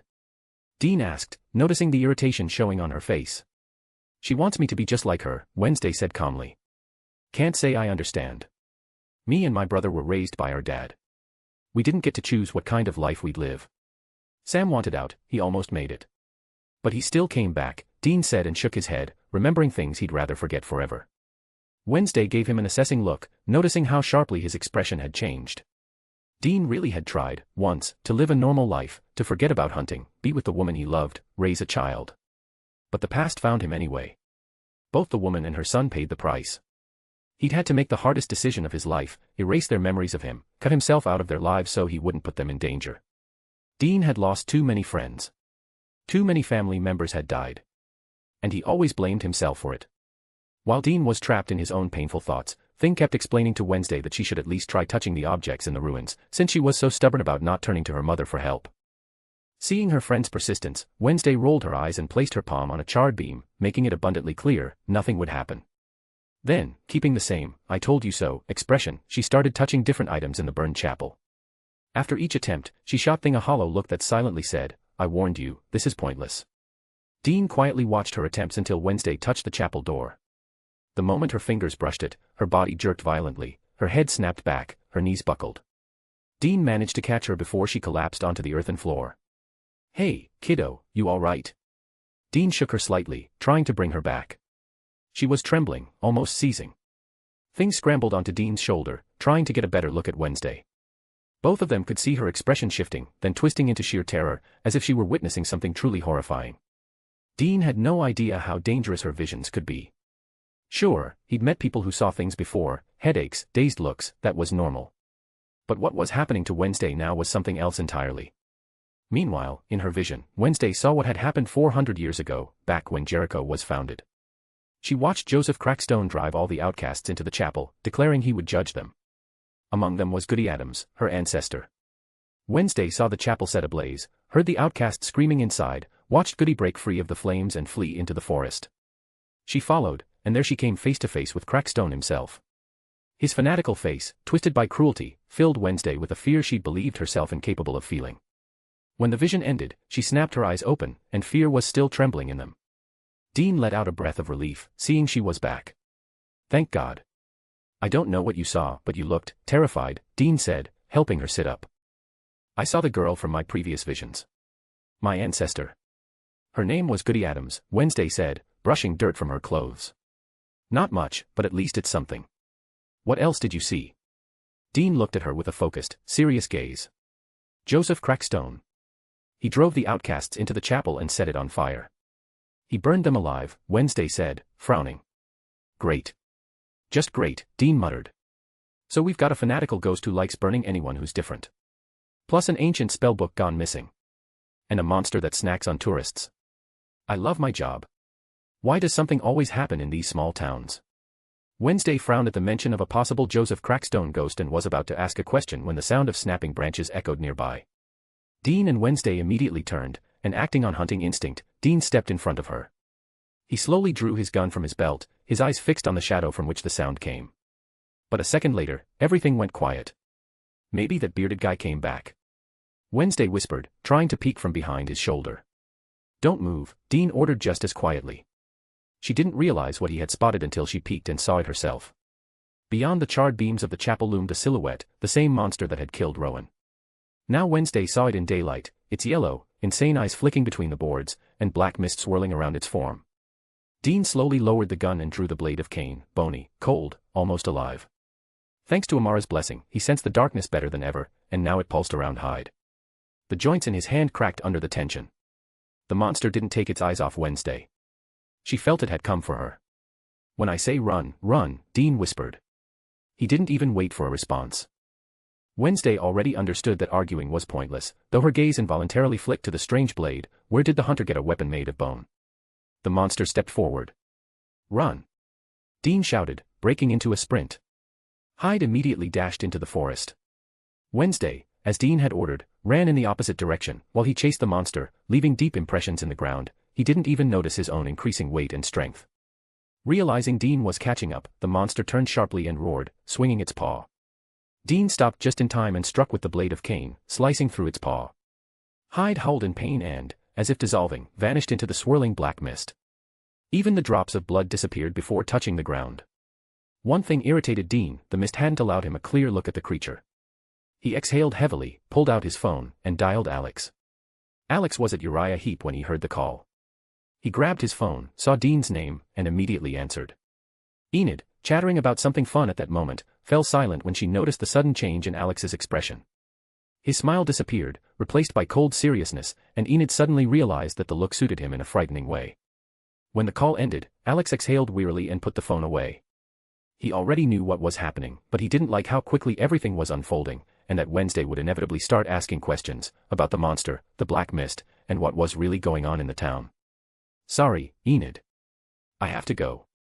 See you at the fountain opening, Alex said, rising from behind the counter. Is something wrong? She asked, concerned.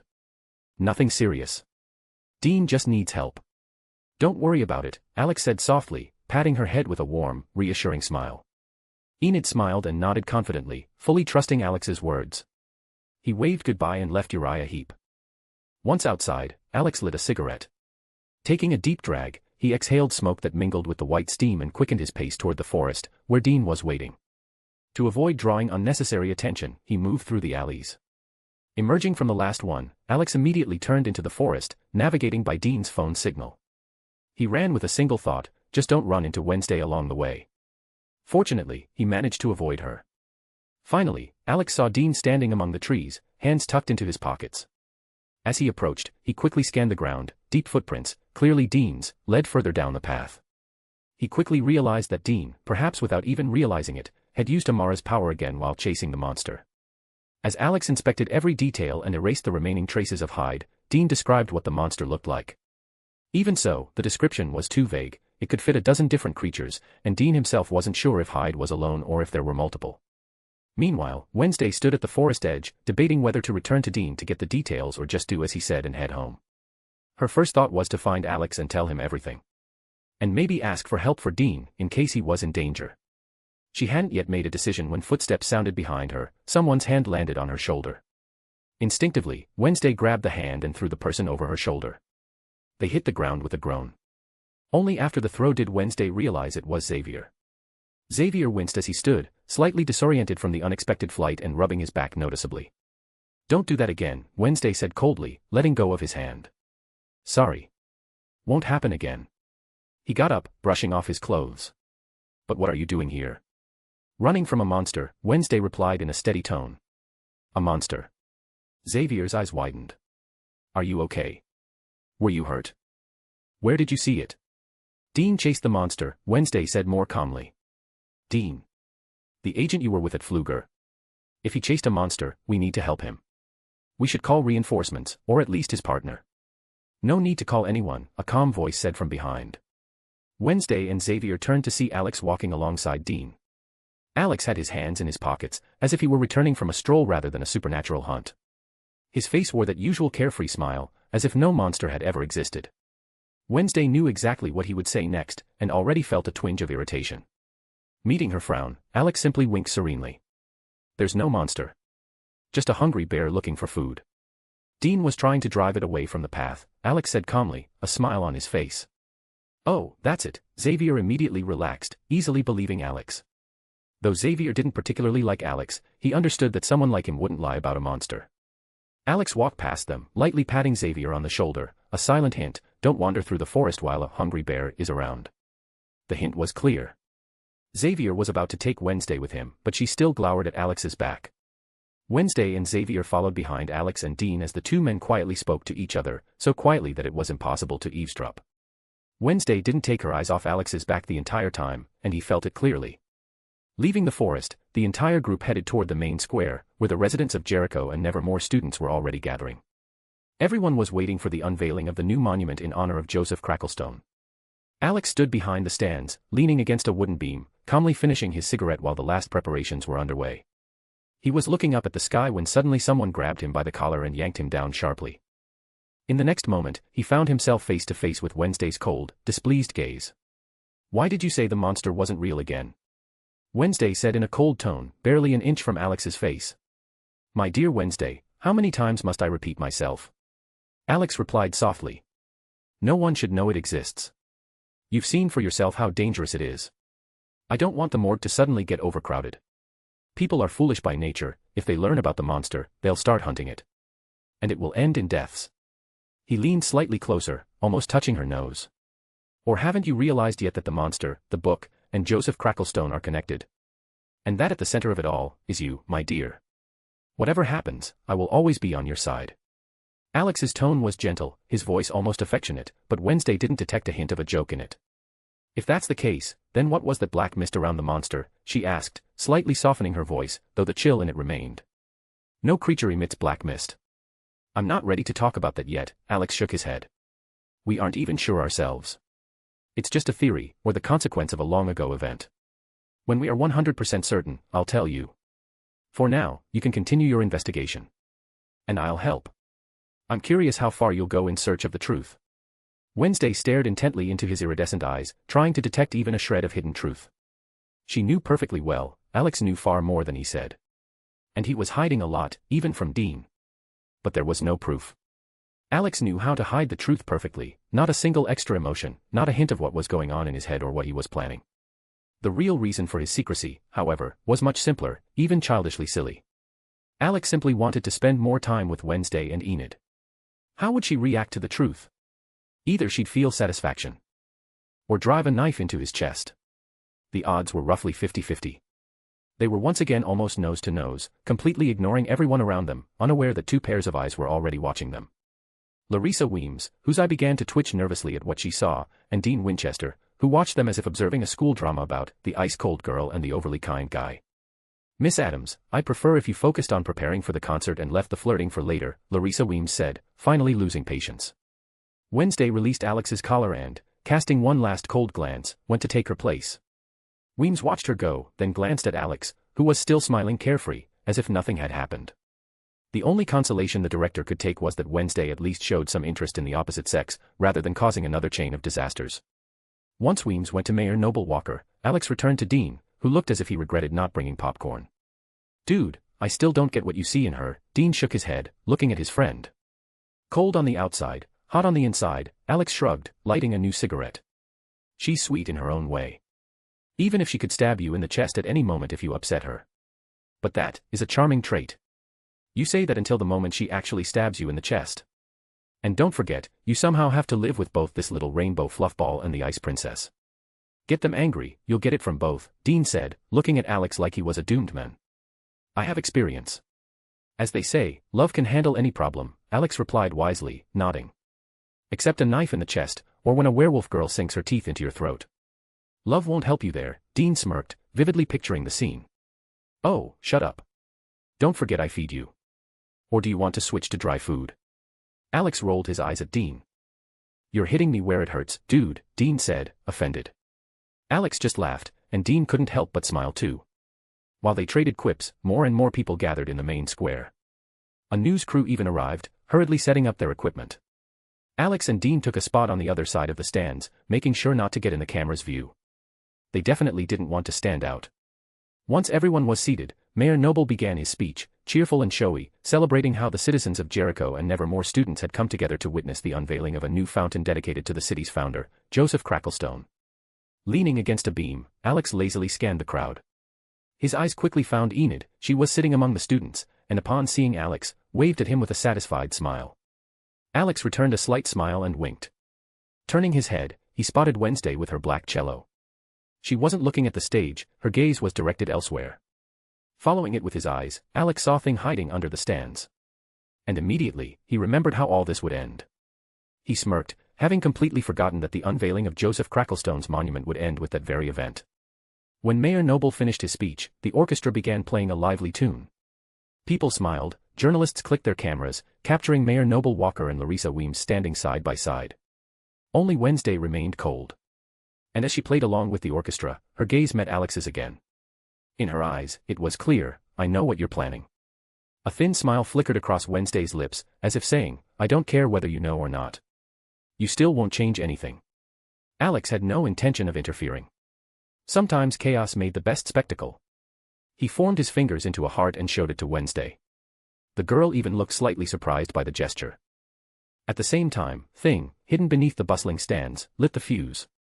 It caught instantly, hissing and devouring inch by inch. It shot straight under Dean and Alex's feet. Dean heard the hiss, smelled the smoke, looked down, and saw the burning fuse. He nudged Alex with his elbow and gestured downward.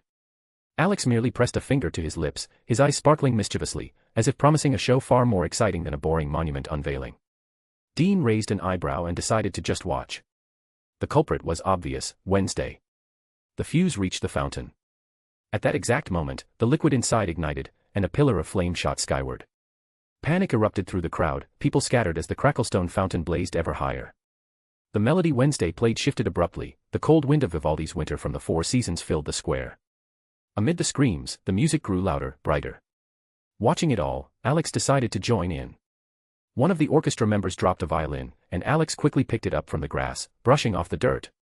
Waiting for the perfect moment, he stepped into a duet. The sound of violin and cello spread across the square, sharp, clear, hauntingly beautiful, while chaos raged around them. Alex twirled, playing without missing a beat, a wide grin lighting his face. Wednesday lifted her gaze, and saw him. In the strange light of the roaring flames, it seemed to her as if she was watching a dancing devil, surrounded by fire. The light reflected in Alex's iridescent eyes, making them shine with an almost unreal gleam, mesmerizing, hypnotic. Dean, leaning against a beam, just shook his head, confirming that Alex was as much of a maniac as Wednesday. Those who managed to turn around saw a frighteningly beautiful sight, a dancing devil with a violin and death itself standing beside him with a cello.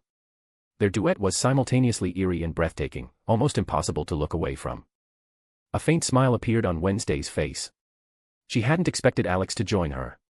But she liked it, liked how he played beside her, perfectly in sync with her melody. Larissa Weems, having reached a safe zone, also turned to look.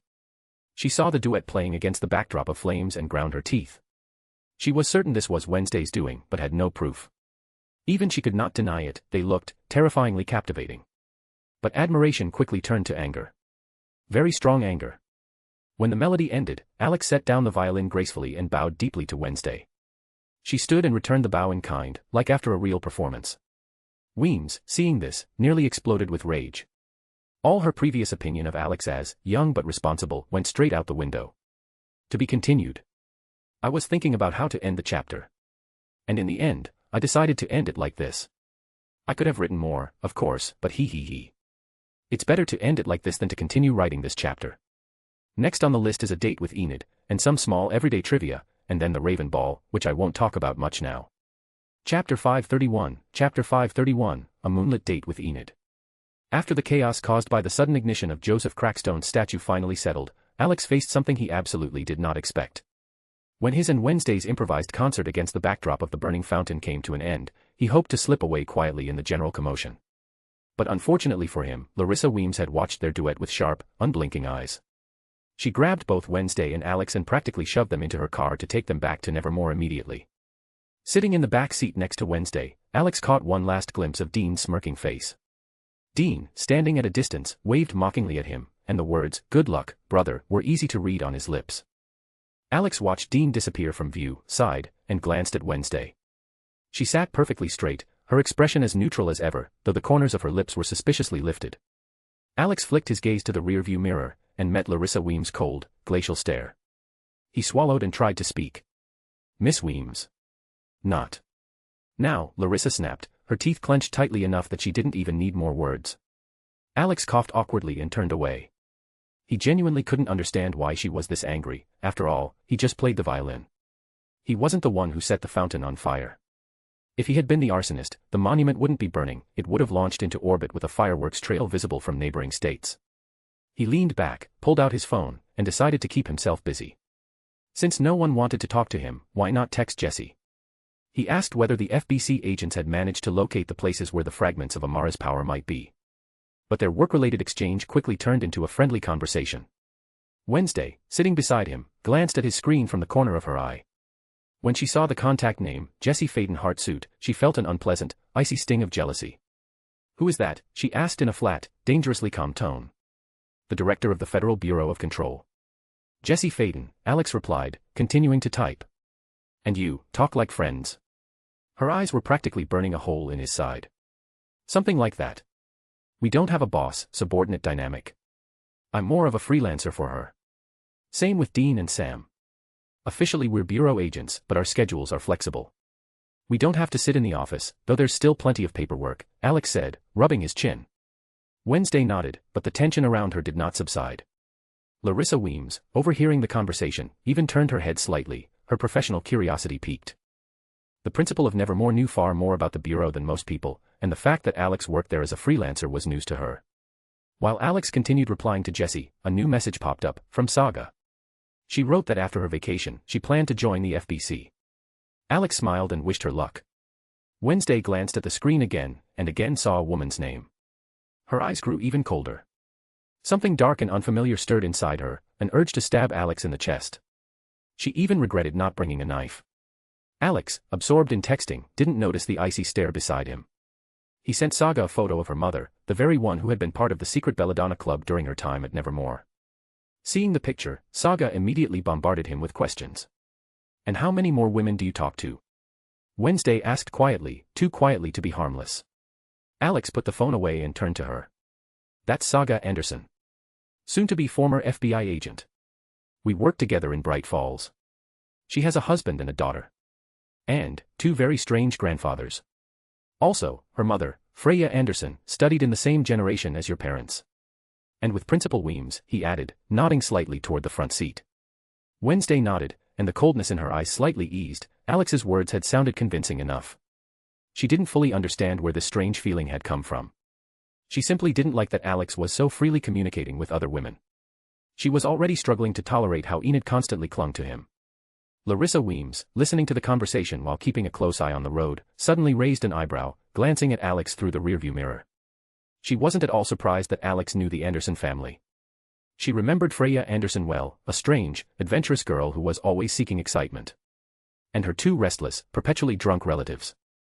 Yes, that duo was unforgettable. I didn't expect Freya's daughter to go work for the FBI. How is she? And, how are those 2 relatives of hers? Larissa asked, keeping her eyes on the road. Unfortunately, Freya Anderson passed away a few years ago, Alex replied calmly. She had a falling out with Thor and Odin and took her daughter away from all that life after her husband disappeared. Fortunately, Saga managed to visit the 2 perpetually drunk old men, and even brought her husband and daughter along. They tried not to drink, but, honestly, not very successfully. I see, it's sad to hear, Weems said quietly. Freya was a good girl. All our adventures, they were always her ideas. Her future husband, Warren, rescued her from trouble so many times. How did he disappear? No one knows for sure, Alex shrugged slightly. A storm hit Bright Falls, lightning struck him, and after that, he vanished. He remained silent about the real story of Warren Dorr. Larissa only nodded sadly, lost in her memories. Wednesday, meanwhile, was observing Alex closely, and her gaze grew increasingly inquisitive. Alex noticed her interest and decided to tease her a little. He opened his gallery and showed a photo of himself, Emmett, Saga, Casey, and Alan Wake. Alex turned the screen toward Wednesday. She first raised an eyebrow, then leaned closer. For a moment, her eyes widened. She immediately recognized Alan Wake, the author of the books she had reread in her youth. And of course, she recognized Alex Casey in his FBI agent uniform, the hero of those very detective novels. A mixture of surprise, interest, and new questions flashed in her eyes. Alex smiled, put the phone away, and made a gesture that clearly hinted, an answer for an answer. Wednesday squinted coldly, but curiosity won out. To satisfy it a little, Alex told her about the unusual gift of the Anderson family. Larissa Weems, still focused on the road, confirmed every word. When he finished, Wednesday surely had even more questions swirling in her mind. Meanwhile, Alex messaged Saga about Nevermore, noting that if Logan ever awakened his powers, it might be worth considering sending their daughter to such a place. He sent Saga detailed information about the academy so she could discuss it with her husband, David. Saga replied with a brief thanks, and then stopped messaging. Alex put his phone away, closed his eyes, and leaned back in his seat. However, somewhere halfway to the academy, Larissa's phone began ringing incessantly, and with each incoming call, her expression grew harsher. When they reached Nevermore, Weems parked the car behind the buses from which students were exiting. She got out first and, with a strict gesture, signaled for Alex and Wednesday to follow her. Every call she had received on the way clearly did not bode well. Some were even direct complaints about Wednesday and her disastrous volunteer work at Pilgrim's World. Getting out of the car, Alex stretched lazily and looked around the courtyard. Students were gathered near the buses, talking, laughing. Among them he spotted Enid, who immediately waved at him with a wide, radiant smile. Alex smiled back and raised a hand in greeting. "You too." "My office." "Now," Larissa Weems said coldly. Her tone left no room for discussion. Alex's smile didn't even flicker. Shoving his hands into his pockets, he calmly followed the furious principal, still not understanding why he was being dragged into Nevermore as well. Wednesday, meanwhile, walked beside him with a cold, motionless expression, as if none of this concerned her at all. Once inside Larissa Weems's office, Alex dropped into a chair with the same carefree ease and crossed one leg over the other. Wednesday sat next to him, watching the principal with an empty, patient gaze. Larissa paced from corner to corner, as if trying to assemble her thoughts into something coherent. Alex, resting his cheek on his fist, waited patiently for the inevitable storm to break. Turning his head, he met Wednesday's eyes and smiled slightly. Then, without changing expression, he made a gesture as if pulling something out of an inner pocket. Wednesday raised a brow, waiting to see what he intended to show her. After rummaging in an imaginary pocket, Alex solemnly produced, his fingers folded into a heart. Wednesday looked at him as if he were a complete lunatic. But Alex only kept beaming with that stupid smile of his. Larissa Weems, pacing around the office and answering endless calls, caught sight of the scene, and her teeth clenched even harder. From the outside, it looked like they were flirting while the world burned around them. That infuriated her even more. In her eyes, Alex and Wednesday were now the perfect reflection of Gomez and Morticia, calm, cold, flirtatious, as though problems simply did not apply to them. Alex even felt the room grow a little colder, despite the fireplace still burning. He shifted his gaze to the enraged principal and tried to hide his smile behind a mask of seriousness. "This is a complete disaster." Larissa Weems finally exploded. "The mayor is furious. Alumni are calling, parents, outraged townspeople. Everyone is demanding an explanation. And so am I." She pointed an accusing finger at both of them, Alex and Wednesday. "I would have led the Inquisition. But I left my thumbscrews and rack at home," Wednesday said calmly. "I'd help too," Alex added in the same steady tone. "But unfortunately, my torture chair is currently being used by my little assistants. Miss Adams." "Mr. Voldegode," Larissa hissed through clenched teeth, "you are both walking on very thin ice. What you did in the town square goes far beyond acceptable." "But, Miss Weems," Alex began, only to meet her glacial stare. "No, but, Mr. Voldegode. Even if you are not a Nevermore student, I will find a way to deal with you," Larissa said, continuing to bore holes into him with her furious gaze. "Miss Weems, I had nothing to do with it. My hands are cleaner than ever. I would never do something like that. I'd sooner launch the statue into orbit than burn it." "I swear on my brother's handsome face," Alex said with an innocent expression, raising a hand to show he was serious. "I swear on my late scorpion." "My hands are clean," Wednesday added with the same dead seriousness. Larissa Weems clenched her teeth so hard it nearly produced a grinding sound. She was certain Alex hadn't set the statue on fire. What irritated her was something else entirely. During all the chaos, he had calmly played violin in a duet with Wednesday. Her glare shot toward Wednesday like a bolt of lightning. Wednesday's face remained blank. Weems had no proof, but she knew that Wednesday was behind it. "I have no evidence, but trust me, Miss Adams," she said in an icy voice. "I see perfectly well what's going on. Wherever you go, trouble follows. If that means standing against a century of lies and outcast discrimination, or something worse," Wednesday replied calmly. "I don't understand what you mean," Larissa raised a brow. "Jericho. Why put on this circus? You know the real history of the local outcasts, the true story of Joseph Crackstone," Wednesday said, her tone even colder. "I know that story." In broad strokes, Larissa Weems said, already understanding where Wednesday was going. "Then why help bury it? Those who forget history are doomed to repeat it," Wednesday said, continuing to glare coldly at Weems. Larissa inhaled deeply, trying not to snap. "That's where you and I differ. You see disaster. I see opportunity. A chance to correct the mistakes of the past. To begin a new chapter for outcasts and normies."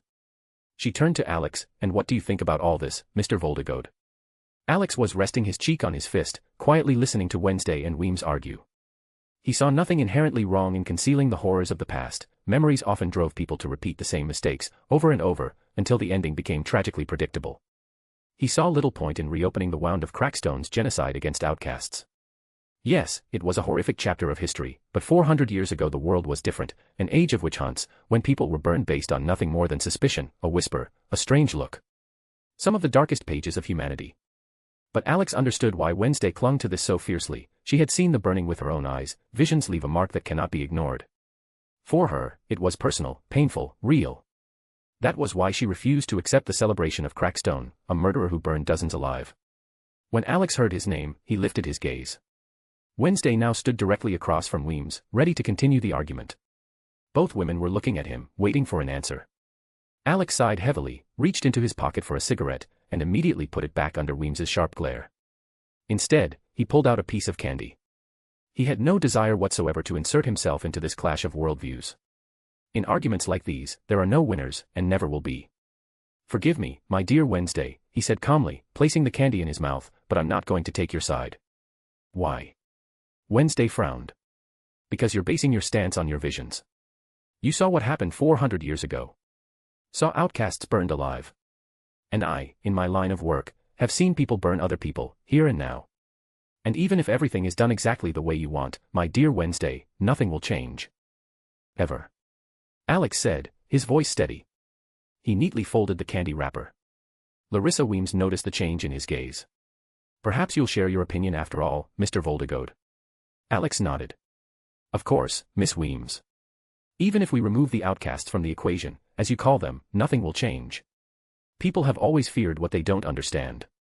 It's simple ignorance. And excuses like 'it's God's will' are always easy to find. And don't think the outcasts are some cute creatures that poop rainbows and fart butterflies. No. Dean and I have seen a lot." He interlaced his fingers, thinking carefully about how to phrase it. Peace is hard to achieve in any world.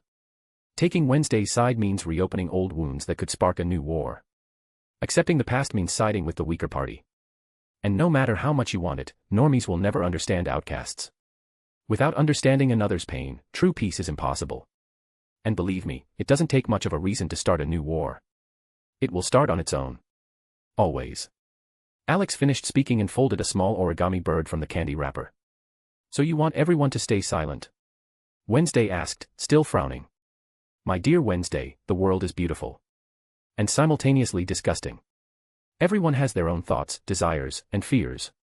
If you want true peace between outcasts and normies, you'd have to take away everyone's freedom of choice and will. But then, what kind of world would that be?" He leaned forward slightly. "Think about it yourself. Could you say the same thing to a child whose mother was killed by a werewolf? Or to the child of a werewolf whose mother was killed by a hunter? You all create hatred yourselves without even realizing it. A child, seeing the death of someone close, will seek revenge, and the cycle begins again. An endless circle of pain. If you want peace, change the world itself. If you can." Alex placed the origami on Larissa Weems's desk and rose from his seat. "It's better if everyone keeps their own opinion, and doesn't impose it on others." Wednesday and Larissa Weems looked into Alex's eyes with no light, no warmth. Only the cold, calm gaze of someone used to seeing the world without illusions. Someone who had already witnessed such things firsthand. Exiting the principal's office, Alex sighed deeply and shook his head. He fully understood the passion of those who want to make the world a better place, but it only works for a while. As long as any being can think, it will desire. And no matter how hard you try to create a perfect world for everyone, there will always be that 1% who won't like it. Once outside, Alex looked at the setting sun, shook his head, and pulled out a cigarette. The bitter taste of smoke helped clear his mind of unnecessary thoughts. "I need to think about something good," he decided. For example, about his upcoming date with Enid, and what tasty treat he could prepare for the werewolf girl. While he stood, leaning against the cold stone beam in the inner courtyard of Nevermore, Wednesday approached from behind and stopped beside him. She quietly looked up at Alex, trying to understand and accept his point of view on the situation with the outcasts. "Do you really think the world can't be changed?" she asked calmly. "The world doesn't need to be changed," Alex smiled gently, gazing at the sky. "It's beautiful in its messy, chaotic way. Yes, it's full of darkness, but the light is always there too. Altogether, it makes it colorful." "I don't think that way. I saw what Joseph Crackstone did to the outcasts," Wednesday said, staring into his eyes. "And you were scared," Alex answered calmly. "That's normal. Everyone is scared. Fear sometimes even helps you move forward." He raised his hand, as if to casually brush her hair, but immediately stopped himself. "Even you get scared?" Wednesday raised an eyebrow, noticing his movement. "Why would I be scared if I can just kill it?" Alex smirked. But don't think about it too much, my dear Wednesday. If Crackstone shows up, I'll kill him. Or you will. As in the prophecy. She nodded. All right. I have a question. What is it? Alex asked, raising an eyebrow and looking at her. What kind of weapon did your partner have? Why does he carry a blade as if it were made from an animal's bone? Wednesday asked, recalling the weapon Dean held when chasing the monster. Alex leaned slightly toward her, almost touching her nose. I'll give only a hint. Whether you figure it out depends on you and your cleverness. If you guess, I'll give you something. Dean's weapon is the first blade, carrying the original sin. Now think for yourself, my beautiful Wednesday. She blinked but continued looking him straight in the eyes. His smile remained on his lips even just inches from her face. The students in the courtyard, watching from afar, were already whispering excitedly. Wednesday became even more confused, each of his answers gave her a dozen new questions. With a slight smile, Alex straightened up, put his hands in his pockets, and walked away, leaving her lost in thought. Once outside the grounds of Nevermore, he paused and remembered an inconvenient detail. Larissa Weems had brought him to Nevermore, and he didn't have a car to get back to the city. Exhaling a cloud of white vapor in irritation, Alex frowned, and his body flared with lightning. In the next second, he vanished, leaving only crackling traces on the ground. A moment later, he was already at the hotel, where he ran into a grinning Dean.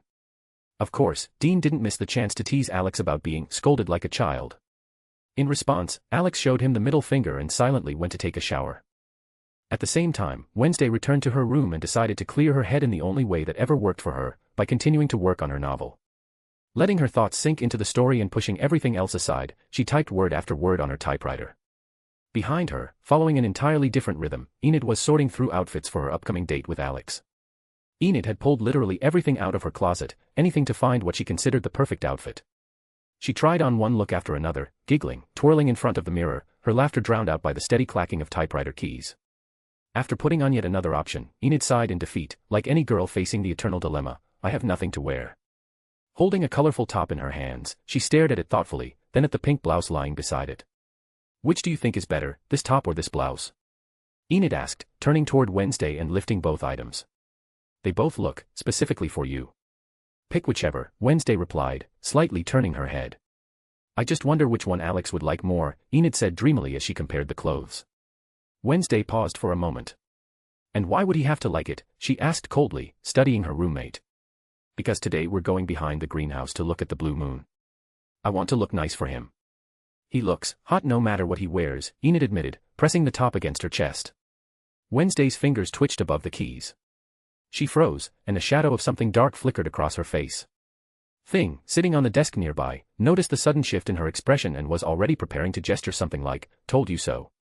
But one murderous glance from Wednesday was enough to make it scurry away to save its life.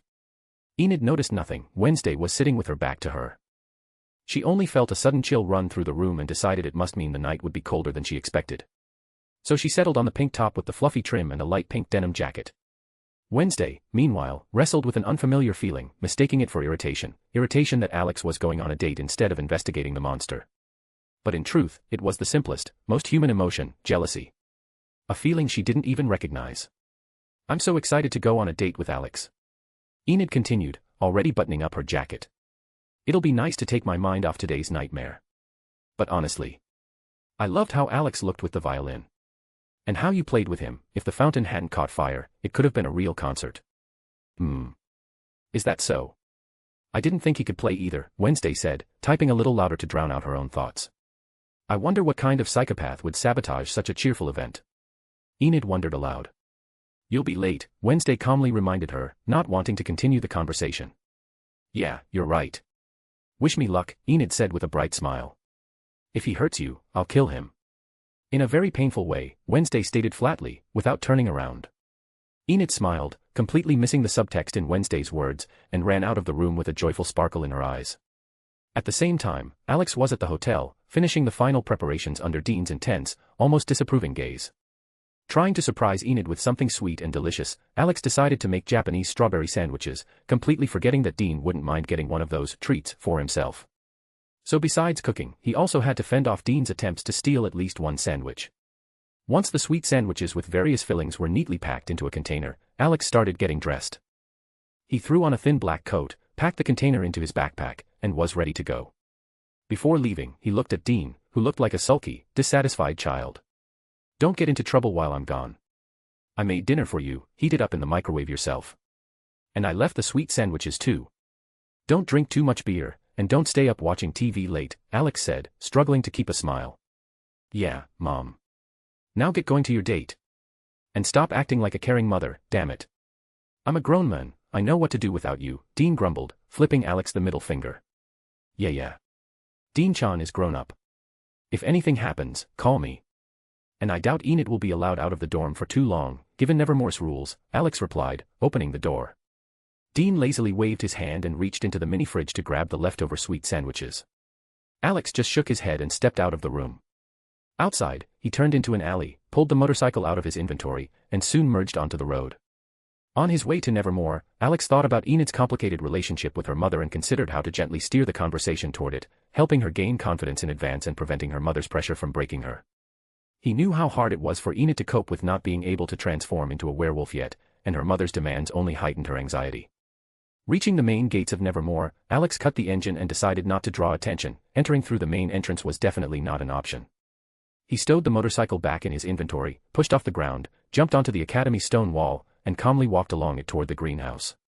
Meanwhile, Enid was standing behind the greenhouse, hiding between the buses so no one would notice her. She paced back and forth, nervously glancing at her wristwatch, torn between thoughts. Am I too late? Is it too early? Maybe I should text Alex.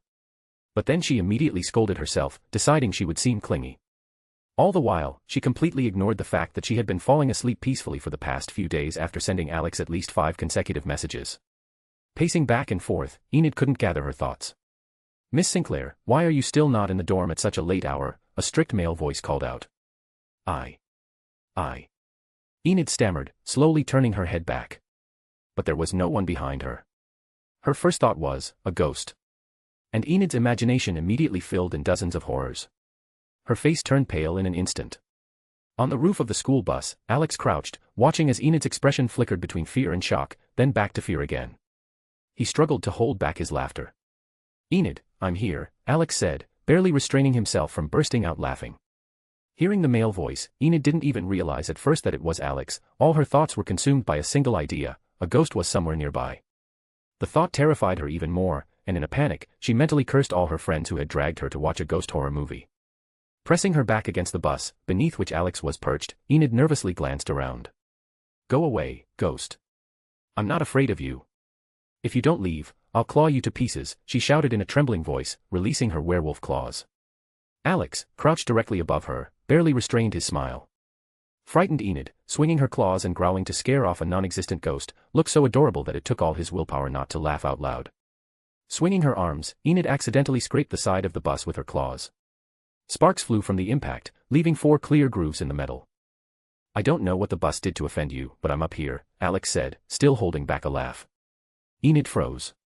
Slowly, very slowly, she lifted her head, and saw familiar, rainbow-colored eyes in the moonlight. Relief washed over her in a wave unlike anything she had ever felt. Alex calmly dangled his legs from the roof, watching as Enid pressed a hand to her chest, trying to steady her breathing. His gaze wandered over her pink outfit, which, he thought, perfectly matched her bright and sunny personality. "You nearly scared me to death," Enid exclaimed in a hurt tone. "I thought it was a ghost. How was I supposed to know you'd mistake me for a ghost?" Alex smirked. "And anyway, why are you scared of a ghost? You're a werewolf. And you go to a school where half the students are creatures far scarier than any ghost. That's not the same thing." Enid huffed, pouting. "It's all the girls. They made me watch that awful movie." Of course, such naughty girls," Alex nodded with mock seriousness. "All right, climb up here. I've got something to cheer you up." He removed his backpack from his shoulders, smiling down at her from above. Hearing this, Enid's face lit up with a bright smile, and she immediately started figuring out how to climb onto the bus roof.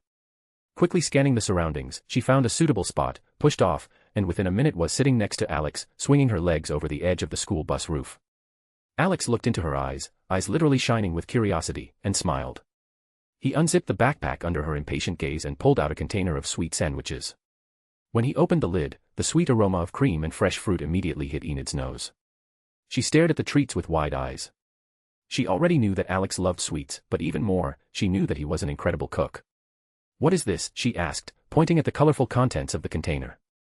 Sweet sandwiches with fresh fruit, Alex replied with a slight smirk.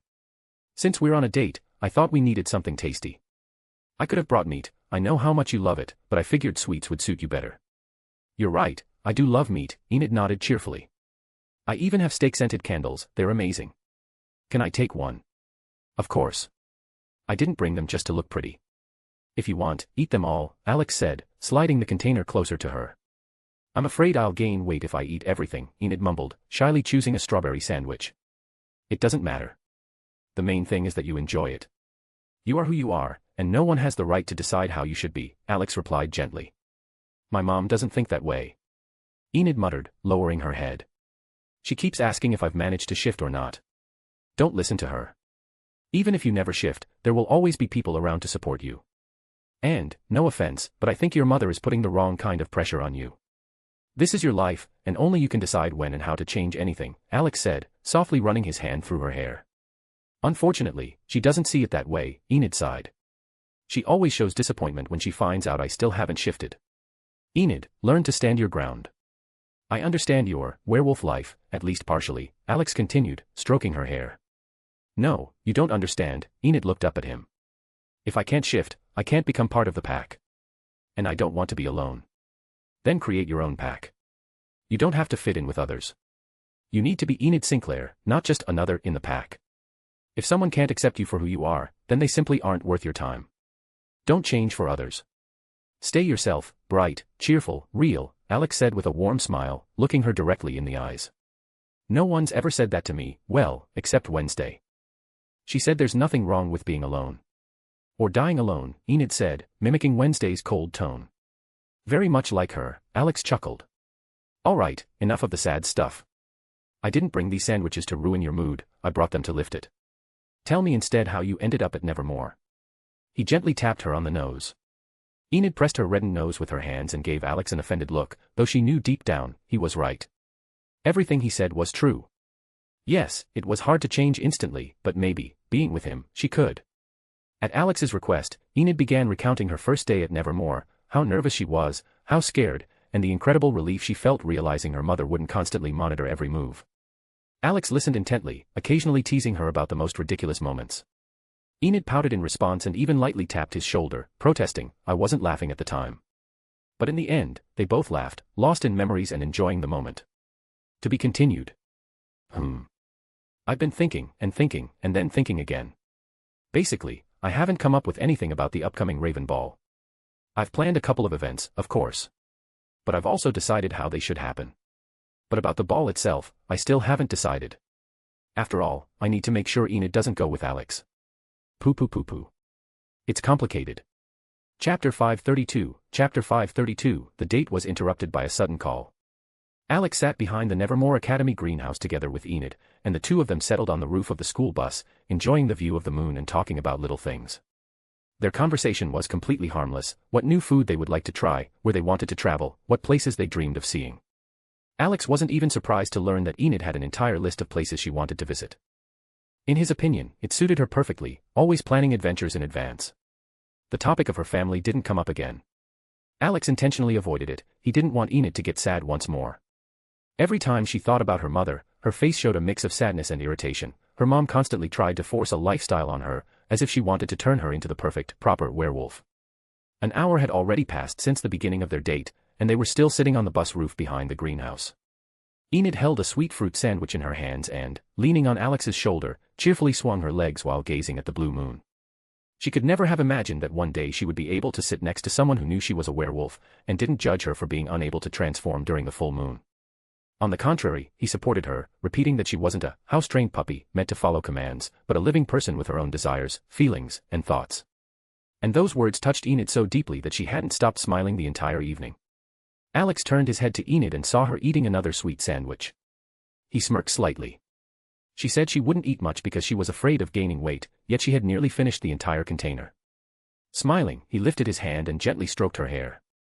Enid squinted contentedly, nuzzled her head against his palm, and moved even closer.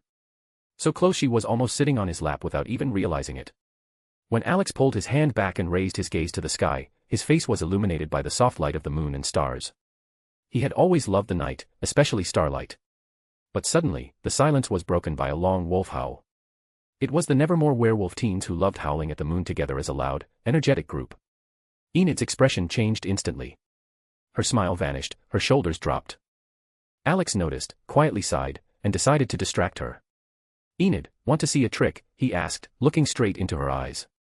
"What kind of trick?" she responded, lifting her curious gaze to him. Alex smiled and placed both hands on top of his head. Enid tilted her head in confusion, not understanding what was happening. But a second later Alex lowered his hands, and her eyes widened in shock. On Alex's head stood a pair of black cat ears. And that was only the first surprise. Something behind him moved.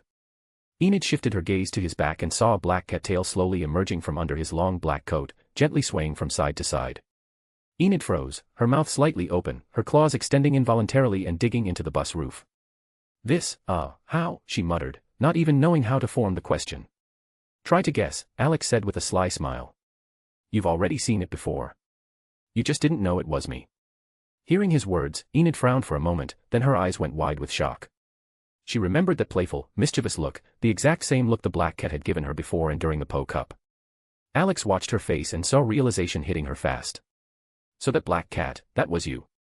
Enid asked, her voice trembling with disbelief. "Exactly. And you girls are way too chatty. Next time, if you want to lure a cat, don't use those dry snacks. Give actual food," Alex said, rolling his eyes. "You heard everything." "Like everything?" Enid squeaked. "Yep. And you really should stop getting distracted in class. Also, I heard you and Wednesday making a deal, using me as a bargaining chip," Alex said cheerfully. "That's it. My life is over. Someone, please kill me," Enid groaned, covering her face with her hands. Alex struggled to hold back laughter as he watched her. She covered her face with her hands, looking as if her whole world had collapsed in an instant. Not that he was deliberately eavesdropping on other people's conversations, but, like any living creature, he had an irresistible urge to catch some fresh gossip. And Enid and her friends were clearly the perfect source for any kind of rumors at school. Wednesday hadn't lied, Enid really was the queen of gossip. Thanks to her bright and friendly personality, she easily got along with people and just as easily drew out new stories. Alex even considered it a genuine gift, and Enid made full use of it. To calm her down a little, Alex pulled Enid closer. She buried her face in his chest, still acting as though her entire world had crumbled and the person she liked had discovered all her unpleasant secrets. But after a moment, she hugged Alex tightly around the waist and inhaled his scent deeply, as if trying to memorize it, just like those with wolf genes in their blood were meant to do. Alex didn't pay much attention, she was far from the first girl to sniff him. Other girls in his family had the same strange habit. And whenever he tried to find out why they did it, he always got the same answer: he simply smelled nice. "Have you calmed down?" Alex asked softly, stroking Enid's hair while she continued inhaling his scent. "Yes." "Did you hear a lot?" she asked, looking up at him. "Not that much. Mostly gossip about who likes whom. But it was still interesting." "School drama is way more entertaining than TV shows," Alex replied with a wide smile. "I've never met anyone who can turn into cats. Is it some kind of race? Or something else?" Enid asked, studying him curiously. "It's transformation magic. I'm not just a cat. Watch. Poof. And now I have wolf ears and a tail," Alex said, placing his hands on top of his head. When Alex removed his hands, wolf ears and a tail had appeared. Enid's eyes literally sparkled, she could immediately sense that Alex had truly become a wolf, even if only partially. Seeing Enid light up with excitement, Alex began to explain what the magic was and how he used it. Enid nodded as if she understood, but in reality her gaze was glued to his wolf ears, twitching slightly in response to every sound around them. Seeing this, Alex decided to joke and bared his newly appeared fangs.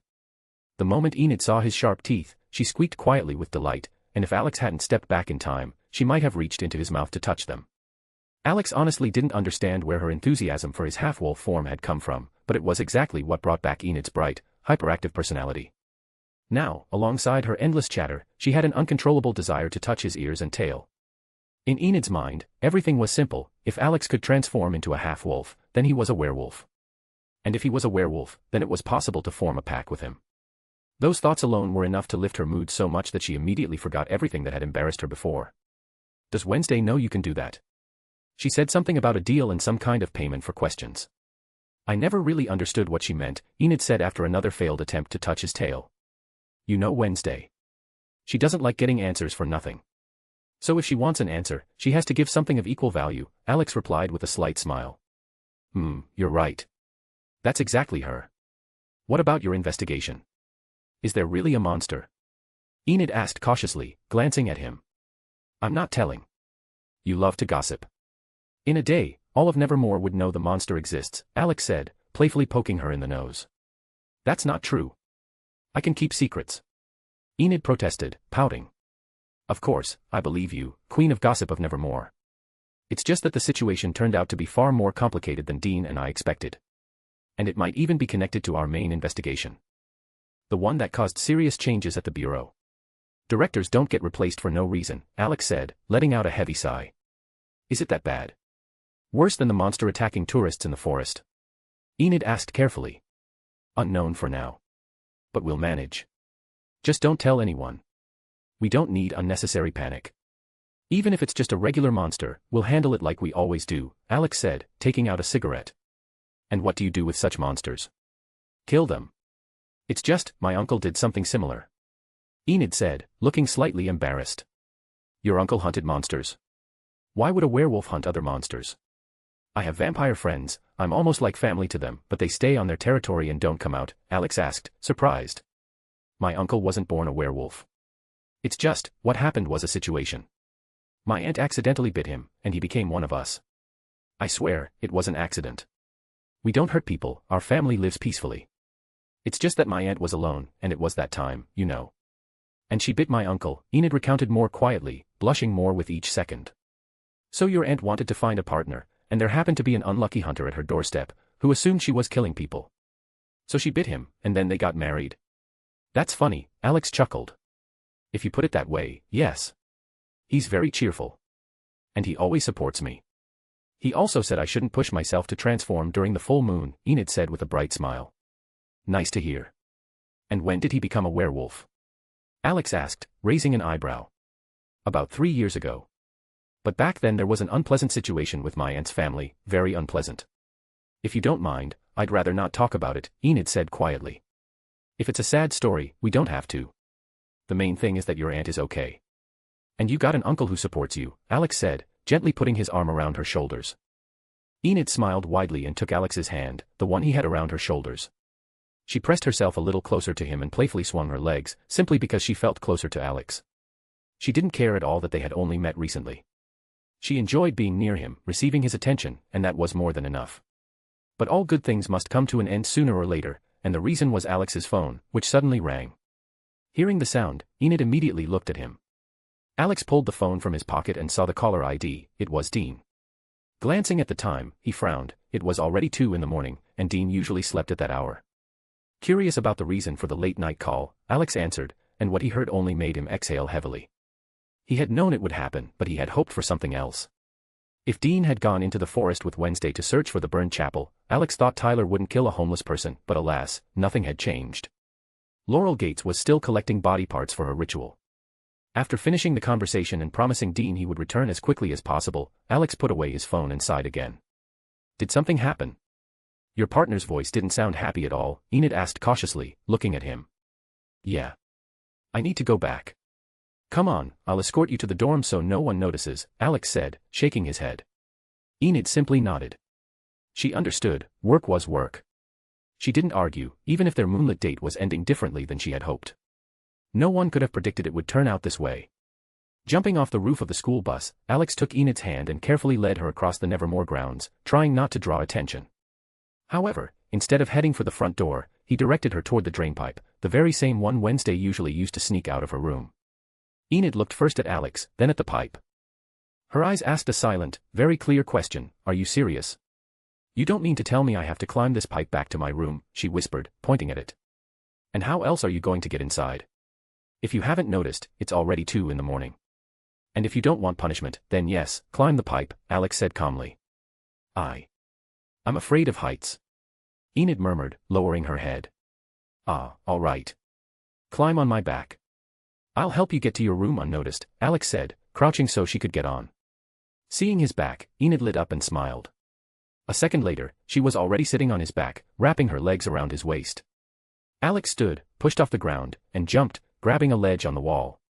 With surprising ease and speed, he climbed higher and higher until he reached the balcony of Enid's room.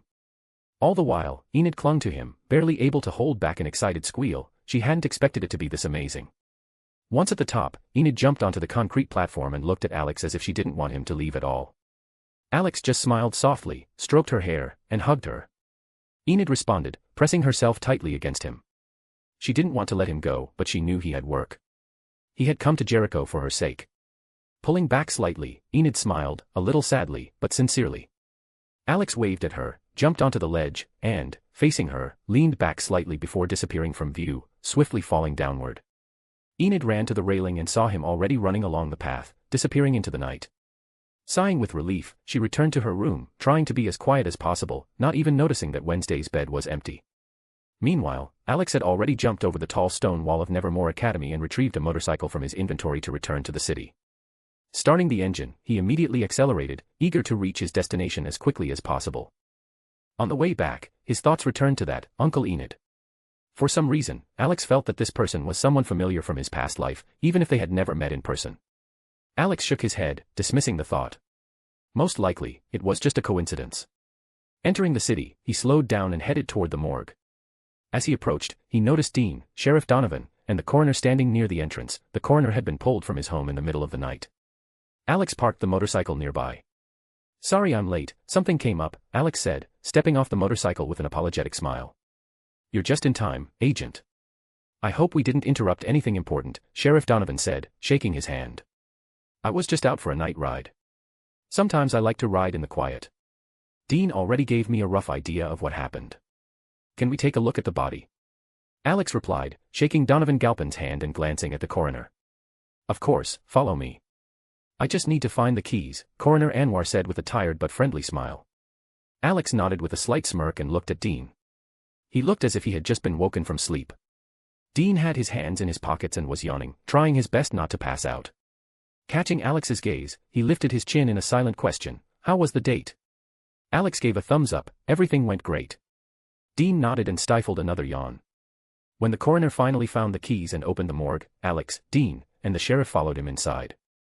Alex immediately felt a familiar energy. Wednesday was here. He just shook his head. The gesture did not escape Dean's attentive eyes, and he silently asked what had happened. Alex gestured that he would explain later. "Thanks again for coming back to the morgue so late, Doctor," Donovan said, addressing the coroner. "No problem, Sheriff. As I said, I'm ready to help however I can," Anwar replied, walking down the corridor. "In what condition did you find the body?" Dean asked, trying to get at least some details in advance. "Whoever committed these murders. In all my career, I've never seen anything like this." "You'd better see it for yourselves," Coroner Anwar said, opening the doors to the cold hall of the morgue. Alex, Dean, and Sheriff Donovan entered the room with the refrigerators, following the coroner, who immediately headed toward one of the drawers to open the fridge containing the body of the murdered man. Alex, however, shifted his gaze to the skeleton mannequin against the wall. He noticed a thing's finger slightly peeking out of the mannequin's skull. Seeing that Alex was staring directly at it, the finger quickly retracted, pretending it had never been there. Alex just shook his head and walked further into the hall to look at the body. Approaching closer, he realized that it was the same homeless man he had seen running out of Uriah Heep. Dean recognized the man too. He had seen him in the old burned-down chapel. "I wanted to show you something before I send a report on the latest victim." "It's a real puzzle," Coroner Anwar said, approaching another refrigerator. "Aside from the fact that the poor guy looks like something ripped right out of him." Dean asked, raising an eyebrow. "Almost. The killer didn't just tear off the victim's leg, they also removed 2 toes from the left foot," Anwar said, taking out a jar containing the severed leg. "Maybe an animal bit the toes." "The body wasn't found immediately," Alex suggested, raising an eyebrow. "I would think that too. But look, see here. Marks from a surgical saw. The toes were removed with it," the coroner said, pointing to the distinct cuts. "And the other victims, were body parts missing too, or just this one?" Dean asked. "If you hadn't reminded me. All the previous bodies looked as if a wild beast had torn them apart. But now it's clear, some parts were missing from earlier victims as well," Anwar said, nodding. "Got it. Thanks, Doctor. When you finish the report, send it to me. And don't tell anyone about this," Sheriff Donovan said, looking at the coroner. "Before we leave, do you mind if my partner and I examine the body? We might not be dealing with a wild animal, but a serial killer disguising murders as animal attacks," Alex said calmly, stroking his chin. "You think so, Agent?" Donovan asked, looking at Alex. Now, more likely yes than no. A wild animal isn't going to use a surgical saw to cut off a victim's fingers before bed. If a serial killer wandered into town, then everything falls into place, Alex said, as if thinking out loud rather than stating a known fact. The sheriff frowned slightly but nodded. Alex's words sounded convincing. It was indeed possible that there was no forest monster, just a maniac collecting trophies. But Donovan still didn't fully believe it and intended to continue his own investigation, even though Alex and Dean were federal agents. Dr. Anwar also nodded and headed to his office to finish the report. As he left, he mentioned that he would retire next week and was planning to take his wife on a vacation. The sheriff warmly wished him a good trip. When the coroner's and sheriff's footsteps faded, Alex and Dean exchanged glances. So, now we have a monster that likes collecting trophies? Dean asked, raising an eyebrow. I think it's probably the opposite. But first, have you ever seen a dead princess?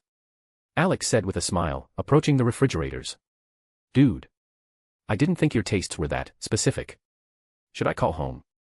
Dean said, looking at Alex with genuine disgust. Alex's eye twitched. He really wanted to throw something at Dean, but there was nothing around except the autopsy tools. Rolling his eyes, he walked over to the refrigerators and crouched down to open the lowest one in the center of the row. Opening the door and pulling the drawer slightly toward him, he met a pair of cold black eyes. Dean, noticing what Alex was doing, stepped closer, and of course, he also spotted Wednesday, who for some reason had decided that the body fridge was the perfect place to hide. Alex and Wednesday's eyes met. A faint smile still lingered on Alex's face, while Wednesday's expression, as always, was completely calm and impassive. The thing hiding in the skull of the anatomical mannequin realized it had been spotted and immediately jumped out, landing on the table. Well, hello there, my dear Wednesday, Alex said, smiling and looking her straight in the eyes. How did you find me? She asked, blinking and studying his gaze. Not hard at all, my dear Wednesday. I just knew you'd be right here, Alex replied, extending his hand to help her out. Wednesday looked into his eyes, and his words stirred a storm of emotions deep inside her. She knew he had gone on a date with Enid earlier that evening, yet the thought that he always knew where she was brought a strange, inexplicable satisfaction. She took his hand and climbed out. Alex closed the fridge with his foot. Dean watched this with the expression of someone feeling like a third wheel. Leaning on the table, he suddenly felt light pats on his arm and turned his head. The thing was gesturing wildly. Dean didn't know the sign language, but he understood perfectly. These two had once again drifted into their own little world. All right, you two, that's enough. You'll have plenty of time to admire each other. First the corpse, then everything else, Dean said, pulling them away from their usual exchange of looks. What have you been able to find out? Wednesday asked, pushing Alex's face away with her palm. He just chuckled softly. Parts of the victims' bodies were stolen. We thought the monster ate some parts and left others. But it turns out. Alex began explaining while Wednesday kept her hand on his cheek. Someone is covering it up as monster attacks to collect body parts, Wednesday finished for him. Now the question is, why do they need them? And that kid who tried to kill you, they dragged him off completely, Dean said, leaning on the cold metal table. Have you been able to figure out what kind of monster it is? Wednesday asked, frowning slightly. For now, we have about 12 creatures that resemble what we saw today at the chapel. I managed to wound it while chasing it. But that bastard runs really fast, Dean replied, frowning even more. Can I take a look? Wednesday asked, shifting her gaze to Alex. It seemed his opinion really mattered to her. First, go back to Nevermore. After classes, you can come to our hotel, maybe your perspective will help, Alex said, keeping his hands in his pockets. Wednesday looked at him carefully once more. Alex looked as if he was desperately in need of sleep, and Dean was no better. She understood that she needed to head back too. If anyone noticed her absence, it wouldn't end well for her. Alex, Dean, and Wednesday calmly stepped outside. Well, more precisely, Alex and Dean went out through the door, while Wednesday took the same route she had used to get in, through the ventilation shaft. Dean watched as she climbed back into the vent with an absolutely impassive expression, and he glanced at Alex with a look that said, "Are you serious?" Alex just shook his head. Before leaving, he said goodbye to Coroner Anwar.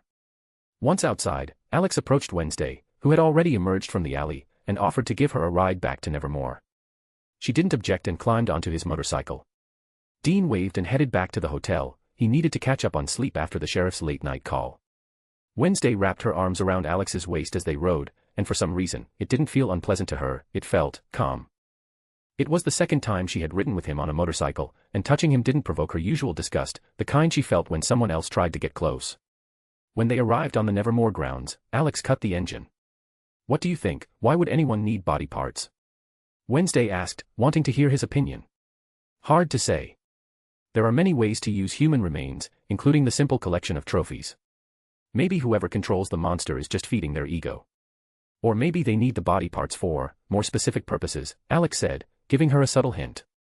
Hearing his words, Wednesday just raised an eyebrow, a new puzzle to think over. Seeing her deep in thought, Alex waved goodbye and rode his motorcycle back to the hotel. Back at the hotel, he immediately heard Dean's soft, steady snoring. Not wanting to disturb his partner, Alex quickly settled onto a bed and fell asleep too. Wednesday, meanwhile, returned to her room the way she usually did, climbing up the drainpipe. Once inside, she silently changed and went to bed to rest and regain her strength. When she woke up in the morning, the first thing Wednesday did was pin all the photos she had taken from the morgue to the board.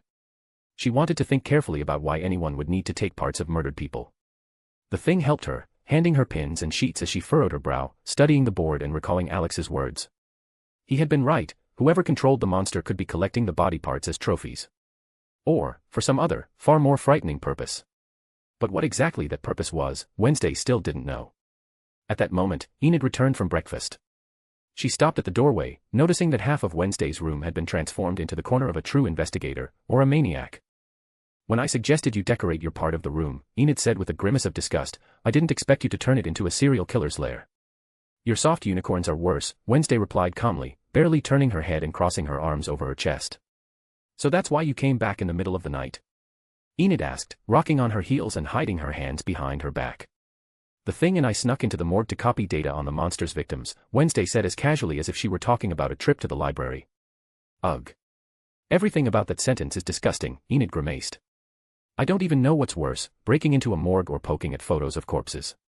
I'm trying to understand its motives. Why does it need body parts?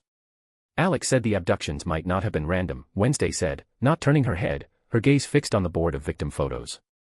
Maybe, let's not talk about this, Enid said, trying to steer the conversation away.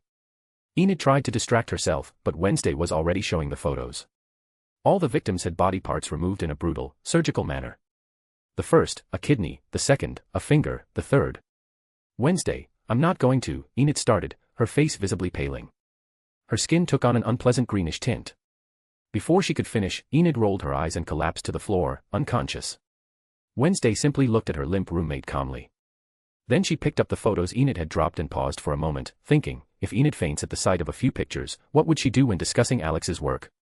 The thought came and went so quickly that Wednesday barely noticed, but she unconsciously decided, Enid clearly wasn't suited to Alex's character. She silently pinned the photos back to the board and looked at the thing sitting atop it. Bring her smelling salts. Again. The thing nimbly jumped down and ran for the salts. Returning, it confidently, with practiced movements, brought them to Enid's nose. Sensing the sharp smell, Enid's eyes snapped open, she winced, and immediately lit an aromatic candle, anything to get rid of the acrid scent. And what exactly are you even talking about with him if you faint at the sight of a few photos? Wednesday asked, emotionlessly. For starters. Enid pressed the candle to her nose. Alex and I weren't discussing his work. He was talking about the places he'd been, and not a word about his cases, until his partner called him. Really? Wednesday raised an eyebrow slightly. Really? We have plenty of topics to talk about. And that doesn't mean we have to talk about corpses or the forest monster, Enid said, looking at Wednesday as if she were a villain. Don't look at me like that. It's your fault you passed out, Wednesday said evenly. Who would have thought? Her voice carried a faint, barely noticeable note of sarcasm. Enid wanted to argue but only let out a heavy sigh, fully aware that arguing with Wednesday was pointless. Wednesday cast a brief glance at her and once again caught herself thinking that she had far more advantages than Enid, the latter certainly wouldn't be able to help Alex with his work. But the next second, Wednesday frowned. It wasn't the comparison that unsettled her, but the very fact that she had automatically thought about how she might be useful to Alex. It sounded absurd. Illogical. Alien to her. However, there was no time to dwell on her own thoughts, lessons were waiting. Wednesday arrived early to Marilyn Thornhill's biology class and took her usual seat. Soon, the classroom began to fill with students. Xavier dropped into the seat next to her, moving stiffly, as if in pain. Squinting slightly, Wednesday remembered what Dean had said, he had wounded the monster, but it had managed to escape. And then, how she had encountered Xavier at the edge of the forest that same night. The chain of events was far too suspicious. Her squint deepened. Her gaze slowly swept over him from head to toe, assessing, cold. I pulled my back in gym, Xavier said, noticing her piercing look. At this obvious lie, Wednesday narrowed her eyes even further. The lie was as flexible as he was, in other words, not at all. Meanwhile, Marilyn Thornhill continued the lesson, and the conversation smoothly shifted to the upcoming Raven Ball, set to take place in Nevermore. Just mentioning it was enough to excite the entire class. Almost everyone. Wednesday, of course, didn't react at all. Such events were a waste of time and nerves, in her eyes. Don't want to participate? Xavier asked, leaning toward her. Don't you like disco balls, vodka punch? And the DJ will be MC Bloodsucker. I'd rather stick needles in my eyes, Wednesday said coldly. Though, maybe I should. Well, or we could just go and have fun, Xavier persisted, smiling. He leaned over to put his book in his backpack, and the edge of his shirt lifted, revealing a clearly visible wound on his neck, neat, fresh, very much like claw or fang marks. Wednesday instantly focused on it. Now she didn't just have suspicions, she had near evidence. And if her guess was correct, Xavier could very well be the monster. When the lesson ended, Wednesday rose from her desk and headed for the exit. She already had a plan, go to Xavier's private studio, where he usually painted alone. There she could verify everything, and no one would notice. She didn't like wasting time. And she didn't like riddles without answers. And here, there was both a riddle and a suspect. To be continued. So, the ball is coming soon. Maybe. I'm not sure. I just don't see Alex, Enid, and Wednesday going to the ball together. I can certainly manage it somehow. Anyway, I'm a grown-up man and I can find the right path. Until then, Pam. Chapter 533, Chapter 533, The Demon King Who Acted Like a Rejected Teenager. Wednesday followed Xavier after classes to his private art studio, a small room where he usually spent time sketching. She hid nearby, behind the trees, carefully watching the door. She waited patiently for the moment Xavier would leave so she could slip inside and look for evidence that might shed light on whether he was the monster killing people in the woods. The clear wound on his neck was already a serious reason for suspicion. 10 minutes later, Xavier stepped out of the studio. He glanced around far too nervously, as if afraid someone might see what was inside. That only strengthened Wednesday's doubts. When he moved far enough away, Wednesday quickly approached the door. After making sure no one was watching her, she slipped inside. Turning on the light, Wednesday froze. The walls were covered with dozens of sketches of the monster, the very same creature she had seen in the woods twice. The one that killed Rowan. And although the drawings were a significant detail, she needed proof, not guesses. On the table lay several sheets of paper. Wednesday opened them and saw new images of the monster, detailed, disturbingly accurate. She quickly decided to take them with her to show Alex and Dean. Perhaps these sketches would help identify what kind of creature was living in the woods. Hiding the papers inside her blazer, Wednesday looked around to make sure she hadn't left any trace. Satisfied that everything looked untouched, she turned off the light and stepped outside. But she didn't make it far before she heard footsteps behind her. Turning around, she saw Xavier coming from the other side of the building. "What are you doing here?" he asked with a frown, walking closer. "Nothing. Just walking by and thought about how often you come here." "What's inside?" Wednesday replied calmly. This is my private art studio. Weems let me use it. I cleaned it up and now I come here to draw alone, Xavier said, trying to sound steady, though his voice shook slightly. And I thought you were the type who needed attention.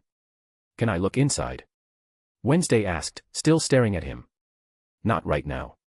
It's messy. Maybe another time. So why were you looking for me?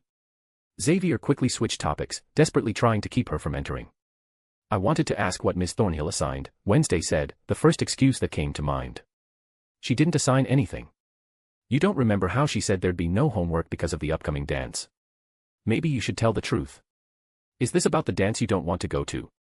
I'm listening, Xavier said with a smug smile. In Wednesday's mind, dozens of plans instantly formed, how to get out of the situation, how to continue her investigation, and how to squeeze more information out of Xavier. Xavier, confident as ever, decided Wednesday had come to invite him to the rave and dance. His smug satisfaction grew, he thought he was winning the attention game where his main rival was Alex. Thing, sitting in Wednesday's backpack, tapped desperately at the fabric, trying to warn her off. He would have facepalmed if he had a face.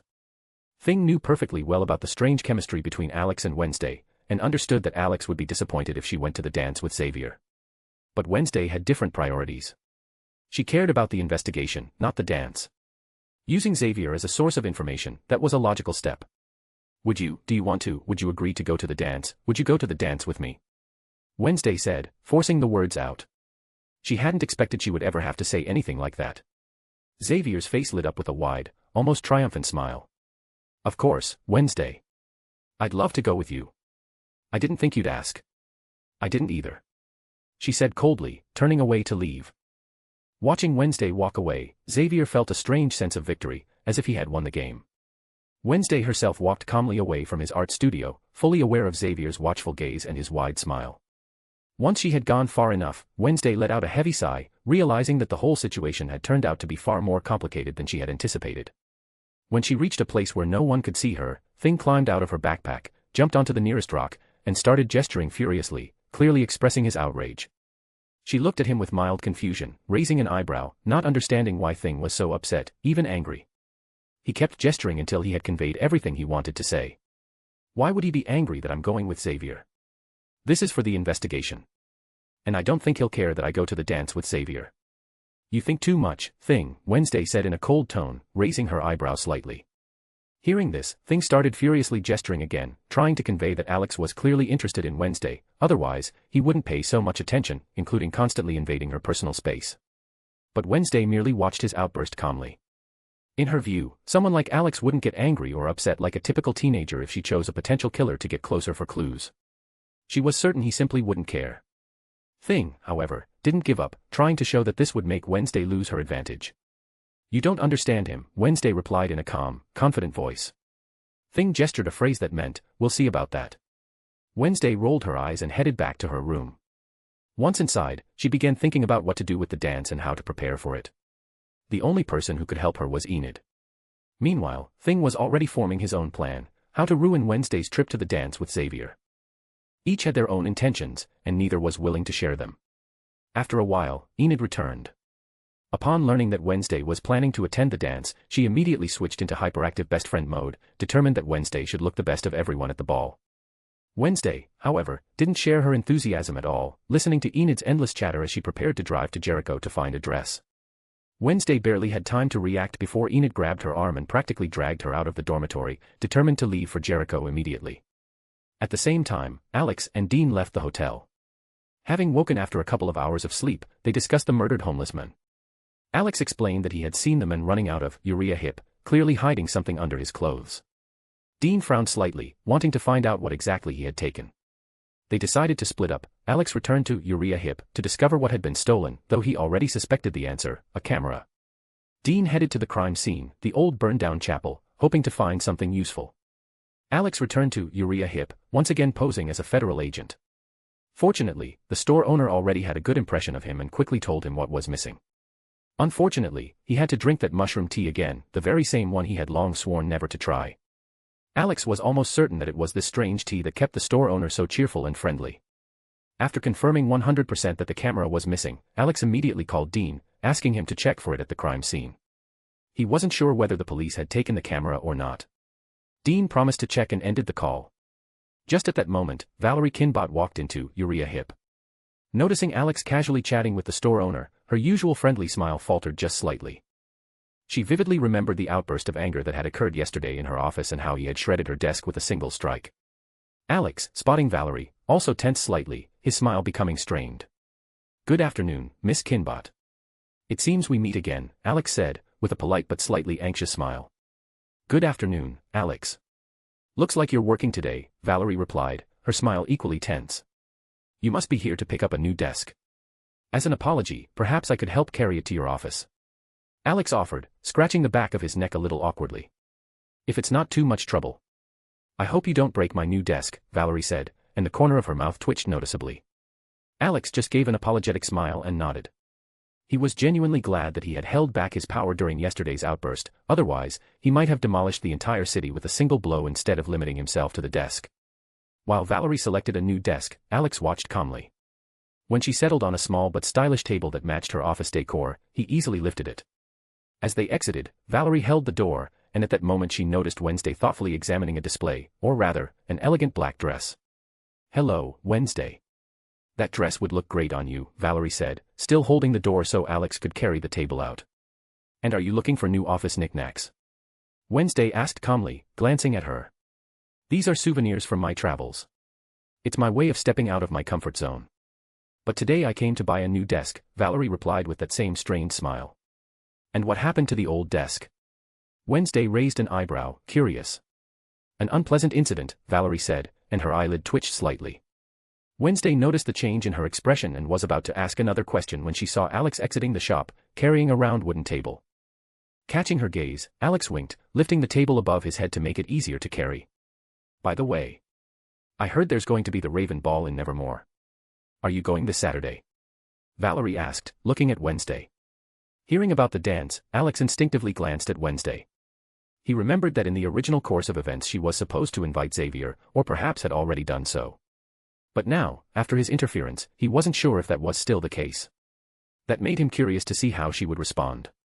The thought that Wednesday might have invited Xavier for the sake of the investigation still left a sour taste in Alex's mouth, even if they ultimately didn't go together. Alex knew himself well, he was a greedy guy.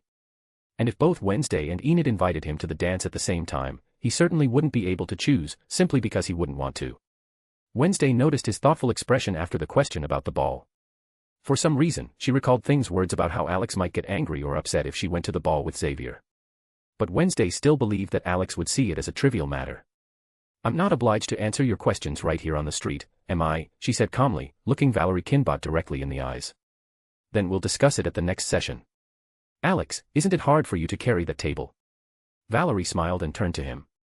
Alex stood perfectly straight, holding the table above his head as if it weighed no more than a pillow. It's fine. This is the least I can do for the inconvenience I caused, he replied with a light, polite smile. Valerie noted to herself how calm, gentle, and even friendly Alex appeared in everyday life, and how terrifying he could be at work. It was like two completely different people. As a psychologist, she couldn't help but notice the contrast. She said goodbye to Wednesday and went ahead. Alex followed her. As he passed Wednesday, he discreetly winked at her, still holding the table above his head as if it were the most ordinary task. Wednesday watched him go and remembered that she still needed to stop by his hotel to show him the drawings she had taken from Xavier's art studio. So she followed. When they reached the building where Valerie Kinbot's office was, Wednesday stayed outside, waiting for Alex. Alex carried the table into the office, said a brief goodbye, waved, and stepped outside. On the street, he lit a cigarette, exhaling smoke into the cold air. Why did you help her carry the table? Wednesday asked, looking up at him. Because I broke it, Alex replied calmly. Why? She asked, just as calmly, taking a step closer. She asked an inconvenient question. I got angry, hit the table with my fist. It split. That's all, Alex shrugged. I heard there's some kind of ball in Nevermore. Are you going? Seems like I'm the only one indifferent to these silly dances that everyone makes such a fuss about, Wednesday replied, not breaking eye contact. I'm not really interested either. Just asking if you're going or not. I've never been to such events myself, Alex said. Actually, I had to invite someone for self-preservation purposes, Wednesday said, watching his reaction carefully. Alex paused for just a second, but it was enough to understand, he didn't like the news. Is that so? I see, he said quietly, extinguishing his cigarette and putting his hands in his pockets as he walked on. I hope you enjoy yourselves. At that moment, Alex was thinking only about how to suppress the strange, unpleasant, sour feeling in his mouth. He didn't hide from his family that he liked Wednesday, and what he had been waiting for. Alex fully understood that Wednesday was capable of acting this way. But his thoughts returned to another point, she hadn't been obliged to invite him. Their relationship was somewhere between more than friends and less than lovers, with barely hidden mutual affection. And Alex felt it clearly, she liked him. Only Wednesday herself hadn't yet realized her own feelings. The fleeting thought of shooting Xavier in the leg crossed his mind, but he easily dismissed it so as not to accidentally hurt the teenager. Wednesday watched his back and noticed how his expression had changed. The slight smile that was always on his face had disappeared, and his features had turned cold. Thing climbed out of her backpack and tried to gesture, I told you this would happen. But Wednesday silenced the attempt with a single look. She herself felt a sting of discomfort at how sharply Alex's expression had changed. Without hesitating, she caught up to him, he had already crossed the street, hands shoved into his pants pockets, heading toward the hotel. I don't understand why you got angry. This could actually help with the investigation, Wednesday said, falling in step beside him. I'm not angry. I just thought about how sad it would be if they found Xavier buried in the forest. What a tragedy that would be, Alex replied calmly, without a hint of a smile. Did you get angry because I invited him to the ball? Wednesday asked again, trying to catch any trace of emotion in his voice. Who knows? If you don't understand, fine. Maybe I've been thinking too much about what's going on between us. But, as it turns out, hey, Alex said, looking her straight in the eyes. It's not my fault I don't understand the emotional Morse code. And, isn't there anything going on between you and Enid? Or should I act the way you do too? Wednesday remarked coldly. You're right. My relationship with Enid is as important as my relationship with you. I'm just a very greedy guy. Maybe you have your reasons, but I would go to such an event with both you and Enid. I already promised someone in the past that I'd go to something like this. But the situation changed, and nothing came of it, Alex said quietly. You're right, I have my priorities, Wednesday said, walking alongside him. As you say. If your priorities change, I'll be waiting. But for how long, that's another question, Alex replied calmly. Wednesday shot him a glance and felt a strange inner contradiction. There was something in his words that made it seem like he could walk away at any moment. Alex himself still tasted that unpleasant sourness in his mouth and felt like the hero of a cheap high school melodrama. He had never felt so disgusted with his own behavior. Every word he spoke filled him with revulsion.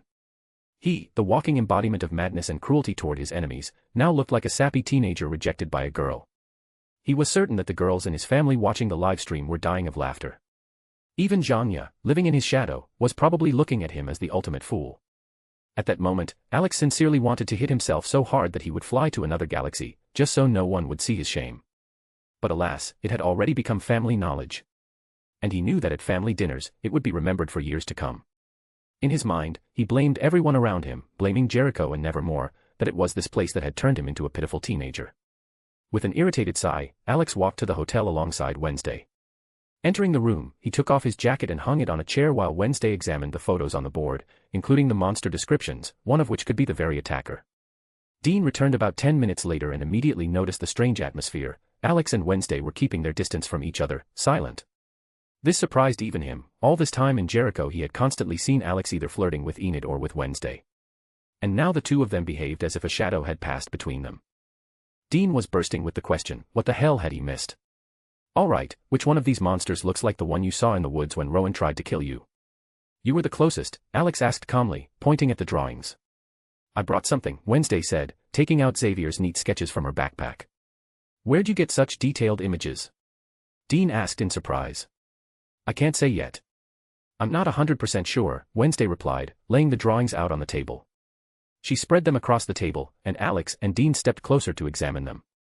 They began comparing the sketches to the ones they already had. They needed to determine exactly what kind of monster was in the woods, because apart from Alex and a couple of other people, no one knew its true nature. And they definitely weren't planning to reveal what the creature really was.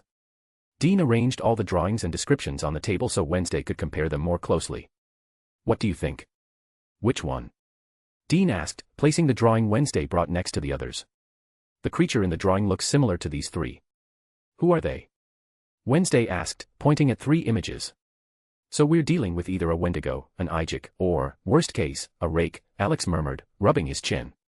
All 3 sound unpleasant, given the situation. But can creatures like that even be controlled? They only think about stuffing their guts and feeding their eternal hunger. I don't remember any of them being controllable, Dean frowned. The idea that one of these things was under the influence of darkness deeply bothered him. Is that strange? Wednesday asked, absorbing the new information. Yes. But with the Book of Shadows you can control them, Alex explained, tapping his finger on the table. All 3 are born from the same curse. Different origins, same result, endless hunger. A Wendigo can be burned or cleansed of the curse. To kill an Ijik, you need a special knife soaked in the blood of a woman who performs a specific ritual. But a rake? A rake is like both of those monsters combined, on steroids, Dean finished darkly. In my entire life, I've only heard of one. A family friend said they managed to kill it only after chopping it into pieces and burning the remains to ash. And how do we find it? I doubt creatures like that just sit in a hideout waiting for feeding hour, Wednesday said, frowning. All 3 have nests where they drag their food, Dean replied, crossing his arms. If they weren't being controlled, the body count would already be past a couple dozen. And it wouldn't just be tourists, Nevermore students and locals would be gone too. A creature like that definitely wouldn't run from me when I chased it, it would have jumped me instead. We need to find the nest. Got it, Wednesday said, rising from the chair and heading toward the door. Dean frowned. You're not actually planning to look for the nest, are you? You wouldn't even have time to squeak before ending up in its stomach. It says here they hunt at dusk or at night. Which means during the day, they might be asleep, Wednesday replied calmly, pointing at the monster description before stepping outside. She didn't give anyone a chance to object, she just left, slamming the door behind her. Dean shot Alex a meaningful look, silently demanding, "Go stop your pale girlfriend from this insane idea." Alex just shook his head, silently showing that Wednesday would be fine. Once she left, the conversation between him and Dean turned to the fact that the monster was clearly tainted by darkness and had become much more dangerous. Dean had also seen the black mist emanating from it. Alex knew what the nest would look like but had no intention of wandering the forest blindly. Besides, Eugene knew the area perfectly. The guy had scoured the forest for insects countless times and could know exactly where everything was. Pulling out a map of the Jericho surroundings, Alex and Dean began marking points where the nest could be hiding and noting the locations Dean had already inspected with the police during the search for Rowan. After about half an hour, Alex realized he desperately needed coffee. "Honestly, I wouldn't refuse either," Dean said, rubbing his neck. Before heading out, Alex took the black samurai jacket from his inventory, which he hadn't worn in a long time. He practically had to fight Valerie for it. She was always trying to claim the jacket for herself. Once outside, Alex pulled his headphones from his pocket and, wanting to fully immerse himself in the atmosphere, turned on a playlist by Samurai. Moving down the sidewalk toward the Flugger Cafe at a lazy, almost relaxed pace, he was going to grab coffee and something for a light snack. The music vibrated softly in his ears, setting the mood, and Alex, swaying slightly to the beat, paid no attention to the astonished glances of passers-by. Good music, the best way to lift your mood. Arriving at Flugger, he went inside and immediately noticed Enid. She was sitting at a table with Yoko and the mermaid Divina, the one whose twin brother had once been slightly zapped by electricity thanks to Alex. Seeing him, Enid waved happily. Alex smiled back. While he placed his order, still listening to music, the girls were quietly discussing his appearance, especially the black samurai jacket. Alex didn't hear them. His attention was caught by Tyler, standing behind the counter. He was making coffee but moving stiffly and carefully, as if in pain. His arms were covered by a long-sleeved sweater, clearly hiding a wound. Alex observed calmly, almost lazily. He knew perfectly well that Tyler was the monster and that he was currently suffering from the blow Dean had dealt him. With coffee and a chocolate donut in hand, Alex made his way over to the girls. "Hi, Enid, Yoko, if I'm not mistaken, Divina," he said, sitting next to Enid. She immediately scooted closer. "Hi. What are you listening to?" she asked, her eyes shining with curiosity. "You wouldn't listen to this kind of music." "It doesn't suit your character," Alex smirked, running his hand through her hair. "And what does Mr. Cool Agent listen to?" Divina asked with a teasing grin. Alex just shrugged and handed the girls his headphones. "Let them listen for themselves." They exchanged glances, took the headphones, and put them to their ears one by one. After a short listen, all three thought the same thing simultaneously. Yes, the style suited him perfectly. Catching their reaction, Alex dramatically rolled his eyes, took the headphones back, and put them in his pocket. "So, what are you sitting here for? Why aren't you in Nevermore?" he asked, though he already had a pretty good guess. "We were picking dresses for the upcoming Crow Ball," Enid said with a bright smile. "I see. Have you decided who you're going with?" Alex asked, taking a sip of his coffee. "I'll go with my brother, and Yoko and Enid are still deciding," Divina said, casting a sly glance at Enid. "You're really going alone, Enid?" Alex drawled, trying to look serious, though the corners of his mouth betrayed a twitch. "If someone doesn't invite me, then yes," Enid said, staring at him expectantly. "Do you want me to go with you?" Alex asked, raising an eyebrow. "Yes. I mean, yes. If you don't have to work," she exclaimed so loudly that the entire cafe turned to look. Realizing it, Enid quickly straightened up and tried to act as if nothing had happened. Yoko and Divina stared at Enid and immediately looked away, struggling to suppress laughter at their friend's overreaction. Alex just smiled and gently ran his hand through Enid's hair, making her blush even more. She hadn't expected to react so strongly. But the fact that Alex had invited her to the ball was the best news of the day. Alex decided to sit a bit longer with Enid, Yoko, and Divina to pass the time. They chatted about various topics, and among other things, the question came up about where he got his jackets. Last time he wore a yellow one, now a black one, but with the same cut. Alex just shrugged, saying he ordered them custom-made, arguing that the bureau paid him enough. While he sat next to Enid, she practically clung to him and, unnoticed by her friends, held Alex's hand under the table. At that moment, Lucas Walker entered the cafe and headed straight for their table. Everyone looked at him, and when his eyes met Alex's, Lucas visibly flinched. "Can I talk to Yoko?" he asked, stopping at the table. Alex raised an eyebrow and looked at Yoko. She looked just as puzzled. Enid, on the other hand, lit up. The upcoming gossip was already swirling in her head. Yoko glanced at Lucas, shrugged slightly, got up from the table, and moved with him to the next one. Enid and Divina immediately craned their necks in sync, trying to eavesdrop on the conversation.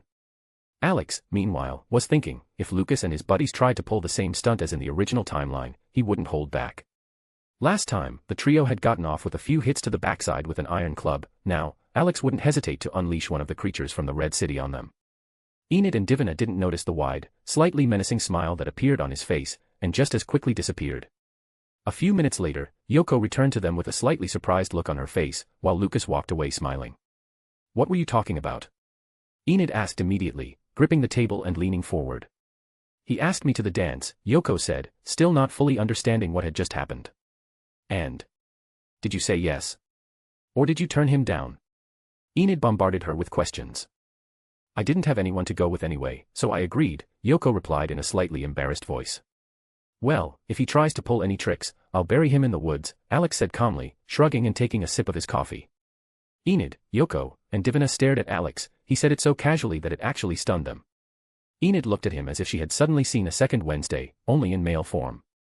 Alex endured their looks without flinching and simply rolled his eyes, turning his threat into a joke. After sitting with the girls for a little while longer, Alex said his goodbyes.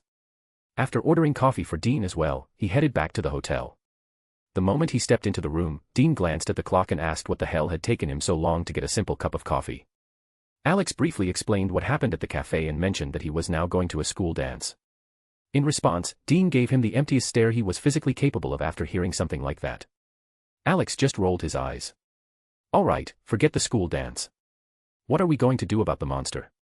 We know what the thing is, but we don't know who's controlling it, or why they're taking body parts from the victims," Dean said, taking a sip of his coffee. "The most obvious explanation is a ritual. The Book of Shadows wasn't stolen for nothing. There must be spells for controlling creatures like that. But we still haven't figured out whether there's a fragment of darkness in this town, or if the monster just got infected and someone is manipulating it," Alex said, tapping his finger on the table. "So everything comes down to finding the nest. Creatures like that love dark, damp places. Caves or abandoned buildings with basements, perfect hiding spots," Dean mused. "And searching for a cave in the forest is like searching for a needle in a haystack," Alex sighed. "Maybe we'll get lucky and stumble across it." "We still haven't checked the area near Nevermore," Dean said, pulling on his jacket. "You want to go right now?" Alex asked, giving him an empty stare.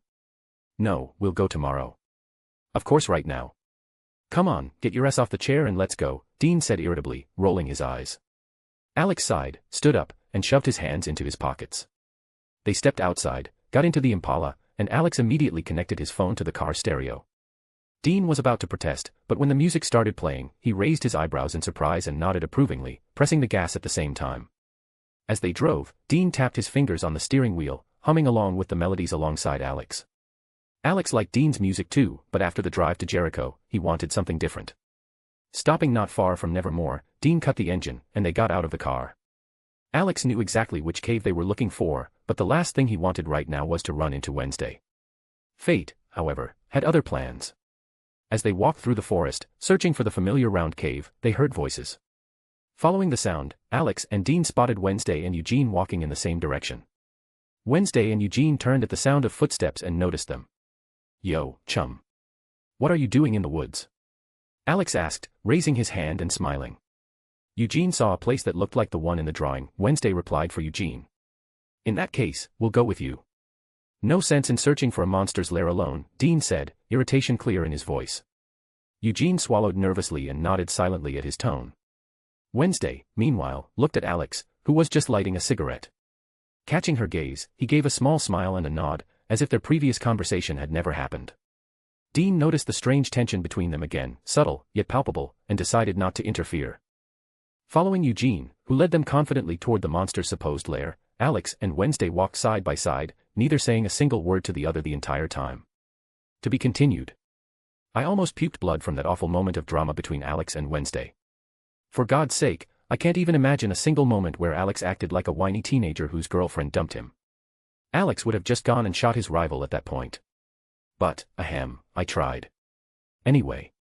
Next up, a point, and the reason Alex and Dean are staying in town. Chapter 534, Wednesday's unexpected move. Alex, Dean, and Wednesday walked behind Eugene, who seemed to have completely forgotten that they were searching for the monster's lair. His attention had switched to insects, and he enthusiastically described every beetle he spotted in the forest. Throughout all this time, Alex and Wednesday hadn't exchanged a single word. Alex still felt disgusted with himself. He'd acted like a sulking teenager who wasn't invited to the dance. Wednesday simply saw no reason to speak first. She walked beside him and occasionally glanced his way. His expression shifted from irritation to resignation, as if he were deciding whom to punch. What she didn't know was that Alex was nearly tempted to punch himself and teleport into another galaxy where no one could find him. Letting out another sigh, he forced himself to focus on the task, the monster's nest. He already had to weave half-truths mixed with lies just to slow down the investigation. After a few more minutes of walking, they reached the place Eugene had mentioned. Before them was a round cave, so perfectly shaped it looked as if someone had drilled a hole straight through the rock. But Alex and Dean both frowned. They saw something Wednesday and Eugene didn't. Dean was starting to get used to the power Amara had given him, a power that revealed things hidden from others. A swirling black vortex of darkness coiled in front of the cave entrance, like a veil blocking the way inside. Please tell me I'm the only one seeing this, and that all of this is because I didn't get enough sleep, Dean said dryly, staring at the darkness. Unfortunately, I see it too, Alex replied calmly, taking a candy from his pocket. Wednesday and Eugene exchanged confused looks. To them, it was just an ordinary cave. Alex and Dean were becoming more certain that someone in Jericho was carrying a shard of Amara's power. And Alex already had a suspect, Laurel Gates. She had to be the host, but why did he see only faint traces of darkness on her, even though she was pretending to be Marilyn Thornhill? What are you talking about? What do you see? Wednesday frowned. It's hard to explain if you can't see it yourself, Dean said. But the entrance is blocked. Like it's covered by something. And now we need to get rid of it. And please, let it not be the fold, Alex muttered, barely restraining his irritation. The fold. Dean repeated, recognizing the word but not immediately remembering from where. I told you already. You were there. At Collinwood Psychiatric Hospital, Alex reminded him. Oh, hell. Dean grimaced. Once was enough. Wednesday frowned even deeper as she listened to their fragmented phrases. Words like fold, darkness, blocked entrance only fueled her curiosity. Eugene looked completely lost, as if he had no clue where he was or what was happening. Alex and Dean quietly discussed how to dispel this veil of darkness without anyone getting hurt. Alex pointed with his eyes at the blade of cane tucked into Dean's belt, silently making it clear that it was the only thing capable of cutting through the darkness. Dean gave him the look of a man who absolutely did not want to deal with that kind of nightmare. Alex rolled his eyes and once again clearly gestured, blade, entrance, you. He even opened his jacket, showing he had nothing useful on him, no flashlight, no flare gun, nothing at all. Dean let out a doomed sigh, pulled out the blade of cane, and cautiously stepped toward the cave. Standing before the swirling darkness, he looked at the blade, then at the void, having no idea what he was supposed to do next. He turned to Alex, a silent question written all over his face. Alex made a precise gesture with his hand, stick the blade right in the center of the vortex. Dean nodded. Eugene, cover your ears. Quickly. Alex shouted, at the same time placing his palms over Wednesday's ears, since she was standing closest. Wednesday didn't even have time to realize what was happening. Alex had already gently pressed his hands to her ears. Eugene, noticing the serious expression on Alex's face, immediately followed suit and covered his own ears. And at that moment, when Dean drove the blade of cane straight into the center of the dark vortex, a piercing, distorted screech erupted, as if dozens of voices were screaming at once, breaking apart into hissing, tearing sounds. A wave of terror swept through the tunnel, immediately followed by a sharp clap. A whirlwind rose, kicking up a cloud of dust, causing everyone to instinctively squeeze their eyes shut. Even through tightly covered ears, the screech was distinct, and the shockwave rolled over the ground with such force that Dean barely stayed on his feet, taking an involuntary step back. Before his eyes, everything still shook as he looked at the blade of cane. Thin black veins slowly spread across the blade, as if it was absorbing the darkness it had just pierced. Looking up, Dean saw that where a moment ago a dark veil had swirled, there was now a normal passage leading deeper into the cave. Alex noticed the same and removed his hands from Wednesday's ears. She looked at him with an icy but curious squint. She only saw what happened after the strike, the flash, sparks, scream, and shockwave. And now she had far more questions than answers. Eugene looked stunned. He had walked past this cave many times and never suspected anything like this was happening inside. I think that's it, Dean said, tucking the blade back into his belt. The sun is shining outside, no whispers, and no one came rushing at us. So we weren't dragged anywhere, Alex said, taking out a cigarette. Looks like it was just a barrier protecting the cave entrance. What was that just now? Wednesday asked coldly, not looking away from Alex. Later, he replied calmly. The cave is safe now. We need to check if the monster is inside. Wednesday frowned even more but nodded. Alex approached Dean, took out his phone, and turned on the flashlight, shining it into the depths. The cave was much more spacious than he had expected. Dean and Wednesday exchanged glances and also leaned in to see what lay inside. Even Eugene couldn't resist craning his neck, though he kept his distance. Holding the flashlight, Alex descended first. Then he turned and extended his hand to Wednesday. She looked at his hand for only a second before placing hers on it and carefully following him down. "Stay here," Dean said, turning to Eugene. "You don't need to go into places like this." "I wasn't planning to. I don't like enclosed spaces." "I have claustrophobia," Eugene quickly replied, shaking his head. Dean gave Eugene a brief glance, nodded, and followed Alex and Wednesday into the cave. Crouching, he moved along the narrow passage. Alex went first, lighting the way with his phone. Beneath his boots, old bones crunched, small, large, broken. The deeper they went, the stronger the smell of dampness and stagnant death became. At the end of the cave lay a whole pile of bones, and the walls were marked with deep claw gouges, traces of rage and despair. But the most disturbing thing was that two thick iron chains were firmly bolted to the stone. Alex swept the flashlight beam across the walls, thinking over what he saw. Perhaps Laurel Gates really did possess a fragment of Amara's power, or maybe this place had been contaminated from the start, and Laurel had just stumbled upon it, then brought Tyler here to infect him and awaken Hyde, possessed by darkness. "Looks like the monster liked snacking on Bambi's mom," Dean muttered, picking up a deer skull from the floor.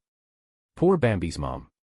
And someone was clearly keeping it here, and feeding it," Wednesday noted, shining the light on the chains. "So someone was training themselves a little pet freak," Dean said, giving the chains a slight tug. "But where's the little pet now? Can the monster become human again? Or is the process irreversible?" Wednesday asked, sweeping her flashlight over the walls. "You said these creatures are embodiments of the curse of hunger." "Theoretically, it's possible," Alex said, thoughtfully scratching his chin. "And if the Book of Shadows is really as powerful as I suspect, then it's entirely plausible." But what?" Dean raised an eyebrow. "But it would be more like a split personality. And that's why we couldn't find any traces, you know what," Alex said quietly, glancing at Dean. "So now we know someone has a chained monster, and the monster itself doesn't even realize it's a monster." Dean frowned, finally grasping the meaning. "And the person who transforms, can they notice it somehow?" Wednesday asked, turning her head toward Alex. "Sometimes, yes. It's like a second personality, one sleeps and dreams while the other hunts. Presumably, the person might see fragments of what the monster has done," Alex said, his tone slightly hesitant, deliberately leaving the thought unfinished. He knew Wednesday was already suspecting Xavier, and his words were meant to push her toward the conclusions he wanted. For her, everything was quickly coming together, the monster drawings, the strange wound on the neck, it all seemed to confirm her suspicions. Continuing to examine the cave, Wednesday noticed something shiny sticking out of the wall. She crouched and carefully pulled out a claw embedded in the stone. Alex and Dean stepped closer. Alex reached out to take it, worried the claw might be contaminated, but seeing no dark miasma or signs of darkness, he slowly lowered his hand. "So what do we do with this?" Dean asked, looking at the claw in Wednesday's hands. Wednesday stood up, looking at the find as if she already knew how to use it. "I have an idea," she said, putting the claw in her backpack. "Wait for me at the hotel. I'll be back soon." Wednesday didn't wait for Alex or Dean's response, she walked out of the cave at a brisk pace. Dean shot Alex a meaningful look again, silently asking, "Are you really sure about your choice of girl?" Alex just rolled his eyes and shook his head. Stepping outside, they saw Wednesday and Eugene already heading toward Nevermore. Alex knew where she was going, back to Xavier's art studio. And he also knew Xavier would be furious. For some reason, that thought only amused him. As he and Dean walked back to the Impala through the forest, Alex received a message from Enid. She was asking what he planned to wear to the ball and reminded him of the theme, confident that he had no idea. In reality, Enid just wanted to pick an outfit that matched his style. Alex, however, hadn't thought at all about what he would wear. He had completely forgotten the theme of the Raven Ball. When he learned that a white suit was required, he immediately refused. "I'll never wear white." Enid replied that she didn't mind if he broke the dress code. While texting her, Alex and Dean reached the car. Alex kept answering messages even as they drove. "What's got you so hooked chatting with your werewolf girlfriend?" Dean asked, glancing at Alex while keeping his hands firmly on the wheel. "About the ball," Alex replied calmly, typing his response. "I'm not wearing white. That color doesn't suit me. Is it really necessary to dress the way they say?" Dean snorted. "I had a chance to go to a school dance too. Back then, I wore regular clothes." "And why didn't you go?" Alex asked, turning to him. "Well, You know what my family's like, Dean said, staring thoughtfully ahead. Dad went off hunting, and I, as usual, got into trouble and ended up in a foster home for troubled kids. Honestly, I wanted to go. I really did. But, family comes first. Sammy was still little back then, and I had to look after him while Dad was hunting. Alex listened carefully. You're a good brother, Dean. Really good. Not everyone would condemn themselves to endless suffering for a younger brother. Maybe one day, when all this is over, you'll find the peace you've dreamed of. Or maybe, your hunt will go on until the very end, he said quietly, staring out the window. Dean gave a humorless smirk. You're right. Who knows when it'll end? But we'll do what we have to. Save people. Kill monsters. That's what we were born for. If there's peace at the end, then it'll have been worth it. Alex looked at him and smiled. That was what he liked about Dean, his endless devotion to the job and to family. And yet, Alex wished with all his heart that the Winchesters could have a peaceful life. But he understood it was an impossible dream. Their fate was eternal struggle, eternal hunting, eternal loss. He knew better than anyone what Dean and Sam had been through. How much they had endured, how many they had buried, how many times they had broken and gotten back up again. That they were still standing was already a miracle in itself. But what Alex saw in Dean's soul made him sigh heavily. Whenever he looked inside, he saw the fate of a warrior avenger, one who, having lost everything, continues to fight without knowing fatigue. The same fate Alex had once seen in Doomslayer, a warrior destined to endlessly destroy the spawn of darkness. And Alex wondered, could Amara sense Dean's fate, through that connection that linked the two of them? Looking at Dean, Alex made a firm decision: he would help him walk this path so that in the end, Dean wouldn't be alone, and wouldn't lose everything. While Alex and Dean were returning to the hotel, Wednesday had already slipped back into Xavier's art studio to find samples for DNA analysis. She wanted to compare them with the samples taken from the monster's claw and confirm whether Xavier was indeed the same creature. From Alex's words, Wednesday understood: a person who transforms into a monster won't remember their transformations, they will think they're just having a bad dream. And Xavier's drawings only indicated that he might have seen all of it in his dreams while becoming the monster. That's why he knew exactly what the creature looked like and where its nest was.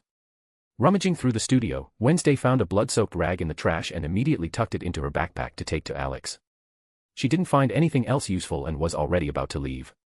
But, unfortunately for her, Xavier returned earlier than usual, and caught her in the act. How did you get in? Xavier asked in a stern voice, glaring at her. Where did you get the idea of what the monster looks like? Or is this just a self-portrait?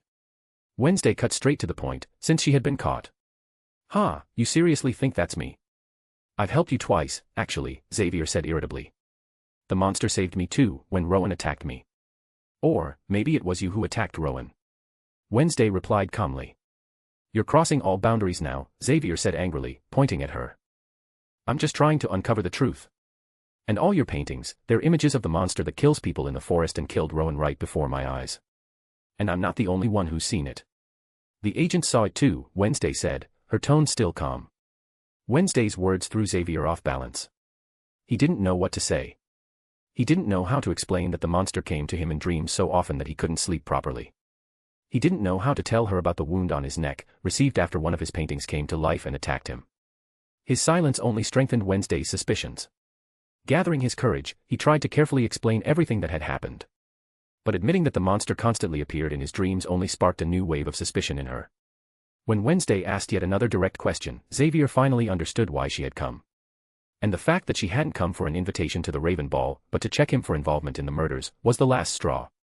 Xavier snapped, unleashing a torrent of accusations, that she was willing to do anything for her goal, that she didn't care about other people's feelings, that she only thought of herself. Wednesday silently listened, her face perfectly calm. She denied nothing. She really didn't always understand people's emotions, but she certainly understood that her actions had deeply affected Xavier. When his anger finally subsided, he exhaled heavily and said through gritted teeth. All right. Get out. I don't want to see you again. Wednesday calmly looked at him. He was one step away from exploding again, like a powder keg. Without saying a word, she left the studio and headed for the main gates of Nevermore, planning to go to Jericho. Meanwhile, Alex and Dean were already at the hotel. On the way, they had picked up a not-so-healthy dinner, pizza, burgers, and beer. The day had been busy and had provided plenty of useful leads. As he ate his burger and washed it down with beer, Alex realized that he couldn't keep leading everyone around for long. But he wasn't about to miss the chance to meet Wednesday and Enid's parents either. While he and Dean were eating, there was a sudden, insistent knock at the door. That's probably your pale little friend. Go open it, Dean said lazily, clearly making it known he had no intention of getting up. Alex shot Dean an irritated look, set his half-eaten burger on a napkin, and stood up from his chair. He walked to the door and opened it, and there stood Wednesday, with that same calm, icy gaze of her black eyes. The thing immediately jumped from her shoulder and raced into the room. Alex stepped aside, and Wednesday walked in without a word, sitting exactly where he had been just seconds before. Settling into the chair, she opened her backpack and laid out the monster's claw and the blood-stained rag on the table. Alex and Dean exchanged glances, their expressions clearly saying, "So, what are we supposed to do with this? And what do you want us to do? And, whose blood is this?" Dean asked, pointing to the claw and the rag. "This is the suspect's blood and the monster's claw. Run DNA tests." "I'll explain everything later," Wednesday said calmly, placing her hands on her knees. "Ah, right.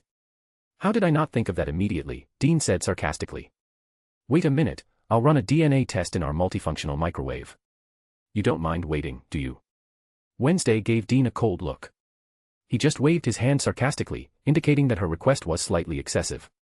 Wednesday turned her gaze to Alex, who was calmly eating his burger, seemingly oblivious to everything happening around him.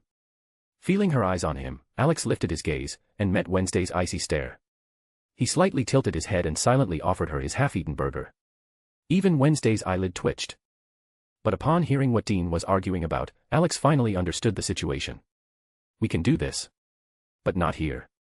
You see, I didn't exactly plan on needing to run DNA tests," Alex said, chewing his burger. "You're going to call the office? Have them send equipment?" Dean asked, raising an eyebrow. "I won't be doing it." "You will," Alex said, pointing at him. "God, no. Anything but that," Dean instantly reacted. "Listen. For heaven's sake.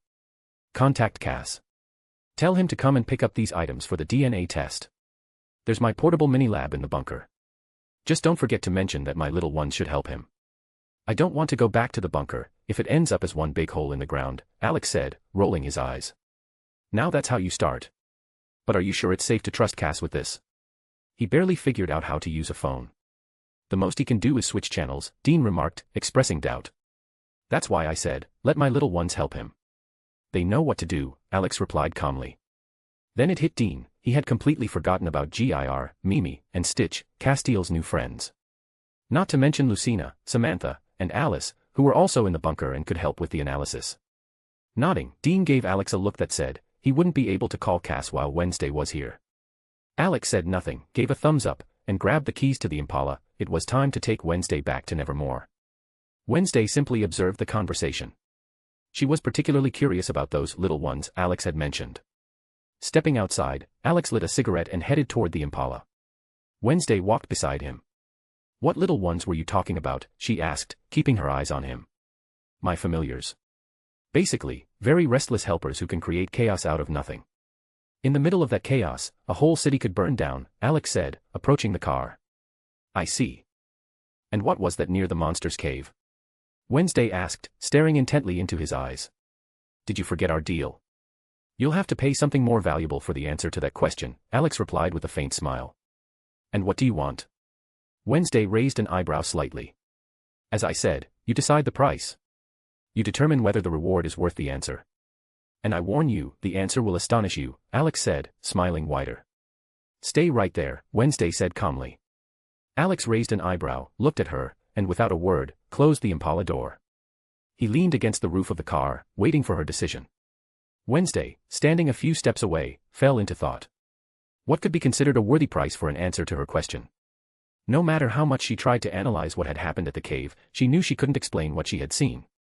She had only seen the cave's entrance, but the moment Dean drove the blade into the darkness, sparks had flown, a distorted screech had erupted, and then a shockwave had rattled even the trees. Wednesday was fully aware of her limits. She knew there were many things simply unknown to her.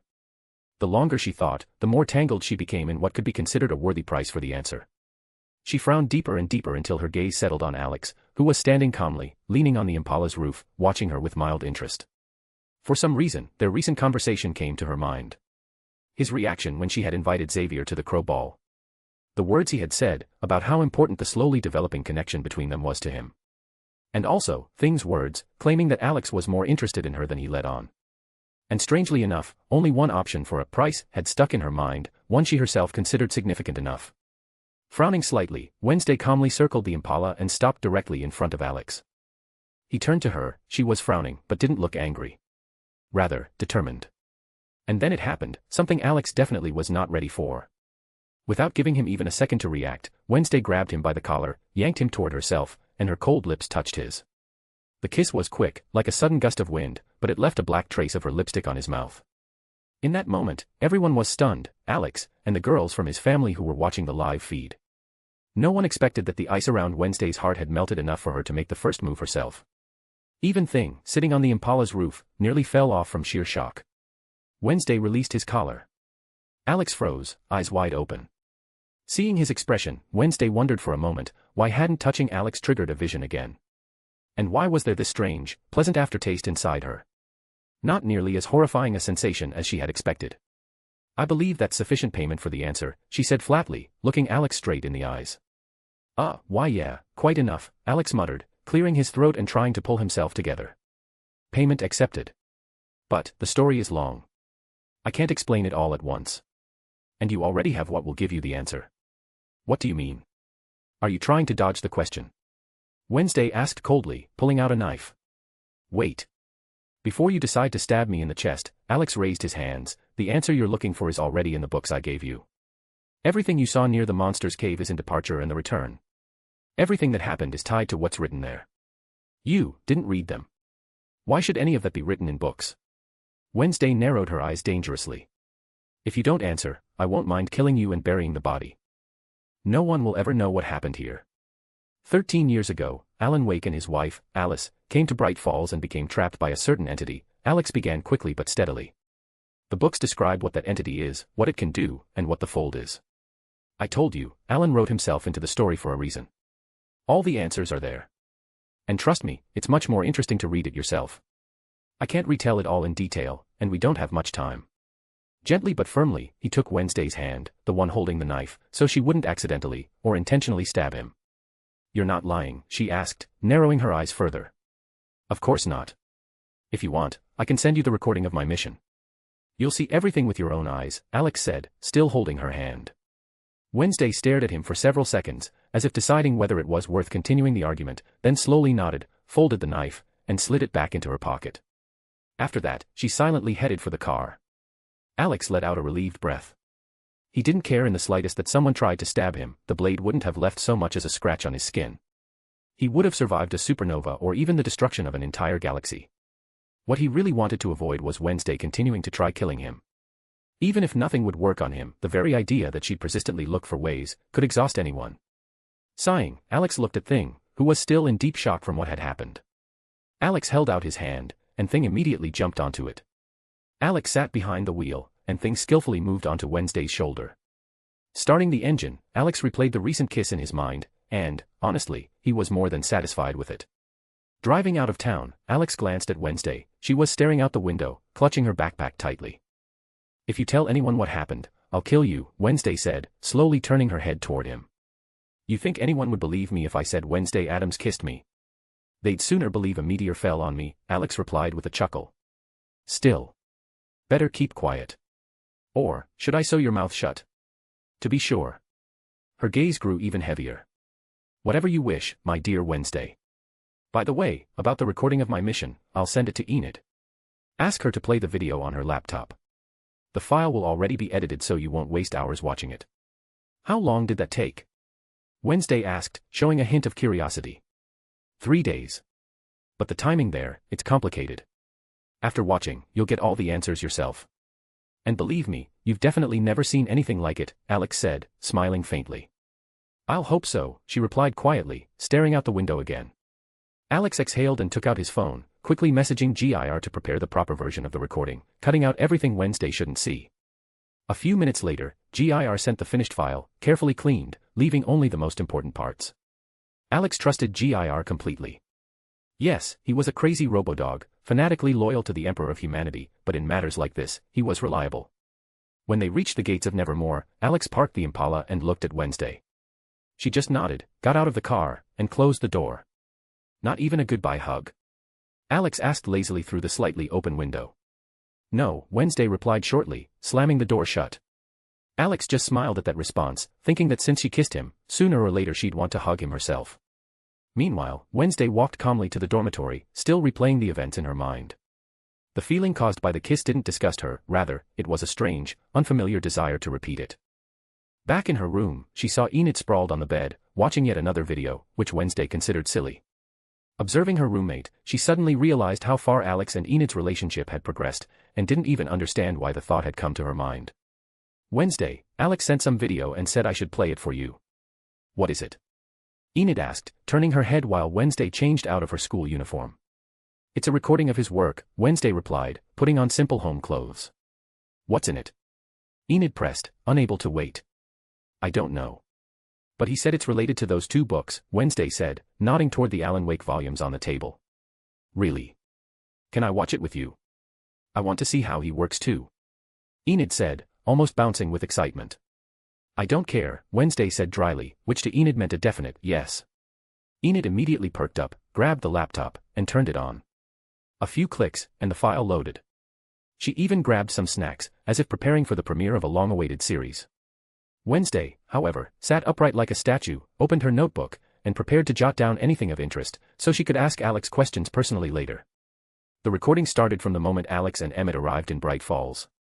If Alex had checked the video before sending it, he would have known that GIR had edited it like a detective horror film, with Alex himself as the protagonist, the central figure, the person around whom the entire story revolved. Everything looked so stylish, dark, and atmospheric that even Wednesday paused, blinking for a moment. To be continued. I just sat there and thought that such an act would be entirely in character for Wednesday, perhaps. But whatever, such a deal will happen again, I promise you, but when it will happen is another matter. Next, I'll try to combine the Raven Ball and what happens parallel to it. As I already said, an event will occur that will make Alex and Dean tremble in Jerko. And a small spoiler, this will be the beginning of Dean's rise. It has to be that way. I'm almost certain of it.